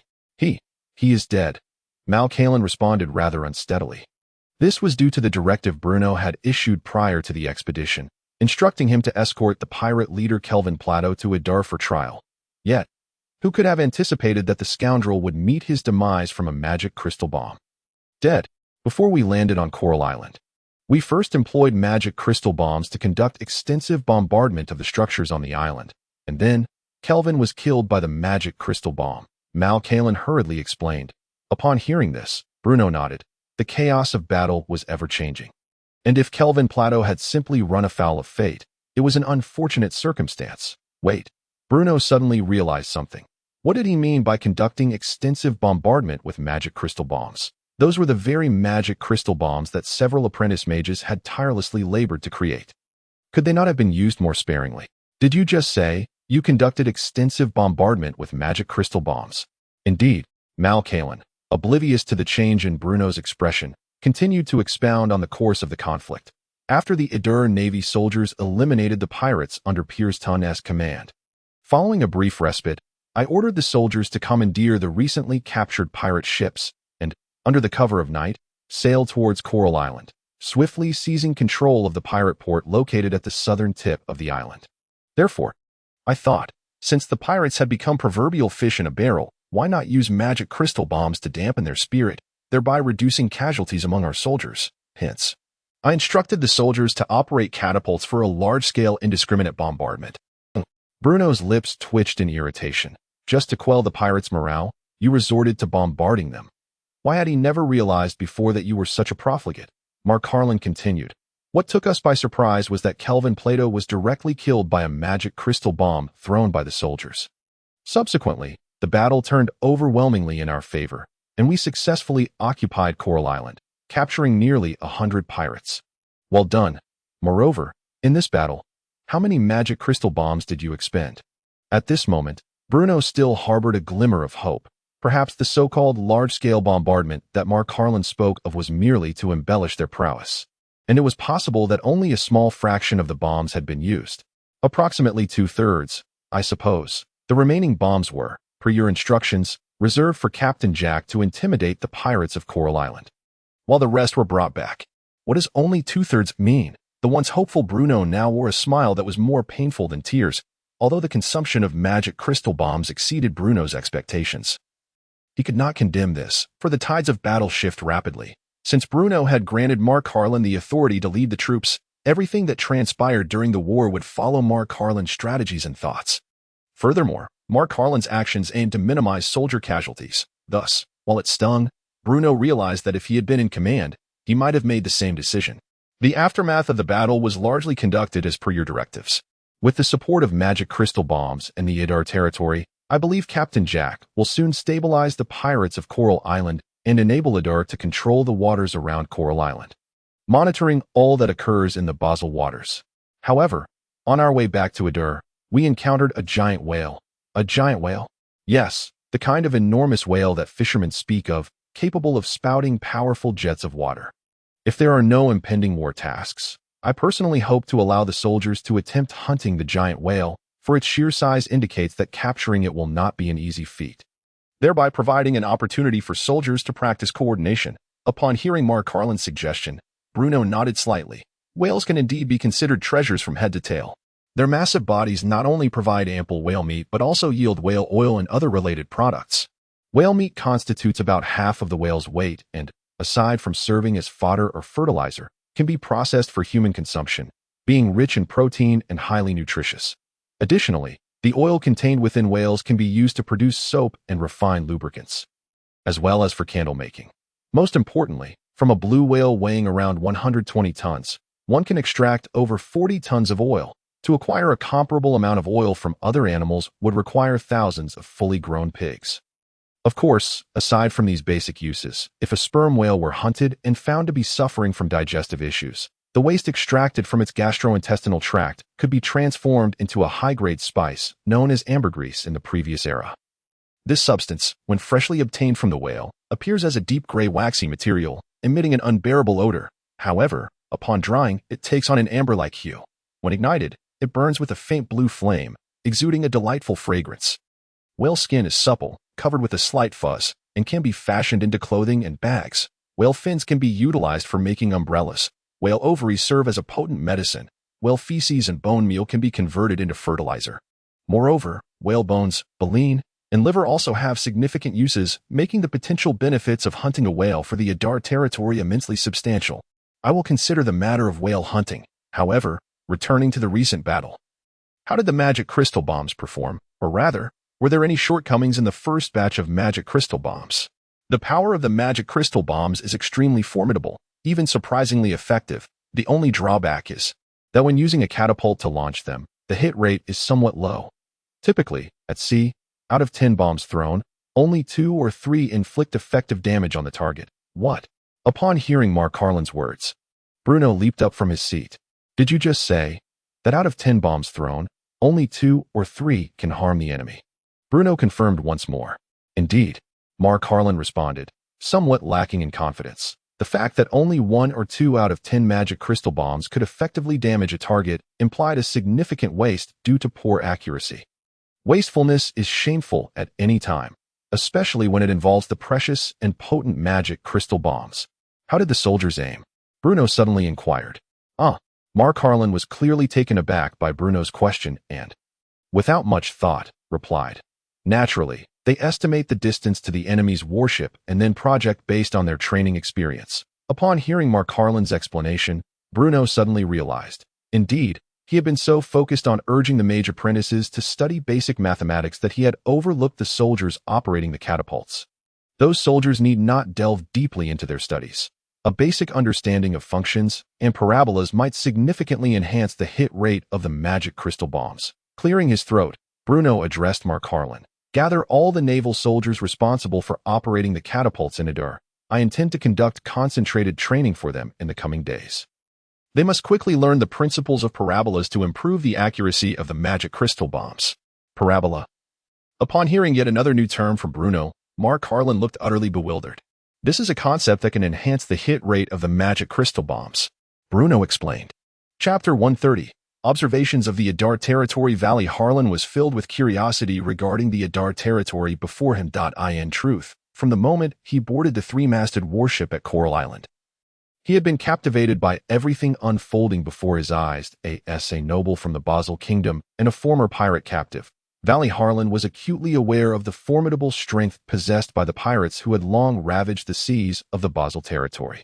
It is worth noting that even the navy of the Basel Kingdom was powerless against these pirates. Yet, despite this, the Adar people had managed to decisively defeat the Coral Island pirates in a remarkably short time, reshaping the power dynamics among the numerous pirate factions of Basel with overwhelming force. They even supported Captain Jack in becoming the new pirate leader of Coral Island, a first-hand witness of the Coral Island landing battle. Valley Harlan felt deeply moved, which was one of the reasons he followed the Adar fleet to visit this territory far away in the Norman Empire and meet this noble lord. The Pioneer and Explorer, both 3-masted warships, lay quietly docked in the naval port of Adar, their towering masts seemingly signaling the Adar people's ambitions toward the sea. Whenever Valley Harlan beheld the anchored 3-masted ships, a profound sense of awe toward the Adar navy would well up within him. Because Valley Harlan's father, the Viscount Harlan, held a noble title along the coast of the Basel Kingdom, yet he had never encountered such warships within the Viscount's domain. The massive size, elegant curves, and the spirited naval soldiers aboard. In conversations with the naval soldiers over the past few days, Valley Harlan learned that these Adar soldiers were not the type to don exquisite armor while only engaging in idle banter. Their daily training tasks left Valley Harlan astonished. Most strikingly, he discovered that these Adar soldiers were predominantly commoners, even serfs. The Harlan territory did not lack armies composed of commoners and serfs, but those peasant forces were often merely fodder for death. Perpetually grim-faced, languishing in their tents, waiting to perish. In stark contrast, these Adar soldiers who trained rigorously for battle seemed to inhabit an entirely different realm. This only deepened Valley Harlan's curiosity about the Adar territory. After the 3-masted warships docked in the naval port of Adar, Valley Harlan set foot on Adar's land for the first time. Following the permission of Admiral Mark Harlan, Valley Harlan was allowed to explore Adar freely. Accompanied by 2 soldiers for him, everything in Ruhr was exceptionally novel that at first glance, it appeared no different from the Harlan territory. However, on the faces of the Ruhr commoners, even the serfs, he could not discern the genuine sorrow and despair that he had come to expect. On the contrary, here, whether among commoners or serfs, their faces radiate with the dawn of hope. Though this may sound abstract, Valle Harlan can truly perceive a unique vitality that belongs solely to the realm of Ruhr. Near the port, there are extensive encampments, suggesting that a large-scale project is about to be constructed here. With 2 soldiers following closely behind him, Valle Harlan finds that the local officials are eager to answer any inquiries he may have. Thus, he quickly learns that the serfs here have voluntarily come to construct a lighthouse for the realm of Ruhr. Voluntarily. Upon hearing this word, Valle Harlan is left utterly astounded. What kind of enchantment does the realm of Ruhr possess that compels these most destitute serfs to eagerly sign up for lighthouse construction? It is evident from the sheer number of serfs that building a lighthouse is no trivial task. Are you asking why? The serfs who come here to work can enjoy 2 hearty meals each day, if they are willing to toil diligently. The Lord will bestow upon them ample rewards. Those who excel in their work might even be granted freedom as commoners. An Ruhr official explains matter-of-factly. But, can the serfs receive their full rations and wages? Is there no exploitation in this? Valle Harlan inquires, astonished. What? The Ruhr official appears taken aback by Valle Harlan's question, hastily shaking his head and exclaiming, "Absolutely not. How could you so baselessly tarnish our integrity? What a jest!" During the construction of the first marvel, the Hanging Gardens, such occurrences indeed transpired in the realm of Ruhr. However, once the Lord personally ordered the removal of several supervising officials from their posts and assigned them to the 9th production team for labor reform. No one dared to flout the Lord's commands thereafter, nor would they dare to lay hands on wealth that did not belong to them. After all, those officials who had been demoted to commoners for labor reform were now working under the watchful eyes of these very people. The stark example lay before them. Who would dare to disobey? Upon finally entering Ruhr city, Valle Harlan observes that the renovation and reconstruction of the southern part of Ruhr is already more than halfway complete. At least, the buildings and shops adjacent to the main thoroughfare appear completely revitalized, exuding an aura of orderliness. The shops selling Ruhr's strong liquor already have long lines forming outside, as word of mouth has spread over the past few months. Most traveling merchants who have visited the realm of Ruhr have heard of this liquor, vodka, available only within the city. Its fiery yet rich flavor has captivated countless travelers, prompting merchants to clamor for it. Although the Ruhr merchants have consistently claimed that this precious vodka is imported from the Kingdom of Basel, merchants have never tasted such fine spirits in the Kingdom of Basel. Rumors about the liquor have circulated widely throughout the streets of Ruhr city. It is said that this vodka was accidentally brewed by a noble on the eastern coast of the Kingdom of Basel, and to prevent others from coveting it, it was quietly transported to the Norman Empire for sale. While merchants remain somewhat skeptical of this tale, it does nothing to dampen their enthusiasm for acquiring the strong liquor. Valle Harlan also ventured to sample a small glass of vodka at a tavern. However, perhaps due to the myriad experiences he has undergone recently, although his initial taste felt akin to a searing iron rod rolling in his throat. Upon savoring it, this vodka left an indelible aftertaste as he walks along the broad, solid concrete roads of Ruhr city, watching the caravans arriving from the Kingdom of Basel being directed into the city by the Ruhr people. A flicker of doubt arises in Valle Harlan's mind. Why had he never heard of such a noble realm situated so close to the border with Basel, being located at the frontier? Bustling with trade, it seems illogical for such a noble domain to remain obscure. Chapter 131. The tulips of the flowering nation. With a heart full of questions, Valle Harlan finally meets the legendary Lord of Ruhr in the aerial gardens. If Valle Harlan is merely curious about the realm of Ruhr, his feelings towards the Lord of Ruhr are imbued with respect more than mere curiosity. After all, in Valle Harlan's eyes, a noble capable of managing such a desolate and remote region of the Eastern Norman Empire with such meticulous order is no ordinary character. From the naval port to Ruhr city, from Ruhr city to the aerial gardens, everything Valle Harlan observes fills him with profound astonishment, not to mention the astonishing initiative of releasing serfs, the roads of Ruhr. Its strong liquor, and this garden, which appears almost miraculous, leave him utterly captivated.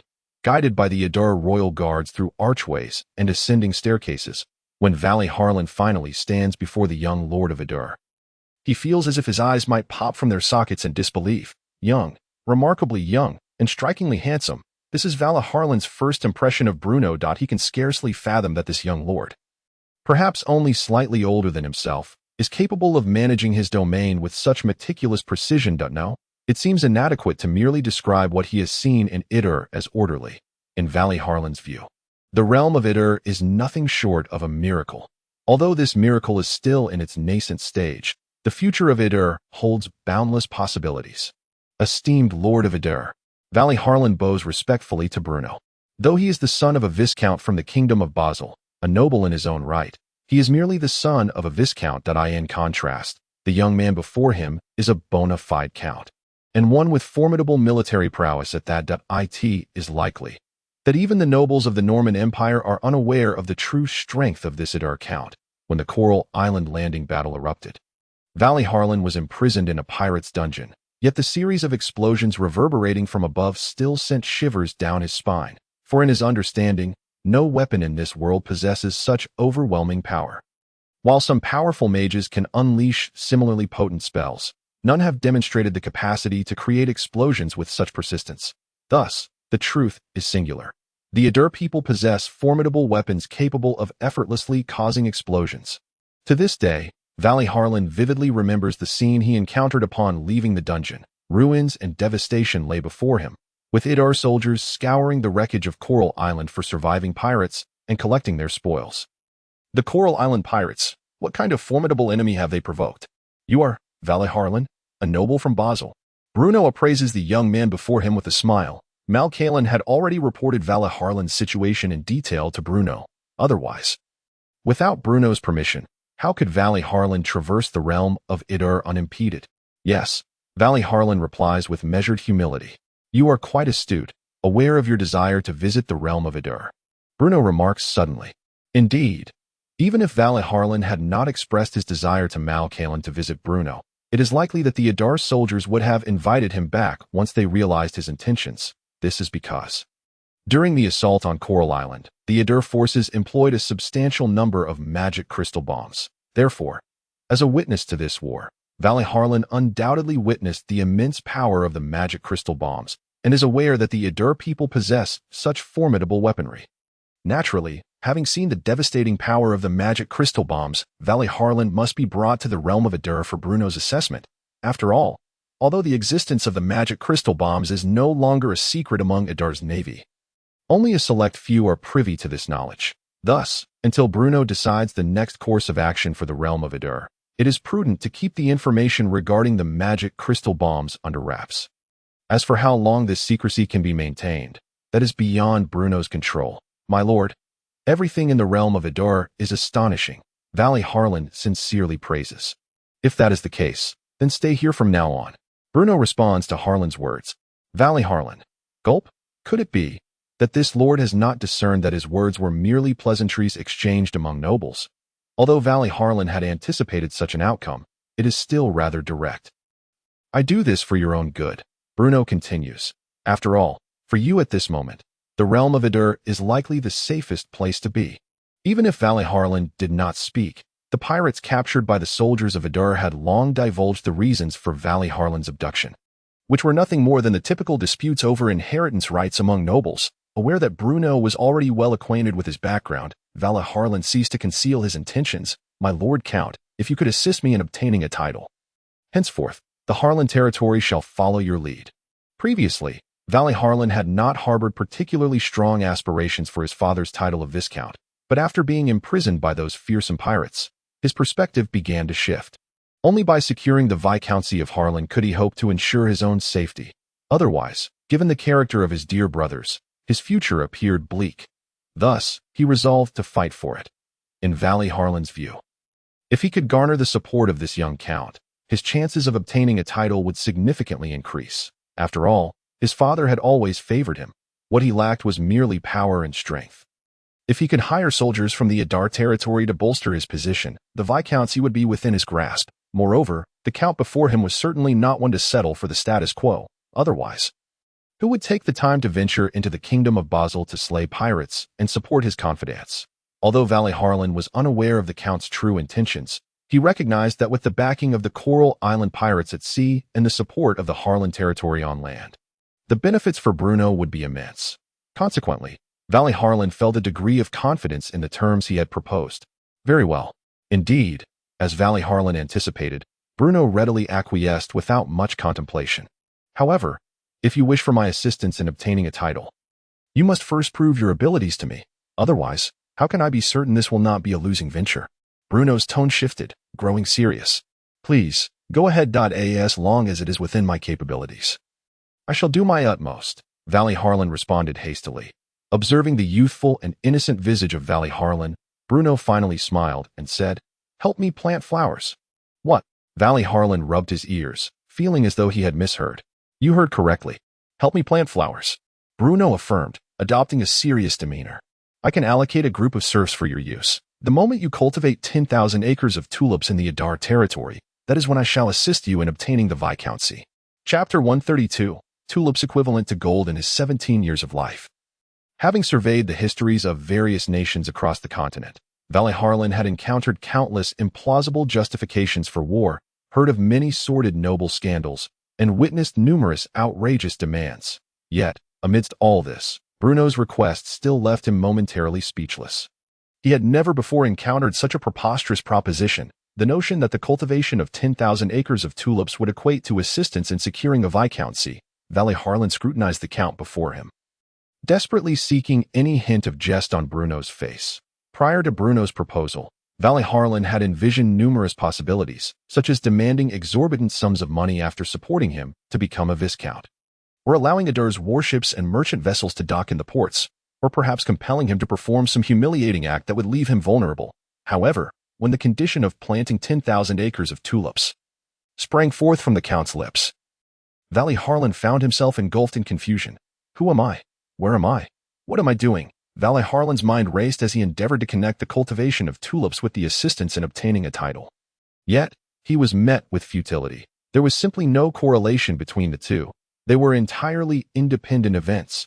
Valley Harlan had heard of tulips, a type of flowering plant found in the Norman Empire.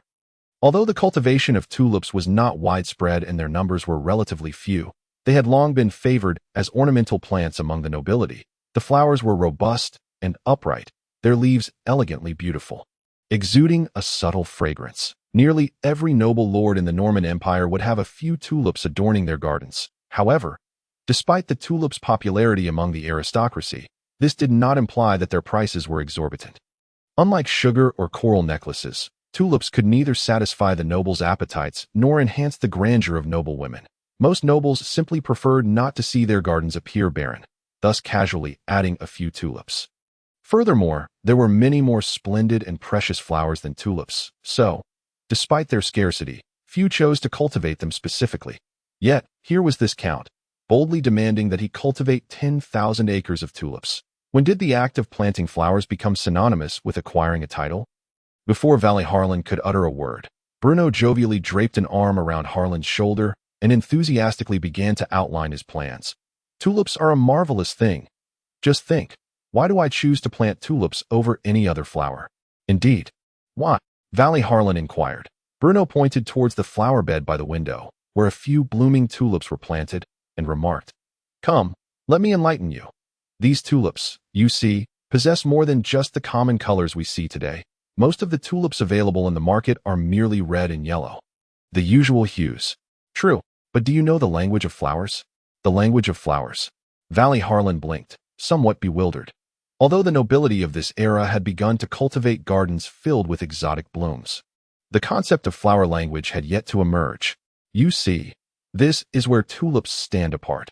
Other flowers, no matter how beautiful or vibrant, are fundamentally hollow, devoid of soul. A flower without a language is akin to a shell without spirit, empty and tedious. However, tulips are different. For instance, the red tulip symbolizes a confession of love. A confession of love. Although he still could not comprehend the nature of the Count's performance, the notion of a love confession sounded rather impressive. And this is merely the red tulip. If you were to cultivate a black tulip one day, that would be something altogether different. There's a black tulip? Indeed, the black tulip, also known as the Queen of the Night, has petals that shimmer with a purplish hue and glow in the darkness. But most importantly, do you know what the language of the black tulip is? Bruno lowered his voice, gradually building suspense. What is it? Valley Harlan's curiosity was piqued in that moment. Mystery, nobility, and supreme power, Bruno whispered, upon hearing Bruno's words. Harlan's eyes widened. So, just think, if you could cultivate a black tulip and present it to the King of Basel on his birthday. Remember, a black tulip is truly one of a kind. Suddenly, Valley Harlan felt as if he had stumbled upon a revelation. This count was teaching him how to cater to the king's preferences and earn his favor. While others offered gold, coral, or gemstones, such gifts were all too pedestrian. And yet, if he were to present a unique and unparalleled black tulip, in an instant, Valley Harlan's eyes shimmered with tears of gratitude as he gazed at the Count of Ruhr. Feeling as if he had been granted a new lease on life, with a voice trembling slightly, Valley Harlan declared, "Thank you, my Lord Count, for your guidance. I am willing to plant flowers for the Ruhr territory. If 10,000 acres is not enough, I shall cultivate 20,000.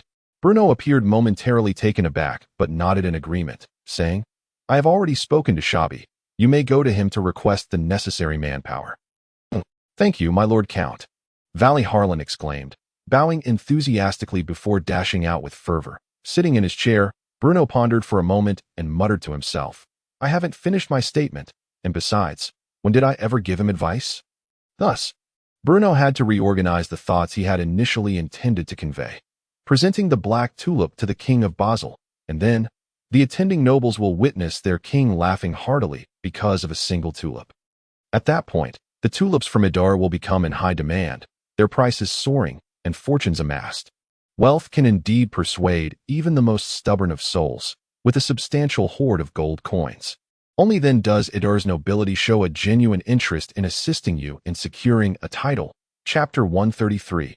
Vigilance. The tulip bubble, which transpired in the early 17th century, may well represent one of the earliest recorded speculative activities in history, a financial bubble of sorts.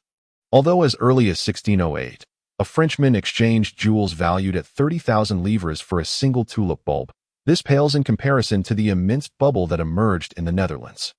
By 1634, if the initial price of a tulip bulb was 1,000 florins, it could soar to 20,000 florins within a mere month. This signifies an astonishing increase of 2,000% in just 30 days, an increase of 20-fold. By February 1637, a tulip named Semper Augustus commanded a price of 6,700 Dutch guilders, sufficient to purchase any grand townhouse along the canals of Amsterdam. In stark contrast, the average annual income for the Dutch at that time was merely 150 guilders. Such colossal returns drove nearly everyone into a frenzy. Nobles, citizens, farmers, artisans, boatmen, attendants, and even chimney sweeps and elderly women in second-hand clothing shops all joined the revelry surrounding tulips. Yet, should such an immense bubble burst, the consequences would be dire. This is the memory of the tulip bubble that Bruno carries from his previous life. However, is this truly the case? While the term tulip bubble has often become synonymous with speculative activities, the aforementioned details contain a significant degree of exaggeration. Nonetheless, it is undeniable that this 17th century tulip bubble did indeed create considerable disruption in the market, enriching some while leaving others bereft of their fortunes. What Bruno seeks to do now is to orchestrate a similar feast and revelry in this world, exerting every effort to lay the groundwork for his plan, diverting attention away from Ruhr and thereby maximizing the reach of this tulip extravaganza. Hoping to accumulate wealth for Ruhr in abundance. In the past, even if he were aware that such methods could yield great profits and riches for Ruhr, Bruno would have hesitated to employ them. After all, this approach is exceedingly insidious and likely to incite envy, standing in stark contrast to the cautious development philosophy he has consistently championed within Ruhr. Indeed, it represents a complete divergence. Yet, Bruno can no longer afford to wait. For just yesterday, he received news from the northern borders of the empire. A cavalry force of 10,000 Odin riders, led by the renowned General Portia Mariano, had boldly pierced through the beast forest, deeply penetrating the empire's heartland. This development nearly caused the northern situation of the Norman Empire to collapse instantaneously, rendering previous defensive strategies utterly futile. The nobles residing in territories near the beast forest, including the Doran territory, had long since dispatched their private soldiers, originally intended for the defense of their lands, to the fortress clusters in the northern borders. Consequently, these noble territories found themselves in a state of vulnerability. The reason these nobles felt emboldened to send their private forces away was the presence of the Beast Forest. Situated at the juncture of the Norman and Odin empires, the Beast Forest is almost a forbidden domain for humanity. A realm of beasts, one of the two places on the continent where human presence is exceedingly rare. It is said that within the depths of the Beast Forest reside creatures far exceeding the power of archmages, possessing strength capable of overpowering humans. Initially regarded as mere rumors, those who ventured into the Beast Forest were invariably lost to its depths. Even those fortunate enough to escape with their lives often returned mad or daft, instilling fear in all who heard their tales. Fortunately, the beast tribes dwelling in the forest appeared disinterested in the human realms beyond, as there have been no reports of beasts attacking humans for centuries. Even the Doran territory, held by the Duke of Doran, lies adjacent to the Beast Forest that a century ago, the Odin attempted to launch an offensive against the Norman Empire by crossing the Beast Forest. But a contingent of over 20,000 Odin soldiers vanished without a trace within its confines. They were neither seen alive nor found dead. Thus, the Empire did not even need to engage in battle.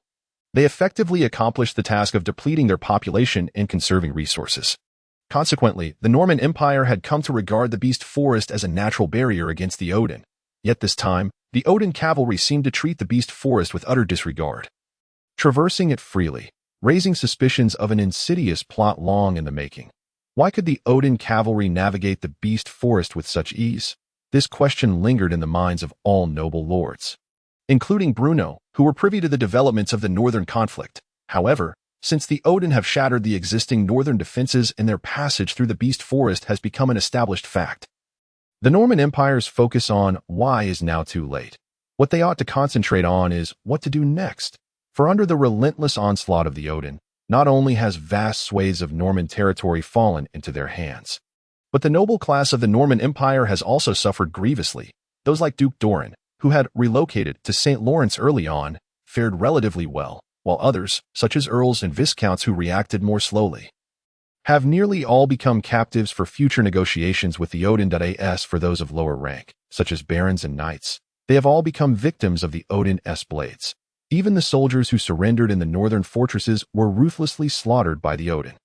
After all, the Odin had initiated their offensive due to a burgeoning population and food shortages, and with so many captives, even if each were to consume just a single meal, the cumulative toll over time would be immense.